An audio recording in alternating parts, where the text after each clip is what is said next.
show, they'll be like, and honestly, a lot of women say it too. They'll be like, I usually hate female comedians, but you're good. And you're like, yeah, usually. And then whenever they have like a female comic tour, they would always make it be called like Pumps and Punchlines or like Bleeding Across America or something. Like it could never just be, it was always like they have tits, but then they also do comedy. And there was just some asshole with like a you do the math expression. I'm like, we just do stand up. Why do you have to keep it like what tits and God, how would it possibly work? Yeah, I don't know why that always happens. Like, what are they getting so upset about? Like, what? Like, because I just saw your special on Netflix, and it was mostly about your husband. But like, what were you talking about before that they get so upset about? I don't think it was like me specifically. Honestly, when I had a soft taco thrown at me, I honestly think I was performing at I'm not name dropping, but I was performing at the culinary. Throw shit at a woman hurled at me before. I can't believe that people would throw shit at a woman on stage. I can't believe that shit. You know, that, and since I started comedy, I thought women were funny. I've always thought women were funny. I mean, I grew up on Lucille fucking Ball. Yeah. And the other chick, I've always thought women are funny.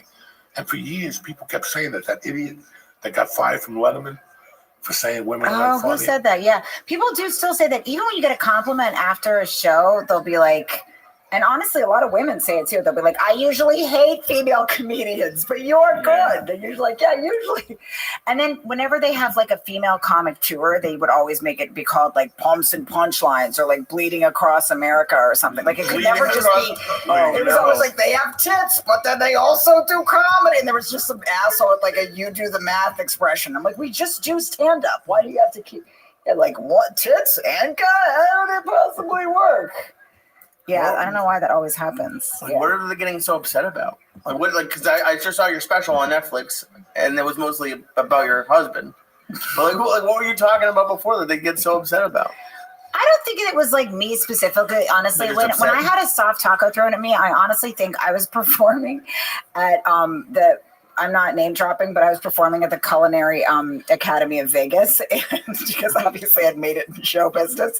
And I think they just wanted to microwave something, and the microwave was behind me. I think I was an impediment to the microwave. Some bitch wanted to microwave like a Hot Pocket, and she told her boyfriend to throw a taco at me because I was like standing in front of the Hot Pocket station. Yeah. I don't think it was like I'm so controversial that I make people question things. No, I think it was just like I was in the way of them. Yeah, their taco station. In Miami, they would throw fucking chicken wings at women on Black Night. And they would throw them even at black chicks. And that, you're black and you're throwing them at black chicks. I never understood that. Did you have a wing thrown at you? No. That shit ended 4 years into comedy. Yeah. Somebody came up at the stage and I hit him with the microphone. Did you really? Batteries were everywhere. Blood. I don't give a fuck. Sue the club. I got off the stage and got my steak and left like nothing happened. Fuck you. You're gonna come fuck with us on stage. That's a security problem. Yeah. And what security? A lot of clubs don't want to pay. Mm-hmm. And they want to sit behind the fucking thing. So see, I'm not like a big guy. What do I do if somebody attacks? I just go, you obviously don't know who my father is. And then I just run. He's Howie Feinstein. You see a little Tom McCain? He's a lawyer. And they just run out the building. Kick them in the fucking balls as hard as you can and run. Yeah, it's a good point. That's what the girls got. Kick them real. They're not even going to expect to look. And they look. Yeah. What's that midnight run with De Niro and that dude? That's how you would always get away from the guy. Yes, and the guy would turn and you hit him. Fucking, they don't know. Yeah, nobody's afraid of my little Jew fist. I have a wind-up move that does not scare people. Nobody cares about a little gist like this. I've got nothing. I've never been in a fight in my life. We don't fight. We get, we litigate. No. You litigate, and there's smarter ways to fucking do it. Yeah. But I never understood that, how people could just throw a chicken wing on a woman on stage, or even myself. I had one problem when I shot my first special for fucking CISO, whatever the fuck. There was listen, you ever go to a show, well, not you because you're a woman, but let's say like Joe Rogan. Mm-hmm. He had when he was on news radio, there was 30 women in the front row. But there's always that one husband that has to come. He ain't funny. Fuck him. Then why are you coming? Sit at home with your friends. I'm coming. And then they come and they sit there the whole night. The girls are laughing. He's the husband that's just, you've seen that. You see that again and again. You always see some guy who looks backed up because like his wife, he hasn't gotten laid with his wife in the last year or so. And then she's laughing at this comic. And so he thinks that equates to he's never going to be inside of her or something. And I'm like, well, why did you not bring her to that comedy club in the first place? See these guys. Yeah, they just frown and glare at you. Yeah. And they look at this boy. He's not funny. Okay. Whereas I feel like a female comedian does the opposite for a man. We're like a cock assist. We do the opposite of cock block because there's not like no guys like if I could just get better female comics. So I feel like we make your wife look nicer. Like I feel like there's a lot of couples that walk away from my shows and they're like, you know what? I got a good lady at home. You know, That's funny. They're like, I don't rub her knee enough. They just see me, just this loud ass bitch, you know, just yammering about God knows what. I mean, yeah, my husband clearly, he's a chief now. He should have married like an esthetician or a nurse. I'm just out here talking out of turn. He doesn't need this hassle in his life. Pretty soon they'll play this tape and they'll have left me for some nurse named Gina, which is what he should have done in the first place. I love funny women. Like I've never been that uptight on stage.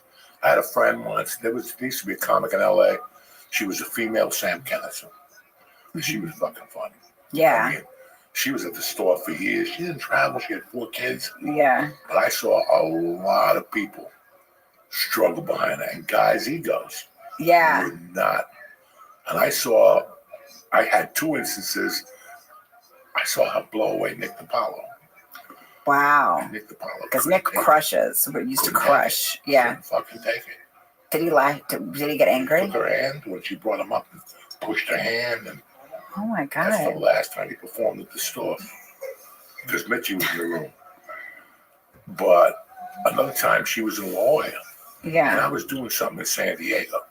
So that day I went to the club and I saw the feature act. He was a good guy. And I remember going for Chinese food. And I go, so who's closing tonight? He's like, me. And I go, dog, you better be careful with this fucking chick. You better be real. Even me would say, you better be careful because Saturday night, it's date night. Yeah, let's throw it around a little bit. Let's flip it. Let's think about your common sense. Do you really want to go up there? If she gets a good win going as a feature act, you're done. Yeah. Why don't you just end it? Go up there, do your 30, get in the car and go home and let her just, no. So that's what happened. Early show Friday. She destroyed. The rest of the weekend, she had a feature. And he was not happy about it. I remember seeing him that day. I was, fuck her. Then they started making excuses. She was dirty. I opened for this guy once and I had like a really good set before him. I don't even know who he was because it was like a road guy from years and years ago. And after he got off, he goes, you don't have to say all those things. And he gave me like a soft face rake. He was like, shh, you don't have to say all that, sweetheart. I'm like, don't tuck me in because I fucking killed before you. Fucking killed. But yeah. When a woman starts killing, because you got to think, Saturday night is date night. Yeah. You want to play that ego thing? I just want them to watch a good show. Right. Listen, for years, I always brought a women feature. No, you were always really nice to me because I only met you once, but many, many years ago, I auditioned for Mitzi. And you were really sweet to me afterwards. Like, I didn't know anybody in LA. I was staying at my elderly aunt's house, who was like an hour and a half away. I was still a full-time nanny. And I was just so nervous about my audition for Mitzi. And she passed me, but I just didn't really have the money to go back to LA and keep, playing there. And I think I didn't really know what it meant, like I didn't understand the whole system. And yeah, I would go around with like, and I would just, it was so embarrassing. I would just go around with like I didn't know any better. I would go around with like a business card and like hand it to people. And people were just like, no one needs this. But you were like, I was like, what does that mean? You were like, it's good. She likes you. You did something interesting. And yeah, you were very kind to me. I love that fucking store on Sunday nights. Yeah. And the women, when they go up there, I remember there's women there, again, trying to fucking be movie stars. But sure. Because she looked at comics. Yeah. Mitchie didn't look at you as a pretty chick. She looked at you for being funny. That's why you saw women from all shapes and sizes up there. But when I was in LA, I always felt like insane just because I'm just like such an East Coast person. And I would get extra nervous there. And people could smell it on you when you're from New York and LA. Like I would just go into a store and try to do the smallest thing. Like I remember going into like ordering like cheese at like a like a deli type place, and they were just like, "Oh, you're from the East Coast." Like they could just hear it right away because I just have that. I'm a lot, and I don't realize I'm a lot, and they were like, "Okay," like they're just like, "Yeah," I'm like, I don't have that like kind of conversation before the conversation. In my mind, like immediacy is politeness, so I just come in and I'm like, "Can I have that?" Like, and they're just like, "Whoa, settle the fuck down." Yeah, like this guy's just been napping on the beach all afternoon. He's like, "Bitch, fucking yeah, take some mushrooms. Why are you in a rush?" But so there's that feeling when I see somebody that's from the East Coast in New York. It's like in LA, like it's like handlebars. I'm like, "Oh, okay," or you were nice to me, and you're like, "I get you," like and you were sweet. Sunday nights, I would watch all the auditions. That's why I took that job. Because I could talk to her.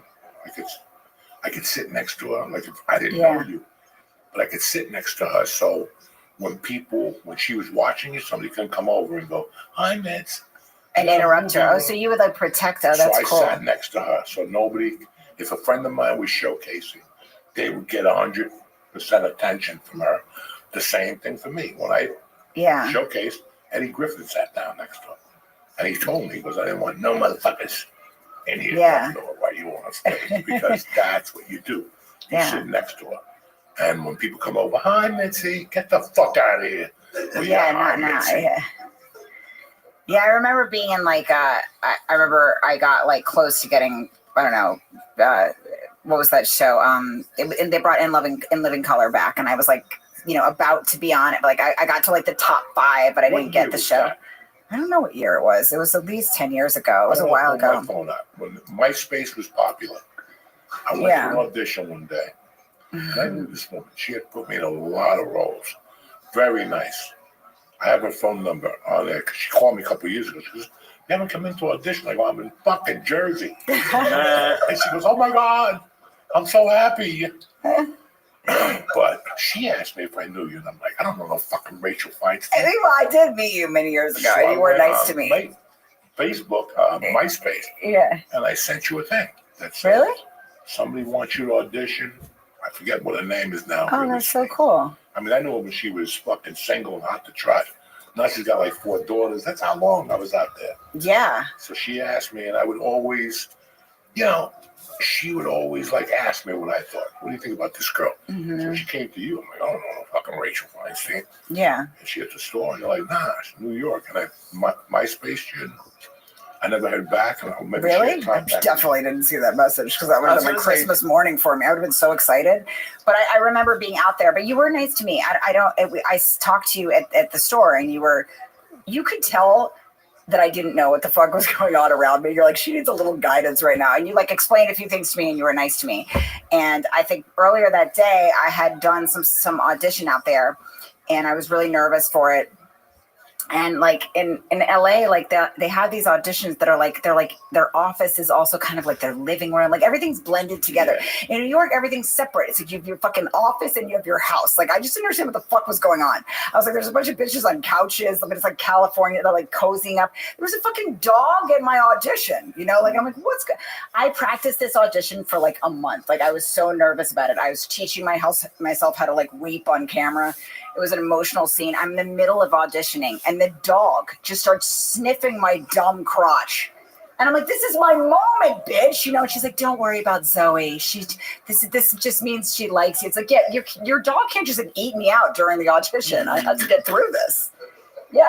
And I was, but that would be like what would happen in LA. Like, I just didn't understand the vibe. I'm like, people either, like here, it's like you work out or you don't. There, it's like, we're going to have a meandering hike and, you know what I mean? And just like, and read each other's auras. And I'm like, no, I want to go to the gym for 30 minutes and be furious the entire time and then go back home again. I want to go to a New York sports club and just play some kind of music that infuriates me and be done with it. Like, I don't understand this. Like, we're half hiking, but, we're also doing spiritual, like, rock work on each other or something. I'm like, yeah, I want to work out or read each other's signs. No, well, you're in the audition. You yes to that.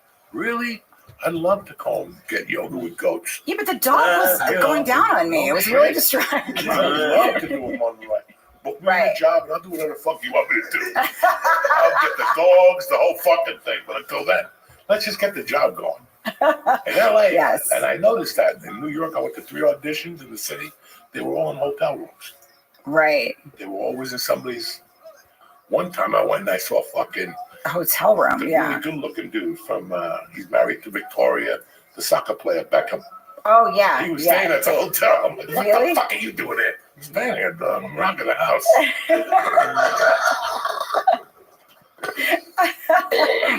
I went to an audition once where they asked me, when I got to the audition, they asked me, it was for some like independent film network or something. And I was just doing that, just bullshitting. I didn't know shit about independent film. I knew nothing. I was a deep moron. And I feel like also I get credit for having more information because I'm like sarcastic and Jewish, but I'm like, I didn't go to college. Like, I don't know your like art film. So we're in the middle of the audition. A lady was like, well, why don't you tell me some of the film? But I was being funny. So I was kind of getting close to getting it. Like they liked me. And then she's like, why don't you tell me the films that have most inspired you? Like the indie films that really changed the course of your life. And I was like, you can't say like, I couldn't be like Caddyshack, you know? So I was like, that's what I did. I went to Emerson and it sucked. Because everyone was like, oh, my favorite film it was that French one. I can't, it doesn't matter. It was in French. And I like Anchorman. Like, I feel like all those art films, it was like The Boy in the Red Balloon or some shit. And I was like, Coming to America? Yeah. You know, like, I don't know. So I said, I remember that there was an actor, there was a movie with Diane Lane. And it was like, I don't even know if it was an independent film, but it was a movie where I think she has an affair on her husband and I think it's Unfaithful or something. Yeah, yes. Richard Gere. Right. Richard Gere played Dog. I loved that film. And the guy in the film, I can't remember his name, but they said, what are your favorite independent actors? And I said, Gabriel Garcia Marquez. They said, if you could be with one man, like one independent like, you know, actor in a movie, like, you know, who's the sexiest one to you? But I didn't remember the guy's name in Unfaithful. So I said Gabriel Garcia Marquez, who apparently is like some elder author that wrote like 100 Years of Solitude. He was like 96 or something. And they just looked at me like, this girl doesn't know what the fuck she's talking about right now. I was like, oh, you know who, if I could have 24 hours, no questions asked, you know, who could really punish me? And I was like, Gabriel Garcia. But they're like, I think he's, are you sure you know what you're saying right now? They're like, because he's dying. And I believe he's 97 right now. They're like, yeah, bitch, he has colon cancer. Yeah. He could be your grandfather. And I'm like, he can do anything with me. No rules and no apologies. And I just didn't know what the fuck I was talking about. It's crazy, man. That whole world. Yeah, it is. But, you know, I feel bad for people that don't do stand-up at least or don't have something they can do immediately, because it's like, at least with us, no matter what happens, we can go on stage. We can go have fun with our friends and talk some shit. Like, I'm not sitting around waiting. Like, once that dog was eating me out, I knew that I wasn't going to get a call back. But I could go up at the store that night and, like, meet you or have something else exciting happen, you know? So I do feel like it saved me from waiting for this, you know, imaginary call from like Mr. Hollywood that's going to put me in the pictures, you know, because at the end of the day, like, I could still go have a laugh with some friends, you know. Stand up, I don't know. Stand up is a fucking wild animal. Yeah. I didn't learn what stand up was till Roseanne was on Larry King Live. Mm-hmm. And he asked her, he goes, why did you throw the ABC executives out of your Christmas party? And she goes, I'll tell you why. Because none of them knew what the fuck they were talking about. She goes, you got to remember one thing about comedians. We produce, direct, write. We do it all. We don't even know what we're doing. I guess you're right. We're doing it all. We do it all. That's why people come up to you, hi, I produce a show at Gotham. Go fuck yourself. Go produce a pillow fight. Get the fuck out of here. I'll fucking produce that. You're right. We do have to do all of it, and we do have to like develop some level of street smarts too, because we're just hurling our bodies all around the world. Yeah. No. I think that stand-up grounds you. Mm-hmm. I mean, a lot of actors got famous, and they all went through the store, or they did stand. You know, Michael Keaton, Andy Garcia. They all experimented with it just to see where it took them. Yeah. And they just moved on. It's the ones that become actors, and then when things get bad, they want to do stand-up. Mm-hmm. I'll smack you in the fucking face. Those people from Saturday Night Live, I love them to death, but they're not stand-ups. Right, yeah. They're not stand-ups. And it pisses me off when somebody will say to me, you know who's really funny? This guy. And I'm like, hold on. That's a comedic actor. Yeah. That guy gets cut. Cut. You didn't say the line right. The line is this. Okay. And he has to say it again. And all these idiots got to laugh all over again. Mm-hmm. No, we don't have that in stand-up, bitch. No. Okay? They're a comedic actor. Yeah. We're stand-ups. It's me, a fucking microphone, and bricks. That's it. Fuck your chicken wings. Fuck your nachos. If you watch all those early Richard Pryor fucking albums, was it something I said? The other two that I like that you can't say now because, you know. Yeah, no, I do also simple. feel like when I was on the road a lot, like, like the year, not some like years of my life were crazy where there was nobody else waiting for me, so I could just be on the road. But I do feel like you also learn what actually makes people laugh, and people will very quickly go to you like, oh no, that's not really funny. It's like, I've taken this to the depths of hell and back. Like, and that's when I also realized when people would be like, nobody wants to laugh at that. Nobody's ready for this. Like, I'm like, it's not true. People, you go anywhere, people will laugh at anything. They don't care, like, and that's the one thing that I do feel like people kind of will dismiss stand-ups, but I'm just like, we know, because we go around every pocket of this country and we actually know what people are laughing at today, and that they don't give a shit. Like, that's why stand-ups were the first people to know that, like, the woke thing wasn't going to last, like the thing about being worried about everything you're going to say, because at the end of the day, people don't care. Fuck you. Yeah. Fuck you. Like the bitch that's writing me a joke about, like, how dare you disrespect your husband, he's a hero, or whatever. And I'm just like, the firemen are the ones at my show. Like, it's like my show's now 80% fucking firemen who just want me to trash them. Yeah, I'm like, no, they don't give a shit. You think they care? They hurl their bodies into burning buildings, come home and punch a wall. You think they're worried about some Jew's joke? Yeah, they don't care. Don't tell me what people care about. That's why people ask me all the time, how come you don't go to those clubs in the city? I'll tell you why. Because if I walk into one of those clubs and I see those little young pussies cringe, I will knock the fuck out of them and go off. Like, I will go off, you little fucking faggot. Your mother raised a faggot. Look at that. And you can tell they don't eat egg yolks. That's how come they all became pussies, because this new generation, nobody wants to give them egg yolks. They eat those egg how whites. are you eating egg yolks? Because egg yolks are one for each fucking nut. That's the way it is. Since you were born, you ate 2 egg yolks a day, one for each nut. Then some white guy said, no. They're not good for you. Now look outside. That's All these amazing. little skinny faggots with the fucking blue shoes and the brown. Look at these young guys. They do fucking little wigs on their head. They look like a fucking... Those are fags. They're fucking... They don't even know they're fags yet. They have no idea. I do. They have no fucking idea. Egg yolk makes you gay theory is the most amazing Well, thing. no. It just weakens you from the fucking egg yolk. Don't is you good. think the gay guys don't give a shit? Like, you could say anything to gay guys. No, anything. Like, They love as it. a crowd in general, I'm just saying, like, gay guys usually they don't give a shit. When you start comedy, you always have these things you put in your head. Mm-hmm. Like, I hated doing comedy for people with white hair. Right. As soon as I saw somebody with white hair, I'm going to bomb. No, you're not. Right. No, you have those little things in your head. That's You have so those true. little things in your head. I can't say this. Dog, I saw Andrew Dice Clay light a room full of fags up in fucking Vegas, and they loved it. They were crying, bringing them up in the thing. He went up there and told them, he goes, they're going to build a whole new hotel for you faggots. And he's like, I feel most afraid when I'm like, with the time that I have been nervous in the past was like when I'm doing shows in front of like old Jews, because I'm like, they are disappointed in me. Like, I am a disappointment to most Jewish fathers. Like, yeah, like they don't want me out there going rogue like this, talking all this shit, you know? Don't start laughing. No, I do feel like now I've gotten past it, but like I think in the beginning, like I remember when I did Last Comic Standing and I got eliminated, and I was next to like Felipe Esparza, who's a really funny comic, but like, I didn't know I was going home, first of all. You know, you like don't know you're going home yet. Like I thought I had another show or two. So they go like, comics, please step forward. And I was really feeling myself. And I was like, this other comic, Tommy John, again, really funny. I was like, Tommy, let's do like a dumb dance when they tell us to step forward. I was like, I'll do like a shimmy. So I was doing a fucking shimmy, and then they told me to leave. I was like mid shimmy. I'm like, wait, no, I'm not supposed to leave right now. I was like just doing the dumbest, and then I got a million texts, not like, I'm so sorry they eliminated you. Like, were you just doing a shimmy? And I'm like, no, but ironically. But I do feel like a lot of times, like when I looked at Felipe's crowds, they had signs for him. Like, the Latinos come out for their fucking people. You think the Jews were proud of me being up there? They were like, oh my goodness, it's just too much. And the Jews invented this shit. In Auschwitz, they were doing, somebody was doing stand-up. Right? They're all getting ready to die. Let me tell you a joke one time. 3 Jews and a Nazi walked in. Ooh, There goes the match. There goes the oven.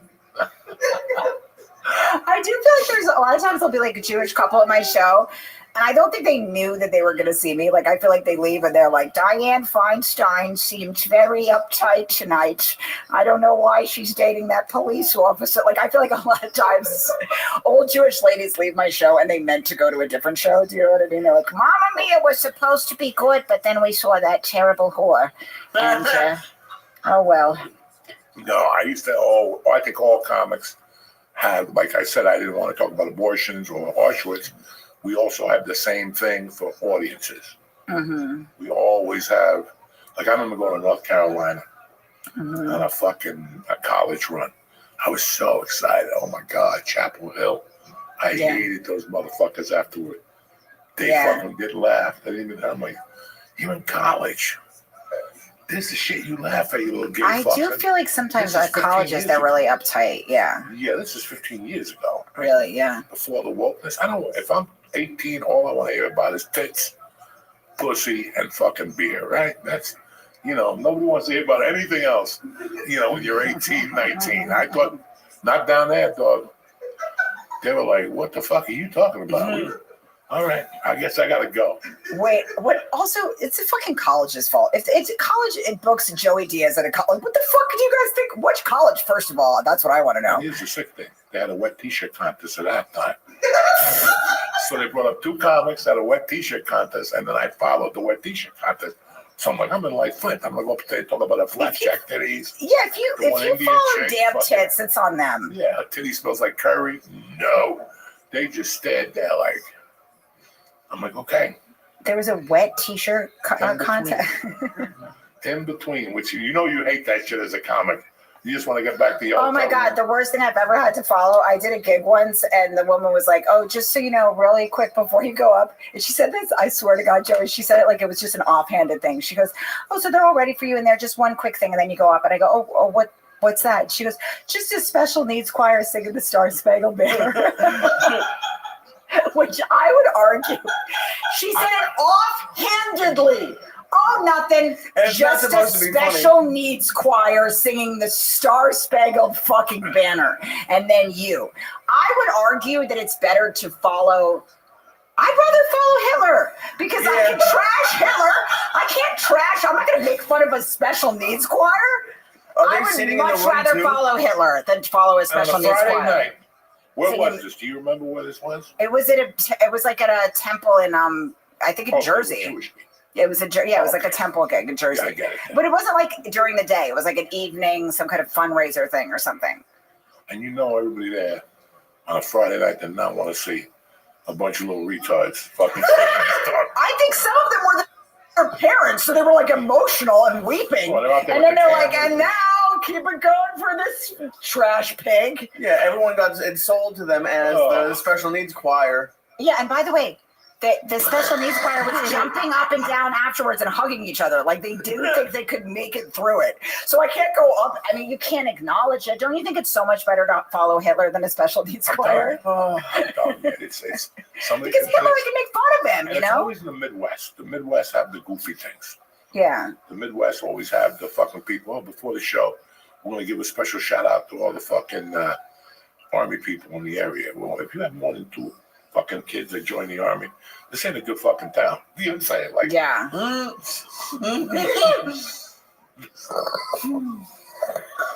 they don't send the rich kids to the Army. I mean, you're not wrong. Yeah. When you work the Midwest, you always have those people.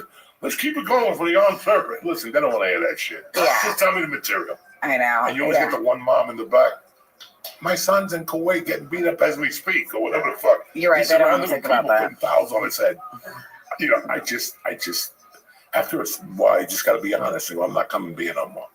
You're not going to what? Like, what do you mean? I don't mean? care how much money they make me or how bad I need it. I'm not coming out Iowa to do comedy anymore. There's just a couple states that I know. You learn right off the bat. I did a show in Chicago once. It wasn't even Chicago. They told me it was all, whatever that's. What's Chicago called? The state? Illinois. What the fuck it is. It was at the edge of, it was like the capital of meth. Yeah. During my show, everybody was fucked up. And then when the parents left. There were parents there? Huh? It was a Mexican restaurant. They were bringing headliners in. once a month. Guys, and there's only 2 planes out of there a day. Like this is bringing up gigs I've done because oh my God. Yeah, the thing that at a certain point it's almost like abuse. Like it's like I've detached. I've gone to some of the darkest places in the world, and you just detach. You're like a child going to a meadow where it's safe while your uncle's abusing you. Like I'm like, this is bringing up memories for me. I play, and it was like one time I remember it was my fucking birthday, and I was on stage freshly dumped by some guy. Lost my suitcase. I was like in a fucking some university sweatshirt of some bitch that owned the club. Then she's like, just so you know, we don't have a sign outside. We lost our sign rights. Like, that's how poor this town was. I'm like, well, how are they going to find the club? I don't know. She's like, I'm sorry, Shelly, but they need a sign outside, you know? No idea. On stage, like 10, 9, 8. Like, how did I not just hang myself? Like, that's when it's like, how did I not just walk into the ocean and drown? It's so you were in Iowa. and the crazy thing is that as a comic, you want to do comedy, but this ain't what you signed up for. No one told me any of this. Yeah. I didn't sign up for that. I thought stardom was something different. Yeah. You know, I thought that, stardom? Whatever the fuck it is. I don't know. Human decency. Human decency. No, it's true. There's none of it. No, but why would they? I played in a laundromat, you guys. People were doing their laundry. Oh, yeah, I've done laundromats. You had done the laundry, yeah. I've done laundry. And the name of the show didn't even have a ring to it. It was like Suds and Laughs or something. And it was just like a few lonely people doing their laundry and me following them around the laundromat, just bothering them with my dumb act. And then you go home after that. And somehow I didn't kill myself. Yeah, I don't know how. It's anyone's guess. I used to go home and cry and do coke. What the fuck am I doing with my life, man? I love when the door's on stage, so they have to come in through you. Oh God, that's the dumbest thing. That's always my favorite. I did a gig in Amsterdam where the guy kept they open up the show and they act like the guy could barely make it in. Like he goes through the kitchen like, oh, like he's like skidding on stage looking at his watch like, hey. And then they bring me on stage. I actually had a pretty good set in Amsterdam. Mm-hmm. The next comic goes up after me. He was bombing so bad, but we were dying laughing because it could have been me. It was just like an order thing, you know? He was bombing so bad they didn't have anything to cut to. They just cut to some fucking Austrian bitch drinking an empty glass. Like she was they were filming it. Oh no! She was just like, ah. Yeah, I mean, there was many moments on stage where I was just like, I wish, but I had no backup plan. That was the thing with me. Neither. Yeah, I said to myself, if this fails, I'm just going to kill people and sell drugs until. There was a club in New York, Triple N. Mm-hmm. Do you remember that? I do. The open mic started at 11. I was in there one night with a suit on, thinking, I'm like a fucking idiot. Like, I'm going to make it. I'm in New York City, and I'm doing comedy for 9 people. But I see the chick's hand going up and down. It was a client. She was giving them a hand job with the old Triple N. Like, she met a homeless girl. Are you outside. Serious? Yeah. Oh, my God. But then 2 nights later, I saw Leguizamo go up there, and he treated it like it was Madison Square Garden. Yes. And that was when I learned, it's just a set, guys. Yeah. But once you see a girl giving a hand job, or you're like, I'm not going to, this is not what Lenny Bruce talked about in his book. No. Lenny Bruce did not talk about this in his book. Nobody does. We forget, but then when people bring it up, but I will say, like, at least with you guys, like, you go off stage and you, as comedians on the road, you get laid. Like, do you know what it is to be a female comic on the road? Like, you might die. Somebody could kill you. Yeah. The club a lot of times tells they think it's like a good thing to tell the audience where you're staying. They're like, and all our comics stay at the Holiday Inn. It's great for the guys. They're like, here's where you can come blow me after the show. Yeah. But for us, I'm like, oh yeah, stop by and make a suit out of my skin after my fucking 10 o'clock show. And I'm already going to kill myself. I'm in Idaho. Yeah, like, so I do feel like there's another level of like active danger, but I do, I guess it was some combination of not having any other skills for me, and also just like, I loved the high I got. I loved it. Yeah. There was no backup plan, and when you say that it's easier for comics, they go, yeah, we fuck girls, but those girls are a nightmare. Right. Okay? Yeah. No, Wait, why was that the moment? Are you? Because they are. you know, I think about it now. Were you like, thinking about some old lay you had 20 years ago? No, they're like, the I think worst. about it now. Like, Right. all those girls were mentally challenged or something because they would come to a show ready to fuck the comic. Right. Well, again, you're in small towns. Well, the opposite happens to us. Like, guys will come up to me after a show and like give me a pound. They'd be like, "Good shit." Like, they talk to you like you're a man or something. You know, like, not that I would have wanted to hook up with a stranger. I was, you know, but it just like just to have somebody like, oh, maybe they'll ask me on a date or something. Nobody's gonna ask the comic. That yeah, this doesn't happen. Yeah, you're just throbbingly She could lonely. be really hot, and they'll stay away from her. Never, ever, And they ever. just assume things in their mind. They assume that she's married or whatever, but don't think it's a fucking. I have 1,000 stories about those crazy women Really? that came into your room and you're like, why did I let them in my room? Yeah. Why? Now I wish they could fucking just leave, you know? And then they don't leave. So No, you've had to, and yeah. You just learn, and you're like, that's it. Nobody else is coming in my room no more. I'm going outside and get a blowjob or the weeds or something like that.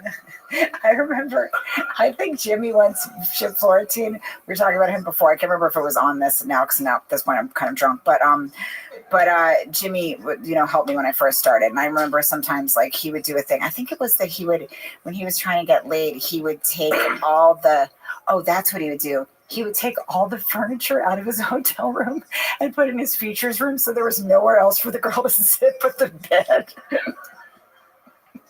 Can you imagine Jimmy just moving a coffee table like down the hall at some La Quinta just so that he... You do some creepy fucking things out there, though. Yeah. No, it's weird on the road. I will say that, like, yeah. I hope nobody ever... And you know what? Nobody's ever... Even today, I'm like, that chick from fucking Beaumont, Texas, better not call now and say she remembers what happened, but none. No kid, no pop-up kids, no surprise kids. Nothing. Yeah. It's just the weirdest thing that I learned so many things about women at the Comedy Store. Mm-hmm. Like, a woman on a fucking date would come and then blow a comic in the bathroom while she was on a date and go back to the table like nothing happened. God damn it. He probably was a hack, too. If I could, I'd be the Robin Hood of pussy and take it away from some of these hacks and give it to the... give it to the good writers. Probably was it, yeah. It's a really weird... Listen, you got to be crazy to do stand-up. You have to be insane. Obviously, I'm unwell. But also, I also feel like a lot of times, like, I would be opening for a guy. I don't know if you ever had this experience. Or, like, some guy would be featuring, and I would be like... The guy would be the biggest hack, but then he'd be the loveliest, nicest person you've ever met in your life. So you do meet these people that are just mentions. They've been on the road forever. I remember I was like selling my album after my show, and this guy was opening for me, and he was selling stickers that said Beaver Hunter Catch and Release Program.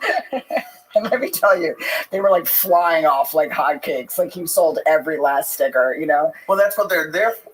Like Yeah. They'll talk, because I'm featuring right now. That's what I do. Mm-hmm. And they'll talk, they'll be like, oh, I sold out of every shirt, and they made $1,600 in shirts, and they do. Yeah. That's gross. Who would want to? I wouldn't want to have to do that joke to sell that shirt.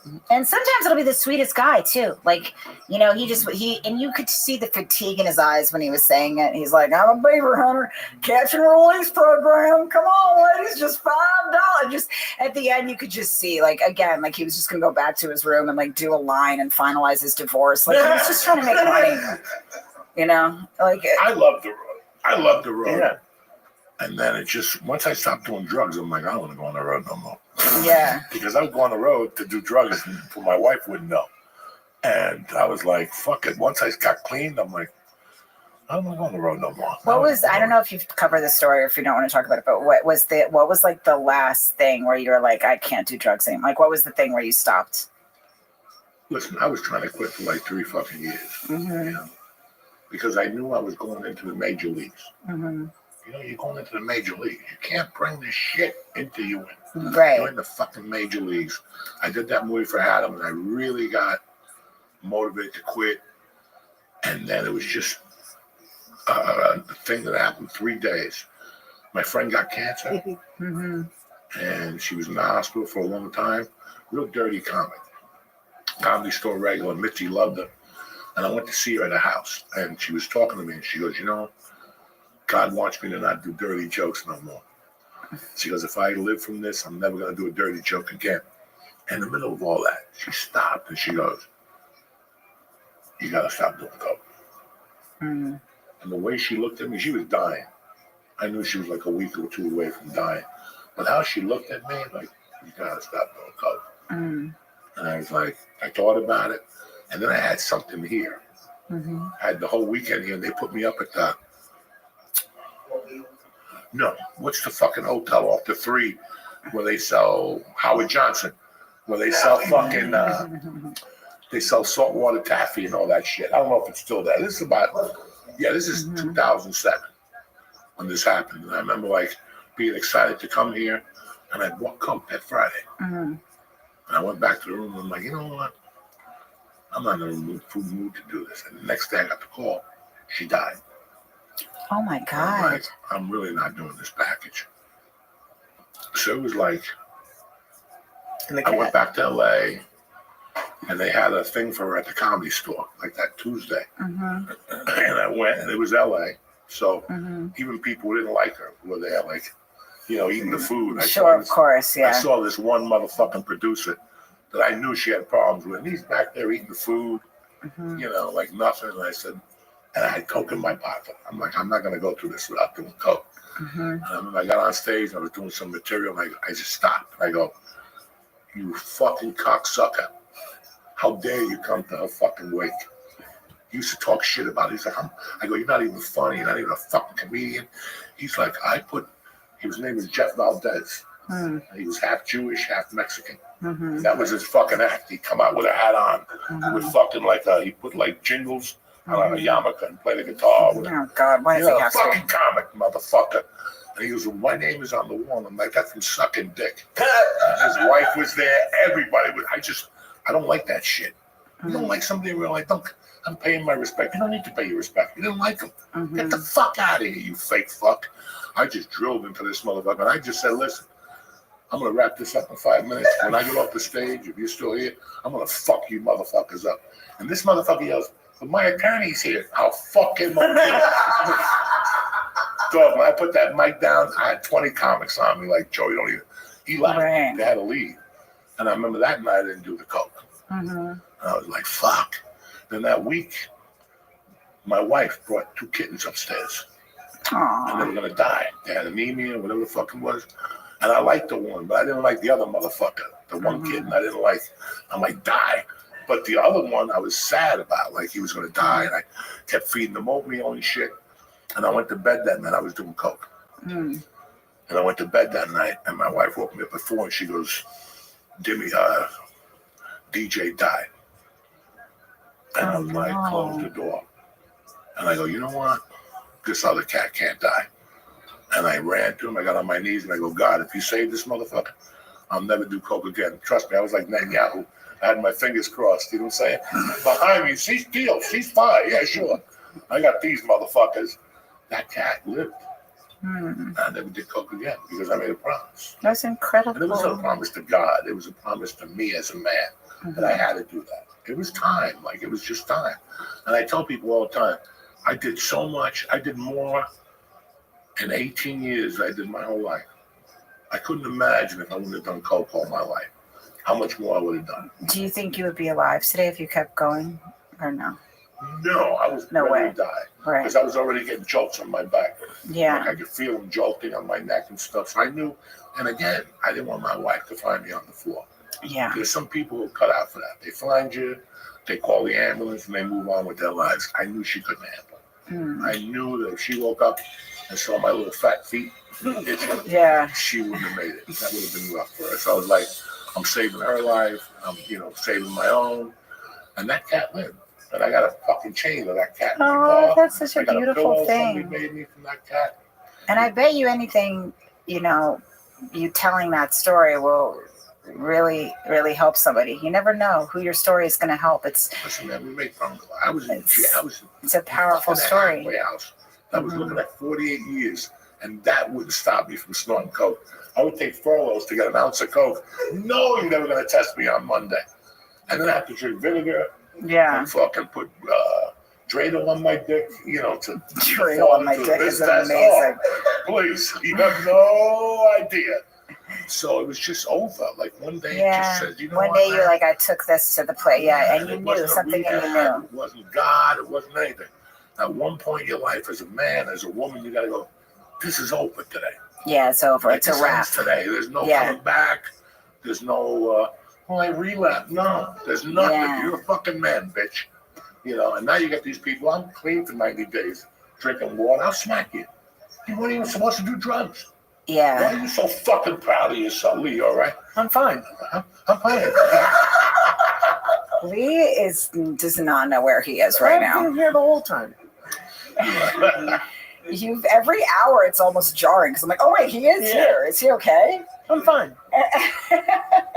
It's just really weird the shit you got to put up with people now, the stories, the fucking, and you're like, it's that easy. Either you want it or you don't, bitch. Yeah. What's it gonna be? What's it gonna be? And Yeah. it's that easy. But people, you know, want to do 9 rehabs. If you're not ready to stop, you're not gonna stop. Something in you knows, yeah. Look at these idiots go to jail. And what happened in jail? They all get the Bible. Oh, the Lord. Fucking 2 feet off that fence. That Bible goes up in the air. Yeah. Once their homies come to pick them up and they smell At the end of the day, you're ready or you're not. Whether it's your dreidel dick theory or a fun-loving kitten, you're going to fucking be ready when you're ready. No, it's true. I feel like sometimes just something... But also, I feel like that lady, you loved her and she changed the course of your life and you knew that she really loved you. I do think that kind of,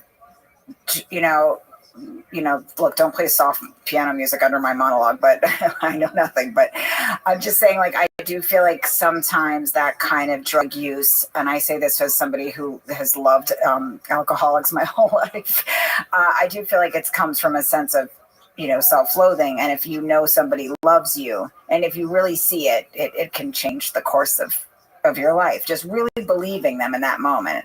It's like you have that fucking peanut butter. The jar won't open, you get to your uncle, he's got muscles, steroid Louis, but then your grandma comes along, look, it just takes that one. It takes like that one person. And maybe I don't know, it was just weird the way she said it to me. She said, God wants you to stop smoking coke. She stopped her conversation, she looked at me, she goes, God wants you to stop doing coke. And I was like, fuck. Okay, good luck.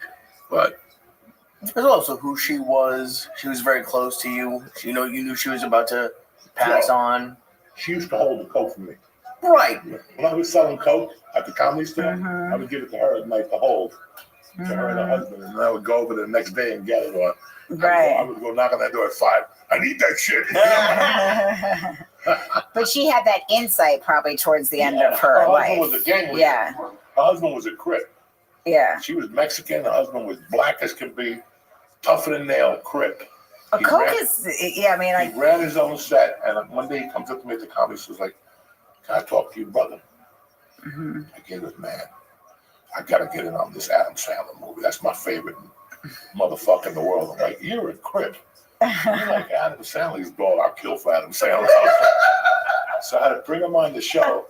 I told him he was my probation officer. And Burt Reynolds got a hold of him for like 8 hours. He's like, I became friends with Burt Reynolds. I got his motherfucking number and shit. That's amazing. Yeah, I like it. I know my probation officer wants to come today. Like, we didn't even know you're on probation. Yeah, I got problems, Adam. I do feel like Coke also, like, I did Coke for a few times when I was like in my early 20s. I loved it. I don't really have as much an addictive personality really, but I was like, even I knew, I was like, this is delightful. Like, and when you find your drug, I was like, this is my drug, but I'm so vain that I look like shit the next day. Like, you look jacked up. I wouldn't look in the mirror. No, it was mangling me. I would never look in the mirror. Yeah. And I was like, I'm 20. Like, I can't do this to myself. I was like 20, 21. Yeah.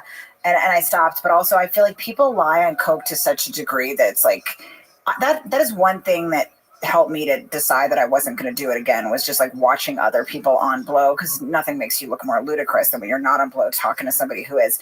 I remember I was dating this guy and he's like, I'm not doing it. I know you want to fight right now, but I'm not on it. He was just like a wild alcoholic. And I'm like, there's blow all over your nose. He's like, I'm not taking the bait. I know you'd like to pretend I'm high right now, but I'm not. Yeah, he was fucked up out of his mind, just drunk and high, and then he just sort of slowly fell into the carpet, like right after he said that. He was like, "I'm not doing it, bitch. You want to fight with me? You can go ahead and fight, but I don't get high." And then just about the road. You meet those coke fiends on the road. You put coke in their asshole, on their pussy, on their titties. You know, it's. I didn't have that shared experience with you. Savage. I didn't put his. I never put titties coke on no You put some ice cubes titties. in there. You put a fucking ice cube, or you put those rock candies. You know what I love is that you respected me enough to think that I might have had that story. Like, I'm like, oh yeah, the good old days when I was headlining and fucking smothered some bitch's cans with blow. I wasn't even headlining. I was featuring for Joe. Really? All those motherfuckers. What happened to Joey Diaz? That's why Joe called me the breeze. Oh, No because you'd be goodbye, gone. no nothing. I would go right to the office, give me an advance. Yeah. We got to check with Joe. Listen, give me the fucking advance. Just give me the fucking 100. I would take the $100 bill and I would buy. And could you find it anywhere? Yeah, that's the waiter. The waiter. I guess everybody has it. Yeah. And whoever they tell me, like, stay away from that girl. That's the girl. That's the girl. Right. The girl that Right. you bring home and she does 2 bumps and she's like on the chair. You're like, oh my God. She's grinding the fucking chair on blow. You can do. I can light candles in her asshole. This is gonna be great. And then I would just go to Miami. Right. I would go to that improv down there in Coconut Grove. They booked the features for 2 weeks in a row. Woo! I would leave there fucking. Would you have any money left? Would you be able to just blow it all? Once you started, you didn't stop. I would leave Miami owing them $250 for the next time, and then I just finally got the owner's credit card. All right, I got the general manager's, Joe's dog. These motherfuckers forget I'm from New York City. I got he gave it to me once. I said, I'm going to Montreal. I need it. And he just took his American Express card, the improv, and put it on the table. God. Yeah, just tell him, you can pay me out of your check. Shit. I was booking flights everywhere on that fucking credit card. Oh my For like God. a year, I was booking flights on that bitch. And then Joel, you know Joel, the guy from fucking Tempe? Like, I don't know if you ever met him. No. He's the owner. Mhm. He's one of the owners. I was there the first night he got on. Mhm. December, like 30th, 1999, 98. He was just a fucking assistant manager. And he was so green that he would turn and count the money at the end of the night, but this way, and he would look at the safe. I would go in there and take 100 right off the top, right in front of him. I go, Joe, let me get another 100 advance. What are you talking about? Give me another 100. He's like, you don't have no money. Go, call fucking Joe. Because Joe was the boss there. Wow. Call Joe and wake him up. I got whatever I fucking want here. He didn't even know I already had 100 that I stole from top of the thing. That's where the Butts boys robbed the This safe. is wild. They took $19,000 on a Friday night. Dog, Miami Improv. That's why they made my check now. Was the Were you shit. on the road with him like during these No, days? no, I know I don't have hair. I'm 36, which Right. is terrifying. But no, I swear to God.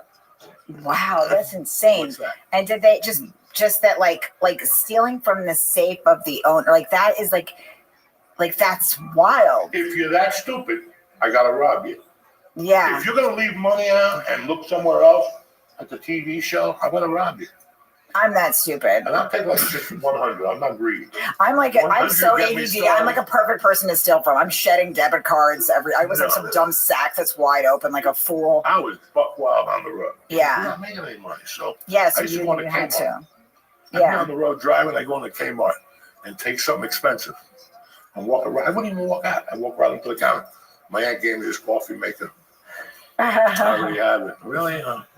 All right, let's switch it. Do you have a receipt? No, I lost it. It was a holiday. Do you want check or cash? That's a tough one.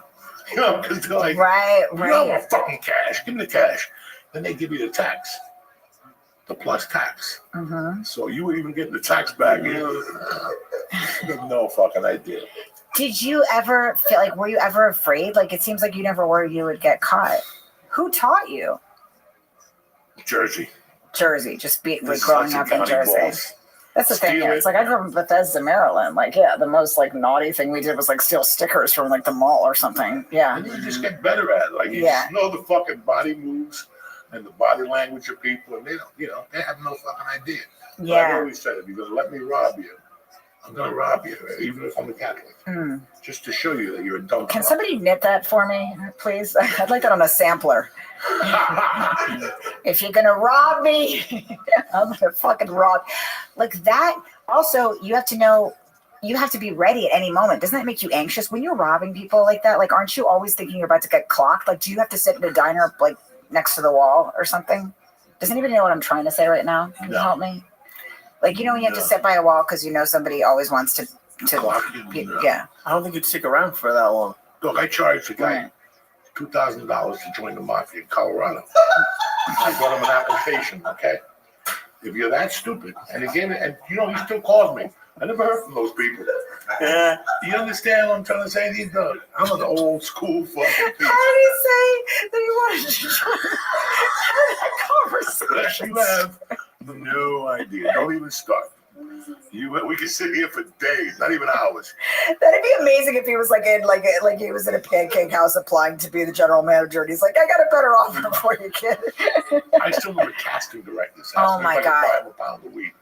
Oh my God! I was with a certain agency, and they're like, this casting director, and I would get her a pound of weed, and I would take like half out and do the Bolden trick. I would spray it with a bottle so it would be heavier. Oh my God! Next day you take that home, that weed is dry. That motherfucker's half gone, and she would call me back. I don't know what happened. I'm like, oh yeah, we're fucking. And then I just got to the point if you didn't give it to me, I was just gonna take it. And that's when you're complete. But I had no parents. I had nobody to say I'm ashamed of you for being in jail. I was like, fuck it, let's have some fun. If you're gonna. Did you change like once you stopped doing blow? Did you change like the way you operated everywhere? And did you tell people? Because I would imagine if you go back to these places, they're like, oh, there's crazy Joey Diaz. I can go, do lines with him. No, like, did you tell people that you weren't doing it, or how did you stop yourself from the temptation? I stopped the criminal activity when I met my wife. The only thing I did when I met my wife was I always had to rob a lighter from 7-Eleven. That's just as always. If you're gonna put the lighters right there, sure. I gotta rob. So that kept my powder dry. Right. Years, just stealing those lighters. Every once in a while, I did something like on a movie set. I fucking take the roller skates from the first movie I was on. I just started stealing roller skates. By the time the movie ended, there wasn't a roller skate over size 8. Everybody was walking around with ingrown toenails. Yeah. Basketball. That was my first movie. Really? And I didn't give a fuck, But how did you stop? Like, how did you have a time where you, like... Comedy, yeah. Comedy. And then there was times I would go up to the comedy store. And once you knew, you just knew you hit the end of the road, so that there wasn't really as powerful a temptation, because you're like, I've done that. I've done every possible... I see people do it all the time. Yeah. They get help, they get steady, 6 months, and then they do something that's so stupid. It doesn't even make sense. And I remember still going up to the comedy store in 97, flat broke, living with a stripper, fucking... And I'll never, because the checks came out at like 4. We'd go up there early and work, and come on, you gotta give me the check. It's like $130 check. That's how poor we were. Yeah. And I still remember going up there on a Friday and seeing like 3 bottles of Jack Daniels for the weekend, and whiskey, and 8 cases of beer. And I could have took those motherfuckers, a case of Jack Daniels, you're not gonna hold that for a long time. That's gonna go, And I remember going like, if I even fuck around up here, it's gonna ruin my fucking comedy career. Right. And that's the whole saying. Don't let your character ruin your destiny. That's a beautiful saying. I never heard that. Yeah. It's very simple. Yeah. If you like to suck dick, don't mix it in with what you love. Yeah. And that was my problem. And then I just kept to the coke. And I kept it on my own. And I never did it with people. I would do 1 line at the comedy store a week just to get the little fucking wing going. Today I was thinking about that. I would go to my because we were talking about how high my tolerance is. Yeah. When I quit coke, I would go over there and buy a half 8-ball, 125 at about midnight. Wow. And I couldn't wait to get to the light. Because at the light, I'd snort fucking half of it. That's a half an 8-ball. The whole thing. And by the time I got to my garage and got upstairs, I was a little high, and then I had to get another half 8-ball. I could snort a half 8-ball in 1 shot. Yeah. And that's pretty fucking sad. Yeah. That's pretty fucking sad. So I just didn't want to mix my personal life with the comedy store. And it worked. It worked. It fucking worked. Yeah, we did stupid shit up there, but not enough to ruin my career. I never got banned. I never got banned out of that. You got what they used to call that? Banned. Yeah, like nobody ever said they wouldn't have you back, even after you robbed their safe. That's when you got a good personality, I gotta say. You know what's crazy? Rogan was banned. Really? After Carlos and see it then. Eddie Griffin was banned. A lot of people, she would ban you for a while, and then you work yourself back in. But she used to come up to me, don't take your dick out no more. In the beginning. Don't take it out. It scares people. Never the fact that she just had to say that again and again, just exhausted this poor woman. She's like, for the love of God. She was great to me. Like, she knew who I was. Like, the second night I was a regular, I threw fists up there. And she loved it. And did you have other people that were like, after that, your friend that passed, that cared that much to say that to you? Did you have other mentors, do you feel like, after that, or just people that kind of helped you to stay clean and not to go back to that life? Fuck no. Okay. Because they don't listen. They don't give a fuck. People, right. They don't care. Like, I was telling my nephew this year, this last New Year's, was the first time I saw somebody snorting coke in maybe 15 years. Like, I never saw that. And not one urge that I have to do it. Like, I just knew it was not for me anymore. And I know, because who I am, that if I ever did a line again, I'd be dead the next day. Yeah. Because I made a promise. Yeah. I made a promise to myself, which is better than anybody else you can make a promise to. Yeah. So I know for a fact, if I did just a little bit, my life would go to being crazy. The daughter would disappear. The money would disappear. Everything. My wife would disappear. Podcast would disappear. Everything would disappear. So I always knew that. Even if I didn't snort it ever again, just breaking my fucking word as a man at that point, I would have been done. Yeah. I bet it has helped other people. I love robbing people. I would love to go into a fucking, these little young faggots now that are selling meth and all this shit. What are they selling? Only you'll say the most beautiful thing, and then you fucking walk in there with 3 gorillas, kick that door down, shoot up, watch them pee themselves. Get against the wall, suck my dick. It's hysterical because that's what we did in the 80s. Yeah. Nobody was ready for cocaine. Nobody was ready. So after all the gangsters started doing it, when I came back in '84 from Colorado, all these people that were like decent people were doing it. They didn't know that side of the business. Right. They were like, this is great selling coke, bitch. And then we got motherfuckers from North Bergen who kick your fucking door down and take it from you. And that's when because they were suckers. Right, they never been in this business. They didn't know anything about it. Yeah. They just saw people singing and dancing and getting their dicks sucked. But they never thought about the big bad wolf.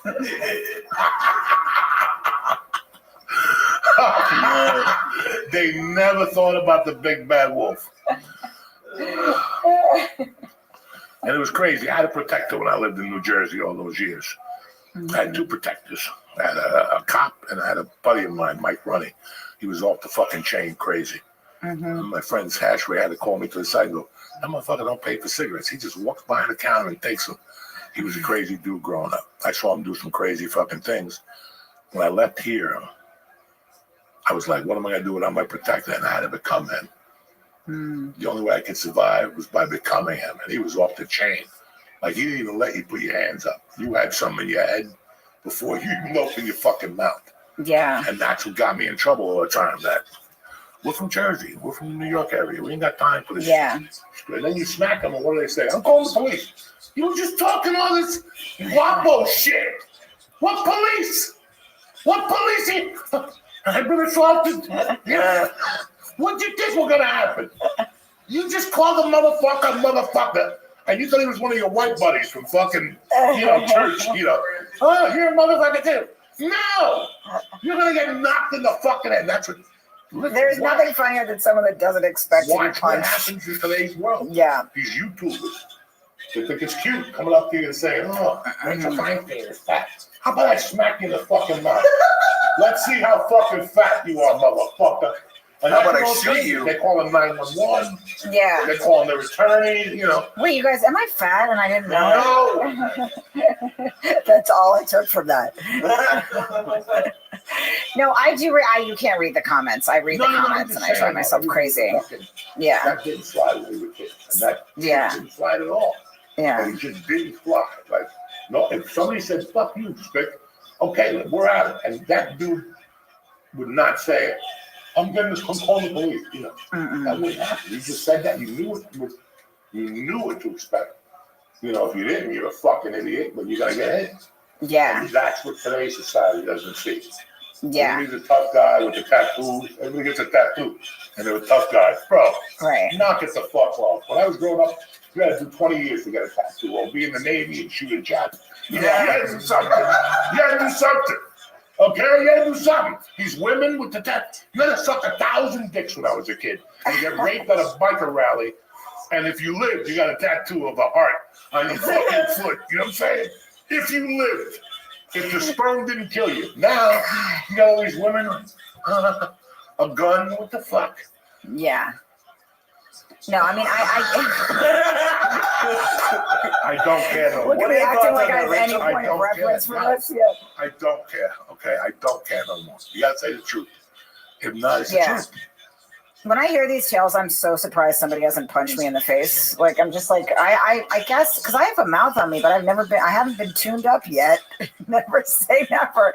No, but I do think also it's just because I grew up like, I mean, the worst thing that could happen to you was like, you would get kicked out of like Hebrew school or something. I mean, I didn't come from a tough line of men either. Like, I come from, like lawyers that can't process dairy. Yeah, like that's like the worst.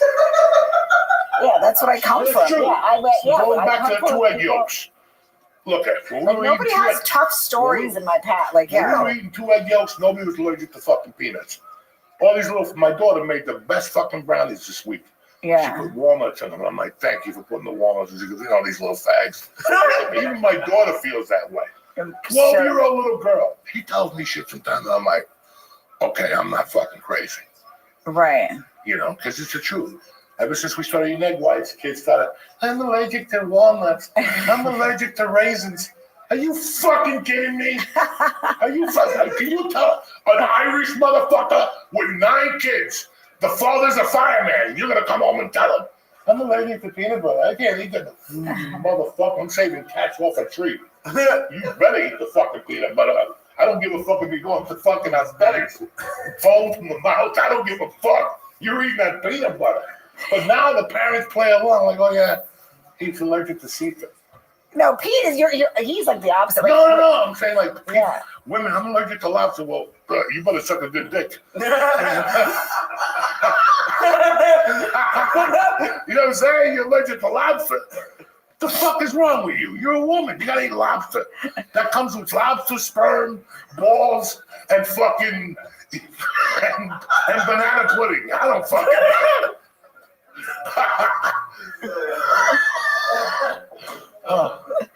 Yeah, like he doesn't remember when Frankie was, my daughter was like 6 months, but he's the opposite. I feel like firemen are way the opposite, where they don't give a shit about anything. You have to be on fire for them to give a flying fuck.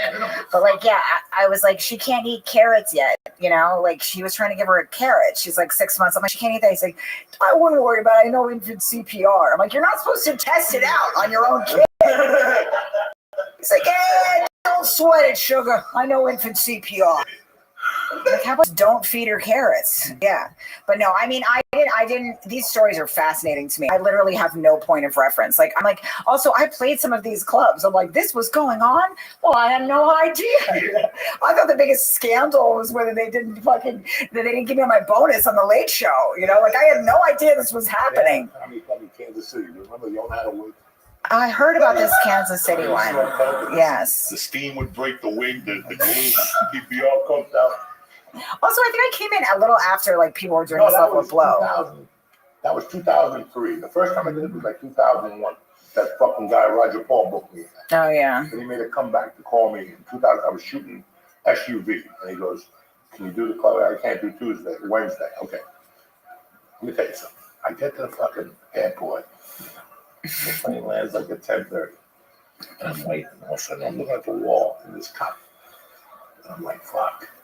What do I do now? I don't know, And I look, and the club manager runs in. He's like, "You got your license behind that?" Yeah, he goes, "You're gonna tell them that you're driving."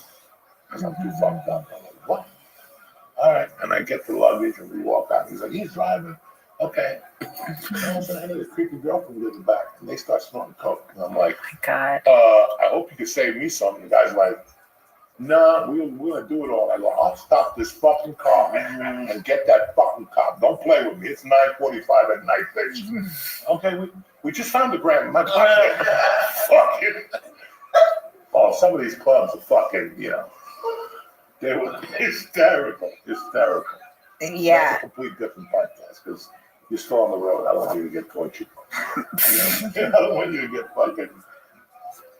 There was club managers. I remember. Fucking Oh yeah, there's a lot of insane. insane. The agent at Gersh when I was coming up, there was an agent, real good looking for the waist down. She was one of those flubby ladies that I don't know. She never did yoga, not like her ass muscles. She was banging all the black acts. Right. She banged so many of them, they moved her into literary.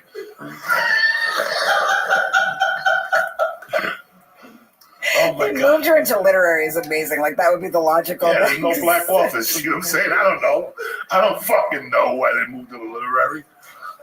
Oh my God. So yeah. I mean, like You have no fucking idea. This is the craziest world. I had no idea any of this was going on. All I know is Joey's a bad boy, and I'm never going to this part of Jersey again. I'm terrified. And I'm lucky I didn't get mugged by a bunch of hoodlums. Oh my God. Yeah. I mean, I didn't. Yeah, like I said, I've been litigated. I'm sweating like a faggot eating a corn dog in this motherfucker. You're right next to a heater. Turn this fucking heat off. Yeah, can we take a quick break? No, we're taking a quick break. Rachel, Yes. where's your dates? I'm. I don't know if I'm going on the road ever again. It's not safe out there. I think I'm a secretary now, bitch. No, I'm on the road. Where am I? I'm going to be in Chicago and a bunch of other cities, San Diego, LA, and Texas. Next week I'll be in Texas. You can go to rachel-feinstein.com or go to Punch Up Live and you can look my name up and also watch my Netflix special. It's called Big Guy and it's streaming right now. I learned so much today, Joseph. God, it's scary out there. I'm going to tell you about the Pop Rocks. You put them in your pussy. That's a party too. My grandma told me about that. Yeah, she was like, wait, Pop Rocks on the pussy there. It's nothing like it. It's my favorite thing to do during Hanukkah. A little dreidel and some pussy Pop Rocks. It's a perfect cocktail. Suck it. It's like the 4th of July. It's popping. They don't know what the fuck to do. Fuck the obvious. Like, fuego. Oh my God. Dreidel. Have a great week. I got no fucking dates. Yeah, I do. I got You got fucking Moon Tower. Yeah. Moon Tower. The second show. There's still tickets. I don't know what's going on in Jersey. They say it's sold out, but it's a bunch of people. I don't know. I don't even know. Who gives a fuck? Oh, May 17th. Parks Casino, Philadelphia. I know they still got tickets. I never even announced it. How fucking crazy am I? I've been in the hospital and shit. I had problems, guys. So, what's up, Joyce? Not a fucking peep tonight. Good. No Cafe Tivoli, nothing. All right. We'll be back next week with another fun-filled episode. How you feeling, pimp? You know you're gonna slang so much dick when you're a male stripper. It's unbelievable. I can do that now. Yeah, okay, but it's gonna be like 10 times easier. All right, are you ready to lose?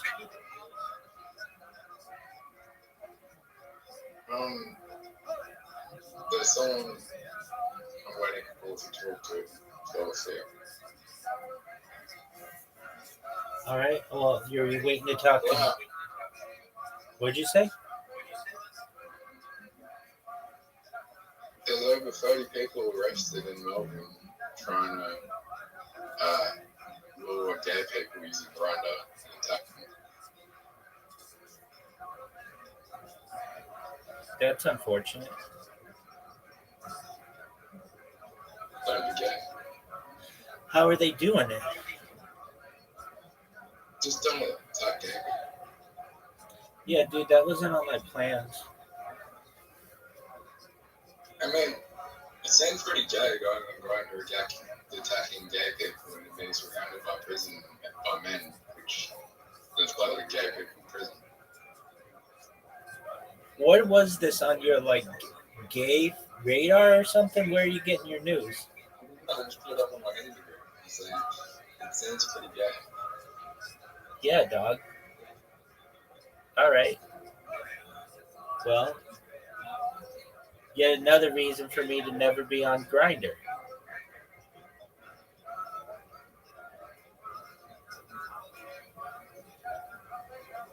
Are you gonna play or are you gonna talk about gay people being attacked in Melbourne?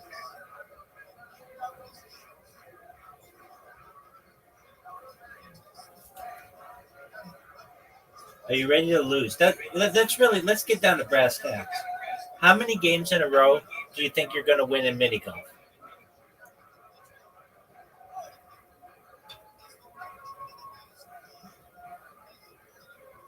Or do you not want to play?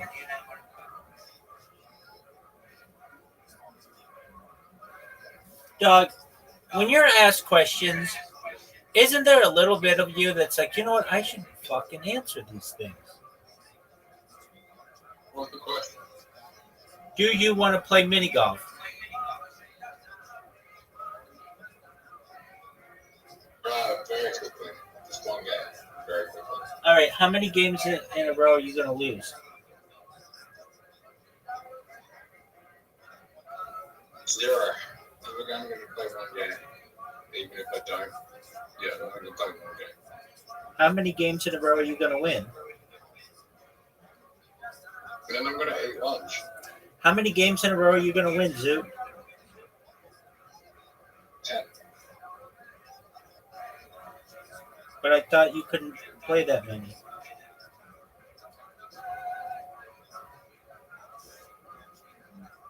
Alright, 10.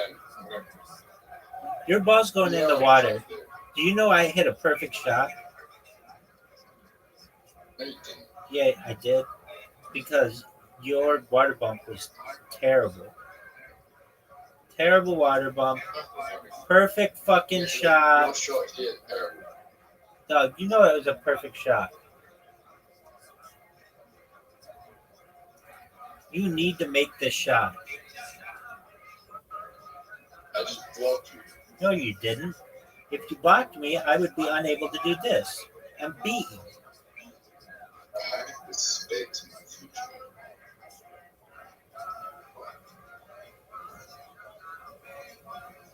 What do you have to do? You have to speak to your future wife? Yes. Yeah. Isn't that taking things a little quick, man? Considering you've never even eaten this chick's box? Aren't you taking things a little quick? Considering you've never even eaten this chick's box?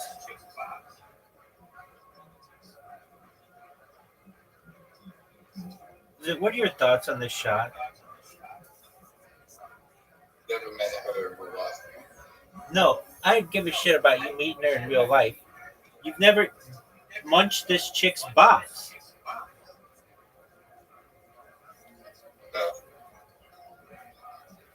No. What are your thoughts on being down 2-0?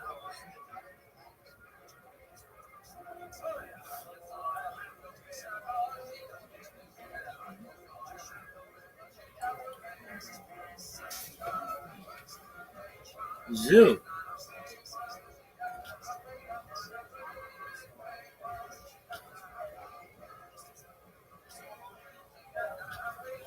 Zoo, are you proud of how you played?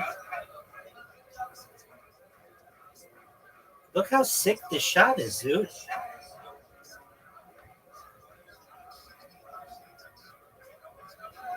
Hit my ball.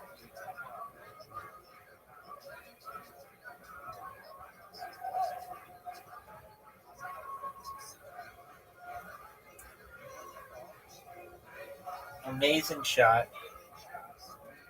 I know it. You know it. Everybody knows it. Your shot, on the other hand,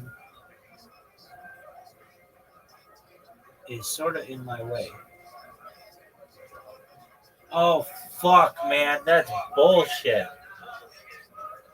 Zoot, make the greatest comeback in the history of mankind here. Zoot, you know you could make the best comeback ever? This is a great hole on which to do it. This is a great hole in which to do it because so much random shit can happen. Oh, baby girl. But it ain't your day, son. It ain't your day, son.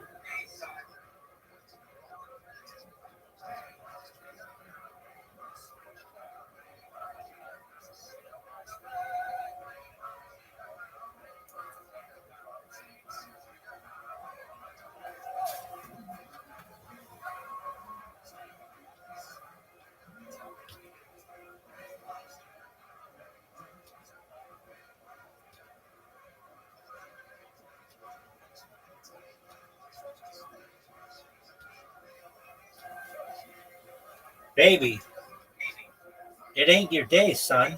You've never completed this hole. And I'm going to do everything I can to prevent it. You're gonna finish this hole. It's not gonna fucking help, is it? No, it's not. Zoot, look at this move. Does it improve my life if I finish this hole at all? Yeah, because then you'd have accomplished something. That, Fuck! Oh, Rabbi. yo, pimp.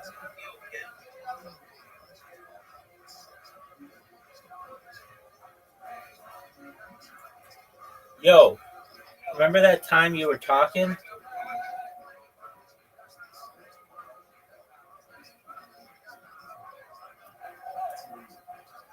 Look at this shot.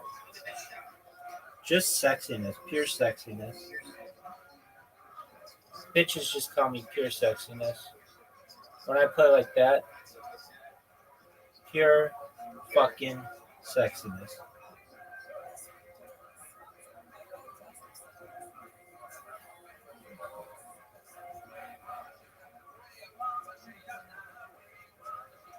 You've got a chance to finish on this hole, especially with where the hole is, the location of the hole. Look how sick that shot was. Zoot, you have a chance. Oh, baby.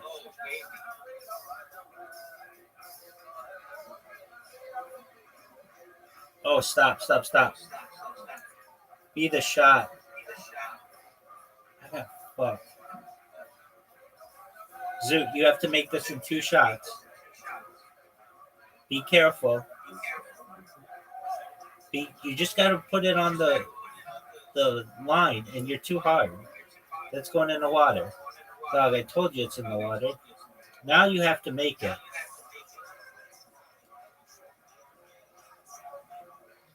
Zoot, for the first time ever, make it short. Too hard, dude.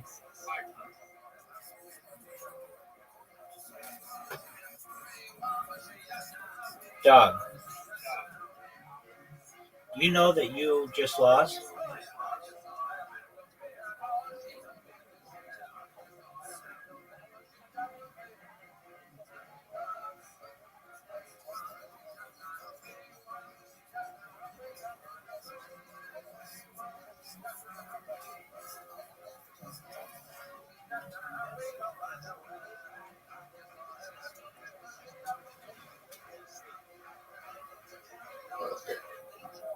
No, you said you're done.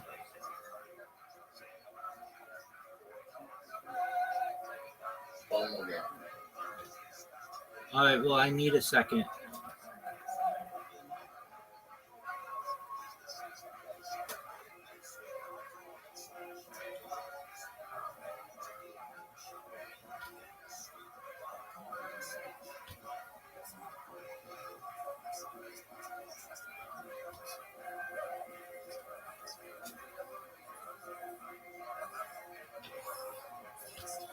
It won't take me long, but I do need a second. What's your favorite Justin Timberlake song?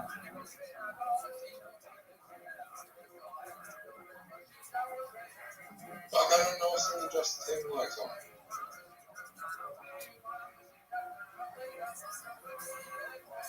You don't know a single Justin Timberlake song? I know he was in the Social Network, but I can't remember a fucking single song he sang. What about Sexy Back? No, that's not my favorite song. All right. Well, what is it then, big dog?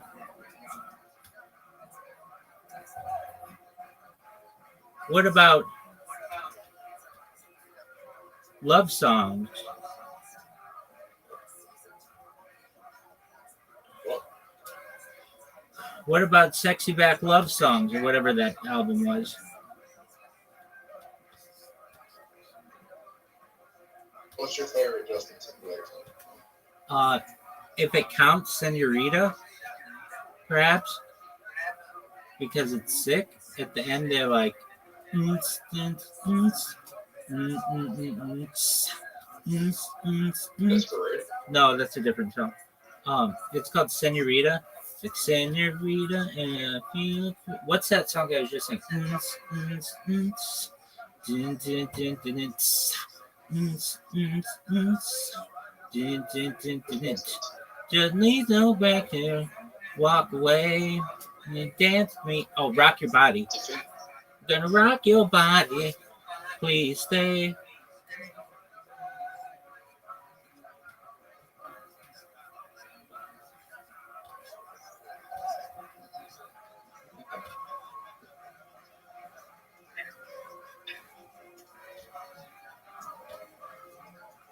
Do you like the song Rock Your Body? Because I had you naked by the end of this song. Mm, mm, mm. Did you watch the Super Bowl when he ripped off Janet Jackson's boob?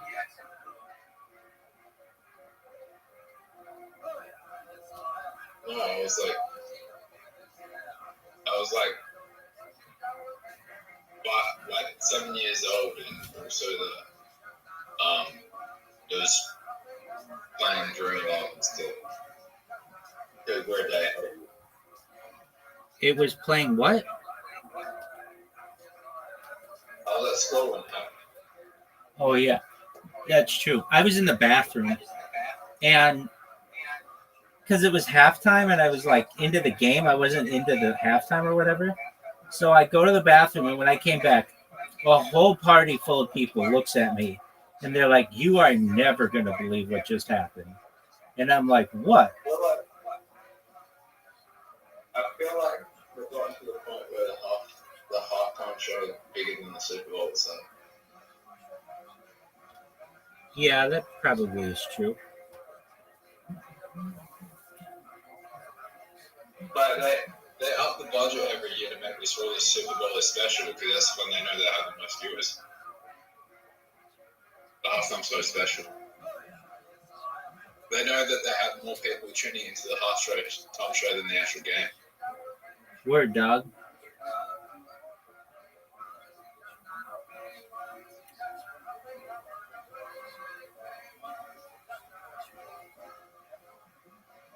Like if you can get a commercial before the halftime show or after the halftime show, holy shit. I think the slots are more expensive.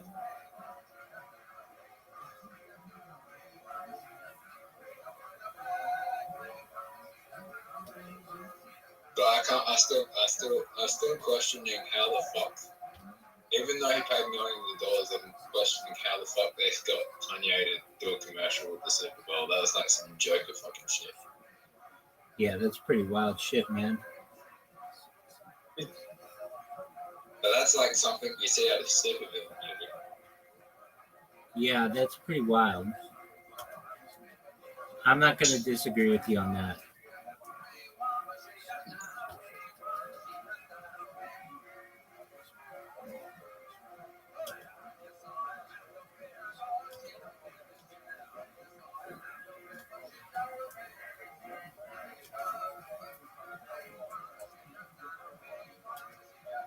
So you're waiting for your future ex-wife to call you? Future ex-wife.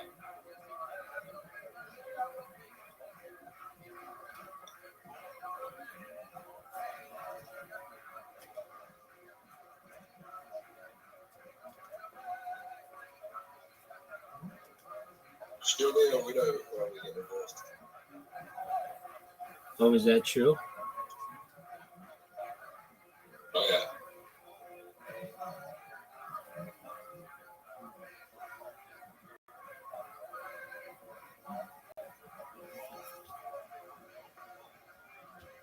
Fuck. I'm Jackson. You're not gonna marry her, but it's not her for a really long time. No, you love this bitch. Ever since she got on Ozempic, you're all over her. So, Ever since this bitch got on Ozempic, you're all over her. what's those Olympic? It's like a weight loss drug.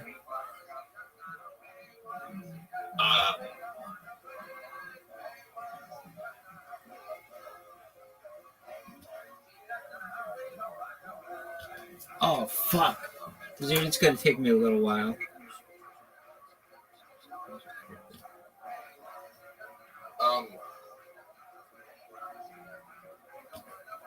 Yeah.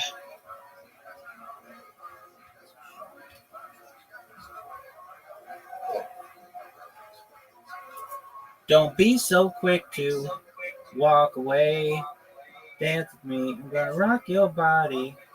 Please stay. Dance with me. You don't have to admit you wanna play. Dance with me. Let me rock you till the break of day.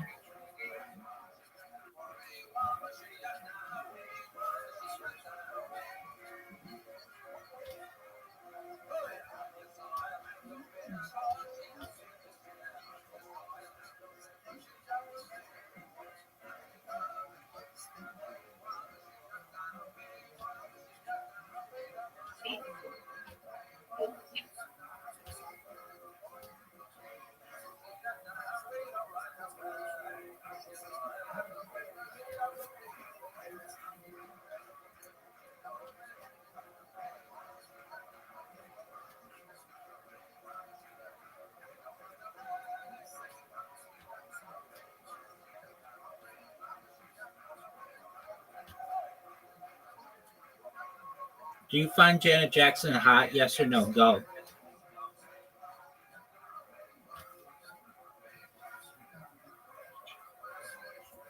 What time What'd you say? period? What time period? Any?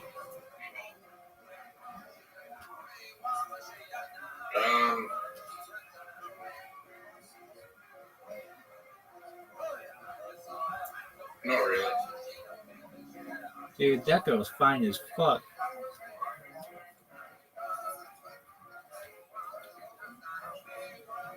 Don't you want to get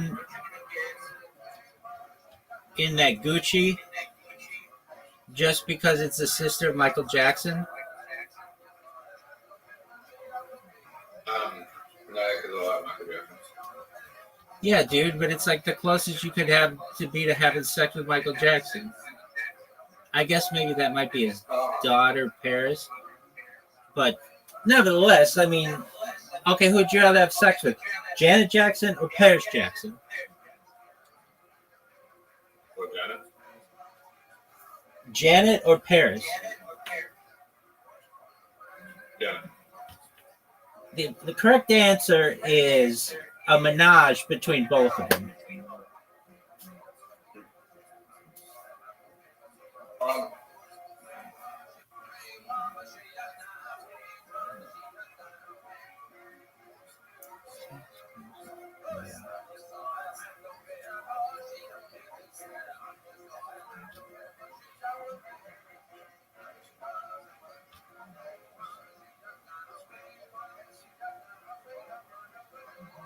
That's like kind of saying that I want to fuck India. Oh yeah, she can get it.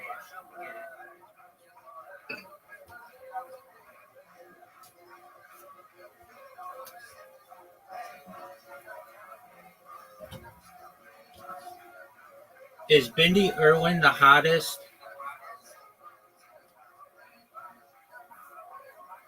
wildlife person there is?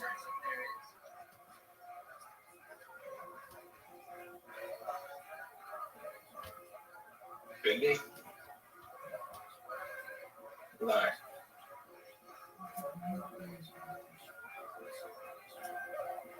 Who is?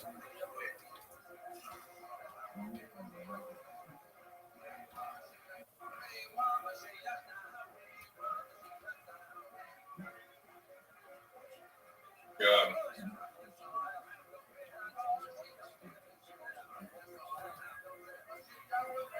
I'm not sure. You know, that's something that they should really like have a super hot like chick who does that shit. They don't. There isn't like a super hot chick who does that.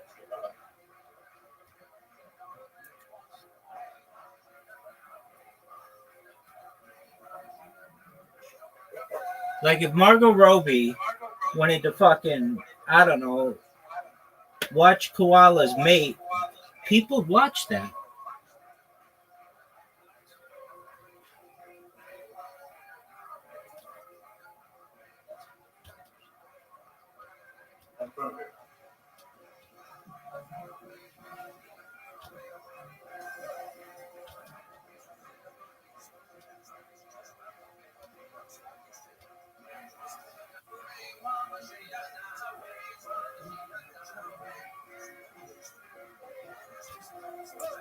All I know is Robert Owen's going to be more famous than his dad.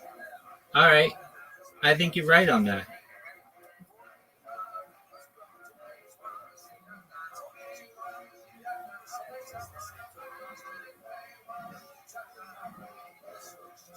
But his dad did have a movie. What was his dad's movie?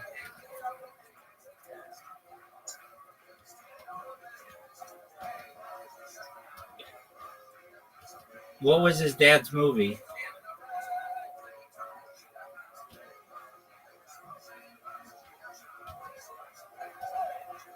The Crocodile Hunter. That was a movie? The Crocodile Hunter Collision Course. The Crocodile Hunter Collision Course. That was a movie? Yeah.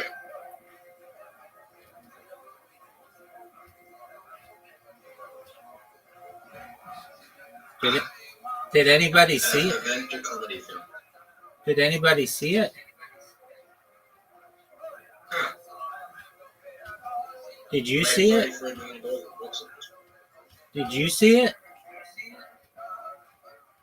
Rerun on TV. Was it good?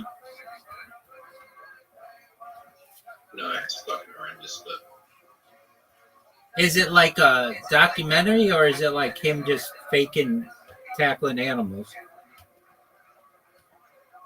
no.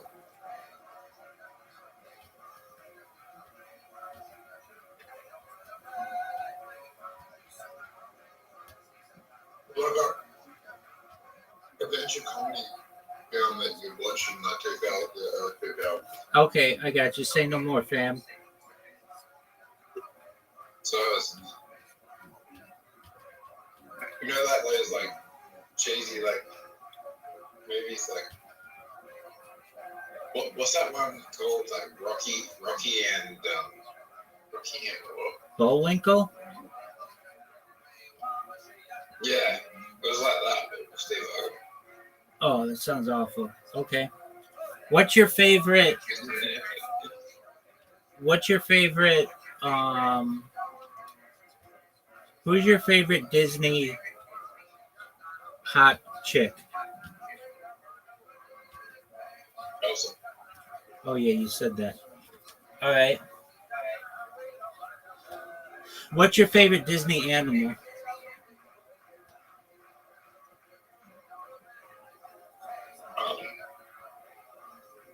Animal? Yeah, like you not to have sex with, just like you think it's funny. Okay, non-human Disney character. Doesn't have to be an animal.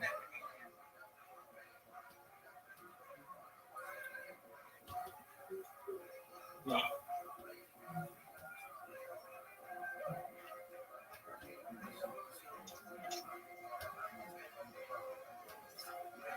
Um,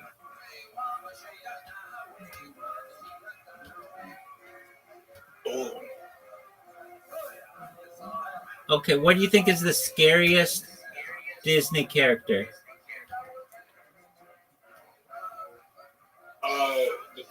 the villain from Little Mermaid. Ursula? Yeah. I can see that. That's a good one. She's kind of hot though. Have you seen that girl when she's like young? No, she's not. Dude, yeah, she looks just like Ariel except like a little darker. She's beautiful, actually. Little Mermaid. Do you know what I mean? Yeah. Yeah, she's beautiful. Why do you think the new Snow White movie is getting so much backlash? Because that actor made comments about the Middle East, which isn't usually a good thing to do for your career.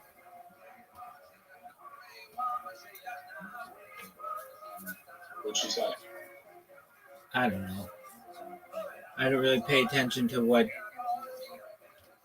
actors usually say. What's your favorite live action Disney film that they've put out thus far?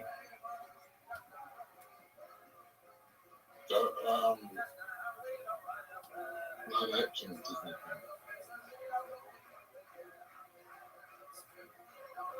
Yeah. Hang on.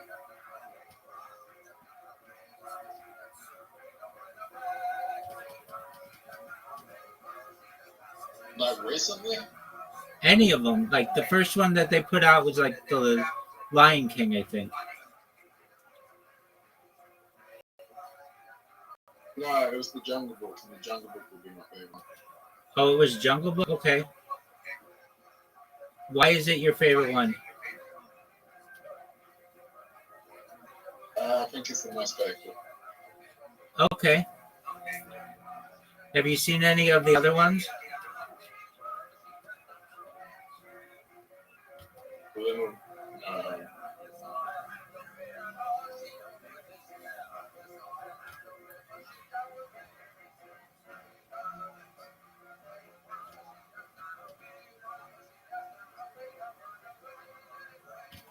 but if you're talking live action Disney,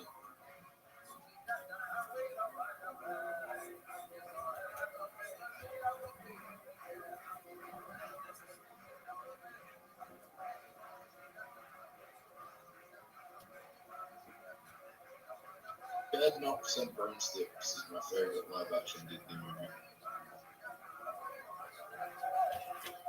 movie. What's this now? What is this movie? Bed Knocks and Broomsticks. What is that? You never seen Bed Knocks and Broomsticks? No, what the fuck is that? Bed Knocks and Broomsticks. Yeah, I know you keep saying that, but no one knows what you're referencing. It's a live action film. Yeah, it's a live action film, but it's a hybrid live action animated film. Like Who Framed Roger Rabbit? Yeah. Okay, and what is it? About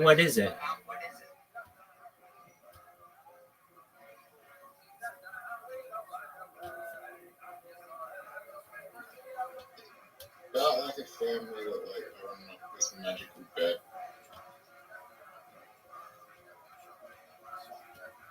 And it's really good? Yeah. Did you see Brave?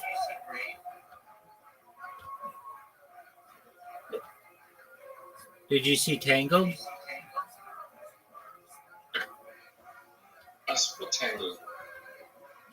How was Tangled?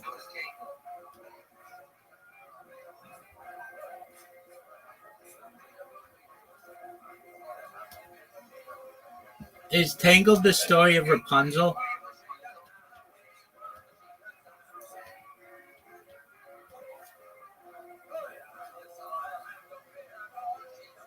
Yo, pimp. Is Tangled the story of Rapunzel? Yes.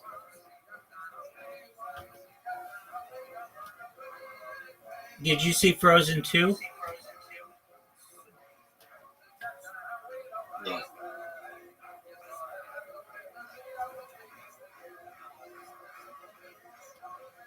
Did you say Frozen 2? Dude, I haven't seen a Disney film since maybe The Lion King. Well, no, I saw Inside Out, which I thought was amazing. Have you seen Inside Out? No. That movie rocked. Let me think if I've seen anything else since then.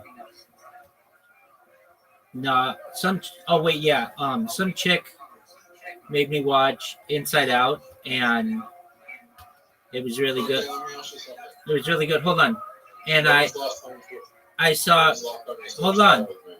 hold on, and I saw Finding Dory. Is that a Disney movie? It's a Pixar movie. Yeah. All right, I saw that. Yes, it- I saw that at the drive-in with a chick, different chick, and When was the last time you saw a Star Wars movie? dude, I haven't really seen any of the Star Wars movies. Wow, really? Yeah, I'm like part of like the American culture that thinks that stuff's lame. Um, it used to be lame. It's now become cooler, but like, I don't know. I know the story, but it's just like, I don't know. As a kid, I was more about like realistic shit than stuff that's in like space. I shouldn't say. Okay, so I had this friend of mine who was really into all that stuff. Actually, I had a few of them. They were really into. They were really into all. Hold on.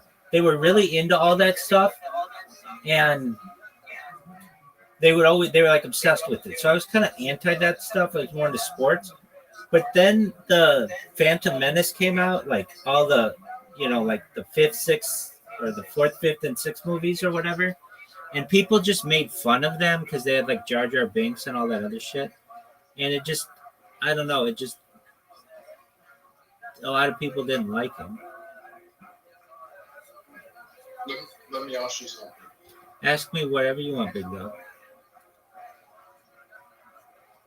What do you think is more likely, the moon landing or Star Wars being real? Well, moon landing just didn't happen, so I guess I'd say Star Wars being real in some galaxy like far, far away.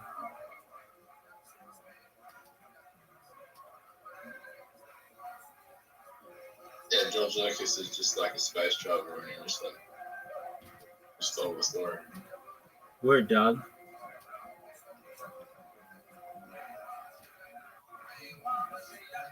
I feel like if anyone was going like anything like maybe Harry Potter, let's say, like J.K. Rowling's like a witch and she went to Hogwarts and like Harry Potter like actually real. Do you think that's true? No, I don't. But it's possible. Yeah, dude, anything's possible.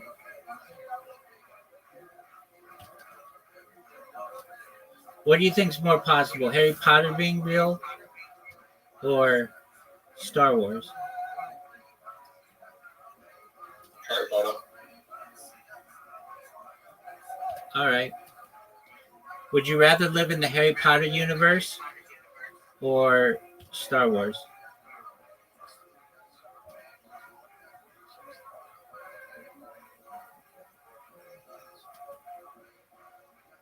Probably Star Wars. Do you know why? Why is that? Because if I was living in the Harry Potter universe, I'd probably be a muggle and I'll never get to see it anyway. So Why you're not a purebred? Nope. What do you have to do to be a purebred?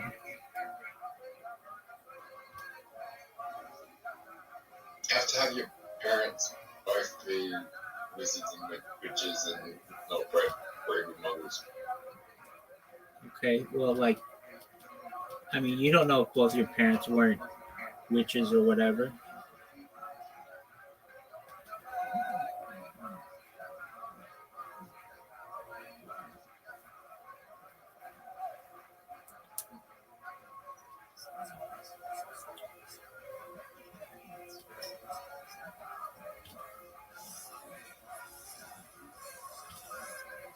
Right? Yeah.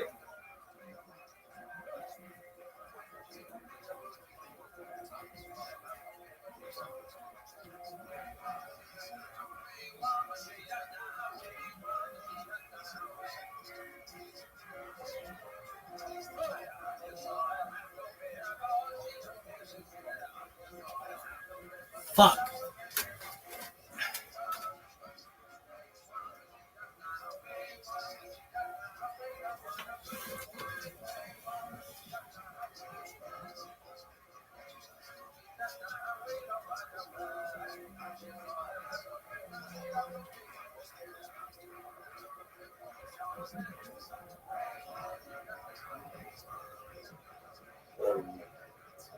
Did you just say the name that shouldn't be said?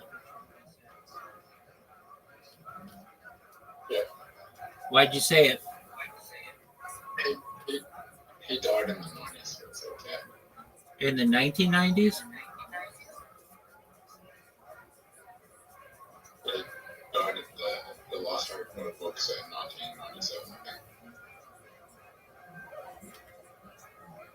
You think J.K. Rowling wrote all those books? Well, actually, the last Harry Potter book is set in like 2010 or something. Like 10, 20, I don't know. 2016, I don't know. But no one counts that one. So there are 8 Harry Potter books? There are 7 Harry Potter books.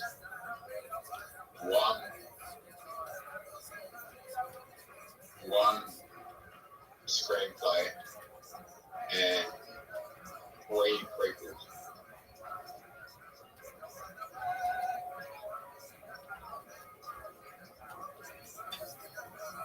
What are the prequels called? Fantastic Beasts and Where to Find Them. And then Fantastic Beasts and Where to Find Them. 2 really long names.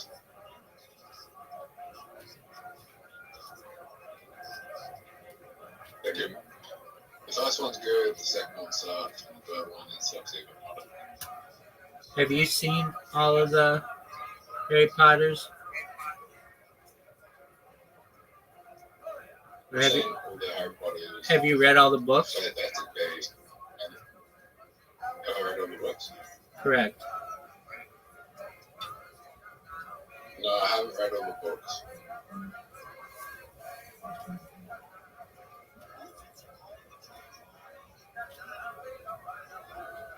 Oh, Rabbi, by the way, there's a Harry Potter TV series coming out next year. What's it going to be called? Harry Potter. Just that? Yeah, it's on HBO. I think I heard about this.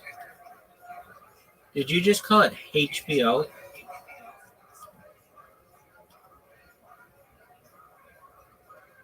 Yeah.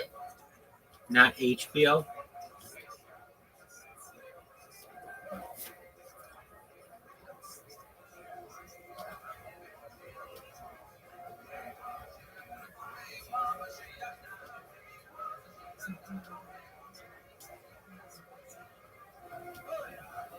What did you say? Do you like 101 Dalmatians? Yeah. Why did I call it HBO? HBO. It's HBO. Yeah, that's what I said. Yeah, but that's not how you pronounced it. But that's cool. Do you like 101 Dalmatians? Yes. Do you like Cruella de Vil? Yeah, I fucked her a lot of film.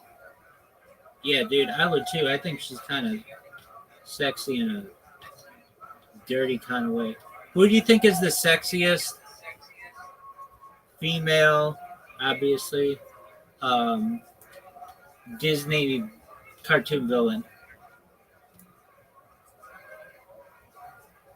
Villain? Yeah, like Bad Girl.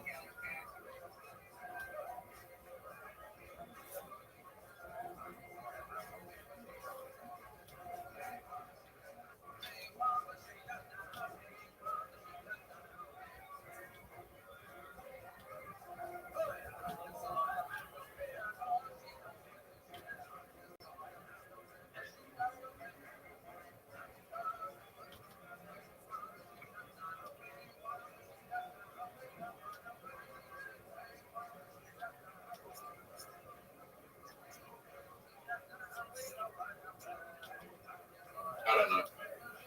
Dude, I think it's young Ursula.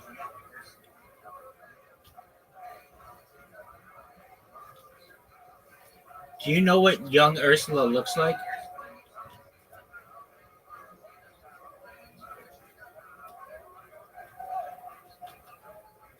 All right.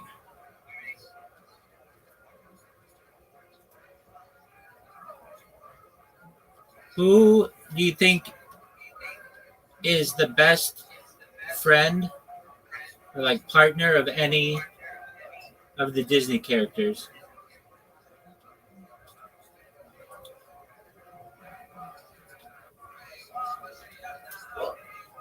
Like, if you had to pick one friend from the Disney books or movies or whatever with whom to be friends, who would you want it to be? There's only one answer to this, I think. So I want to see. You might come up with something. Jamie from Aladdin? 100%, man. Good job.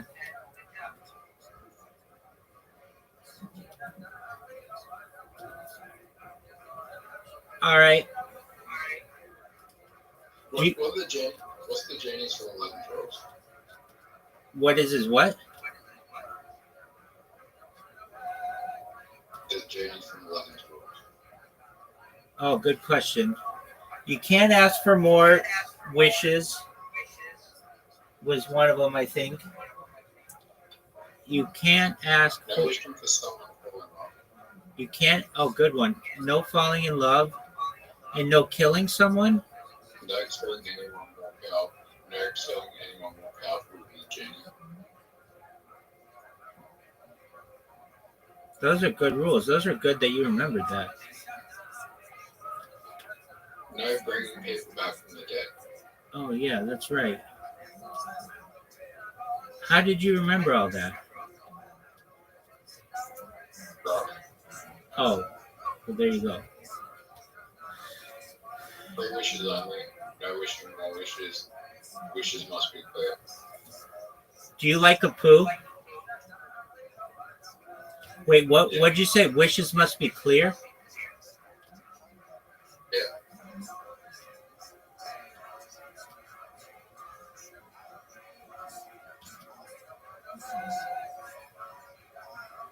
You think Janies are real? No, Yeah, I think so. no. Why not? Because I don't think that stuff is real.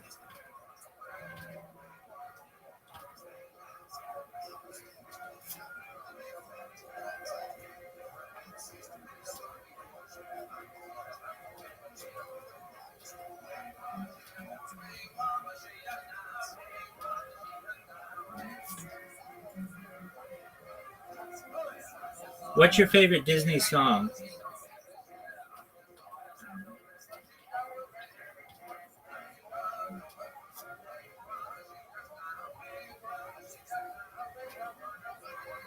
Let it go.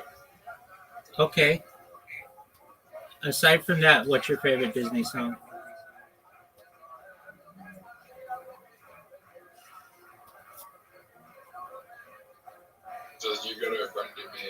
Toy Story count? Or, Yeah, why wouldn't that count? Because it's like Pixar? no, because the song wasn't made for Toy Story. Oh, yeah, okay. Good point. Who's your favorite Toy Story character?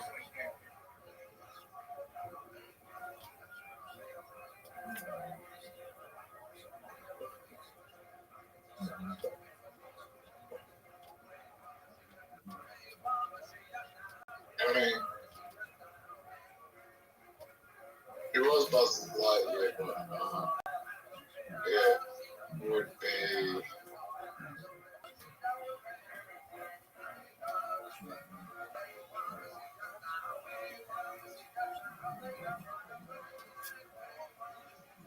That's a good one. I like Buzz Lightyear as well. Rex. What's his deal? He's afraid of a lot of stuff. Yeah. Did you see Toy Story 3? Yeah. Was it good?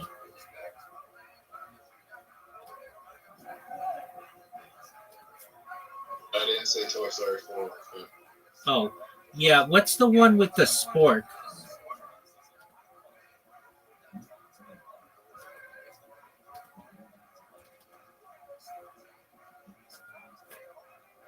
I think that's Toy Story 4. All right. Did you like the movie Cars?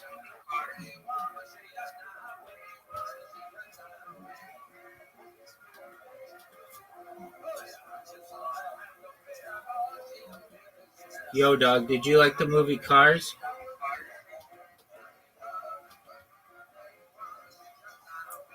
yeah. How is this set in the Toy Story universe?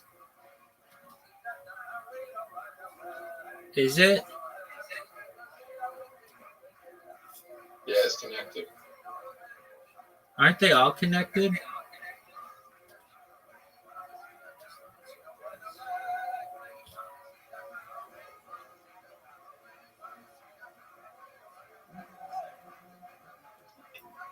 Yeah.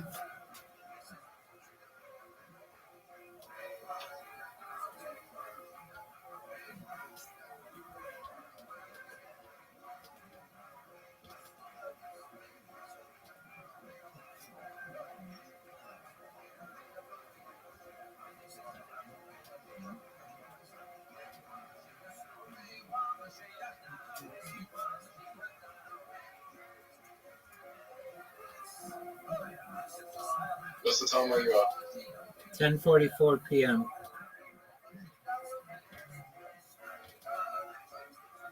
What? 10:44 p.m. Okay.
Are you going to the gym today?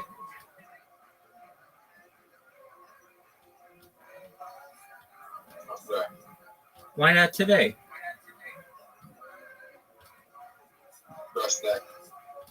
Are you sore?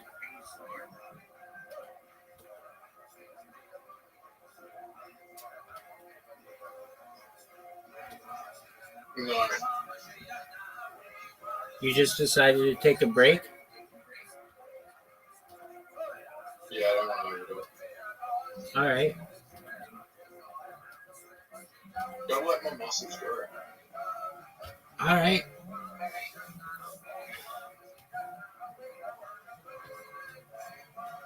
If you go to the gym every day, your muscles will be hurt. All right. What are you saying, all right, boy? Like, I understand what you're saying.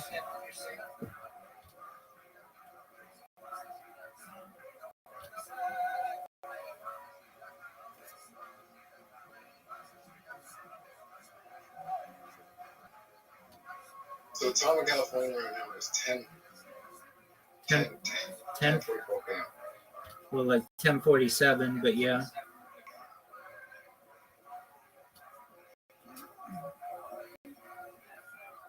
Is the time zone in California the same throughout California? Or is it different It's the by same. city? It's the same throughout the whole state.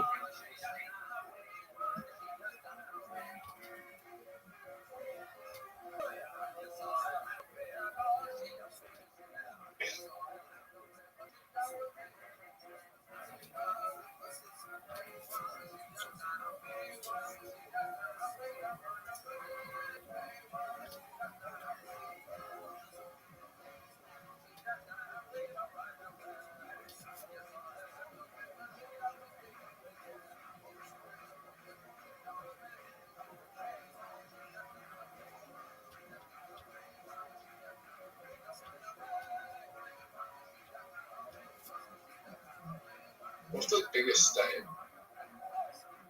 Alaska. Yeah, then Texas, then California. But California is the most populated out of all the big ones, right? Correct. Did you know that the island of Java has more people on it than Australia, but is 1/55th the size?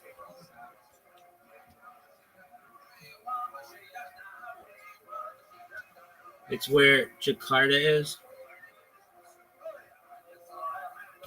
Okay. Wow, so California is the most populated state in America? Yes, sir.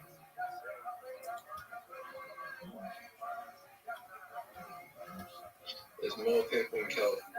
There's nearly twice as many people in California than there is in Australia. Word, dog. And you're only like,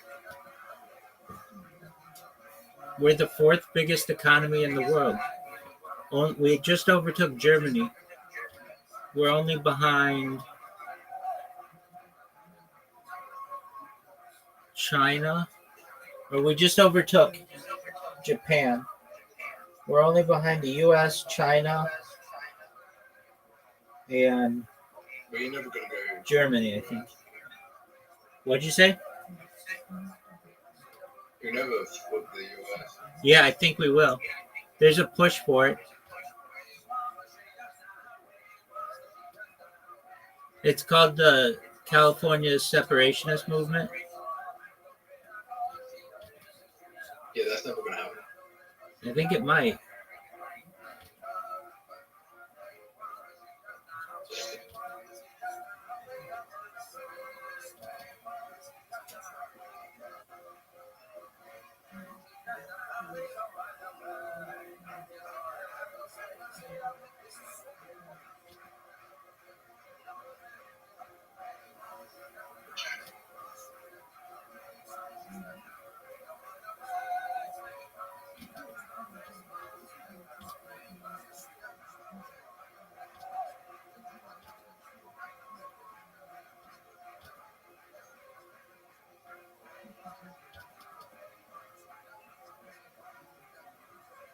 You could fit 80 million people into Australia and we only have 24 million people. 24 million population. Right.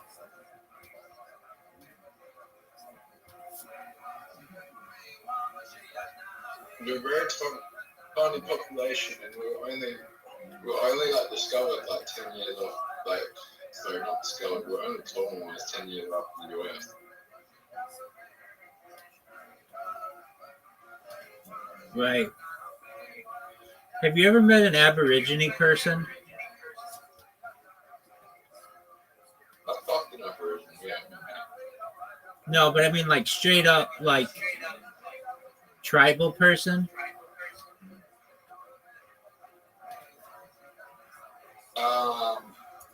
Okay. Yeah, but true Aboriginal tribal people don't speak English because if you speak English, it means that you got kicked out of your tribe. Gotcha. So you have to be doing something bad. But all the Aboriginal that live here, like live in metropolitan areas, have been kicked out of their tribe usually. So they're speaking with got kicked out of their tribe, then their family members have done something bad. And their tribe to get kicked out. I think it's cool that Aboriginal people don't like taking pictures. Yeah, because they don't. It steals your spirit. They a dead Aboriginal person. Because what? Because looking at a dead Aboriginal voice or a photo from someone that died in Aboriginal culture is frowned upon.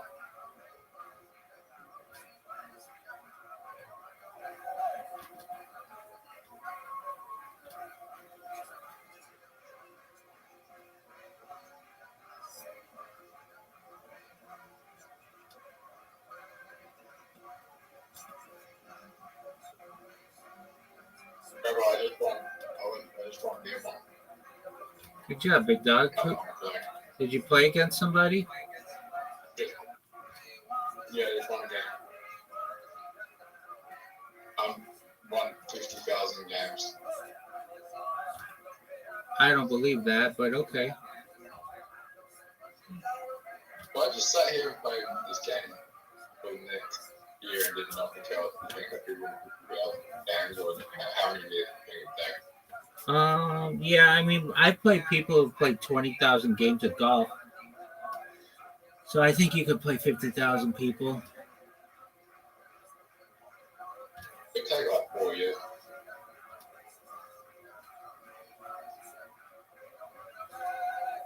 I don't think it'd take 4 years. But we would thought it would take 2 years. No, it would take a year.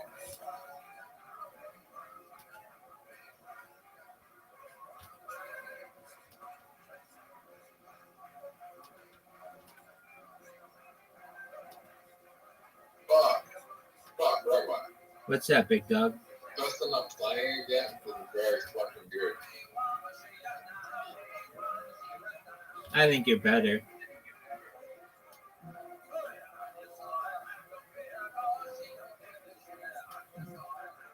So I went for the psychologist today. I did an ADHD test today. All right. What'd they tell you? I thought it was not ADHD. The first part was the autism test, and they said, big dog, the test didn't say I have autism, but they say that I have traits of ADHD, and that's going on. They don't think you have autism? No. All right. What else do they think you have? ADHD. What else? Just that.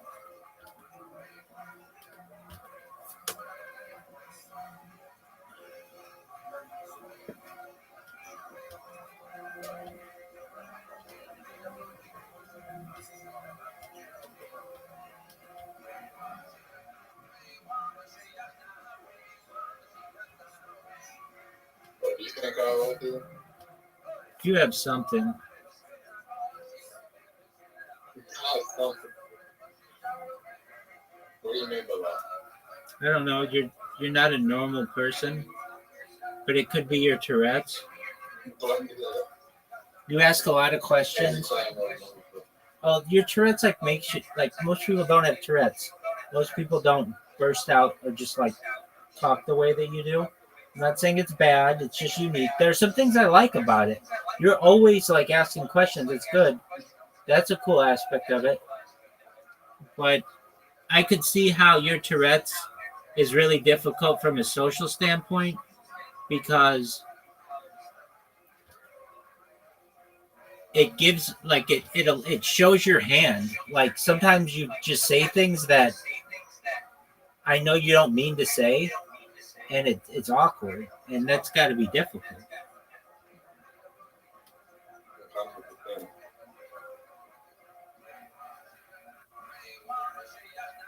Is there any treatment for that?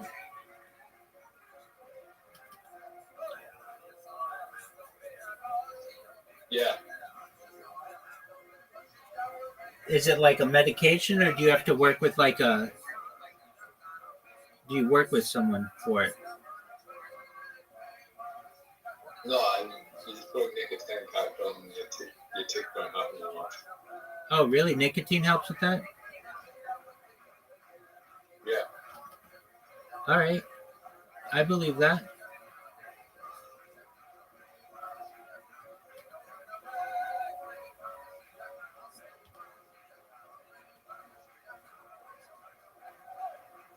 So why don't you wear the nicotine patches more? Is it just expensive? Yeah. All right, I get that. And addictive. Yeah, I imagine it would be.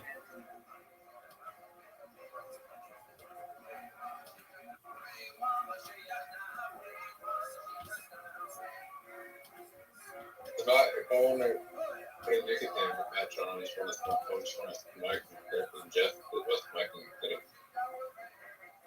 putting it on. Yeah.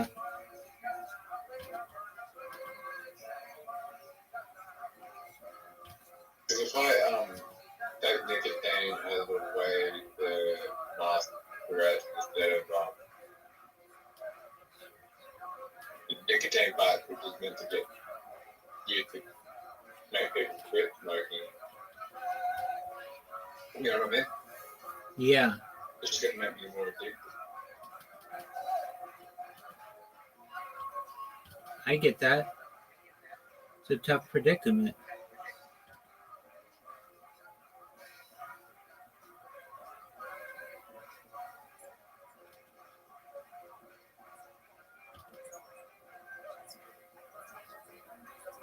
Plus, nicotine patches are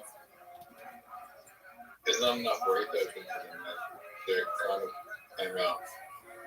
They're kind of only been around for like 20, 30 years. Right.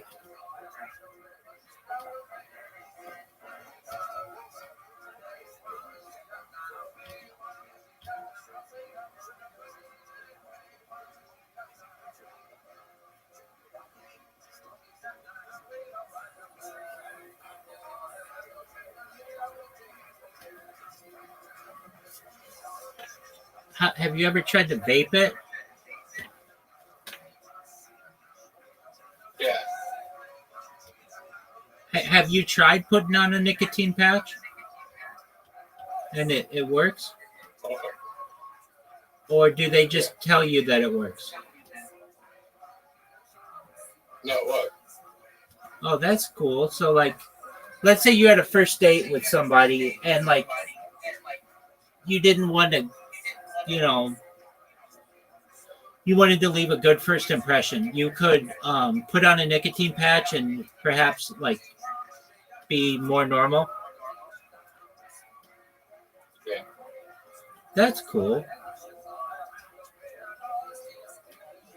I mean, it's got to be hard to do. You do a good job, with how hard it's got to be. I've seen people with it really badly, like they would speak out in like large auditoriums, and if you don't know what's going on, it's strange. So you don't have it like that. So when I say that, I want to get with when I say someone with Tourette's, I want to get rid. Oh, so if you see someone with Tourette's, your tics get worse? Yeah. No way. That's fascinating. Look it up. I believe you. The common thing. So, like, if you had a room full of people with Tourette's, they would, like, be really on edge? Yeah. Well, in the same time, like, even you without Tourette's, if you sat in a room for like 6 to 8 hours with people with Tourette's, you'll start fixing yourself. I don't think so.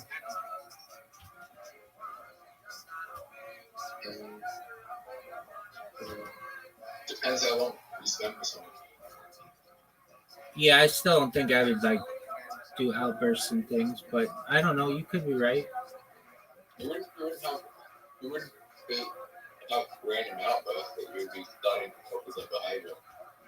Yeah, but I mean, that's just like human behavior itself. It's like you start doing what people do around you.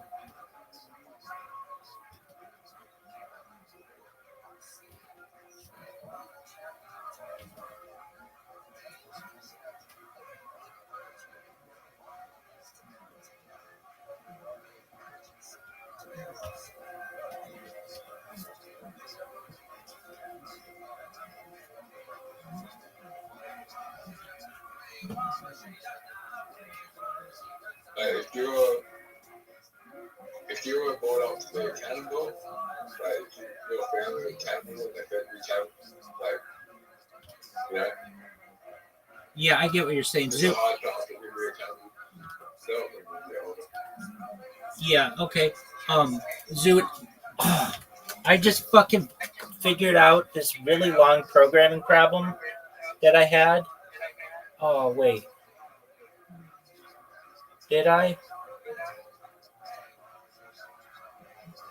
I think so. I think I did. All right, so I'll play you in whatever game you want. What game you want to play?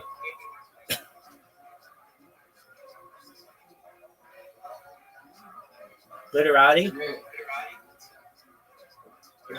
we're already.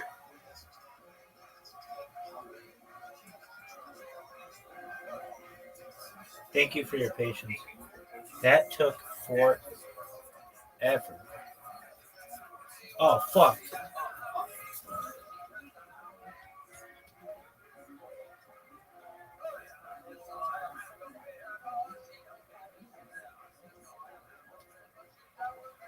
Fuck.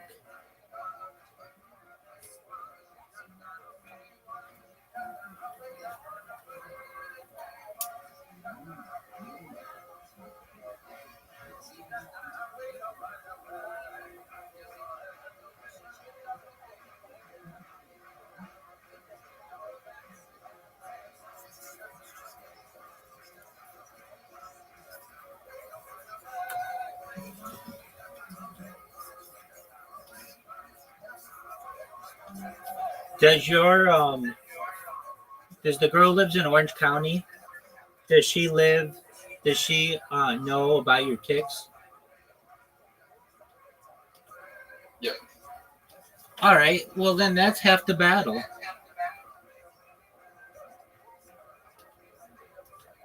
Well, yeah, like I told her like last week. And she's like fine with that? Yeah. Do your parents have it? No. Your My you, cousin does. do you have siblings? Yeah. Brother, sister? Okay, your cousin's got it. But your brother doesn't? No. Wow. And I'm trying to see because of early onset Parkinson's as well. So it's even lost. Wow, you've got all kinds of shit wrong with you, Zoo. Did you tell that girl this? Yep. Oh, wow. How was her trip to the Caribbean?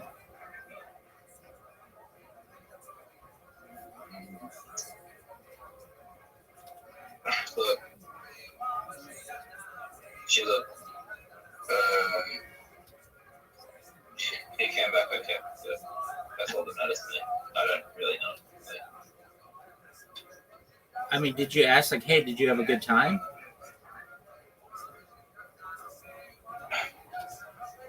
Yeah, look. He sent me a message today saying sorry that I haven't been talking to you. He feels bad, and it's just a hard situation. I can't really explain it. I can't really explain it out of respect to her and because you're streaming. If you weren't streaming, I'll tell you. All right, I've got you. I mean, I'll ask, did she have a good time on her trip?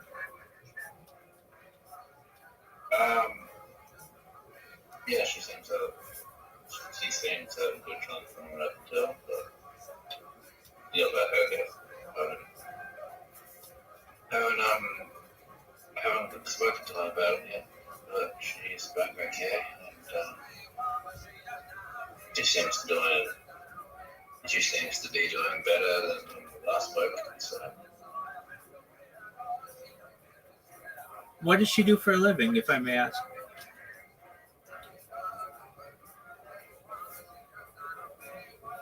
what? What does she do for a living?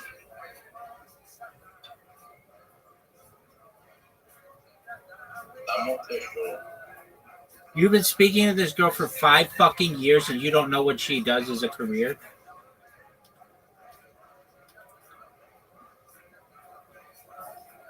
Isn't that a red flag?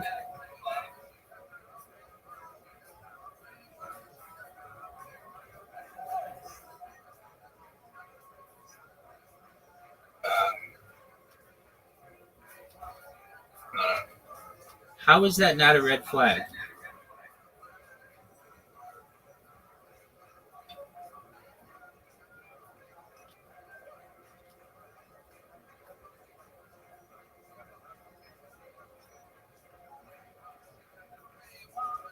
She told me she had credit repaired. Okay, so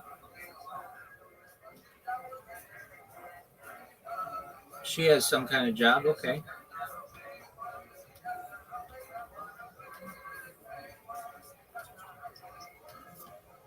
That's cool. Do you know what city she lives in? What do you mean? She lives in Orange County. Like, how close? Like, where does she live?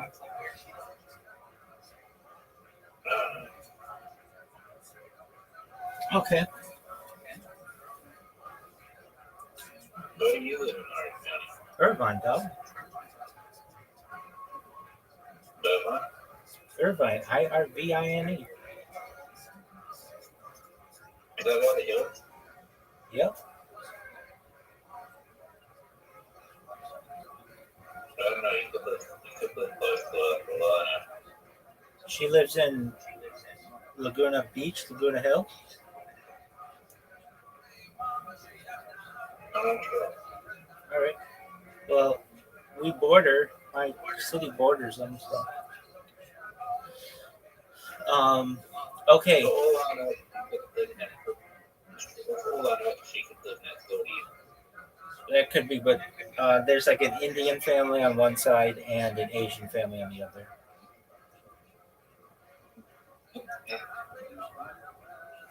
His dog does not live next door to you. Right. She could be across the street. I've never really seen those people. They have like a Tesla, but that's all I know. All right. Are you ready to play?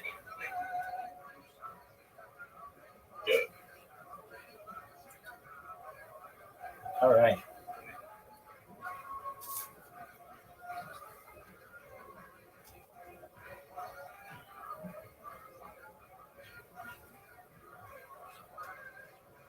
I mean, if you said fit Armenian woman, I'm not. Oh, hold on a second. She's Armenian.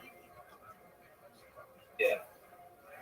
Oh, all right. He's got a thing for a fucking Armenian.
Just a heads up, it's tough to get into Armenian families. They're like not open to. They're not very open to outsiders of their culture. Depending on how Armenian she is, um, it's like it's pretty closed. And even if you do get in, I'm not saying her immediate family wouldn't like you, but the extended family definitely won't. I shouldn't say that. I shouldn't say they definitely won't. But like, there's a good chance the guys will not like you. Like, maybe her brother might like you, but he probably would hate you. But like her cousins and things like that, it's it's difficult because they want you to marry other Armenians is really the thing.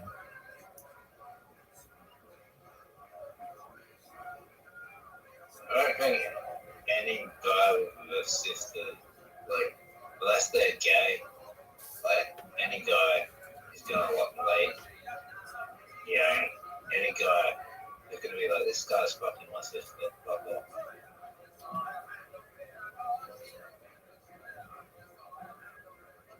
I mean, do you have a sister? No, I don't.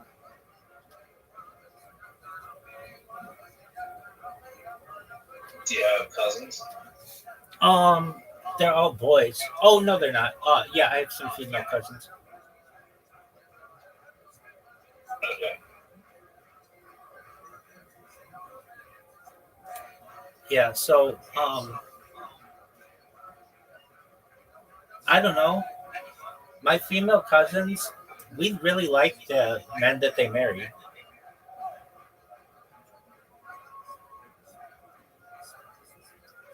Are they Jewish? Yeah, Yeah. yeah.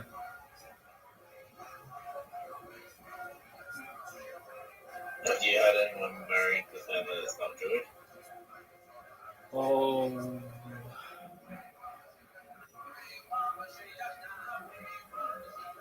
we've had people who are different religiosities. So some people more orthodox than others, and some people who are secular. But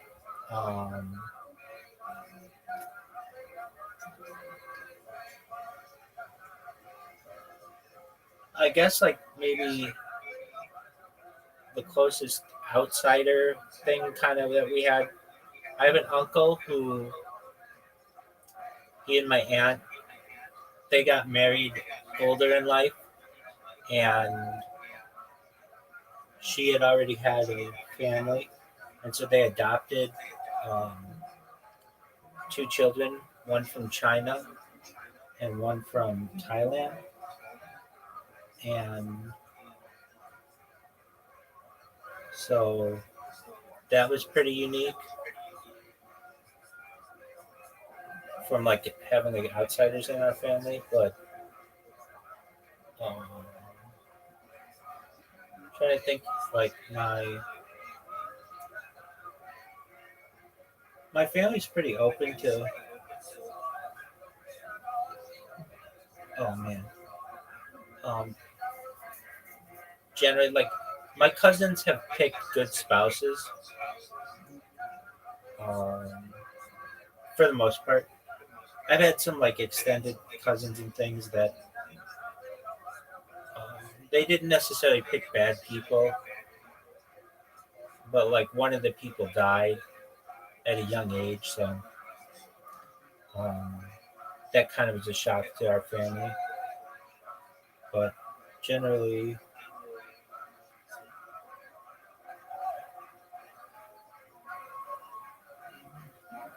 we're pretty open. I mean, like my family has different religiosities ourselves, so most of us are, I would say,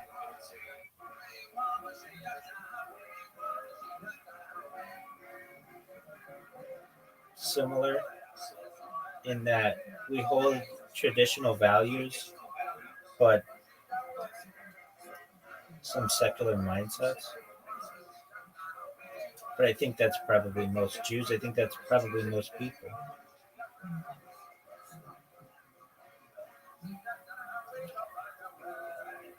I mean, are you one of the like? There's some Jews that don't even view like non-Jews as people. Yeah, I mean there are arguments to be made. People. I don't necessarily, I don't necessarily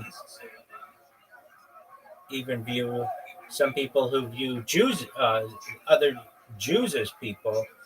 I think that it's subjective, and that's not necessarily accurate.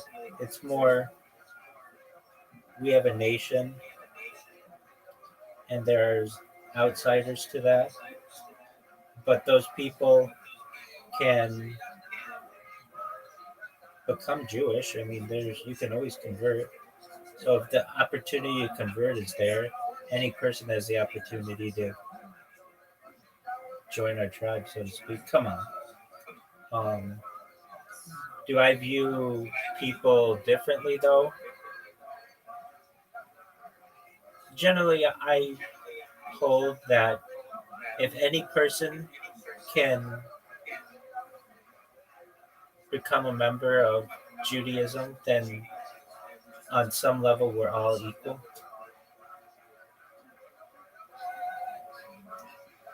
But I know that there are people who hold different opinions on the matter, just like there are in Christianity and Islam. They're like highly devout people, or I shouldn't say devout, but almost like fanatical people. Is anyone ever coming and question if you're a real rabbi or not? Oh, sure, it happens quite often. And really, there's no hard line. I mean, like there are like there are trans rabbis, there are female rabbis. So, from my perspective, if we have trans rabbis and female rabbis, the fact that I live stream my life, well, I'll be a little avant garde, isn't anything out of the ordinary. Like, literally, we have rabbis who cut off their penises or have them inverted into vaginas. If those people are rabbis, I'm certainly much closer to your traditional rabbi. And I would really put it this way. Prior to live streaming my life, I was the most, I will just say it, most orthodox person perhaps in the world. I went to synagogue every single day for years, never missing. I went to Shabbat every single day or every single week, never missing for years on end. I mean, like, this is not the life that I once lived. This is just my life now. I was once very, very, as we would call it, but Orthodox in your traditional sense. Stop that being extreme. Well, a lot of things changed during the pandemic, and a lot of arguments were opened within different traditions. If the pandemic happened, would you be ashamed? No, I don't think so. I got very comfortable on camera because of the pandemic, because my classes were on camera. My synagogue services were on camera, some of them. So it just became something where I was on camera and my work was on camera. So I was on camera already anywhere from like 10 to 12 hours a day. When before I just wasn't, I was like a normal person. I wasn't that comfortable always being on camera. So if I was already on camera like half the day already, then why not get comfortable with the other half, which is generally just sleeping? And when I first started, I was much more raw in what I showed. Like, I was just straight up naked for like a few months during some times, because I figured like I want this to be like a human zoo. I want people to be able to see like my muscle movements and things like that. But I got banned on YouTube really quickly, and so I realized I had to wear clothing, and like I couldn't show myself peeing on YouTube, or like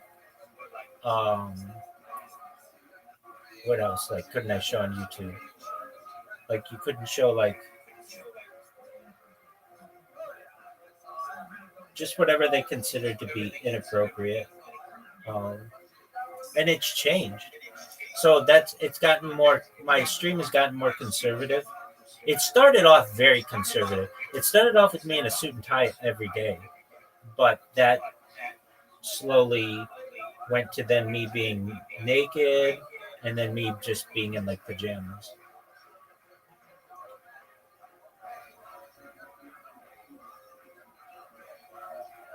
But like my earliest streams are in a black suit and tie, black hat.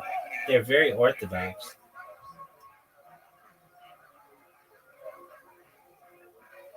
How many people you've spoken to on this journey? Oh, let's see. I probably speak with, like, if we're talking different people, probably somewhere about 3,000 or so. Well, if we, like, people have been in my Discord. I've only had my Discord open for a year, but I was in other people's Discords prior to this, and I was in, like, other people's Telegrams. It hasn't even been a year for my Discord. It's been, like, 9 months or something.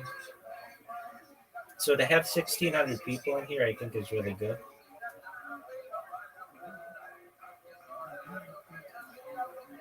But I haven't spoken to them all. A lot of people just join and leave right away, or join and don't talk, which is fine too. It's anybody's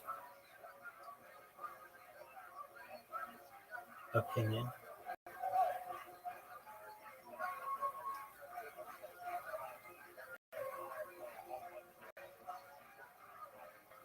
In the future, I can just like, in the future, when this stream gets popular, I can just go to AI and find all the times I've been talking. Yeah.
I just won, Rabbi.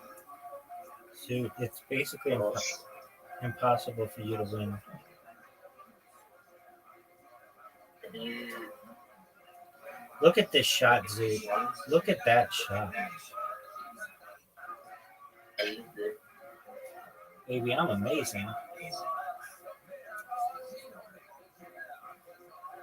Okay. All right, one more game. Is your girl gonna call you, or are you gonna call her?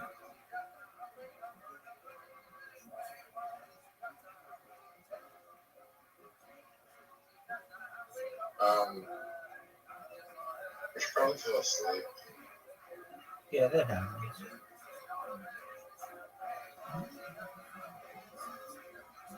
Oh, baby, get in. What a shot. 9.9, Zoot.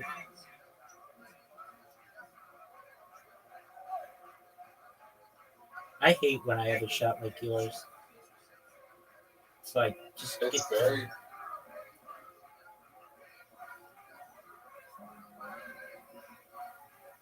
It's just a very complicated situation. A lot of it, some of it has to do with long distance. Some of it has to be do just done. Have you seen this chick naked?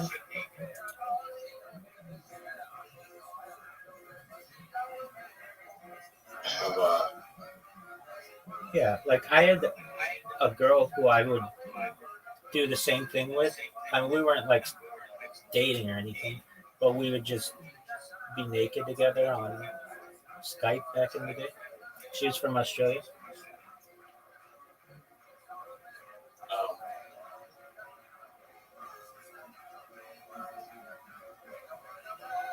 yeah. All right, so you have that level of comfort with her. What the fuck, Zoo?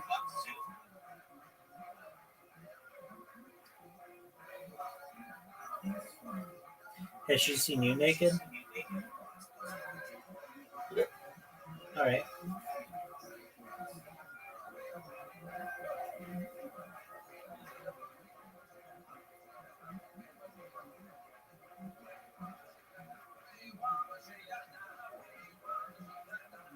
Oh, what a great shot. Oh, you got fucked. I didn't even care that I hit your ball in. That was such a nice shot. I hate this hole.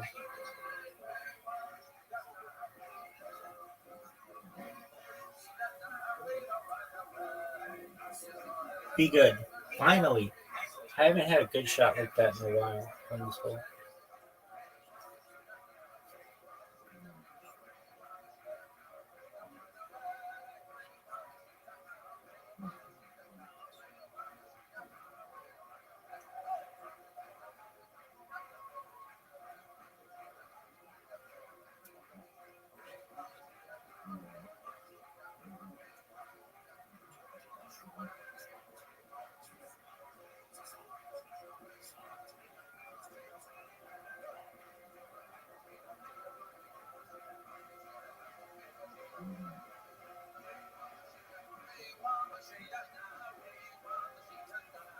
Oh my god. What a great shot, Zoo. Good job.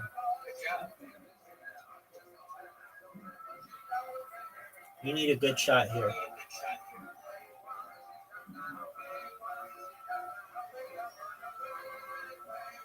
That's a perfect shot. That was a perfect shot. No, it's not. Why isn't it a perfect shot? Fuck. Why isn't it a perfect shot? Just hit your shot, Zoo.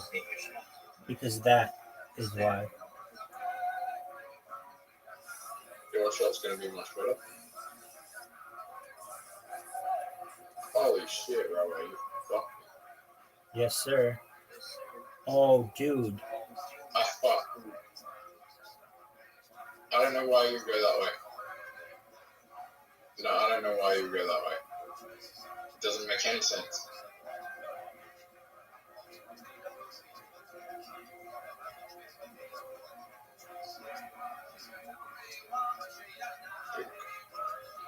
It comes over from there on.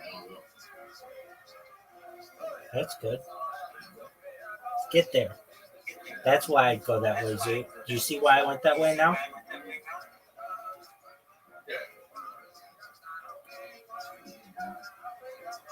Oh. Man, I don't know why I can't get this hole down. I must have played it 60, 100 times, and it's still, I never do that one. And then we just end up jerking each other off over here.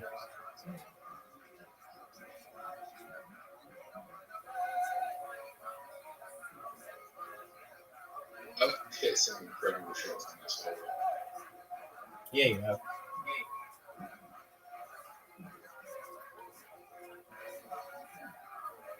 Up to you. Oh, I just helped you. Yeah, you did. Maybe. Maybe. Oh, Zook. I fucked up. No, you fucked me. Oh, Zoot. Zoot, I just fucked up. I can make this shot. Yep. How did you miss that? I hit it too hard.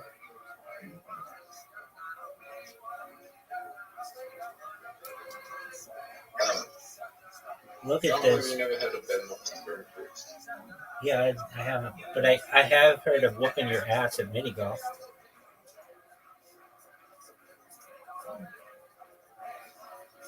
Can we watch bed some 36 times? Well, make her up sometime. All right, is that all she wrote for you?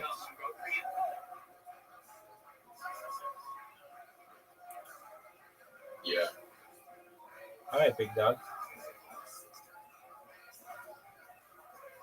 Oh, Ace is over 2,000 more.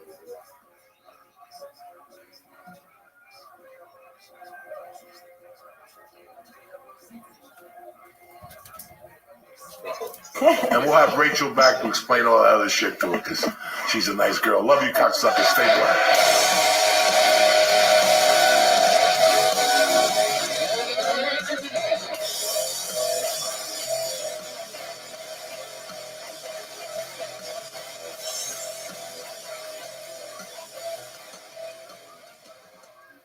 Uncle Joey here. Listen, it's time to make feeling good nice and easy. Ditch all the boring guided meditations. All you need is Via. Via is changing the game in natural wellness, combining high-quality, hemp-derived ingredients with powerful cannabinoids to create serious results. Whether you want more focus, better sleep, or a boost in your love life, Via has you covered. Listen, Uncle Joey, you guys know my tolerance is off the chain. I eat like 2 of these daytime. They call them daytime 100 milligrams. I'm ready to go. Last night I ate 8 pieces of toast with butter last night. Who does that? You understand me? That's what Via does. So customize your Via experience by choosing the type of relaxation you're looking for, along with the level of THC you want. With products ranging from 0 to high cannabinoid levels, they'll have something for everyone. So if you're 21 and older, treat yourself to 15% off and get a free gift on your first order. Use our exclusive code JOEY, Joey, at viahemp.com. Again, Joey at viahemp.com. Please enjoy the free shipping on orders over $100. That's viahemp.com, code word Joey. Thank you for supporting the podcast. It's Tuesday, the 25th of February. It's almost over, cocksuckers. Anyway, we got the church, New Testament. We got a nice guest, and it's Tuesday morning. Let's get this fucking party started. What's happening, you bad savages, you? I'm going to talk to you guys about Onnit. Onnit is one of my all-time favorite companies. We haven't spoken about them in a while. You know, I go on my little alpha brain cycles from time to time. Now they've improved that alpha brain. They got alpha brain powder. They got alpha brain everywhere. And it's tremendous. The new mood is still intact. I love everything from Onnit. You know, the kettlebells, the club bells, the whole thing. But I can only help you with supplements. Go on there. Start your year off on the right foot. It's the second quarter. Come on, let's do this. Right after the tax breaks, you're getting ready for the summer. You want to look good. You want to feel good. Everything's beautiful, right? Go to Onnit.com right now. Press in code CHURCH. I'm going to get you started with 10% off and great service and a great quality project. Product. That's what I meant to say. Product. So go to Onnit.com right now. Press in CHURCH. Look at the supplements. There's a list of them, and they're all good. And tell them Uncle Joey sent you. Church, get 10% off your first order. Now, without further ado, let's get this motherfucker started. Welcome back to church!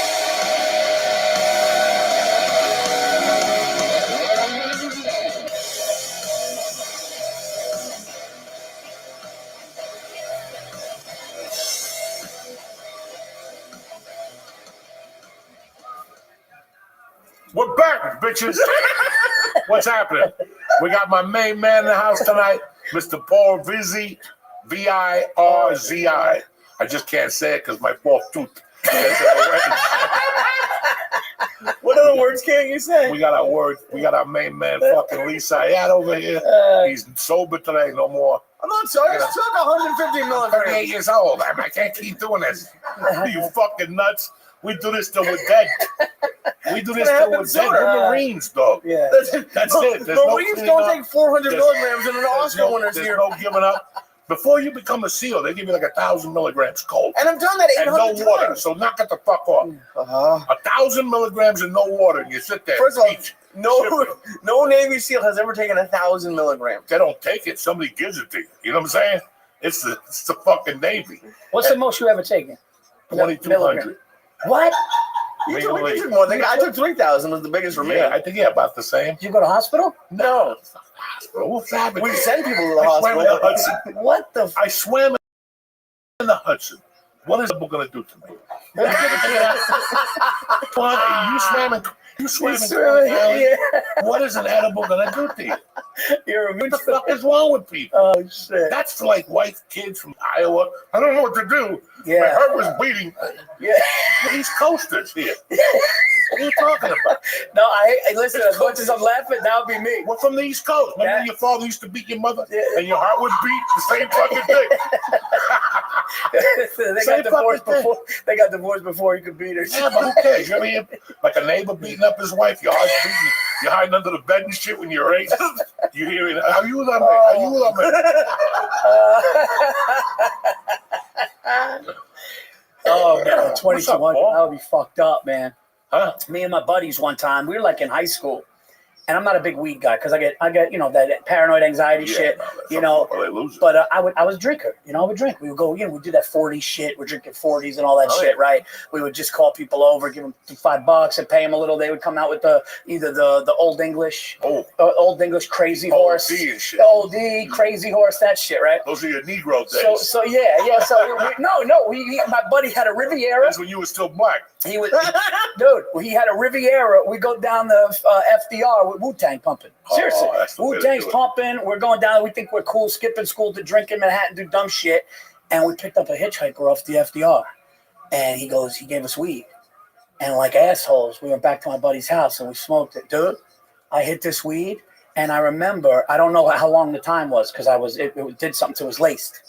I'm staring at my buddy's kitchen floor. And I don't know if I stared at it for 5 minutes or 5 hours. I just was staring at it. And then I looked up at my friend, and the pattern of the floor was on his face. And I fucking started shaking. And I'm laying down on the couch. He's rubbing my back. He's telling me I'm going to die. I said I'm going to die and have a heart attack. I go, how long was I sitting there? It was fucked. So after that experience, the weed, I don't fuck with it. But it was stupid. Who smokes shit from a stranger? It was laced something. I'm new to New York. That's the the good FDR is shit. like a highway. That's the shit you would have loved. Yeah, when a stranger gives you weed, that's my It was world. a stranger hitchhiker, and we just fucking smoked it, and it did something to me, man. It fucking did something to me. How did you pick up a hitchhiker on the FDR? It's like a highway. Yeah, he was just going like this. He was walking up, and it was off the side. My buddy was, come in. He ran in the car real quick. Hey, can you take it? We took him. Did you ever pick up a hitchhiker, Joey? Because you hitchhiked in Colorado. I remember that. But I'm never gonna. Unless you're a hot chick, I ain't stopping. You know what I'm saying? Let's be honest. I'm not. Are Yeah. you gonna stop for some guy who looks like Grizzly Adams? No. It could be 100 degrees. You're like, fuck this dude. There's a chick out there with a white dress and a thong on. You see how fucking. And she can have 20 zits on her face. You're still pulling over. You know what I'm saying? You're still pulling over. I gotta look. I'd have to look at him. Dog, I had the weirdest experience. And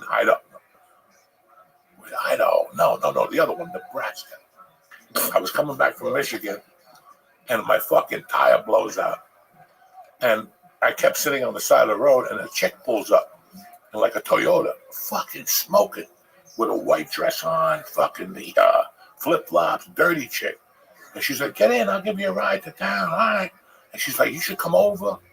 And I'm like, oh shit. At that time, years earlier, HBO had a show called The Hitchhiker. And, you know, it would be a guy picking up a chick and he would fucking suck and he'd drop her off in Jersey. So I'm young. I'm 20. No, I'm not fucking young. I'm 30 something. And she's telling me all this shit. And I'm like, yeah, I'm getting fucking pussy. And next thing you know, she goes, yeah, if you're hungry, we go back to the house. We'll eat and then we got prayers at 6. I live in a Got what? prayers. I live in a whatever, like a commune. Yeah. Oh, we say okay. prayers. We're Catholic or Christian. I'm like, you can drop me off at the gas station. That was the end of that fantasy. Fuck it, I'm gonna go say prayers. Pray to get laid. I'll do anything. I'll work you to death. I don't want to pray for pussy. You know what I'm saying? In front of a bunch of other Christians and shit. Because it's tough to focus. When you want to fuck somebody, you ain't praying. No. You're saying, God, how good is Let's that get ass back taste? let's get back.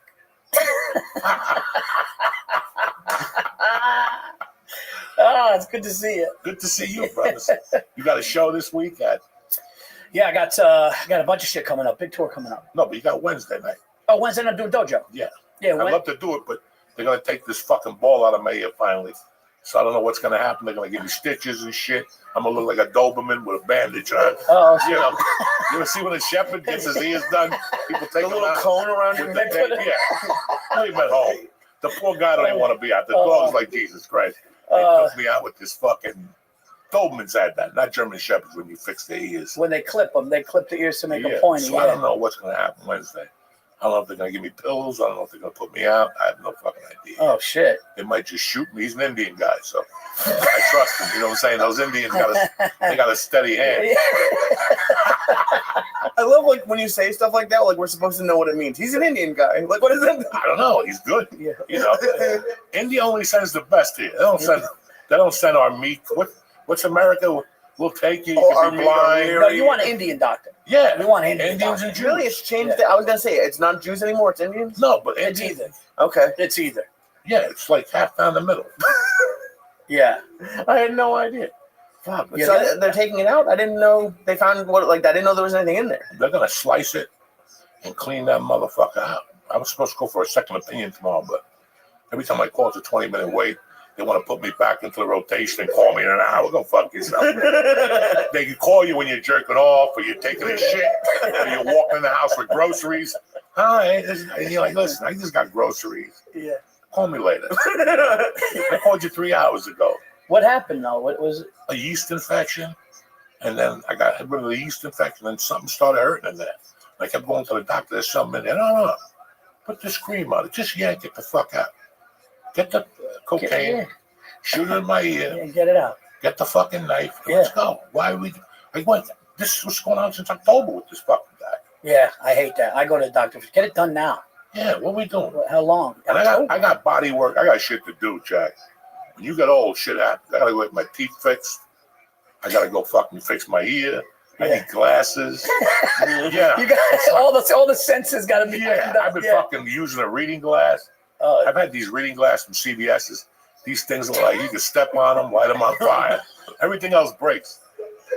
Do you even like do the test with those glasses to see which one helps? I feel like you just don't pick one, and it might not even be the right one. No, they have numbers on them. Right. 2.75, 3.0. Oh, okay. I think 3.0 is the highest. After that, they give you a dog. A stick. They give you a stick and a dog. I'm excited to get that fixed. It's been hurting me for a while. What? Your ear. Oh, some days I have a headache on this side and the ear banging on this side. And every morning I got to open this up. and let the fucking shit draw. Oof. Is the hearing fucked up? Dog. I hear what I want to hear. I got selective here. Yeah. I want you to do a gig for $50. What? ¿Qué pasó? No hablo inglés. My ear's fucked up. My ear's fucked up. Get that number up. I'll fucking hear you Get the better. number up. I hear you better. Yeah. I know, man. I got all kinds of. I got back issues, That's right. neck issues. I got herniated discs. Oh, Because I play. I'm an asshole though. Like I'm in my 40s. I play basketball on Monday nights. Take it seriously. That's You act good. like, no, but you act like it's gonna be recreational, and then next thing you know, I'm like, dude, I'm close to a triple double. It's nuts. Close to a triple double. What am I, fucking nuts? My wife said to me, she goes, if you fucking get hurt, go home with one of your friends. You're not coming back here if you fucking tear something. did you see that Tom Segura tape?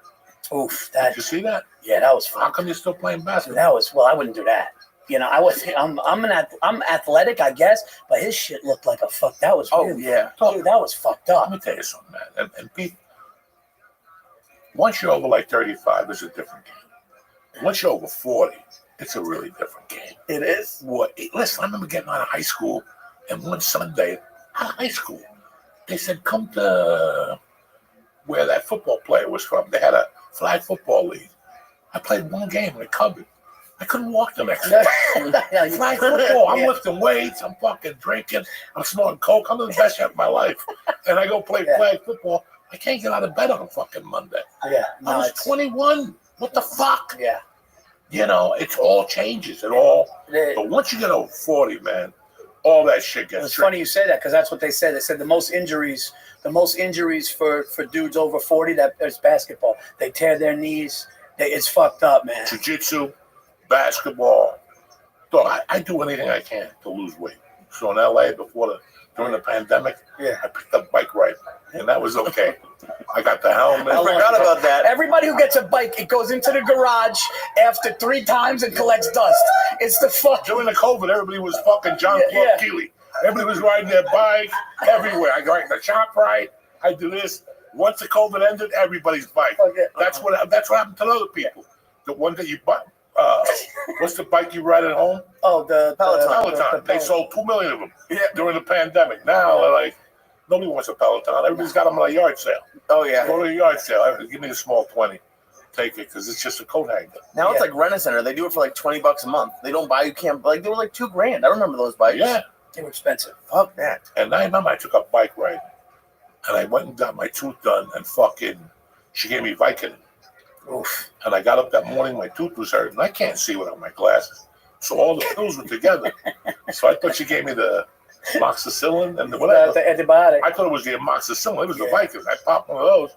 I get on the bike like Johnny Bar. It's 8 a.m. I'm out there on fucking, not Magnolia. Was it Magnolia, Lee? The big street where the diner was a restaurant it was. That's Magnolia. Yeah.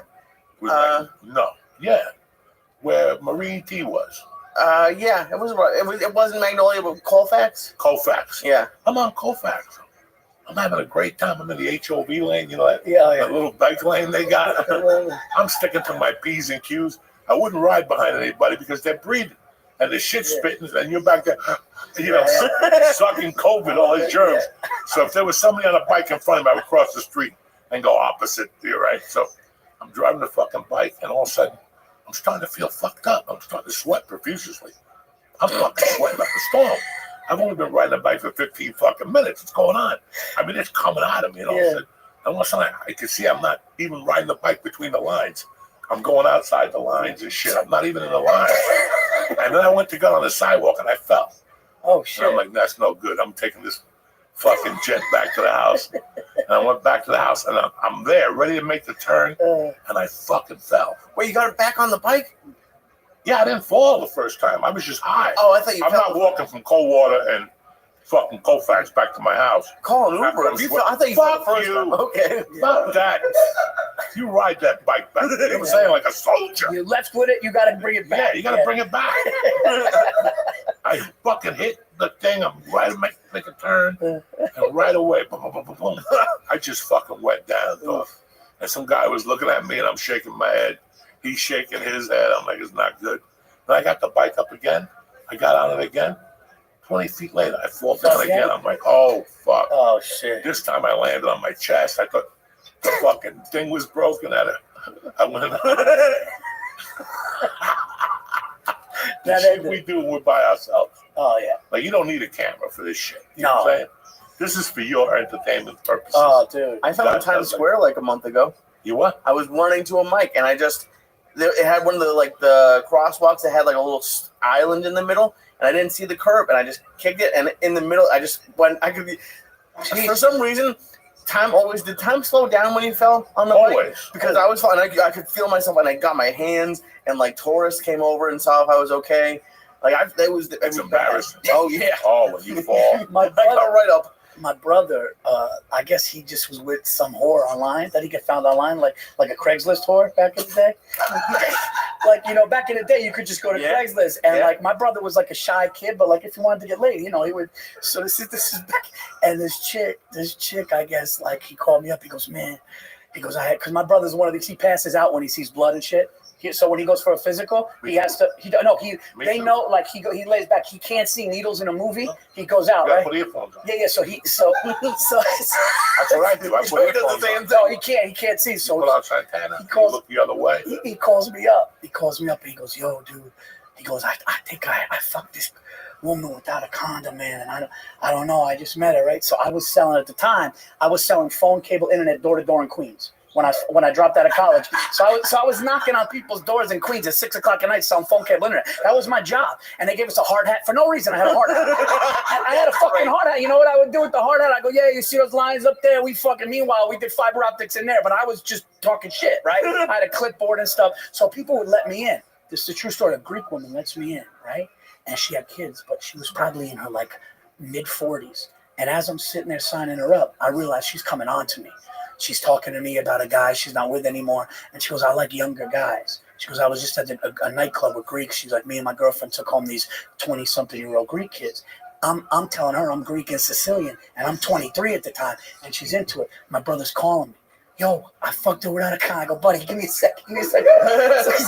So he's going, Paul, you got to, and I said, Christian, I can't talk right now. I got to go. Next thing you know, he's on the train platform. As he's going down, somebody screamed, get him an ambulance. He came off the thing and was just so worked up about fucking this woman that he fucking just went down on the platform at the subway. But he said, what Lee said is true. He said it was slow motion, but he said while he's going down, he hears call an ambulance. They said call an ambulance while he was down. but in his mind, he was fucking like this, but he was freaked out about that, man, and he fell in. I go, wait, did he fall where the trains were, or did he fall down the stairs? No. Like in between the trains? Right. He was on the platform, and he just was like really distraught over what happened. And he went down, yeah, but he heard somebody say, call an ambulance. But he was down when he heard it. Does he blame you for not being able to talk? Everything worked out. Like he was, everything worked out. HIV now? He's fine. No, he's fine. He's got a little twitch. There was the one time it freaked him the fuck out, though, man. It freaked him the fuck out. That happened to me with a condom on. What? At the 1040 Club, I was 17, and these animals went over there, and I didn't have my own car. And I got stuck with them, and they paid for me to go in the back. And I had a condom on, and she jumped on top of me. And she was fucking just grinding. And I'm like, this is disgusting. I could hear the condom going, and the mattress was fucked up on the bed.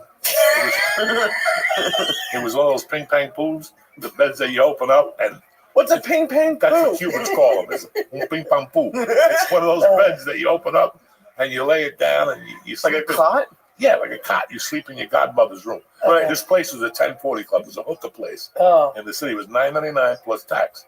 1040. So fuck it.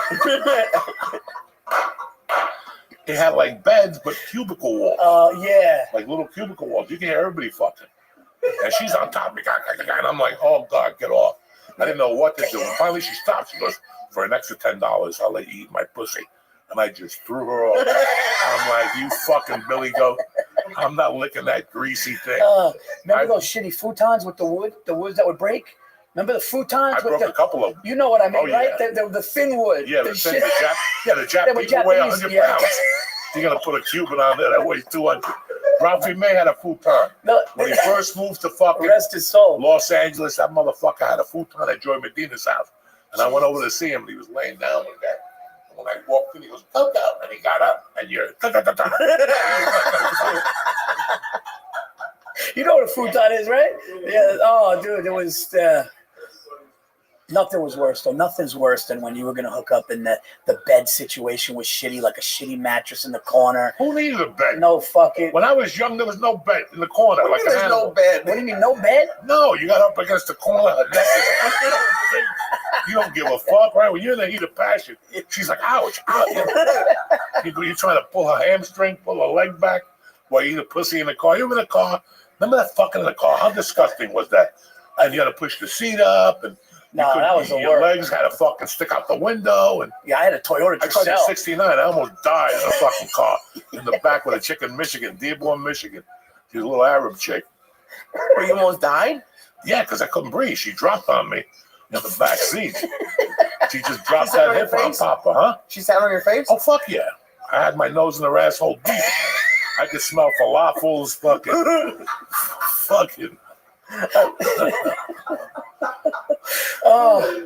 Oh, fuck.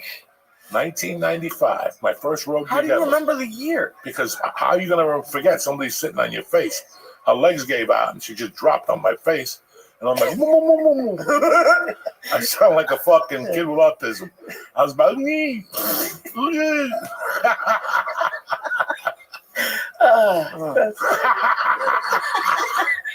this is not good tonight. You know what I'm saying? We're going to get canceled for this one. I don't give a fuck. I'm 62. I got nothing to lose. Take it all. I don't give a fuck at this point.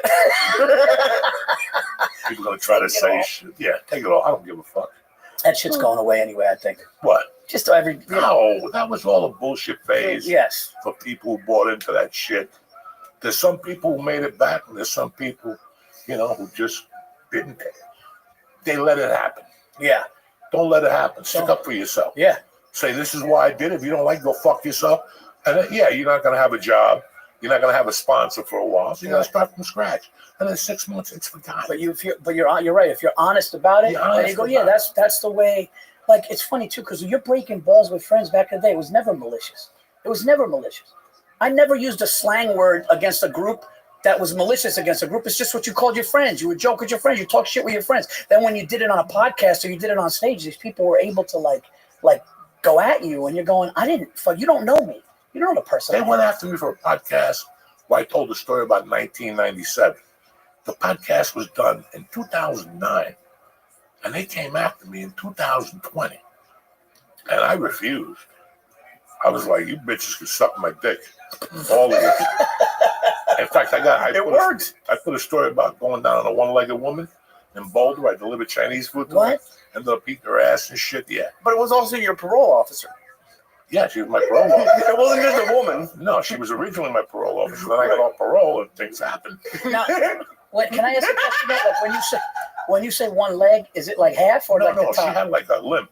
So in my mind, I always thought that this leg was off. She got shot in Vietnam. She was good looking. So when I went to take her pants off, I took the pants off the good leg because I didn't want to know about the bad leg. I didn't want it to get in the bad way. You got a nut, and all of a sudden she's going to tell you she stepped on a grenade. I don't want to hear that. I'm ready to fucking eat some ass.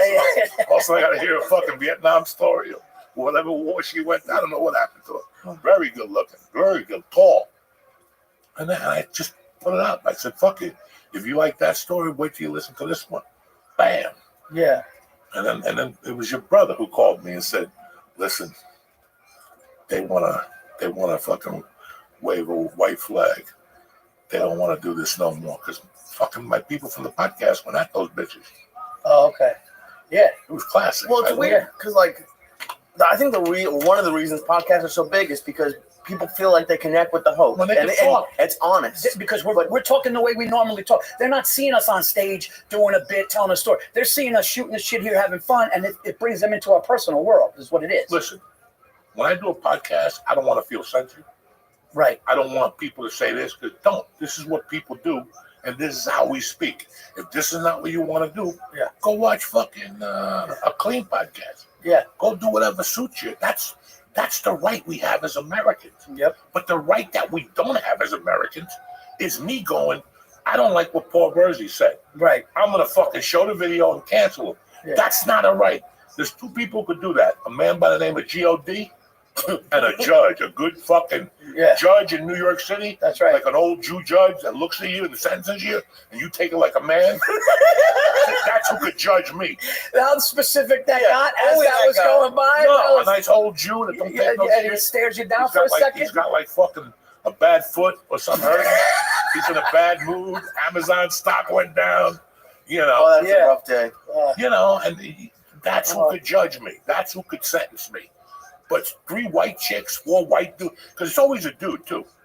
When it comes to sex, it's 2 chicks and a dude. And I like to grab that dude by the neck and go, yeah. You mean to tell me you can get your dick sucked in the back of a restaurant? Well, you die for that. Yeah. You lying sack of shit. And you want to know something? You lying sack of shit. No, he's right. And a lot of times these people that call out people for saying things, when you go to their past, it's worse. It's almost like a cover. Everybody's got their. Nobody's got the right. Yeah. To go into your past. Yeah. If you want to go into my Twitter from 2016, go ahead. You're not gonna like what you see. You're not gonna like what you see.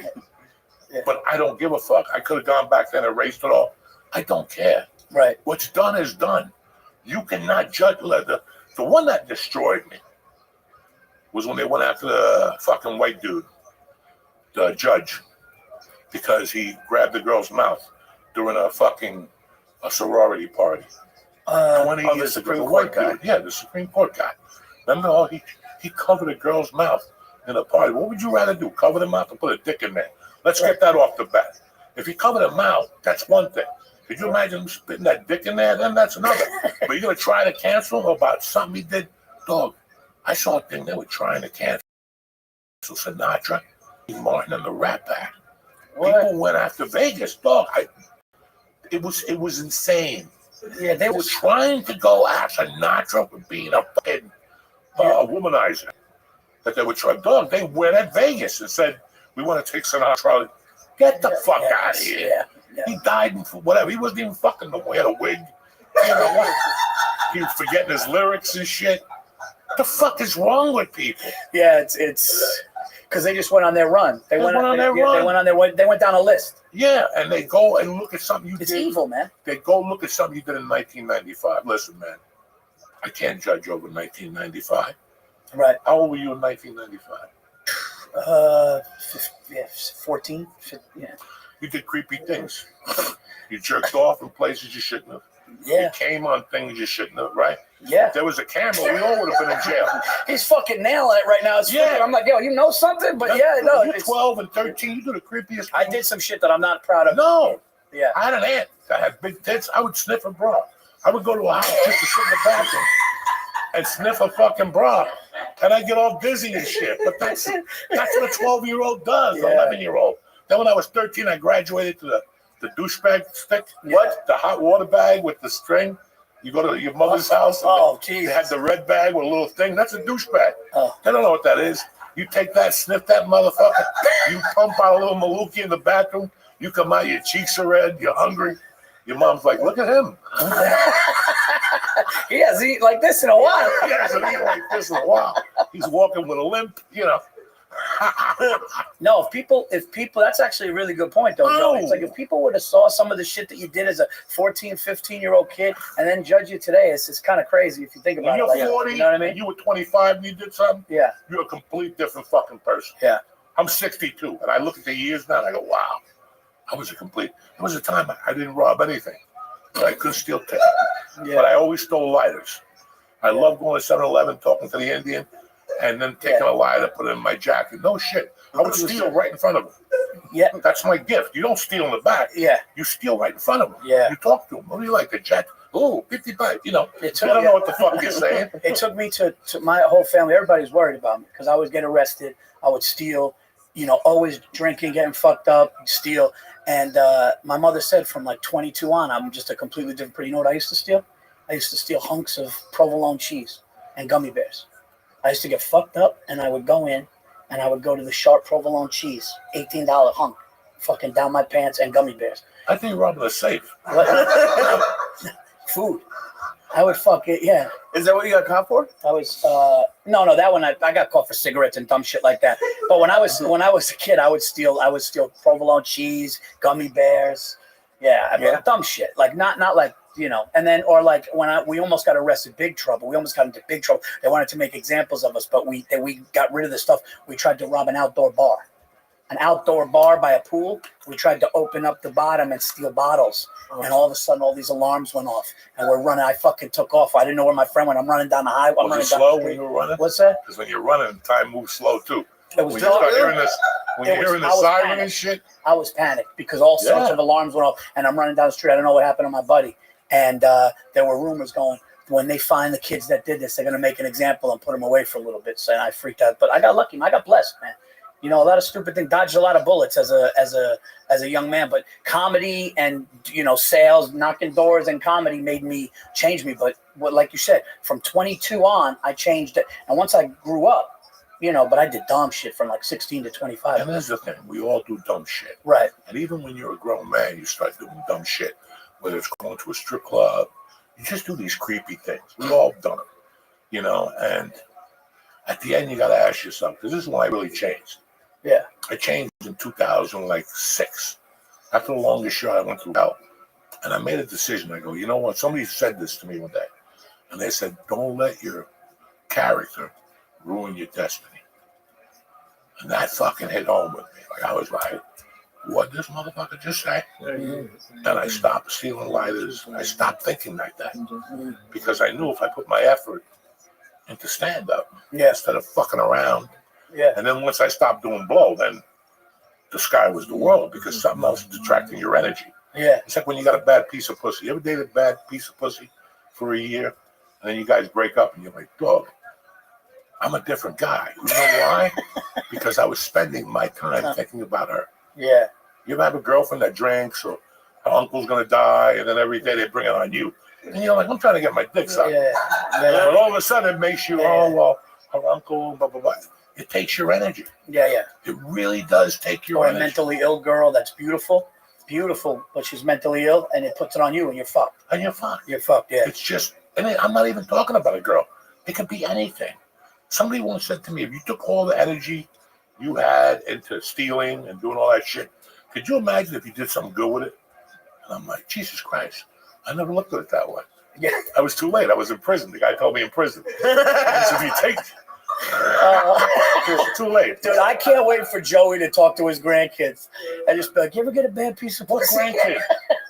I'll be 78 by the time I have a grandkid. You look great. Yeah, keep saying that to you.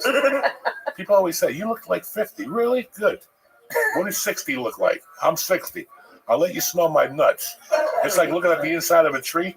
You ever cut a tree and people, let's see how old it is. And you have to count the circles. It looks like your mattress when you were a kid from all the pee on the bed. Remember, you had like this circle. It just kept getting bigger. You take your sheet off.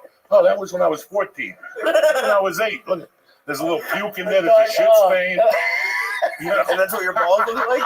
What? That's what your balls look like now? No, but I'm saying, you know, people always say, you look younger. Really? Sniff my nuts and see if they take a 23-year-old, take fucking Nicky, wash his nuts, then take my nuts and fumigate them and put a thing on your eye, like fucking, you know, like a fag on Tuesday night. They put those blinders on. Why is this your reaction to a compliment? So people tell you you look nice, and you're like, smell my nuts. Because I don't look nice. Why are you lying to me? I'm an old man. I got a chicken thing hanging. Where am I going? I've seen guys your age look a lot fucking worse. Oh, yeah, I see them too. But they drink every day. Yes, and they eat bad pussy. You know, somewhere they eat a bad, but you get a batch of bad pussy. That'll change it for 2 years. So those guys that drink and smoke cigarettes every day, they're fucked. They're fucked, dude. Women, it doesn't affect us Yeah. as bad as fucking women. Like when they keep drinking from 35 on, you take the drinking, the smoking, and sperm, and put those things together. That's a fucking Yakasaki bomb, man. Irish women go to hell quick. If it's booze and cigarettes, And they're beautiful. and they could be beautiful, and then they hit an age, but smoking and drinking all the time, we're lucky. You're cute. I'm Mediterranean. I'm Sicilian, Greek. It kind of, you know, you got the Mediterranean skin, but when that fair white skin, when they smoke all the time, I have terrible skin. But what about, dude? What about like going? I've been featuring on the road a little bit this year, and then I like go to like Iowa or Kansas City. There's some like I've spent all my life on the coast, and people generally try a little bit. There's a lot of people I've met who I'm surprised they left the house. It's pretty when they come up to your mind. You go to Central Jersey, you ask yourself that question every day. Really? Why did this person leave the house? Why would you leave the house? Yeah. You comb your hair. Yeah. It just takes a little bit to look decent. Right. Yeah. Comb your hair, put some Visine, sprinkle Some some people Listerine. get up. You Yeah. don't like brushing your teeth? Listerine your teeth.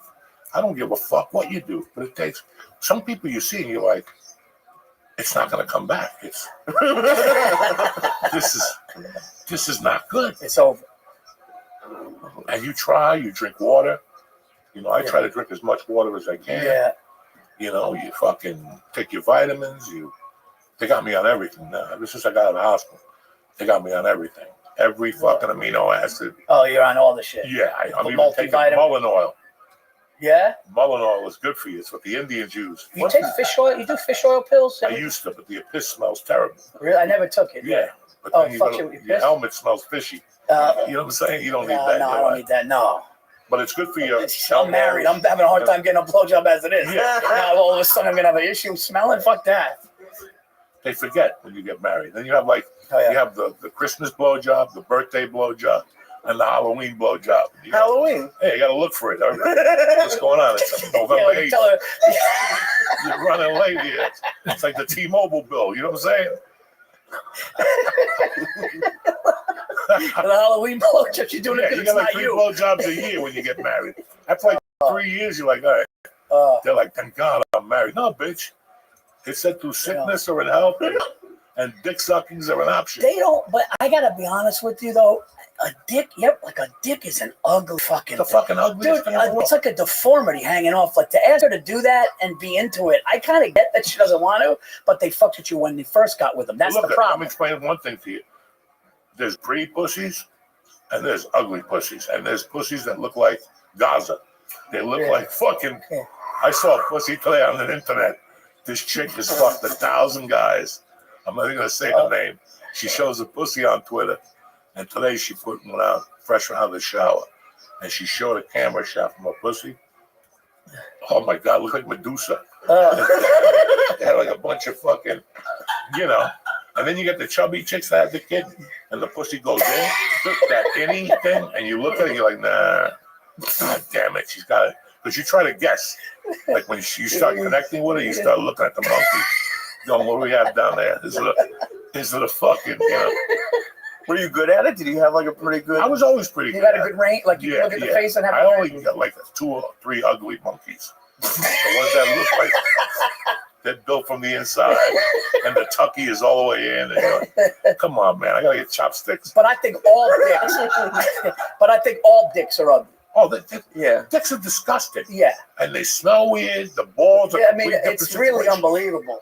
Like, you know what I mean? Like, I sleep on my left side, yeah. and for some reason, that's what the only nuts what I get is on the left side of the nut. And it's not like water. It's like you go like that, and you're like, Jesus Christ, you got to go in and put soap on it and fucking wash it off. I give it to the cat to smell for a minute. No, you don't. Yes, I No. do. If I scratch my ass, I give her a little bit. What does Gray think of your balls? But Huh? Does Gray like it? No, I mean, she never said, yum, yum. You know what I'm saying? It's like she talks. But you always got to give an animal a whiff, just something. Oh, shit. They don't know what that is. I also have a toe. One toe. All my toes are fucking clean. Yeah. I got one toe that's got like blisters in it. And I pop it. I just had to put stuff on it for last week. Every night I go, what the fuck is wrong with my toe? And I pop it. And it'd be like a paste, like a fungi paste. Oh, And God. one night I put it by my wife. She's like, Jesus Christ. Oh. What's that smell? I'm like, Oh, I got to put some stuff on my feet. Because I had to get that Lululemon. What's that shit that you put all over your body? That shit's good. what's that? They have that, the cute doctor invented it. Have you Oh, ever seen that? You don't sweat no more? Dog, I put it on my Lululemon? fucking feet. You don't sweat? No, you put it on your feet, put it on like deodorant, nuts, ass. She says in the commercial. Put it everywhere. Oh, wait, Mando? Is it? Yeah, It's yeah, one of Mando. those. That shit Oh, works. yeah, that's I good. put it in my asshole because after I shower, you can take the best shower in the world. I got a loofah and I got a little asshole loofah. right? You have one just for the asshole? Yeah, I told you this years ago. I cut the new I loofahs. forgot about that. You got a separate loofah for your ass? Yeah, who wants That's it? incredible. But why would you want to use the loofah on your face It's on your and ass. then scrub your asshole with it? Yeah, That's disgusting. And you can't use a washcloth because then you always got that little piece of brown or blood. Well, I was hungry. I was hungry. So the loofah really scrubs around the muffler. Yeah. You ever seen a chick's asshole? It's kind of brown. It looks like gunpowder residual on the edge. I don't want gunpowder. Not that anybody's gonna lick my ass or look at my ass, but just in case I die, they're gonna go, that's Joey Keith. Take a look at his asshole. They're gonna go, that motherfucker had a residue from gunshot wounds. So I never wanted that. So I take the loofah and scrub it in that muffler. Do you ever check to see if it doesn't have the residue? But here's the problem. When I come out of the shower, even after I loofah my asshole, Right. if I take the towel and wipe my ass and I smell the towel, it still smells like ass. So I said, fuck this shit. I'm going to start using Lumen, whatever the fuck that is. Yeah, I think it's Mando, and they have body wipes too. It's good shit. Yeah, it's good shit. It's really man. good. Yeah, it was a woman that That she invented probably was with somebody dirt. That's what she said. She goes, I sucked 18 dicks and all of I was 1 for 17. The ball between. Think about it. A woman has to go between your legs. That means she gets the asshole. She gets your feet on the right. Whatever side she's sucking on, the left or right. That outside nostril gets foot, nut, and ass coming at you. Come on. She said that. She goes, there's a part of a crevice that you can't get. Yeah. So she made Put this. it in there. Yeah. I did. I fucking sit on that thing. Yeah. The Mando, that little tub. It's like one of these nicotine. It's that big. I just sit on it for a minute. My hemorrhoids gone. Everything. Good. Let's take a break. I want to talk to you guys about Nick, the best. We'll be right back. Oh shit! It's nicotine pouches. If you're looking to ditch smoke and tobacco, but still want that nicotine fix, you got to check out Nick. Nick comes in 10 all-natural flavors. So even if you're a picky dude like me, they'll have something you like. Each pouch lasts 2 hours. 2 hours. So I'll get you through the morning, commute, no problem. Let me tell you something. You put one of these threes in your mouth. My favorite is the berry lemonade. And here, you got the strawberry watermelon if you're from the islands, you know what I'm saying? Your Uncle Joey made the switch to nicotine pouches. So what the hell are you waiting for? Huh? Right now, church listeners get 35% off when you order Nick through our exclusive link, nykdpouches.com/church, CHURCH. This special offer isn't just for your first purchase. You can use this up to 3 times. Who's better than you? Nobody. Don't wait. Get 35% off now at nykdpouches.com/church. CHURCH. That's nykdpouches.com/church. NYKD products or Nick products are only for adults of a legal age, all right? Every order is age verified, so don't even think about it, you little bastards. Warning, this product contains nicotine, and nicotine is an addictive chemical. Let's get the party started, you know what I'm saying? We're back, bitches. Anyway, what else is going on, Paul? You going on tour in March? Yeah, man, going on tour. I've been home, like I've been waiting, because it's like the year started out. I'm just fucking home. I got 2 kids. My son's a basketball animal. My daughter's good in sports, and then but I want now starting March. I'm going hard. I'm going everywhere. I fell in love with you when I saw you doing a podcast yelling about comics that call you up to go to the park for the day and throw a frisbee around. Yeah, you want to do you want to do the comedy poker game? Yeah, that's what I want to do. I don't like you when we're at the fucking club. I'm going to sit there. We're going to, a couple we're going to go down to Washington Square Park and throw a frisbee around. Yeah, that's what I'm going to, you know what, honey? Tell the kids I'm not going to be home tonight or today because I'm going, like that. I'm not one of those guys. And listen, sometimes it hurts me. I'll be honest with you. No, it does hurt. It hurts me. It hurts me because I'm not one of these, hey, you want to come to fucking naked roast battle? No, I don't. I want to go on stage. I want to get better. That's the one thing. It's like before pandemic, I should have went harder with the social media for numbers, but I just was getting better. I just wanted to get better at this. That's the most important thing. Yeah. That's way better than social media. Yeah. Think of guys that got beautiful social media and they suck on stage. Yeah. And so if you don't have this right. to promote. Right. You got nothing. No. And I don't mean nothing against it, like either too. Like people are, oh, Paul, you gotta go on Kill Tony and stuff like that. But I did one time, I judged a roast battle and I fucking felt bad. You know what I mean? See, I can't do that either. So somebody goes, Paul, they told me to come to New York Comedy Club and they go, just judge a roast battle. These fucking guys are gonna, and this guy, I'm like making fun of this guy's sneakers. I'm fucking, just a couple things. And all of a sudden after it's over, he comes up, he goes, hey, Paul, hey man, big fan. So nice to meet you. And I'm like, I can't do this shit. I can't fucking judge a paraplegic. I don't want to judge doing fucking 1 minute. I can't do it. It's like when people say, and it's not against. It's nothing against Tony. It's tough. It's not. It's but tough. I can't do. I can't watch somebody come out and fucking do something that I know is so hard, and me kind of shit on it. And I'm Sicilian, dude. If you say something personal to me, I can't. Yeah, I can't. that's I'll go fuck. You know what I mean? Why do you think I don't do that? You know. I don't want to be on your fucking stupid roast. No, I don't want to be a judge.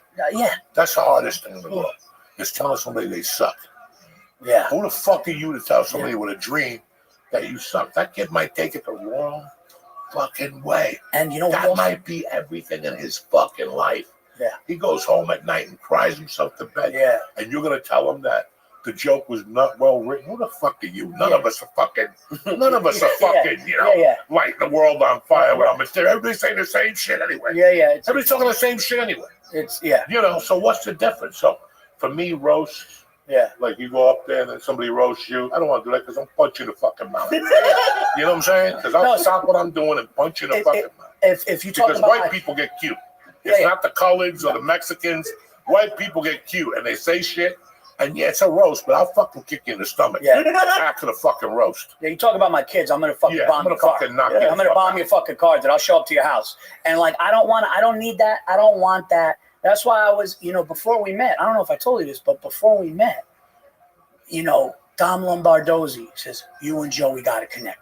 Brett Ernst, you and Joey got to connect. Bill Burr, you and Joey got to connect. And I remember I reached out to you one time, but you were still in LA. I didn't hear back from you. And then all of a sudden, when you came back home, we reached out. But there's like I kind of like to stay to yourself, stay to your family, do your thing. And all you could do is be real and do that stuff. But yeah, listen, I'd rather it be this way than me being doing everything, judging everything. I just don't, it's just not who I am. Listen, did you start comedy when you didn't have a family? Yeah. You had a wife at the time? Yeah. Okay, you got a wife. That's even different. Yeah, I started comedy when there was nobody around. Yeah. And that is poetic justice. Yeah. You don't have to be home. No. You go out 7 nights a week and do comedy, which is what you really love. Yep. At the end of the day, it's what you really love. Yeah. I had a girl I dated for 4 years. And I spoke to her. We always talk now. But when we broke up, it took a couple of years for us to be friendly. And I asked her, I go, why did we break up? And she goes, I would go back with you in a heartbeat. But I'm not competing with comedy. Yeah. She goes, it took me 3 years to realize, her parents would come to town. Like, they want to take you out to dinner. This is LA. Yeah. I'm not in LA to go out to dinner. You know what I'm saying? Like, that's your mindset. Yeah. You're not in New York to go to dinners or to fucking play the guitar or to go see somebody perform. You're in New York to do comedy. To get up. 7 nights a fucking week. Yeah. That's why we're here. I was in LA. I know those people. Hey, tonight I'm going to go do this. This is my girlfriend. Okay. Yeah. In a year, they'll call you. Man, I don't know what's going on. My comedy. Well, you want to go to a concert with your girlfriend. You want to go to concerts with your girlfriend? Yeah. It's a girlfriend. It's not a wife. You can tell them to shut the fuck up that you're going out. And they're not coming because they're a pain in the ass when you do comedy. Yeah. I love my wife. You don't see her at no comedy shows, do you? No. I love her. Because I know the situation. It's too cold in here. It's too hot. How long are you going to stay? I want to get home. How long are you going to stay? I'm tired. The food was cold. Listen, I don't give a fuck if they give you poison. Yeah. I'm here to make these people fucking laugh. Well, my wife said to me, she goes, is this going to be one of those things where you're going to be out till 1? Yup. Yeah. Yeah, that's it. Okay, I'm not going to. In fact, 2 for saying something. Yeah. I was 2 for saying something. Yeah. I'm not out there cheating. I'm not out there eating strange ass. Yeah. I'm out there fucking doing comedy. Yeah. I'm out there doing comedy. Yeah. And then you get a girlfriend, like I did. And she worked at the comedy store. So it was easy. We drove home together at night. Yeah. She got off at 2 and I went home at 2.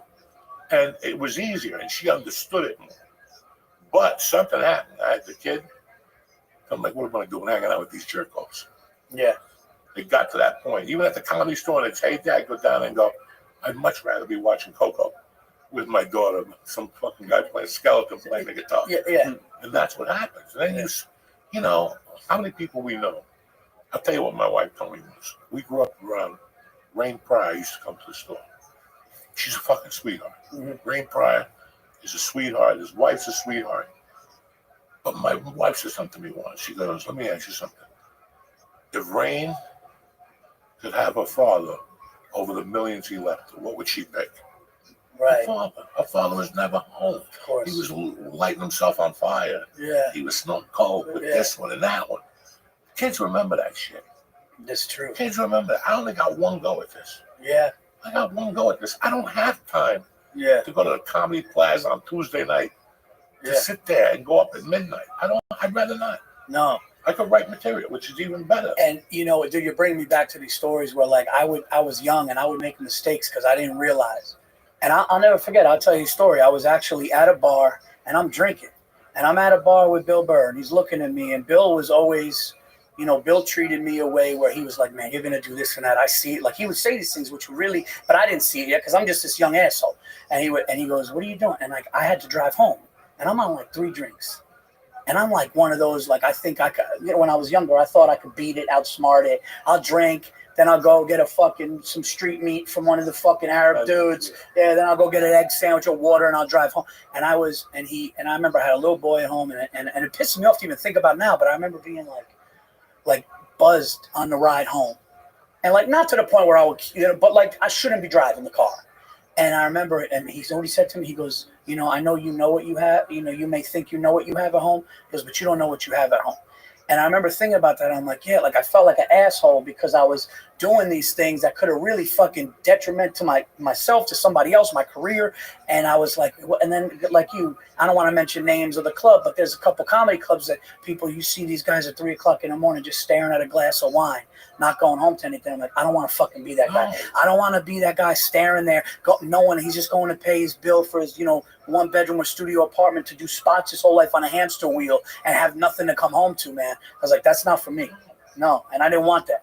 I mean, listen, nobody wants to die alone. Right. I can't imagine dying alone in No. a hospital with nobody. Maybe you met some lady at the 55 and older place, you know, on the way out, whatever. Yeah.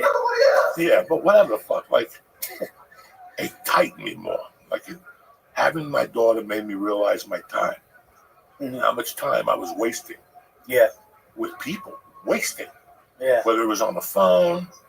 Like, once I moved here, I stopped all that shit. I'm like, these videos of me smoking dope, they went out the window. Just videos and whatever.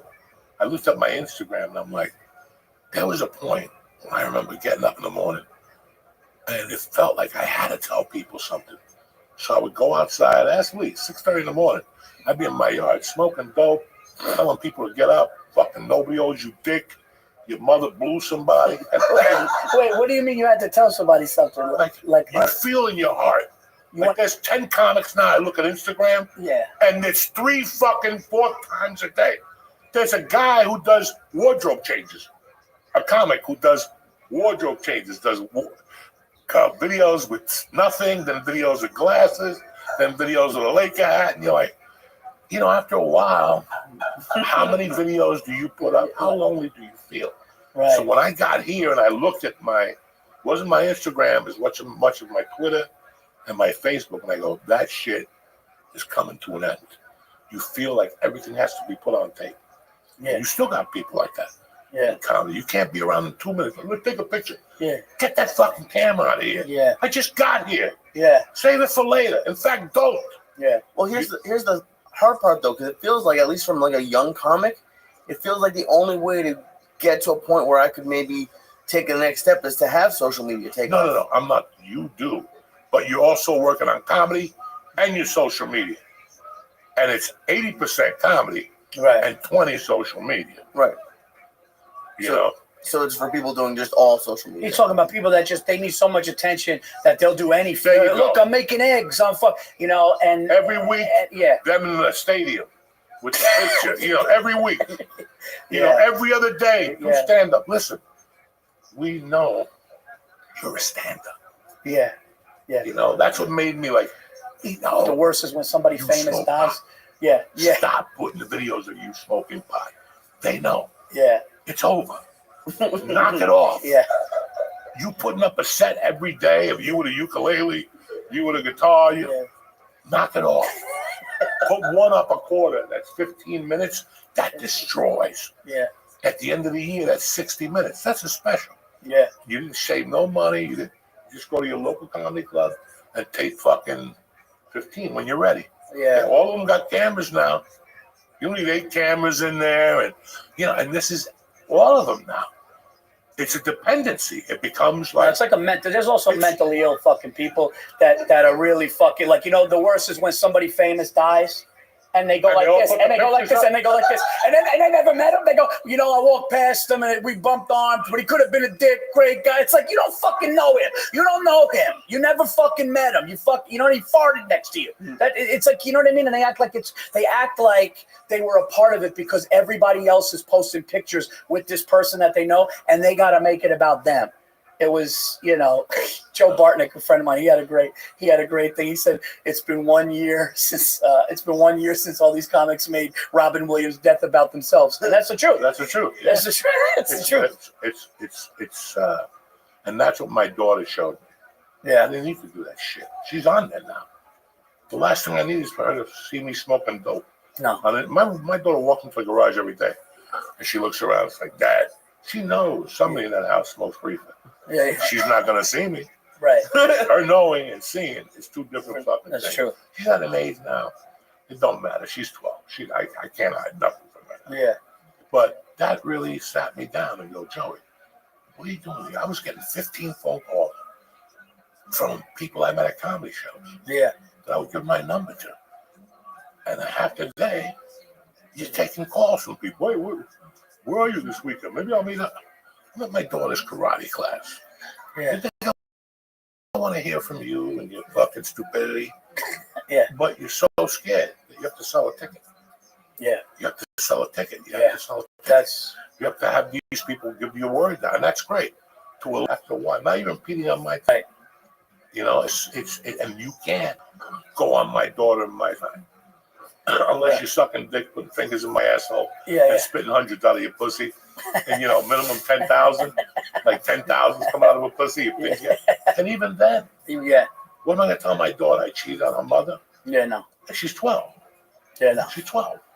So you look at all these things and go, I don't want to be involved at all. No. And I think the one thing that beats it is quality. If your equality is like you said, it's like don't have it 80-20 the other way. Have it 80-20 that way or 90-10. Comedy is always the most important thing. Your stand-up is always the most important thing because word of mouth, mixed with the social media, mixed with the stars aligning, is going to get you going. Yeah, that's exactly. And that's what people don't understand. It takes time. Yeah. It takes a lot of time. I see a lot of young comics trying to sell tickets now. Just get good. Get really good. Yeah, because book something to go contemplate the stand-up, get your little 20 minutes on Comedy Central, whatever the fuck. I don't even think they do specials anymore. I think it's just Netflix and Hulu. And it's a fucking progression. Yeah. But even if you go on last host standing and you win and you got 8 minutes, what are you going to do on the road? Yeah. Let's say you got a total of 25 minutes. What are you going to do on the road when CA signs you? What you're going to do is you're going to do 3 shows and they have to call a guy like me or Paul to come in and headline week. That's the truth. Because the tour ain't working. No, because you do this fucking dance on TikTok and you sell out a theater. I've had owners go after 15 minutes of excitement that they're there. There's no show. There's no show. So people leave upset. They're making the person who was middling go later. Yeah, I even tell people like I wouldn't do, and I'm not trying to knock it, but that America's Got Talent. Well, first of all, I'm not following a fucking dog jumping through a hoop. Yeah, that's what I'm going to do. I got a dogs jumping through a fire fucking hoop. I hate fucking magicians. I don't want to see a fucking magician. That guy's going to make a card disappear, and then I got to go up on my bullshit. Yeah. I'm not doing that. No. But like it's said, all that stuff goes away. Oh, here's the winner of this. It's like, just take time. It's going to take time. And just look at your calendar and go, fuck it. Yeah. And I'm not talking about a year. I'm talking about years. Like if you look at that calendar and go 5 years, 10 people are going to know who I am. And you hope for that. 10 people are going to know who I am. And you hope for that. But if you're thinking like that, you're not going to become a good comic. Yeah. The goal is to become a good comic and then let the ocean part like Moses. Yeah. It's not, well, I'm trying to sell tickets. Once you say that to me, it's not going to work. Yeah. You're trying to sell tickets. It's not going to work. First off, you're going up against 200 people every weekend. Yep. 200 people At that are least now, killers that really sell tickets, whether it's theaters, and then you got a lot of D clubs have opened. A lot of C and D clubs, which that's where you'd be looking at, because even if they headline you, nobody cares. No. You're not going to go back there when you really headline. No. The guy's going to call you, come on back. Fuck you. Yeah. You guys serve fucking, you didn't even serve Coke. You served that fucking Coke from ShopRite or some shit. You want me to bring my people in there? Get the fuck out of here. You got to be there 7 days for $6.50. Yeah. The fuck out of here. Yeah. Yeah. That's the truth. But I did that. Yeah. And I knew what it was. I used to come here 2 times a year, sleep on his couch, 3 times a year, and I do everything. And then when I go down south, I sleep at my brother Chris's house. And then when I had places, his uncle, I used to sleep on his balcony on the 34th floor in that circular tile. I would just go outside with a blanket. Yeah, Fuck it. Really? Yeah, out in the back. I would come home and I was featuring. Yeah. Yeah. I'm getting $500. No apartment, no hotel, nobody pays for your car. You buy an 8-ball, that's gone. Yeah. Mm-hmm. I drove to Milwaukee for $350. I lost money. Oh, yeah. I drove to Milwaukee to lose fucking $200. Yeah, that's what we just do. to get in front of a packed crowd. I drove that far, but that's what you got. It's investments in your career. That's it. You got to take a loss. You got to look at it like I'm taking a loss now, but I'll get this back later. Yeah. And all those people that come to you and go, dog, I'm doing a party for my dog. Do you want to come do 15 minutes? I can't pay you. I'll give you a sandwich and food. You're punching into a clock. You're not going to get paid today, but if you stick this game out, you're going to get paid for that. Not how you expect it, but there's always something. Yeah. And it's the nights I didn't want to go out. Yeah. Those are the nights when you make it happen. The nights when you're like, dog, I snorted Coke on Tuesday. Last night I was out. Wednesday night I was out. I didn't sleep last night. Yeah. And you sit on the couch and go, I'm staying in tonight. And then you put TV on and go, I don't think so. And you go down there, you do a set, and somebody comes up to you afterward. I got a week in Jamaica for you. It happens. That's how it happens. No, it happens like that. The night you don't want to go out. Yeah. I remember one time, well, 2 things I want to say, but one time, going back to what you said, this guy goes, hey, I got a friend, he's got a bar in New York, he's a fan of yours, he wants you to come down. And I go, that night I'm with my family. I can't. He goes, well, if you want to come down, he'll put you up. He's a fan of yours. And all of a sudden, he puts me on the fucking flyer, which I said no. So then my wife goes, you know what? The kids aren't going to be here, and I'm going to bed. Why don't you go? I go, there's 4 audience members and 11 comedians sitting around. As soon as I got there, I'm like, fuck, I should have stayed. You know what I mean? And I go, all right, well, now I'm here. And I went, and I'm going, what was that joke I was working on? What was that joke I was working on? Long story short, I did a joke that I remembered that I just wrote down. I did it at fucking where the 76ers play. And I got an ovation during it. And I did one of my specials with it. And I traveled in theaters all over with this joke that I just did in front of, that I didn't even want to go and do. But because of that, but I got a great story about you. So it's 2000. The world shuts down. I'm working on 2020. I'm sorry. 2020. Yeah, no. Yeah, you're like, fuck that. So 2020, the world shuts down. Everybody's staying home. Nobody's got anything going on. I'm working on the material that was going to be for my Netflix special. And I would go and walk a track. I'm one of those, I need to think it first. I need to think it first. Absolutely. And I would go walk. He went up to Manhattan. I would go walk by the river. I just got to think it and manifest it in my head. And I'm walking. And I remember I saw a clip of you on Rogan. And you were talking about this comic. Look, yeah, I saw this guy at the store. It might have been Adam Ray, somebody. Like, I saw him. He's getting good. I remember watching. And I remember I was talking to a buddy of mine. I forgot who it was. And I go, yeah. I was like, I wish these dudes like Joey and Rogan saw what I'm doing in the city. Like, I want you to be talking about me like that. Like, but it wasn't in a bad way. No, it was in a motivating way. I love what I want to laugh. Yeah. I want to laugh. So I remember walking the track, and I remember talking to the producer of my podcast, and I go, two things I want to do. I go, I want to do a Netflix special, and I was like, And I wish like a guy like Joey Diaz and Rogan would know who I am. Maybe I'll do Rogan's podcast. And both of those things happened within 2 years of me thinking that. And then he ends up, the first time we talked, you called me, you said all these nice things. But like that work that you got to put in, and not to be corny, but when I was knocking doors in Queens and I saw some wild shit. I saw, you want to hear one fucked up thing? I knocked, this fucking shit comes out, half her face beautiful, the other half fucking burnt. And she was angry. And I saw it was fucked up. Then one guy looked like a goblin. And he was like, I said leave. And he was fucking smelled like drugs in there. And he was like, fuck, yeah. Like I saw one chick wanted you, fuck you. It was like, when you go knocking doors in Queens in the middle of the night, anything can happen. But you know what I would do? One guy freaked me out, dude. There was something going on. Yeah, like he's all fucked up.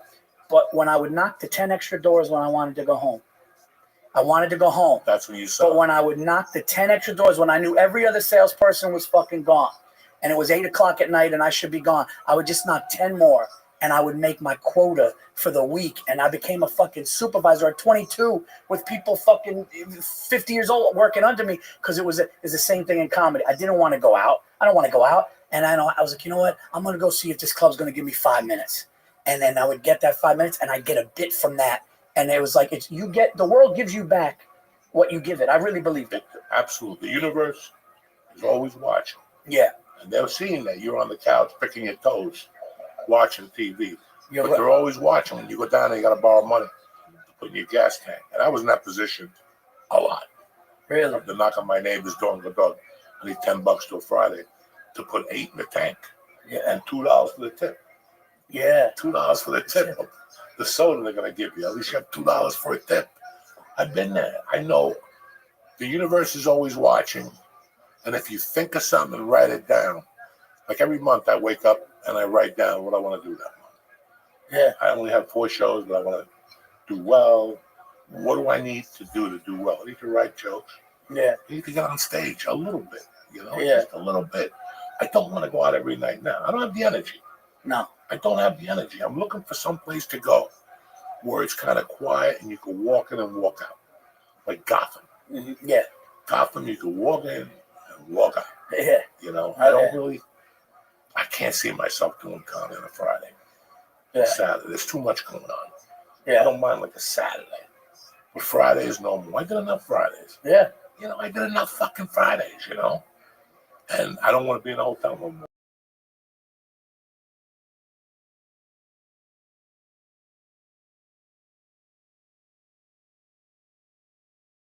Yeah. It's fucking brutal. The Sunday's worse. I don't work the No, Lord's Day. Saturday night I'll drink. We don't work the Lord's Day. Wake up Sunday morning at a casino, you feel like a piece of shit. Dude, you fucking wake up and you look at the fucking casino floor on a Sunday morning, these fat fucks getting brunch, and you're 4 hours away from home. Fuck that, dude. There was a casino. I'm not going to say where, because the casino paid a ton of money. They were paying features like $8,000 for the weekend. What? For 4 shows. 8 years ago. And I did it, and they closed down because a comic went on a podcast and talked bad about it. So the Indians told the booker no more comics. But this place is one of those casinos that is shut down at midnight. And I'm one of those motherfuckers. If you're in a casino, that means at 6, if I got to catch a plane, I call room service. Or I could stop somewhere and get an egg sandwich, a real egg, with a yolk. And I got all this shit at the airport that they give me. So I remember going downstairs. They're like, we don't even open till 9. Yeah. The place was shut down from 12 to 8. And you're sitting there hungry. Yeah. And people complained about it, and I guess, but they paid you. Those Indians, they pay. Yeah. they don't fuck around, dog. No, they pay. Those motherfuckers lift the rock, Jack. I think I know which one you're talking about. Yeah, because they don't they don't want you talking about the gigs. No. Yeah. But I would never talk bad about a gig. What the fuck? It's a good gig. I mean, now we think about the gigs we did 20 years ago. And you go, what the fuck was I thinking? They were taking advantage of me. They were taking advantage of you. And just the people you work for. Yeah. Like I went to the club one time and somewhere in Texas, like off the beaten path. And the owner comes out, and he's a good dude, big dude, biker. His wife had the biggest tits, but real big tits. And she was good looking with a thin waist. I mean, they were fucking jugs. And They went to jail, both of them, because they robbed something together. They owned a company and they robbed the company. Oh They shit! both got shut down in jail. But that's the place where this family comes up to me after the show. There's 4 of them, and all of them were ugly. They all had fucked up haircuts, like somebody, Lee, snap out of it. Somebody cut their hair like this, and that's 150, Lee. Now you're starting to worry me. We got to go into serious I'm doing training. fine. You over there fucking drifting off into Chaz Bomb in Terryville. Like, what? Chaz didn't take anything, did he? Huh? Oh, Chaz got fucked up. No. Oh, you Even felt. Chaz was asking, "What's wrong with you?" Yeah, I got 400 last week. Now I can see I'm fine now. 150. No, you're not. I can light a cigarette in your eyeball. That's how red it is. It's like the cherry. Yeah, you look like you look how I want to feel later tonight when I lay Oh, down. You good, huh? I guess. Yeah. So what are we talking about? Oh, the family. They come up to me and they're like, "Man, that was a funny show." I'm like, "Okay," and I shook his hand, and he hadn't washed his hands. Oh. It was like grit on it, and underneath was like butter. He put his hand in butter and then put like sand on it. Oh my And he went God. out that night. I remember shaking his hand going, "Oh God." And they go, "All right, good to see you guys." They go to me, "We want to take a picture." I go, "Right." And I'm like, I got to hug these people. Oh And shit. I go over and I'm like, "All right, who's going to take the picture?" Like, "We don't know. We ain't got a phone." And I go, "Even if we What the take fuck? a picture, Yeah. I'm not going to send it to you. Like, we don't want it. We just want to take a picture." I was like, "This is fucking..." Like, you remember all those fucking things. You remember, man. And when you're in a theater and there's 800 people there, you think of that. And When you you know, come out and you go, that's where you get your strength from. and we do it so much, and we've done it so much that you remember those moments. I got one for you. I'm at Cleveland Hilarities, and there's a couple. I remember this big black dude takes his wife out for her birthday, and they're in the front, and I'm up there doing my thing, and just in the middle of my set, he goes, "Big, shut the fuck up! What the fuck did I say?" And he starts stomping on the thing, and then he's looking at me with this ice grill, and I'm going, "Well, what's going on?" He goes, "Man, shut the this fucking bullshit." And I was like, and the fuck, I'm looking like, yo, can somebody? Is there security?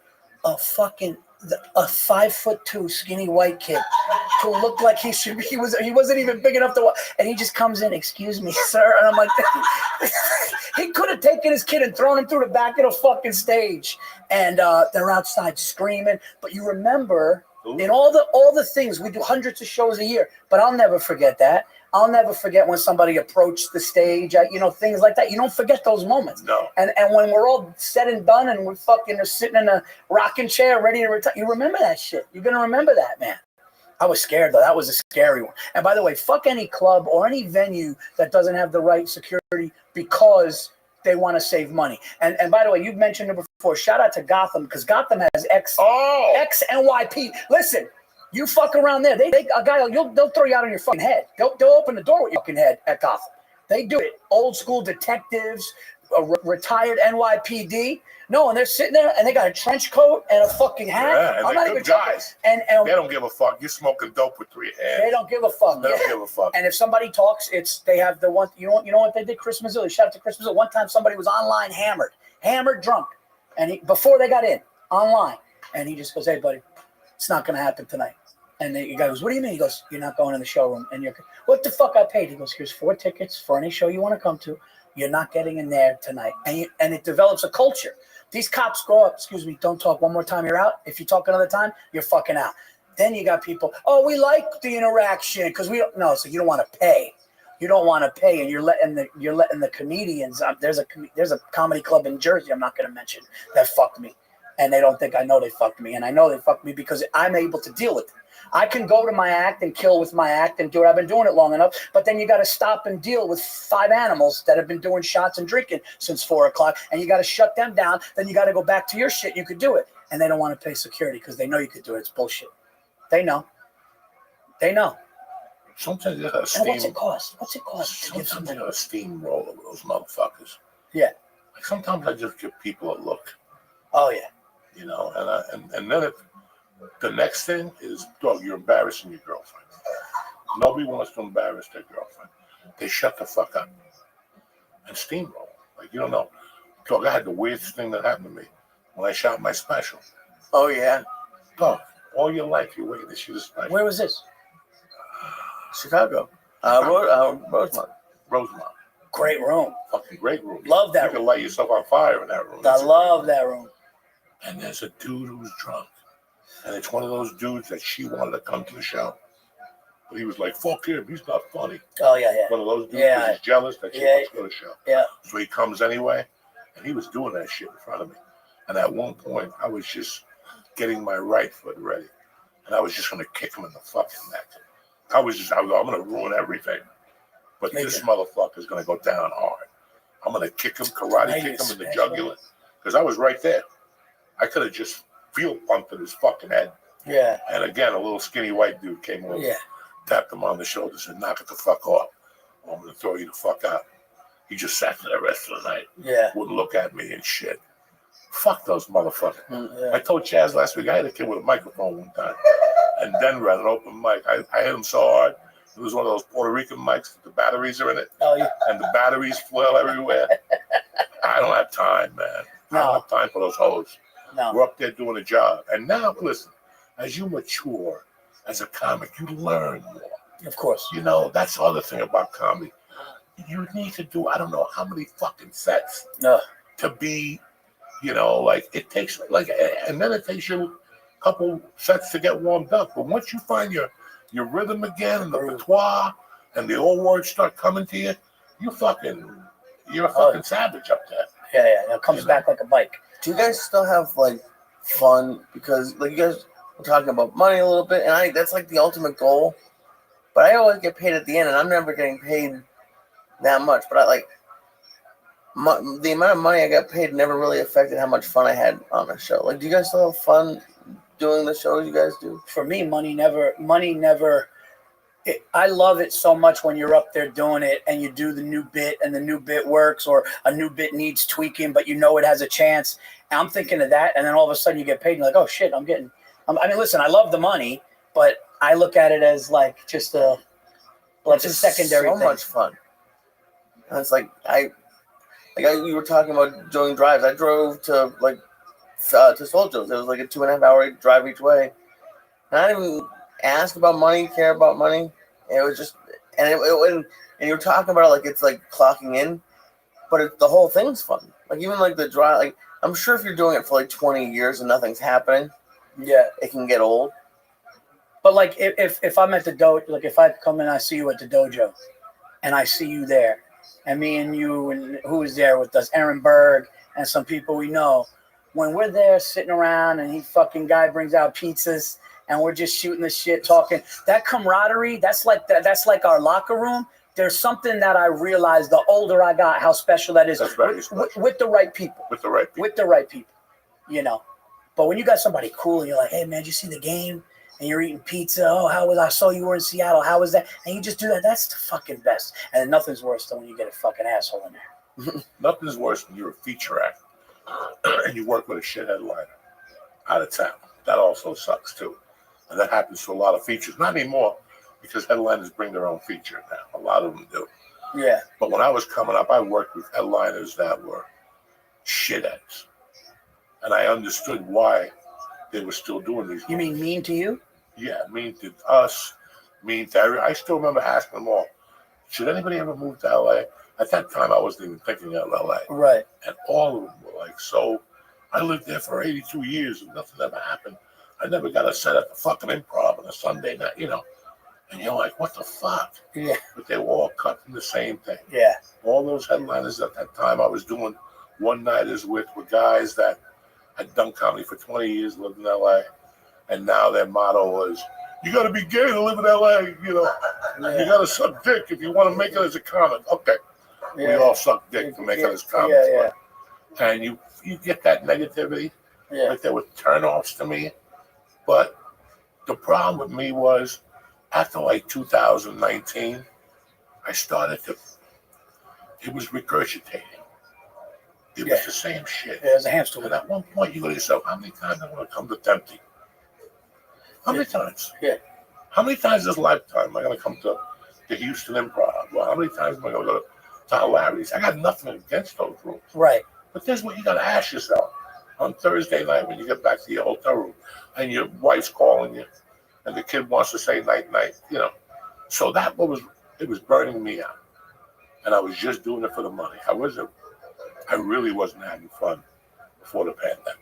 Really? For how long? It was about a year and a half. It was just business. You were just going for the It was check. work and to pick up a check. Yeah. It was work and to pick up a check. Oh, you sold this show. You want to add another one? Sure. I'm there already. You know what I'm saying? I'll go up there. Yeah, you go up. And do 45 minutes of shit and go up there and do the best I can. And when I took the time off, I noticed, I said to myself, if I ever go on the road again, it's got to be with a couple guys. I'd rather take less money and laugh my ass. Have your boys with you. Light a fucking fire in the hotel, like Yeah. Motley Crue movie. Yeah. If we're not going to do it that way, stay home. Right. You know, I want to stay out till 3. Throw a fucking TV out the window Yeah, to the throw a swimming TV pool. out. How good is that? Oh, When they they threw throw the the fucking TV TV out the And the table, the guy look, what's going on? They threw the table out. That's great. You know, and it's like everything. The thing that I say to myself now, before I go on stage and to work, is Joey, you gotta have fun. Yeah. And you gotta tell jokes for you. Yes. Fuck them. Yeah. That's when you really go, I like that joke, bitch. Yeah. Why? Because it makes me laugh. Yeah. When you do it for yourself, that's it. But that's also experience too, right? And when they see that you're laughing, Yeah. when they see that you're actually not like, when they see that you're fucking bent over, Genuinely having fun. going, holy Yeah. shit, I can't Yeah. believe that came out of my mouth. Yeah, that's the Like best. they think I just wrote this. Like I was at Starbucks all day coming up with this. No, this came out from me just unleashing on them because I don't give a fuck at this point. Right. That's the best. You ever read Judy Carter's book? No. Anyway, Judy Carter has a workbook. You know, I read the book 82 times. She's supposed to be this big comic. I never bumped into her in LA. Okay. Not even at the coffee shop. Where's Judy Carter? Where's Judy Carter? That book has sold 10 million copies. Really? And they keep revising it every couple of years. I just bought it. I haven't started reading it yet. No, I know you wouldn't. You fuck. It's better than the other one. And then there's the Bob Hope writer. He's good, but he's kind of nerdy. His work shit is. But Judy Carter always said to start with shit that you hate. If I'm tricked up on stage, I just start hating. You know what fucking bothers me? A dude in the right hand lane. You know what bothers me? A motherfucker who wears cologne. Yeah. Anything just to get that hatred up. Just to, okay. You know, so for me, it was a catch-22. I want to be funny and I want to have fun, but I got to be angry. Right. I got to unleash out. I like something to always happen before I go on stage. Somebody to say something stupid. So you have the edge. Yeah, like two gay guys with the same cell phone. I just gotta see something. That's gonna go, what the fuck is that? Yeah, so what happens? Yeah, so that's actually an interesting question. So when you're on stage happy and in a good mood, it affects you? No, but your goal is to go out there and be happy. No, fuck being happy. Your goal is to go out there and have a good time for you. For yourself. And that good time Yeah. will roll into the energies of the audience. Yeah. They have to, unless they just came from a wake.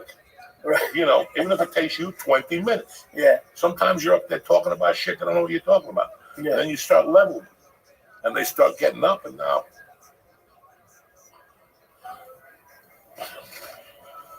Whose fucking phone is that? It's a car. I think that's one of ours. It wouldn't be mine. Mine's down the street a little bit. Yeah, it's down the street. Yeah, please. I don't. Thank you. Ooh, it almost hit the fucking light. Nice Yeah, catch. sorry about that fucking alarm outside, guys. That can only happen to us on a Monday night. They might not be able to Fucking hear man. it. What, brother? They might not be able to hear it. Listen to it.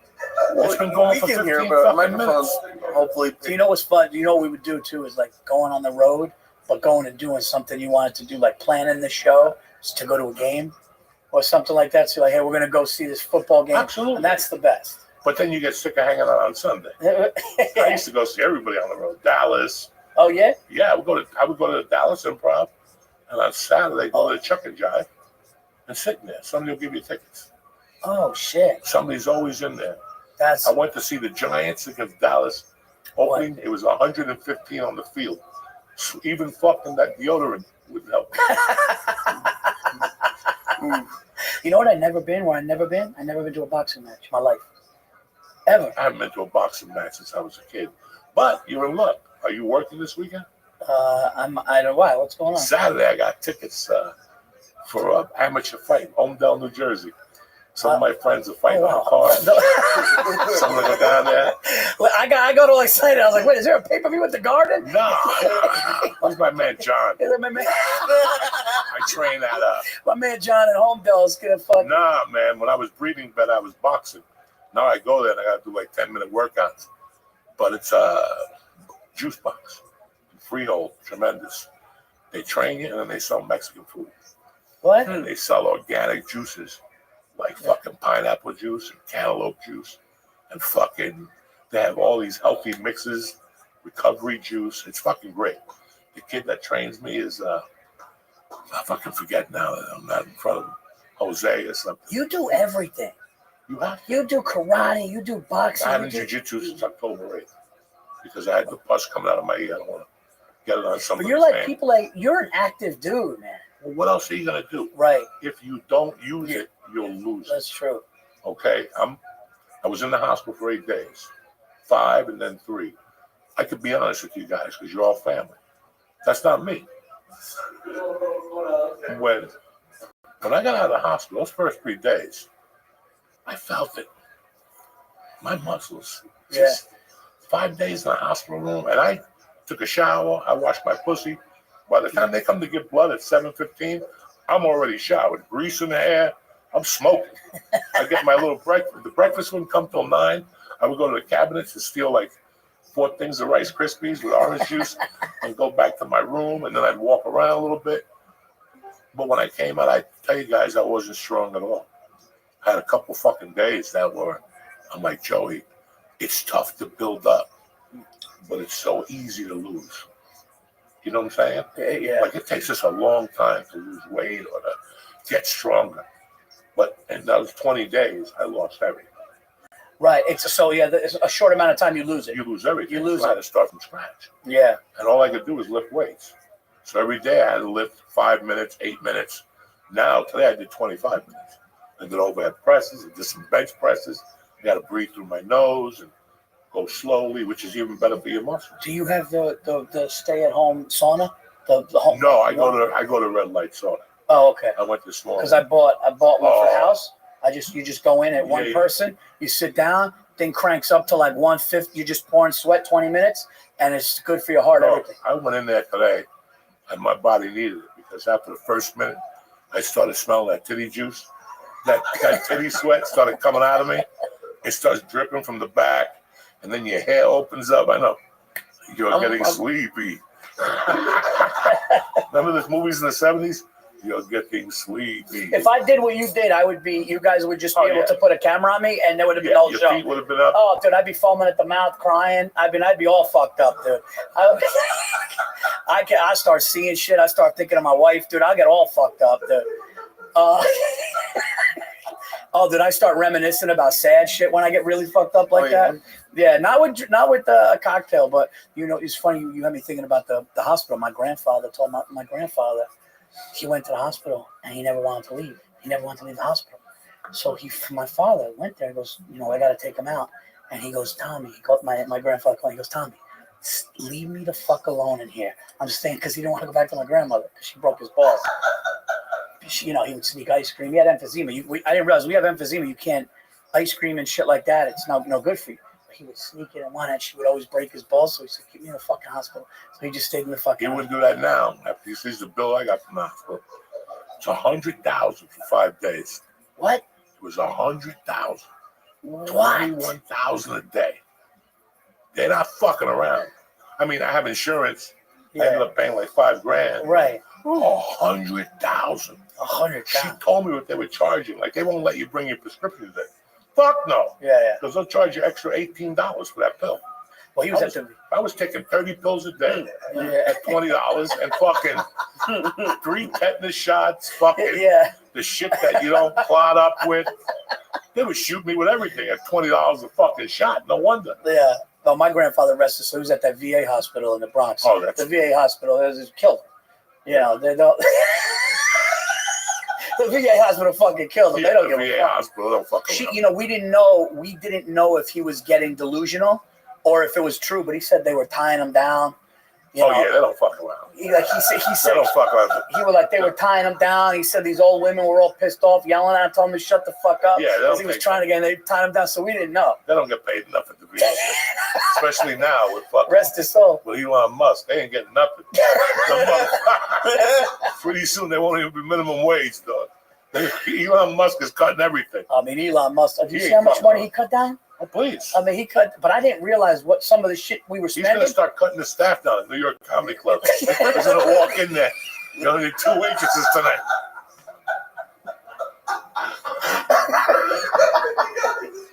That motherfucker. He's cutting sneaker He's gonna go to sizes. Gotham. We don't need 4X cops. Get Yeah. fucking 2 of them out of here. Get one. That's it. One could fight them all. But I didn't realize though, some of the things that I heard, I didn't realize we were spending like $300 million on shit that was like, you're like, we're never even gonna need some You remember years ago they were building something. Not to insult you, Paul. Where you been? What do you mean? Where the fuck you been? Yeah. 20 years ago they had a thing on 60 Minutes. They were building a fucking something to training. Oh And they yeah. had to go over there and get the sand at like 80,000 a fucking pound. They bought like 20,000. Cocaine's cheaper. They could have made the fucking thing out of coke, and it would have been cheap, and they could have sold it after they stepped on it and shit. Take fucking, No, but they were spending money on like transitioning animals. Oh yeah. Like, No. They wanted to see if a cat could be a fucking dude. I'm not. Yeah, they were doing some. Yeah, no, they were doing some like they wanted to test out transgender things on animals. I'm not even joking. Like another country. And Elon Musk was like, "What the? I'm not even Google it. I'm not even fucking around unless somebody lied to me." But I should have been more. No, but that's You'd be fucking. Why do you think everybody goes for government contracts? right. Because they pay a ton of money, Yeah, and they don't know what the fuck you're doing. You send them a book report every 3 days. yeah. Yeah, we're doing this. Yeah, check with us again. The No. monkey and the fucking the skunk died. You know what I'm saying? We got him to fuck, but it was the only transgender animal we have is a pigeon. And that's his name is Murray. He's Jewish. Whatever the fuck. And they'll buy that. Dog psychiatry. Yeah, So yeah. that's white people. We chopped the shit. cat's dick off. Now it's walking. Yeah, I mean, I don't want to get political up in this bitch, but I knew it was spending. Today I saw something. Somebody going, Kamala should have won. And I'm like, who would have said something like this? Because all these people claim to love America. If you love America so much, why would you let 20 million fucking people from other countries come in here and we don't have nothing on them? We don't know about anything. No. You know what? They're planning against us already. You know who they let in? The people who burnt down L.A. I guarantee they came in through there. Those are professionals. Those are professional lighters. They came with a bunch of big. They actually caught people. They said They came with a bunch of bigs. In other news, gas station are losing big lighters everywhere. Fuck No, yeah. but they caught arsonists. They caught. They caught them afterward. Yeah. The ones that want to be copycatters, the sick ones. Whoever did that Gaza hole, Oh, okay. that was a professional fucking hit. That's a professional hit Yeah. with fire. Even Jews can't do that. Like Jews are professional Yeah. in like burning businesses. Yeah. Like when you see a business on fire in Queens, there's always a Jew outside. What are we gonna do? What are we gonna do? We lost everything. They doubled and shorted last year. They got Israeli. Yeah, they got Israeli money and that shit. They're the kings of burning business. That's what you call a Jewish lightning. Yeah. A Jew couldn't even burn that fucking thing. That thing looks like Gaza, man. Yeah. Yeah. That was hit with something. That Yeah. was hit with something. Yeah. Like a new laser. That was hit with something, man. Then there was no water, no fire hydrants. Listen, once I don't even know what really happened. Because after I heard like 3 or 4 things, I know they're lying. Right. I'm like Henry Hill's wife. And when I look at your eyes, I know that you're lying. And she throws the vice at With your ready-made horse. It's her ready-made horse. Listen, after you get so old and you've been involved in so many things Yeah. that you hear that shit. After like the second line, you go turn it on. This guy's bullshit.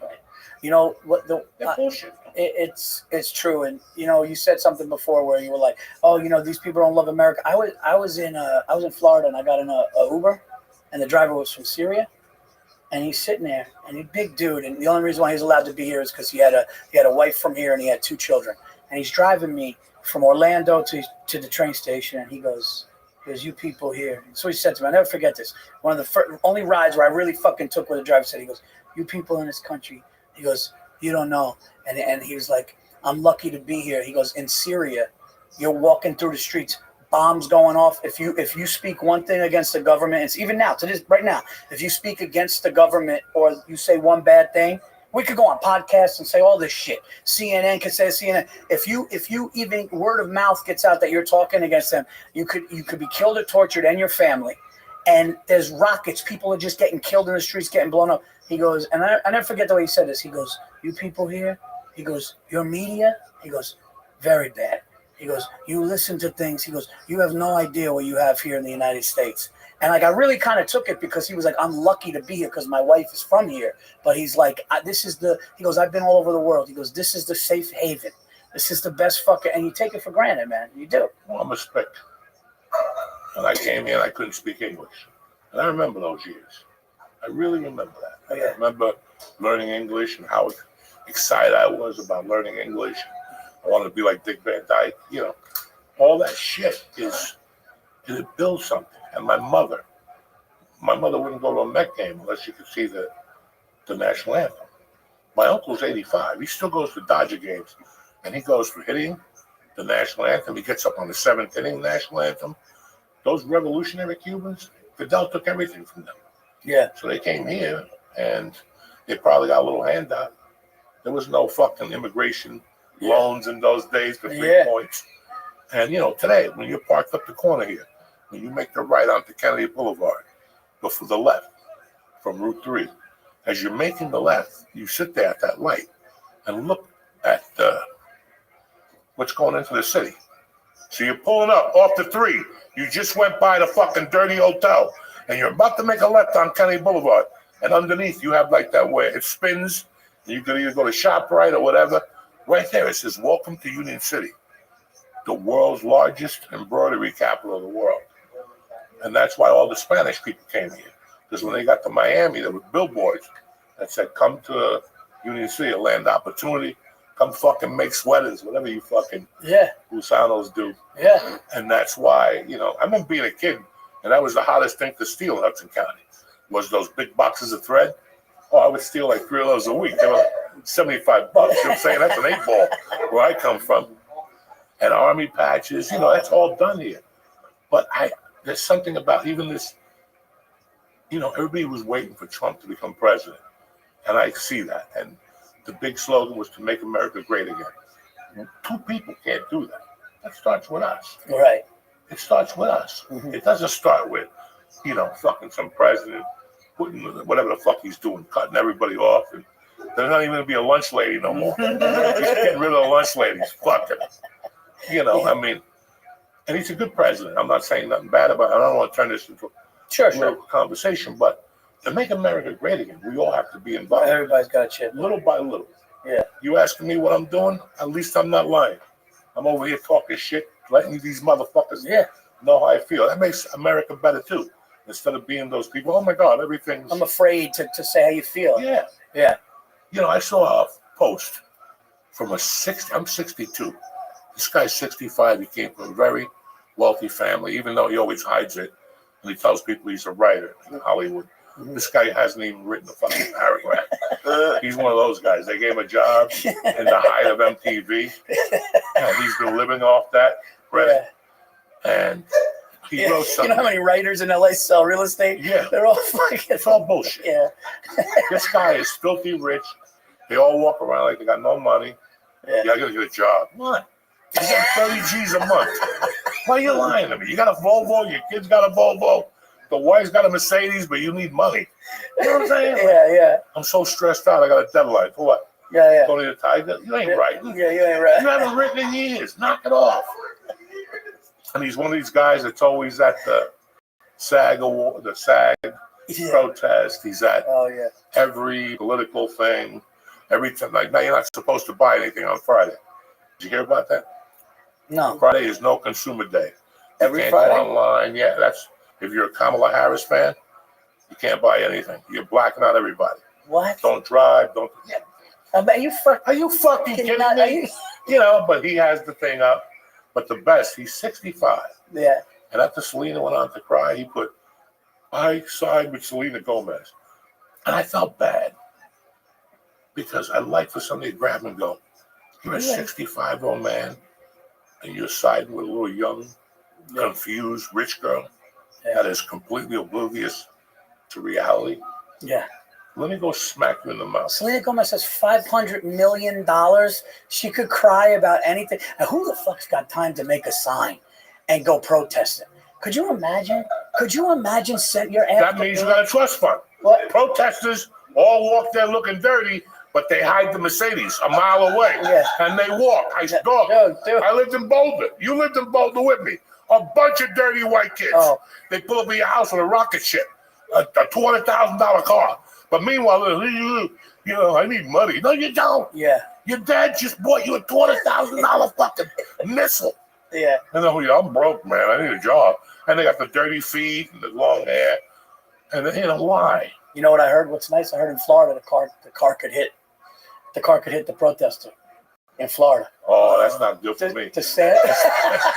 It's like DeSantis was like, look, dude, if you block the fucking road and somebody's got to get poof. I'll tell you, when you said you were young and something before, I wouldn't have picked up that hitchhiker on the RFK, whatever, the FDR. Yeah. I just really hit him. Who's going to say that's target practice right there? Just give him a little nip. Bah! Just hit his leg up. Just keep walking.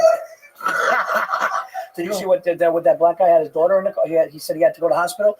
There was all these, you know, protesters, these white people making a chain across the thing. This guy gets out of the car. He goes, "Get the fuck out of the way. My daughter needs to go to the hospital." Dude, and they push him away. But in some states, you're in trouble if you move them. It's assault if you move them. It's assault if you push them away. I'm going to tell you right now, my daughter or son needs something, I'm showing up with dead protesters on the hood of my fucking car. I go under my seat, I get the gun, I give it to you, and I go out like a gentleman and go, I got to go to the bathroom. You understand? I'm 62. I got to take a piss. Yeah, dude. That's going to go all over me. So please open up. But we're not. Okay. Boom, boom. Put it right in fucking extra key. I got you take the gun out. Just shoot the windshield. Just shoot the fucking windshield. And you'll never see all those white pussies jumping over that bridge. They'll think it's fucking ice. They think it's ice. They're white. And they're running. They're jumping off that bridge over the fucking Brooklyn. Get the fuck out of here. With their fucking Birkenstocks on. And go fuck yourself. And the biggest problem. Isn't it Birkenstock? Yeah, those fucking sandals. These white women wear those things. They're so comfortable. I was like, they make socks too. Those women wear that shit. Yeah. And they got the ugliest feet. It's always a woman with a size 10.5. Yeah. You look at their foot and you're like, do you really want to expose that fucking piece of chopped meat? Put that in a fucking boot. You don't wear Birkenstocks. I see a woman with Birkenstocks. All I can smell is a filthy ass and a filthier fucking pussy. I will end the show with that. When I see a woman with Birkenstocks, I can tell your ass smells to death. And forget about your little yeast-infected, period-dried pussy. Oh, it's got to smell like... I don't think I'm ever going to call it Birkenstock again. I'm never going to call it Birkenstock. I'm sorry, I get all emotional about Birkenstock. You know what I'm saying? Oh, shit. That's why I got... That's question number 1 of Judy Brown. You got to write about what you hate, fucking Birkenstocks. And women who wear them, and the women who they don't color their toenails, them I'll hit with a car. If you're going to wear those Birkenstocks, you're going to come out with a size 12 foot, you better put some tint on that fucking. Yeah. You better put some tint on that. What color do you like? Does it matter what color? No, white, red, you got to put something. Yeah. The foot is always whiter than that. Because black people don't wear Birkenstocks. You don't see Mexicans or Spicks with Birkenstocks. Even these little jungle Spicks. You don't see them with Birkenstocks. You don't see Italians with them. No. Italians don't wear them. That's a white lady that drinks ginger and don't eat meat. You ever smell a woman's pussy when they don't eat meat? No. When a woman tells you she's a vegan, run. Run. Because the outside smells good because they wash it. It's once you put those 2 fingers in, it starts going, smell that room after that.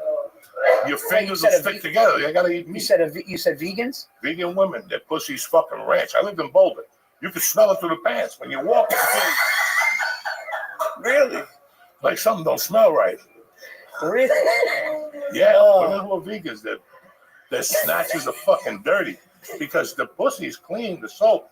It's inside. They need that meat. They need that protein. So you dip your finger in there, start, you and everybody gets hot. You're moving your little hips and shit. What do you think vegan balls smell like? I don't know, but that's a good question, and only you would think about that. Oh my God, dude. Give us some dates, brother. Yeah, I'm gonna be guys, check me out. Check out my new special too, Reasonable Man. It's on my YouTube. March 13th, I am going to be at the Den Theater in Chicago. 27th, Tempe, Arizona Improv. 28-29, Mic Drop in San Diego, California, and I'm gonna be at the Denver Comedy Works on March 30th. Oh, and we just added Pittsburgh and Cleveland, March 21 and 22. Go to paulverzi.com for all the dates, man. I really appreciate you guys having me on, dude. Anytime, your family. This is so fucking fun. April 17th and 18th, Moon Tower. 17th is sold out. 18th is still available. NJ Pack, the 27th of June for the North to South Festival. And tickets just went on sale for May in the City of Brotherly Love, Parks Casino. So jump on that. What do you got, Lee? I'm in New York through the week, so check my Instagram. And then March 1st, I'm opening up for Steve Simone at Soul Joe's. And then March 7th, I'm at Laugh Up in Poughkeepsie. You're fucking beautiful. I love you. How great of a guy is Steve Simone? Tremendous. He's a Catholic's Catholic. Yeah. Every time I go to Stanford, he's actually to a church. He's better than the priest. Like the Pope, he's gonna die. Fuck him.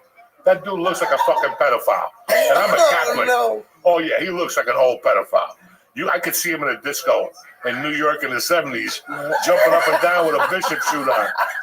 You know what I'm saying? I could see, especially with that big head now. He's a cum swallower.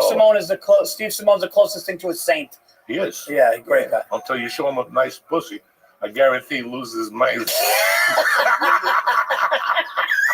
I love you guys. Have a great week. We'll be back next week. Tip top Magoo. Love you.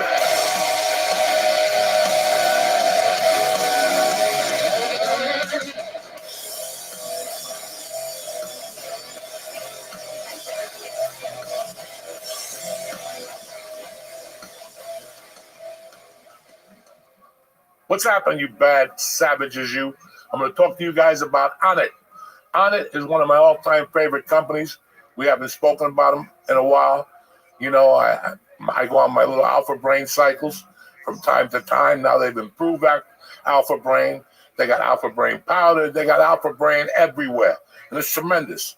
The new mood is still intact. I love everything from Onnit. The kettlebells, the club bells, the whole thing. But I can only help you with supplements. Go on there. Start your year off on the right foot. It's the second quarter. Come on, let's do this. Right after the tax breaks, you're getting ready for the summer. You want to look good. You want to feel good. Everything's beautiful, right? Go to Onnit.com right now. Press in code CHURCH. I'm going to get you started with 10% off and great service and a great quality product. That's what I meant to say. Product. So go to Onnit.com right now. Press in CHURCH. Look at the supplements. There's a list of them, and they're all good. And tell them Uncle Joey sent you. Church, get 10% off your first order. Now, without further ado, let's get this motherfucker started. What's happening, you savages? Uncle Joey here. It's Tuesday, the 18th of February, the day the devil was buried at sea. We got a tremendous show for you now. Let's get this party started.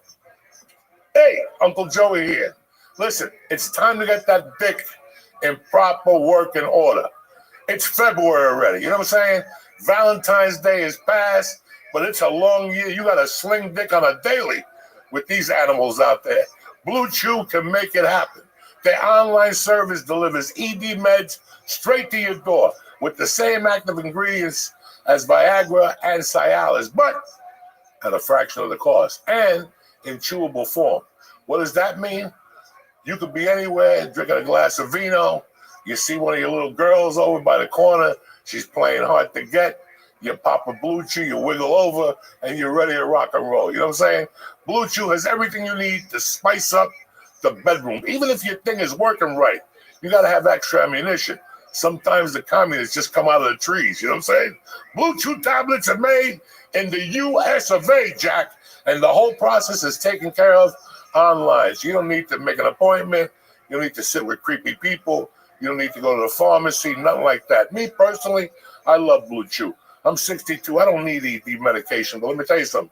Like I said, you got to get all your bullets in order, and you got to bring extras nowadays. You take a tablet any time of the day, and you get ready for a great time. I don't care if it's in the morning, at night, you're going to feel tip-top magoo. Now, make life easier by getting harder and discover your options at BlueChew.com. And we got a special deal for the listeners. Ready? Get your first month of Blue Chew for free. That's right, it's Tuesday. I'm showing up with a gift, you little bitches. Just visit BlueChew.com for more details and important safety information. And I want to thank Blue Chew for sponsoring the show and helping you motherfuckers sling dick like you're supposed to, like God intended. You know what I'm saying? Welcome back to show!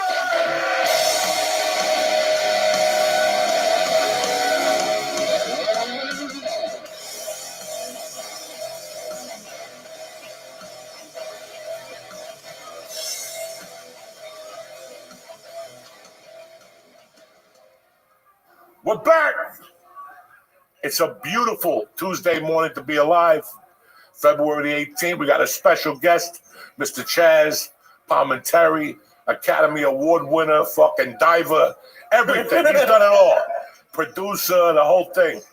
And we got Lee Syed over here. And he owns a restaurant. I was watching some movies this weekend, and I just typed in your name. Yeah. And I live in the city, and I was like, Chaz Palminteri. And I was like, oh, shit. Oh, yeah. That looks good. The menu looks great. Italian restaurant, 30 West 46th Street. Chaz Palminteri is at 264 Main Street.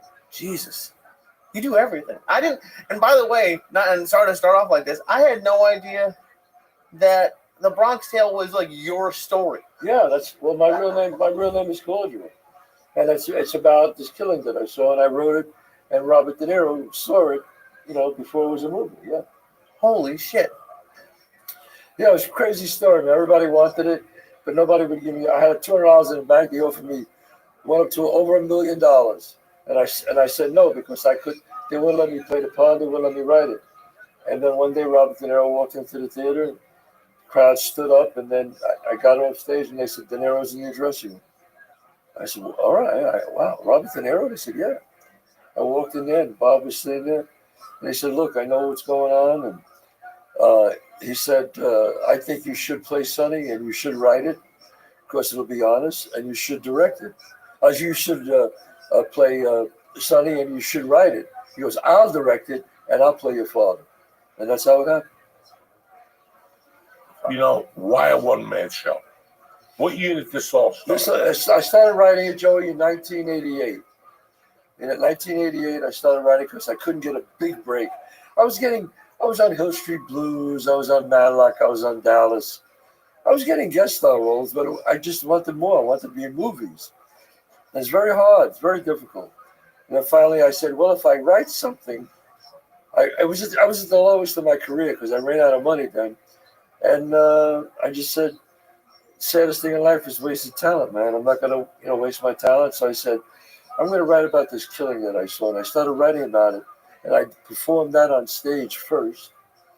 It was like 5 minutes, and I did it. And the place my theater just went crazy. And each week I would write more and more. And then I would perform it on Monday nights. Then I would take 5 minutes out of the 10 minutes, like a comic does. Yeah, no. Same thing, just workshop. And at the end of a year, I had 90 minutes of a fucking tight show, man. Really tight. I borrowed some money off a friend of mine. I put it up. The fucking reviews were outrageous. All of Hollywood kept coming. The theater, it was only a 99-seat theater. We had to get out of there. The crowds were too big. We moved into a 400-seat theater, and even that was too small. But I stayed there, and everybody came to see it. Nicholson came, Pacino came, Burt Reynolds came, Robert Redford came. They all wanted to play Sonny. And I was like, No, I play some. And they kept offering more money. And then it went up to over $1 million. And I still kept saying, no, I'm not doing it. And then one night, Robert De Niro saw it. I went in the back and he said, man, like, this is a great movie, man. He said, you did the whole movie on stage. I said, yeah, that was my idea. Instead of people reading it, I wanted you to see it. And Bob did it and changed my life, man. Now, how come there are no more one-man shows now besides yours? Nobody else is doing a one-man show anymore. It's really, first of all, it's really, really hard. A one-man show, a good one-man show. Most one-man shows are not good. They're just pontificating, Yeah, my mother had cancer, and then I did. It's always, it's not, it's hard. You see, mine is not really a one-man show. It's a linear story. It's a movie. Like a comic goes up there, and he's funny, he talks about this, then he talks about that, drink some water. My show is not like that. My show is straight through, without stopping, all the scenes of A Bronx Tale I do. Different. Well, like is that a normal way, like the way you wrote and workshopped No. Originally? Because that sounds like that's how comics do it. That's how like I've never heard of an actor doing anything like that. Yeah, no, I did it. I figured I'd just keep trying stuff out, and because I had an audience every Monday night at my theater, so I would keep trying it out. So you know how it is. On stage something's working, something's not. I would tape everything. I had a cassette player, and I would tape everything, and then I would say this worked, and then you hear comments from the audience. Oh, I didn't like this, I didn't like that. And so once in a while, somebody says it's a great idea, and you go, fuck, well, that's a good idea. And you incorporate that, So at the end of the year, I had a fucking really tight show. But still, I didn't know if it worked because I never did it straight through. Then when I did it, fucking crowds just went. Joey, it was a phenomenon. It only happened twice in Hollywood. Twice in the history of Hollywood. Sylvester Stallone and me. That's it. Where it was insane. I had producers following me to the men's room, in restaurants, in the men's room. Al Ruddy, the guy Al Ruddy, great Al Ruddy, I love him. I got to know him really well after I met him. I was taking a leak in the urinal. The guy comes right up next to me at the Palm in Beverly Hills. And he goes, you Chaz Palminteri? I'm looking at him like, yeah. He goes, I just saw it 2 days ago. Fucking love it. I'll write you out a check for $1 million. What do you think? And I'm going, I really can't talk right now. So I said, you got to call my agents and we'll work it out. Well, it was, I'm telling you right now. I said, Al, call the agents. It was crazy. It was, Joey, it was crazy. Burt Reynolds wanted to take me out to dinner. Everybody wanted to take me out to dinner. But they wanted that role. And I said, nah, nope, no fucking way. And then when I met Stallone, because I did a movie with Stallone right before that, I told him what was going on. He said, I heard about what's going on with you. I said, yes, Lion, I actually thanked him because I said, you did it before me, and so you made me believe that it can happen. And he said, if you believe it, hold on. And I said, all right, I am. And I did.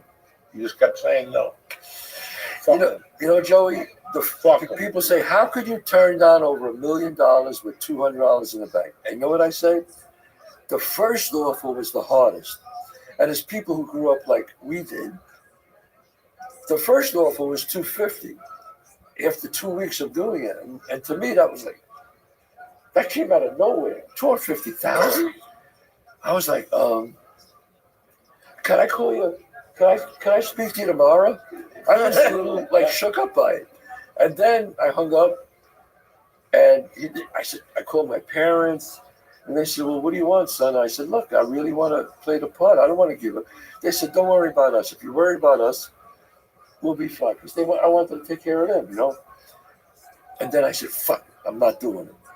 And once I made up my mind, then it was just numbers. 500, yeah, 750. You think fucking me. The 250 was the hardest. $1 million, $1.2 million, I'm going, yeah, but can I play the part? I said, no fucking way I'm doing it. And everybody in Hollywood said, you're going to blow it. They're going to walk away. I said, no fucking way they are. Because there's too many people who wanted it. I'm not exaggerating. every number one director, every producer, every studio head, every main actor wanted this part. Were chasing me down. Was it crazy? You know, it's crazy that as you were telling the story, I was thinking about Frank Beck, 29th Street. Yeah. How that's a fucking great story. Great story. Great story. And he sold it, but they had the Australian play him. Right. What the fuck? They gave him a role as the brother. Yes. He was still in the movie. Yeah. But they gave it to Lampaglia. Anthony Lampaglia. Anthony Lampaglia is very good. But, Yeah, he's but good, he's he's very good. good. And he is Australian, but he is Italian because a lot of Italians are Australian. He got mugged in Beverly Hills. He did. He was telling me one time. He's a good He guy. was working and they pulled up with a gun. Yeah. I said, give me your money. He's like, what? He's Beverly Hills. Right. No. But, but I always tell people, unless you had something like Stallone or myself, it's better to sell it if only two people want it. It's hard to be really stand by your guns. But I had everybody want it. It's a little different. So what happened to me and what happened to Sly, in fact, he says it too. It was an anomaly. It was an aberration. It doesn't happen. It just the stars were right or whatever, and it just was right. Man. Are you paranoid at all? Like for me, I'm thinking back then before like the internet, like I know that you could have proved that you had the script, but they could have ripped you off and written a movie like it and then put it out. Like, did that cross your mind at all? No, because you can write something similar, but they saw it. You see, this is different. This was not reading it. And all the reviews were like the New York Times, the LA Times. God, was like one of the greatest, a genesis of an Academy Award movie. I mean, it was just like they wanted this fucking movie, and they wouldn't leave me the fuck alone. I was blessed, it was great. What does that feel like after you haven't I like have to say, my Lord Savior Jesus Christ, he was right there. He's the one who I put his hand on my shoulder and said, "Hang in there, kid." And I hung in there. Is that because? I mean, after like for even the money sounds great, but like being like I don't want to say struggling, but being an up and coming struggling actor to have everybody like you're the most popular guy. Yes, that must feel great just in itself, even without the money. Yes, I went to a shrink. Oh yeah, I went to a shrink. I'm not fucking around. I went to the number one shrink in Hollywood. His name was Dr. Phil Stutz. He's on Netflix. They did a special on him. He's the number one shrink, the greatest shrink in the world. And I found out, and he took me, and I walked in. He goes, "I'll never forget it." He says, "Why do you want to? Everything all right?" I go, "Yeah." He goes, "Well, why do you want to see me?" I go, "I'm about to become really famous, and I want to make sure I don't fuck it up." And he said, "Nobody ever did that to me before." I says, "I'm serious." And you know what? I was 39 years old, and I was been around a long time, and it took me back. I mean, I was like, whoa, what the fuck? From literally an unknown actor. I mean, I was on Broadway before that in the early 80s. An unknown actor too. I'm on fucking huge billboards all over the world with Robert De Niro. And people are just, there's all of a sudden, I mean, I did all right with girls, but now it's like every fucking supermodel wants to talk to you. Everybody wants to meet you. Everybody wants to be in the Chaz Palminteri business, as they tell the agents. Right. It's insane. So I had to grab a hold of myself. And I wasn't married. So I was okay. But it was, and I talked it over with my shrink. And he said, anybody who's famous before the age of 30, it's a crime. You can't do it. You just can't do it. I mean, I had to hold on like in a chair because it's fucking scary, man. You're broke, and now you're getting millions of dollars for movies. Now you're faced, and it's like, what the fuck is this? Well, I don't have it in front of me, but I was looking you up yesterday. Well, didn't you have wasn't there a run of Bullets Over Broadway? Oh, Usual the Bronx Tale and The Usual Suspects, like back to back. Like it was three of the top movies ever. 3 back to back to back to back, and it was like, forget it. It was fucking crazy. It was. I'm telling you, it was crazy. Now, from the time De Niro told you that in the green room, Yeah. to this time to get on set, how long? Well, he had 2 movies that he told me he had to do. He was committed to. It was 2 years. He said, "Just wait." God. Yeah, he said, Just wait. That's fucking brutal. it was brutal. Oh, It was brutal, but you know what? It was okay because I got paid, so I had a few $1 million in the bank. oh, they paid you already. Oh, they paid me. Oh, then fuck them. Don't call back. No, You know no, what I'm saying? Don't even Didn't call. Bullets Over Broadway come out first? I got paid everything except when I was going to be the actor. Right. So I got over $1 million as the writer. So that was good. So I waited. So I had all this money. So I had a new car and I'm moving in LA. I'm doing a movie with De Niro in a little while. So I'm fucking, I'm flying, man. And am I wrong, or did Bullets Over Broadway come out first? No. Bullets Over Broadway came out after Bronx. Oh, it did. Okay. It did. Oh, yeah. And then I had another one, Jade.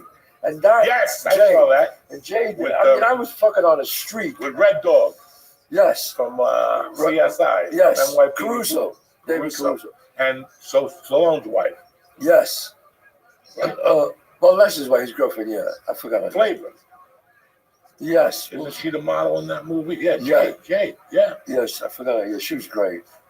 Yeah, Linda Fiorentino. Linda Linda Fiorentino. Fiorentino and Where the fuck Angel. is Linda Fiorentino? leave me alone. Leave me alone with that. I'm so aggravated with her. Where is she? If you're listening, Linda, listen to me. This girl is a fucking star. A star. She's a great actor, and I've been telling her for years, but every time she gets close, she goes, I don't want this. And she tells people to go fuck themselves. She made that movie about Madonna, right? Crazy for You. Yeah, she's Linda Fiorentino. Linda is like, fucking good looking. The Last Seduction. Yeah. She's so great. I want her to come out of retirement. I hope she didn't retire. She's so great, so wonderful, so fucking sexy and hot, and she should be fucking out there. But some people they don't want it. I don't know. She annoys me with that. Linda, if you hear this, you're pissing me off. Yeah, me too. Somebody tell her you got to come back. Really, she's great. So man. for 2 years, it's like when you get the call that you got the movie. Yeah. Like that's why I hate when they call you. They go, "This movie's shooting in June." Go fuck yourself. I'm old school. Tell me when it's shooting. You want me to audition now? Right. It's shooting in March. Okay? No, I had to wait 2 years. Oh my God! Because you go to wardrobe, and then now in today's world. Back then you didn't have it. Now you got to look over social media. Yeah. So you don't tell somebody fuck you on social media because as you're getting hired, they'll fire you. Yeah. Because you told somebody to go fuck yourself. Right. So the whole time you're always like, when am I gonna get fired? Like that's what I think when I go Really? to the movie. If I have a long time on the movie, I'm like, I'm gonna get fired. Well, you gonna say something or do something? Both.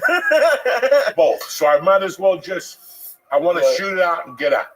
Yeah. Like, like I worked with Tracy Morgan. Yeah. And you know Tracy. Sure. He's fucking out of his mind. Yes. And I'll never forget that I asked Adam, why'd you shoot Tracy out so fast? He goes, Tracy's that funny, plus you don't want him around.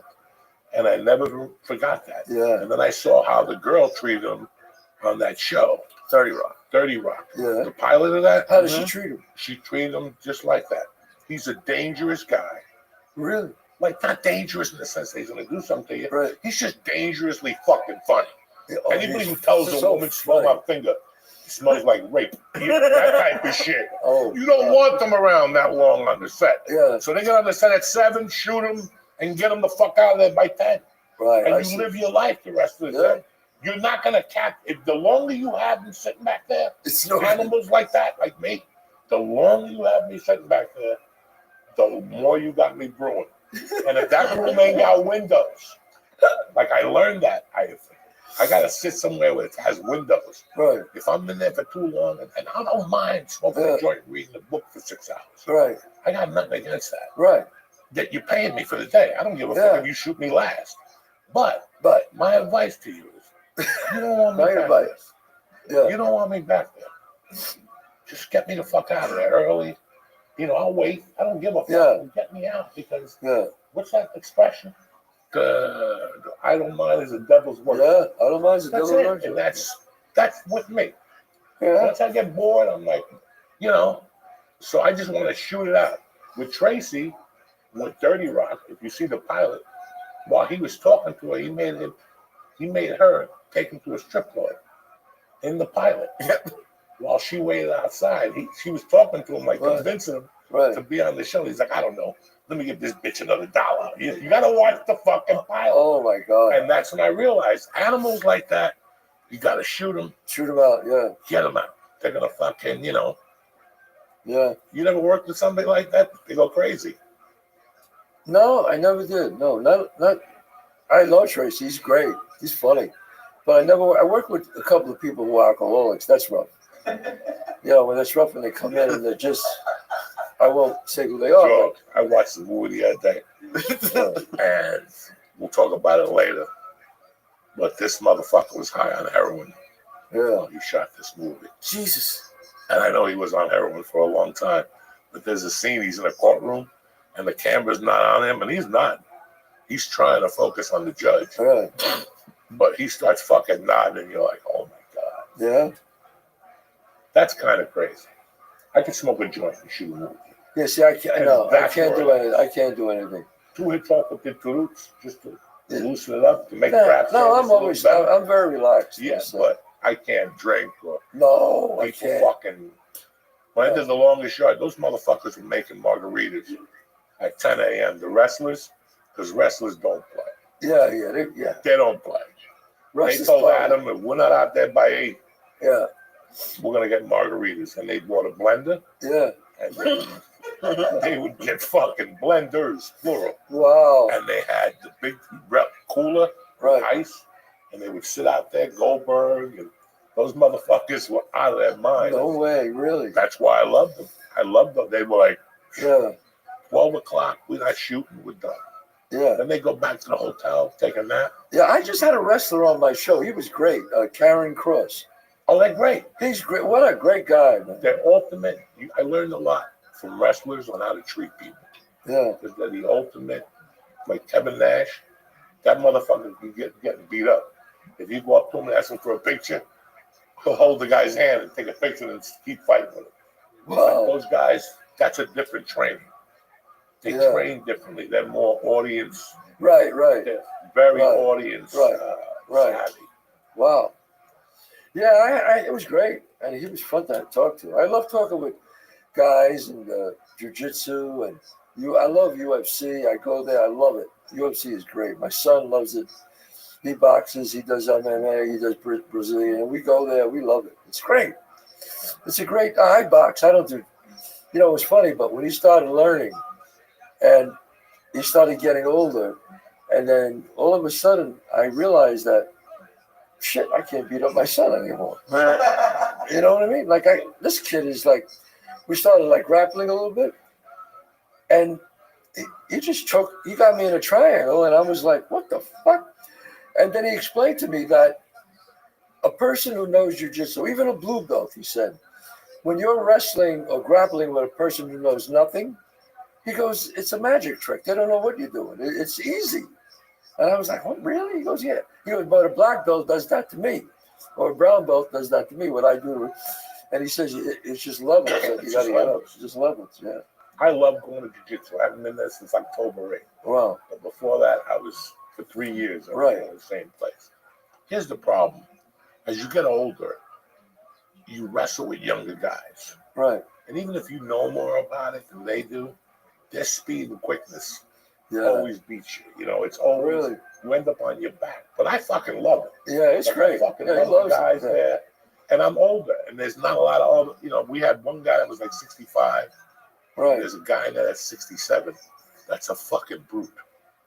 Right. He's a school principal. Right. He's a black belt in karate for 40 years. Oh, wow. So he's been doing it for that long. Oh, Jesus. But there's something about jiu-jitsu that when you go in there, you're either going to like it or hate it. Hate it. Right. You're right. You're either going to like it or hate it. And you can't feel bad for not liking it.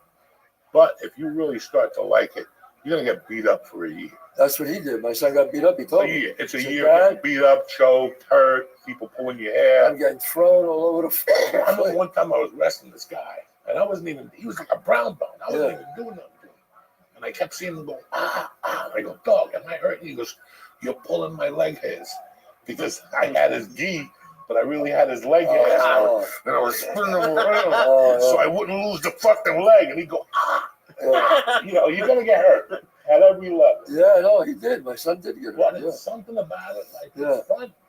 A friend of mine just twisted his fucking knee, and he's like calling me, telling me, "Don't worry, I'm gonna shoot it with a peptide. Yeah, I'll be right. back in 6 weeks." They don't give a fuck. They don't give a And they'll fuck. go back in 3 weeks, and now rehurt it for good. Yeah, It's so addicting that you. yeah, I love watching it. I So love good, going to UFC. you know. I think it's great. Oh, the UFC is a fucking lot. Yeah, I mean, The energy in that motherfucker. right, The energy. right. Yeah, It's it's mind-boggling. crazy. You know, Joey. I always wanted to ask you because I always ask people who know, and I know you know about jiu-jitsu. I just box, and I asked my son about it. He said, "Well, Dad, sometimes it can overcome, but I don't. If you had a guy who was in the street, but a young guy, big, strong guy, but knows nothing about grappling, but a big, tough guy, and he fought the number one jiu-jitsu woman in the world. In other words, she was a black belt in jiu-jitsu. Who would win?" He said, "There's no Mackenzie guarantee." Dern will fuck you up. Who? Mackenzie Dern Really? will fuck you I'm up. talking about a big, strong guy, like a fucking. Listen, she's not gonna twist him, but she's gonna neutralize him. You think so? What about if you? Those people that are black belts like that, like she's a Brazilian black belt. Have you Right. ever seen fucking Mackenzie? No, I haven't. No. She's like a But supermodel. what about if this guy grabs her by the fucking hair and grabs her Listen. neck, Joey? She has the patience Right. that she'll fucking breathe through it and at least get hooks on. Really? And she's a black belt. Yeah. So she'll get a leg somewhere. So if you had to bet money, you would bet on the woman. You. You would bet on the woman. At that situation, I'll bet on the woman to neutralize it. Yeah, right. After a while, it's a woman and her strength. Yeah, that's it. It's Yeah. strength. But Yeah. I can guarantee her, Kat Zingano, there's a lot of women that are Right. fucking really good jujitsu. Yeah, They'll break something out. yeah, And if you really think about it, jiu-jitsu is made for a woman. All the aspects of it right. is for a woman. Yeah, My you're daughter right. was into it till she was 10, and I lost her Yeah, because you don't understand. That's their playground. A woman's playground is on her fucking back. yeah, And if she could defend herself from her fucking back, right. that is something that you can't. It's priceless. What do you think Joe Rogan would say about that? He would bet on the woman too. That Well, it depends on the, like, there's a fucking chick, Gabby Garcia. She's bigger than me. She just fought Craig Jones. really? Competition, and Craig Jones choked her out. Again, but, you know, Gabby. But that's a good, great jujitsu person. That's I think. Are you saying like a fight or like a in the street? No, she said he's a street No, guy. I'm talking about a street. Hey, guy. fuck you. Right, Fuck fuck me you. off. Yeah, and That type of In the shit. street, I 100% bet on the woman. I think they have videos of it of like, Yeah. especially like guys who are like kind of assholes going to jujitsu gyms yeah, and like they talk shit. And the people at jujitsu gyms are usually really nice until like some guy's an asshole, and then they play with them. It's Yeah. like it's like it's an animal and like a There's human. always one really good woman at every gym. yeah. Like where I was going, there was a purple belt at night. That was really good. I never rolled with her, but in the daytime, there was an Indian girl that started coming in. Right. Married, 2 girls. Right. That's how she got into it. She brought her girls. And I asked her, what made you come in here? We all called her Mom. Mom, Yeah. the fuck, you're a fucking fox. What made you come in here? She's like, I brought my girls in here. And she goes, I saw how important it is for a woman. She comes to the lunchtime classes. There's no other women in there. Wow. Yeah. And she battles it for a year. I would see her at the end of class. You think she was a battered Yeah. woman. She got beautiful long hair, and she put it in a ponytail, Yeah. but they'd rip it the fuck out. And she'd just be like, Yeah, the amazing thing about I knew when I was bouncing many years ago in the 80s, early, I worked with a guy who was Olympic judo. He was like 10th in the world in judo in his class. And I was in the gym with him one day, and I said, "Come on, Mark, just come on, just." He goes, Chaz. I said, no. I said, I'm going to really try to like, he treated me like I was a 2-year-old. And that's what I couldn't understand. That's what you can. He treated me like I was, when your 5-year-old gets upset, you go, stand over here. Literally, I felt like I couldn't do anything. He just flipped me and threw me, and I just never forgot that. Listen, you do a great one-man show, and you're an actor. I'm a comedian. I'm a street comic. I know how to tell jokes on the corner. Take that energy and flip it. Think about somebody who's been throwing punches for 20 years. Yeah, it's true. What do you think is going to happen? Yeah, it's not going to be Have good. you ever gone into a ring with a guy just fucking around? That's like, I boxed with some sparred, but we knew we were going to. And just the shoulder feints alone. Exactly. I knew that I just professional. I knew that he could take me out at any moment. You go to one of these schools and you see like the Brazilian. Like I go to a Hollis Gracie. Right. Rose Gracie. He's the big one. Right. I joined that school because he's a big dude. Right. And he teaches big dude shit, how to control you more. Right. How to move slowly, to put his weight on top of you a lot more. There's little guys who move. Like there's a school in Edgewater. That dude, he fucking moves. Right. He's 5'8", 160. That guy will choke you before fucking anything. Have you ever seen the Hodger Gracie tapes? The what? Hodger Gracie. No, I never Hodger did. Gracie is the fucking best in the world. Better than Hickson? No, he's like a nephew to Hickson. Nephew to Hickson. But this guy does the same shit every day. Yeah. Which is takes you down. He'll let you put him in this closed guard. Right. It's a 15-minute bout. Right. It'll take him 13 minutes to get on that mount. But those 13 minutes, you're on the bottom suffering. You're fucking with him. And once he gets on the mount, everything he does is basic. He gets you with a collar choke. And he does that in the worlds. But when you see him, you go, wow. Yeah. Because it's like Caterpillar. It's not two Berimbolo brothers flying through the air. It's this guy that gets on top of you like a boa constrictor, and he just gets closer to you, and closer to you, and that's what you're doing. You're wearing out the guy on the bottom. Were you ever on stage, Joey, and you thought somebody was going to come up on stage and you thought you were going to have to do something? Yeah. Really? And I hit him with the microphone. Come on. In 1995, there was an open mic on Wednesdays, like Steakhouse 58 or something, in Commerce City, Colorado. And every week I did the same round. There was a tortilla play. What's the taco place on fucking Thursday night? Right. The one on the West Coast. They got them all over. El Torito was Thursday. Wednesday was that. Tuesday was an Elvis impersonator from Brooklyn. Right. That had a restaurant in Vegas. And he was the first Elvis impersonator, like 1968. Wow. Now he was 400 pounds, and they paid him off. Caesars gave him like $500,000, and he opened up a little Italian restaurant. And every Tuesday, I would go up there on Tuesdays and crack some jokes. He had like an 8-table restaurant. Right. And he would come out at first as the chef. And then listen to me. Then he'd wink at me and he'd go in. And I'd go on stage, eat a bag of dicks for 15 minutes. I'd be up there just telling stupid jokes and dying. People still be eating their Italian. And after 15 minutes, he'd come out dressed like Elvis with a towel around his neck. And I'd go, come into the stage, Elvis Presley. Dino or something like that was his name. And he'd come out and fucking do the moves and the kicks. And he'd get drenched in sweat. And he'd go to the tables and he'd talk to the people and he'd sweat on their meatballs. It was fucking classic. Yeah. Tremendous. This is what I see as a comic, as a young comic. Yeah. But on Wednesdays, I went to this place and they were flipping beer caps at every comic. Motherfucker kept flipping beer caps. Yeah, that's not bad. And they were drinking beers and ripping the labels and then flipping and I went in there, I was going through a divorce. I was in no fucking mood. Right. And I went up there, I go, before the show even starts, if you flick one fucking thing, I'm going to fuck you up.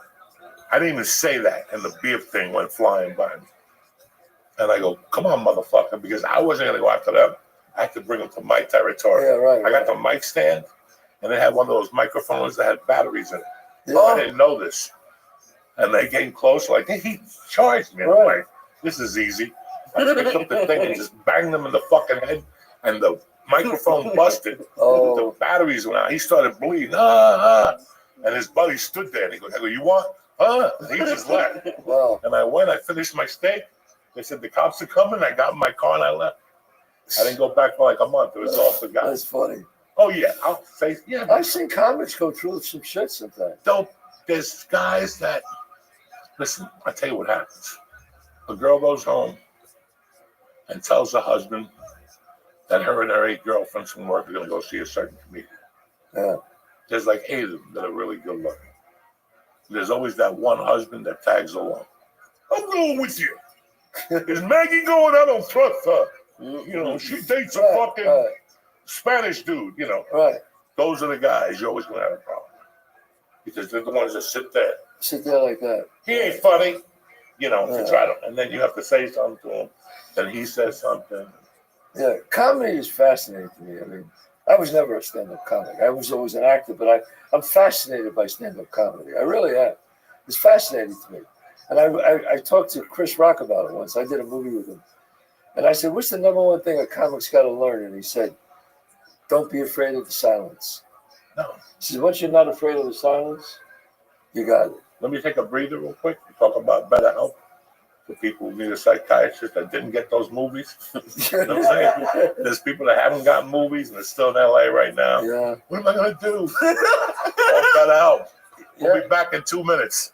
Hey, if you don't know, now you know. The Church of What's Happening Now is sponsored by BetterHelp.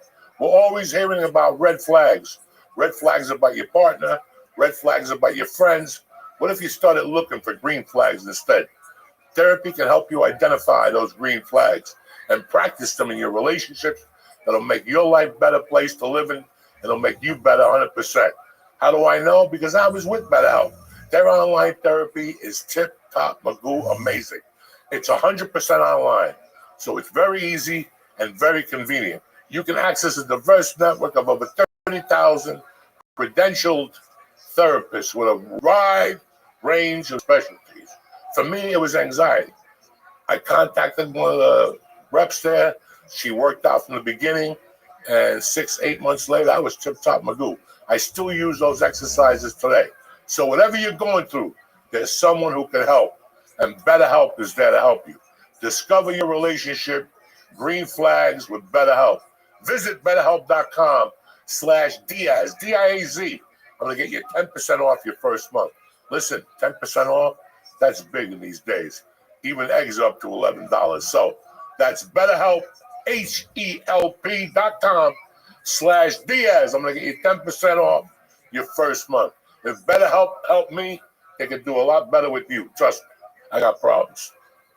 Hey, I want to welcome Factor to the Church of What's Happening Now family. Listen, eating well shouldn't take up your day. Factor makes it a lot easier. With meals you can eat in just 2 minutes. You heard that right. 2 minutes. Everything arrives fresh and fully prepared. It's perfect for any busy lifestyle. With over 40 options to choose from, you just make the picks and wait for them to show up at your door. Ba-boom. Whether you're on the keto diet, you want your protein, or you're watching your calories, there's something for everyone. I signed up for the protein package. The meals fill me up, and they taste great. Tip-top magoo, I eat them for lunch every day. Bam! The meals are top tier, and the convenience is incredible. So do yourself a favor. Eat smart with Factor. Get started at factormeals.com/factorpodcast and use code FACTORPODCAST to get 50% off your first box. 50% off plus free shipping. That's what we do for you over at the church. That's code FACTORPODCAST at factormeals.com/factorpodcast to get 50% off your meals with free shipping on your first box. I got the protein package. Tremendous. Give it a shot. Or if you want the keto, they got everything for everybody. Factor Podcast to get 50% off, free shipping on your first box. Thank you for listening to the podcast, and thank you for Factor for sponsoring the show. We're back, bitches. Anyway, what's up? I want to talk to you about something. You were What? talking about when we left. God damn it. About people in Hollywood who didn't make it yet? Was that it? Well, we were talking about that, but that was just a jokey poo. Oh, We were okay. talking about time and comedy. Yeah, That you're fascinated with stand-up. Well, I'm fascinated with it. so the fuck was I.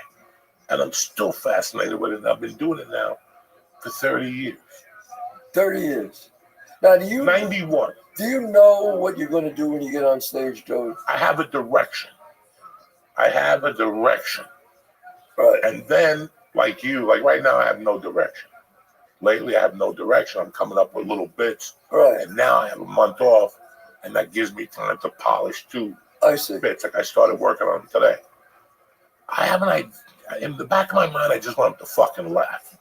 Right. You know, I want them to laugh. We were talking during the break about Lee doing comedy for 7 years. It's so weird, or 8 years. Right. And the Agostino's been doing it for 10 or 12. 15. 15. 15. Now, when does a comic feel like he made it? When he does, okay, when you feel, if a comic could fill up a comedy club, 300-400 people, that's pretty good, right? Mm-hmm. What now? Then you move to theaters, like 1,000 to 2,000. Would you say that's pretty good? That's really good. That's real good. That's really good. Now, when you get like over 3,000 or 4,000, that's something. Sebastian, arenas. That's arena. That's Joe Coy. That's Gabriel. Look, that's heights that you just dream about. Right, but does the average comic, would you say, when he hits like 2,500, that's good. That's good. That's really good. That's really good. You asked me a question. What was the question? When do I thought I was successful? Yeah. When I didn't have a day job. Okay. Right. That's the first fucking hurdle. When you're making the money to. That's the first fucking hurdle. How about you, Lee?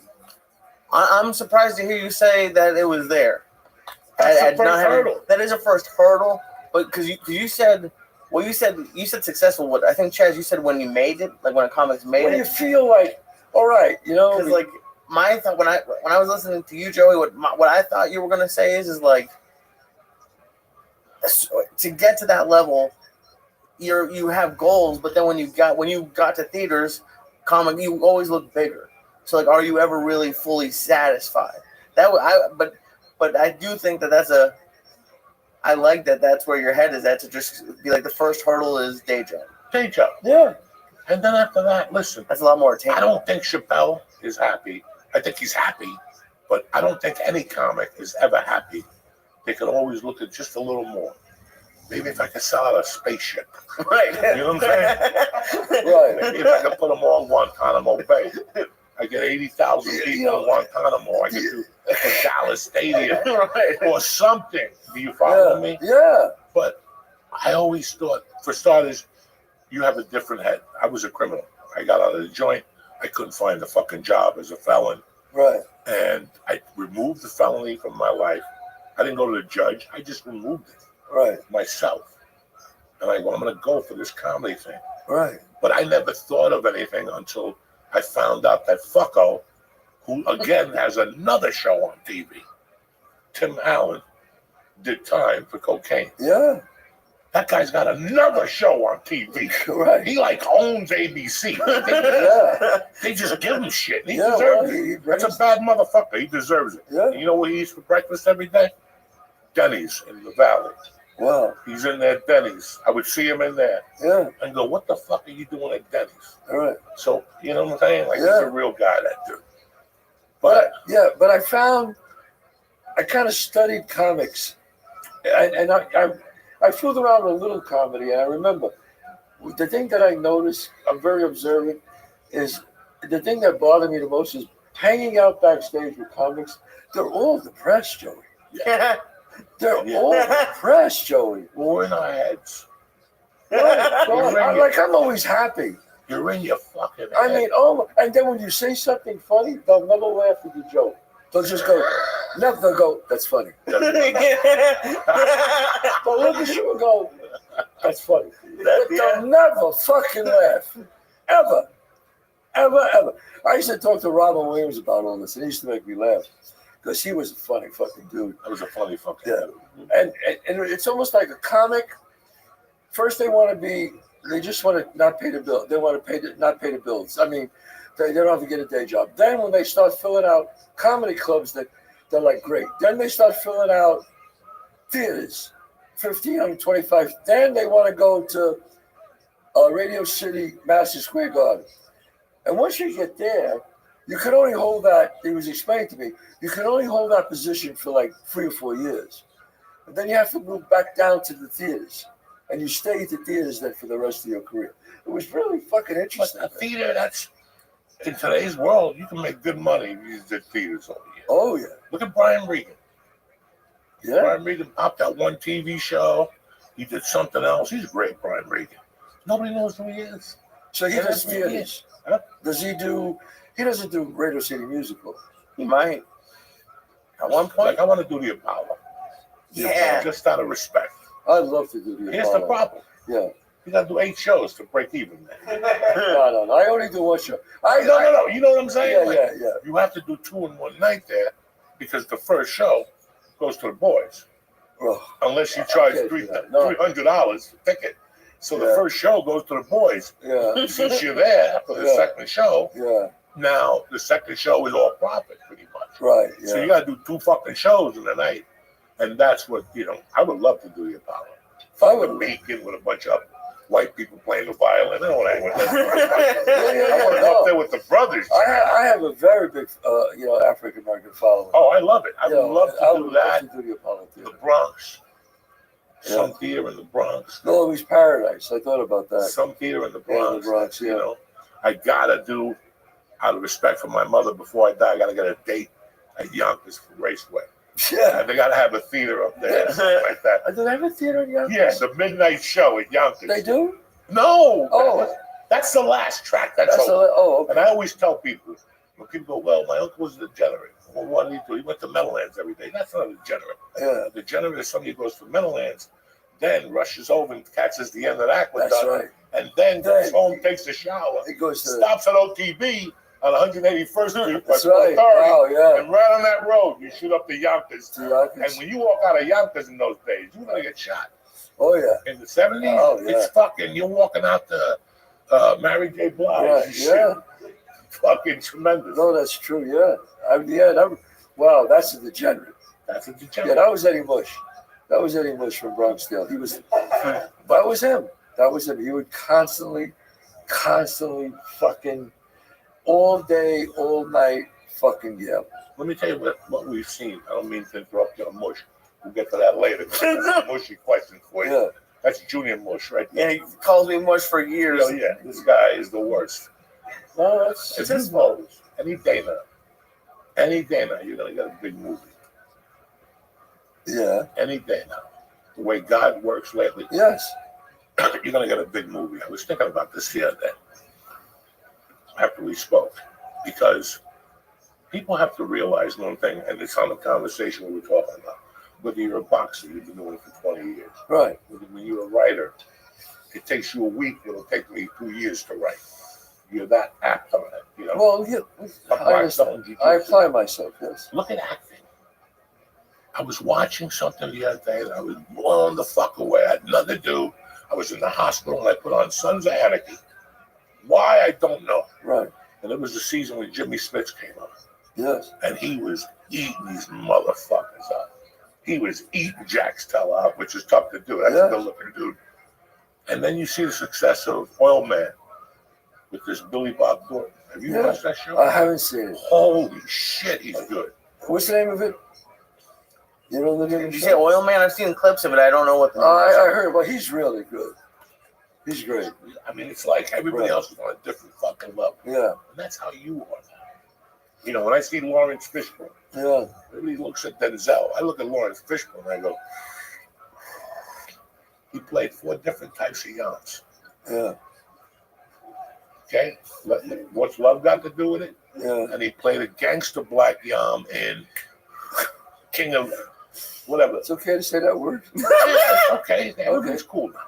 Okay. Yam is in the middle. Nobody gets offended. Okay. So, Okay. what is it? What's that? Okay. What's King of New York? King of New York. So, think of it. He played Ike Turner. And King of New York, and they were completely fucking great. And then he played something else in that realm, and you go, he broke those guys up into threes. Yeah. Brilliant. So that's another guy, like I said yourself. Right. You go on a fucking movie now, you just eat it up. Well, and everybody looks at you because you're that. You got 40 years in the fucking game, Chad. Yeah. It's a lot of movies. 40 fucking years. Yeah. You know, so, and I respect that. And it's the same thing we were talking about. You start eating and breathing this shit. Yeah. You know, Katie Segal, she's been doing it since I was locked up. Yeah. When I was locked up, it was her first year of Married with Children. There's a bunch of those fucking guys. Oh, yeah. I grew up on McQueen. Like when I was in the hospital, I watched Our Man Flint. God damn. James Cobra. And it was a double feature, but I had to go to sleep. Yeah. I couldn't watch the second. Our Man Flint. And something else. Oh, my God. You know, I grew up I was a big Charles Bronson dude. Yeah. Mr. No Personality. I mean, you look at Steve McQueen. He did nothing, but he was a movie star. There's something about Steve McQueen. You just go, motherfucker, look at this guy. He's great. Just great, man. Just great. The fucking one with the Camaro. Yeah. Bullet. And the Getaway. The Great Escape. Papillon. Oh, shit. Damn. Yeah, the fact that motherfucker stole Bob Evans' girlfriend. Yeah. If that happened now, people would turn their back on him. Only 2 men have done that. Brad Pitt, when he went to fucking Angelina Jolie's and never came back to Jennifer Aniston. Yeah. She was at home waiting with tea. Like, I'm done with tea. You know what I'm saying? Wow. I'm done with tea. And Steve McQueen. And she just didn't take an actor's wife. He was the head of fucking movies at Paramount. And I knew Bob very well. I liked him a lot. That's crazy. Yeah, he was a good guy. I liked him. Those are different types of dudes. Yes. You know, Clint Eastwood, when he started shooting. Yeah. Those Betty West. Oh, man. That's why that's so interesting to me. Right. All those actors, how they did all that. They went through a struggle. Yeah. You know, when I shot The Longest Yard, Fucko told me that his roommate at the time was the other fucking crazy guy. Burt Reynolds had a roommate when he lived in New York. And they went to audition for Elia Kazan. And at the end of the audition, his roommate, who ended up becoming a star in his own way, I just forget what his name was, pulled a gun on Elia Kazan and said, if I'm not in this play, I'm going to shoot you. He's the one in that movie with the bowling. He's got the hook on his hand. Really? He's an older guy. Yeah. He's all, you know, he's probably dead by now. Yeah. Showed up to the audition with a gun. With a fucking gun. Fucking actors. Some actors are crazy, man. You can't believe the things people do to get noticed. I mean, I've seen things where, just one of my dear friends died. One of my closest friends died in COVID, and I was there, and I'm still hurt. My friend Phil Foley died in COVID, and I went to the wake, and then we went afterwards. You go to a restaurant. You know, that's how you do. You go to a restaurant and eat something. Everybody talks. And this guy comes over to me and he says, hi. You know, he says his name. And he was at the funeral. I saw him. And he said, you know, me and Phil were working on a script together. Now, I know that can't be true because Phil would have told me. And he goes, and he said that you were going to be in on it with us. And I know it's unfortunate that he passed, but I was wondering if you and I could do it, you know. And I look at him like, I'm at the fucking funeral. You asked me if I want to write with you because Phil's dead. Are you out of your fucking mind? Like, get the fuck away from me. I mean, I was like, do you have any sense of compassion, of feelings, of I don't know. Some people are just fucking crazy. He just figured I was there. He's never going to see me again. Let me take a shot. And I had the script with him. I had the script with him. Listen to me. My car's on fire. I'm changing a flat. Now I don't know how to change a flat. I'm doing my best. I'm pumping. This is about 9 years ago. And some kid screeches over. And I think he's going to ask me, he's going to say, do you need help? This motherfucker came and goes, hey, Joey, remember we read a script together? Are you interested? I looked at him and I go, get the fuck away from me. I'll never ever forget that. And I've had people now, like when I went to the hospital 2 weeks ago. Yeah. First day I went in there, I was dying. I couldn't breathe. I was like purple. Some guy came up and we take a picture. I'm like, man, I've had that, man. what the fuck is wrong with you? I fucking had that. I fell asleep at the wheel. You could be diving. You could I be diving. fell asleep at the wheel, and my fucking car hit a tree dead center. Knocked the tree down, the wires, killed all the fucking power in my neighborhood, in Bedford. I wiped my own house out, and the fucking police came, and they got me in the ambulance. I was fine. The airbags, really, it was like a big Mercedes, so no, I wasn't even hurt. But they said, no, you got to get in the gurney, so they put me in the gurney, and the guy comes up, he puts the thing on my neck, and he goes, fucking A, Usual Suspects. I love that movie. And I look at him, he goes, how was that movie? And he's talking to me, and I'm like, is he fucking serious? But then later, he goes, Chaz, you know what? I don't want you. I said that to you because I wanted to see if you were, coherent and you could know what I was saying. And I said, I didn't know. I didn't know what the fuck you were doing. But he did recognize me. But I had a fucking guy in Hollywood. This was the best. I'm in a diner. With my buddy, and I hear a guy going, Joey, my hand to God, true story. I go, what the fuck? So I get up and I look, because we were at the counter, and I look at the tables. There's this guy, and I see he had a steak, and he's choking, and he's pushing the waitress away like he was embarrassed or something. And she's going, let me try to help him. He's going, and he was fucking dying. I go over to him, I put my hand, and I give him the thing. And I don't even think I did it, because whatever I did, it popped out. And it pops out, and he looks at me, and he goes, I said, man, you want to go to the hospital? You okay? And he goes,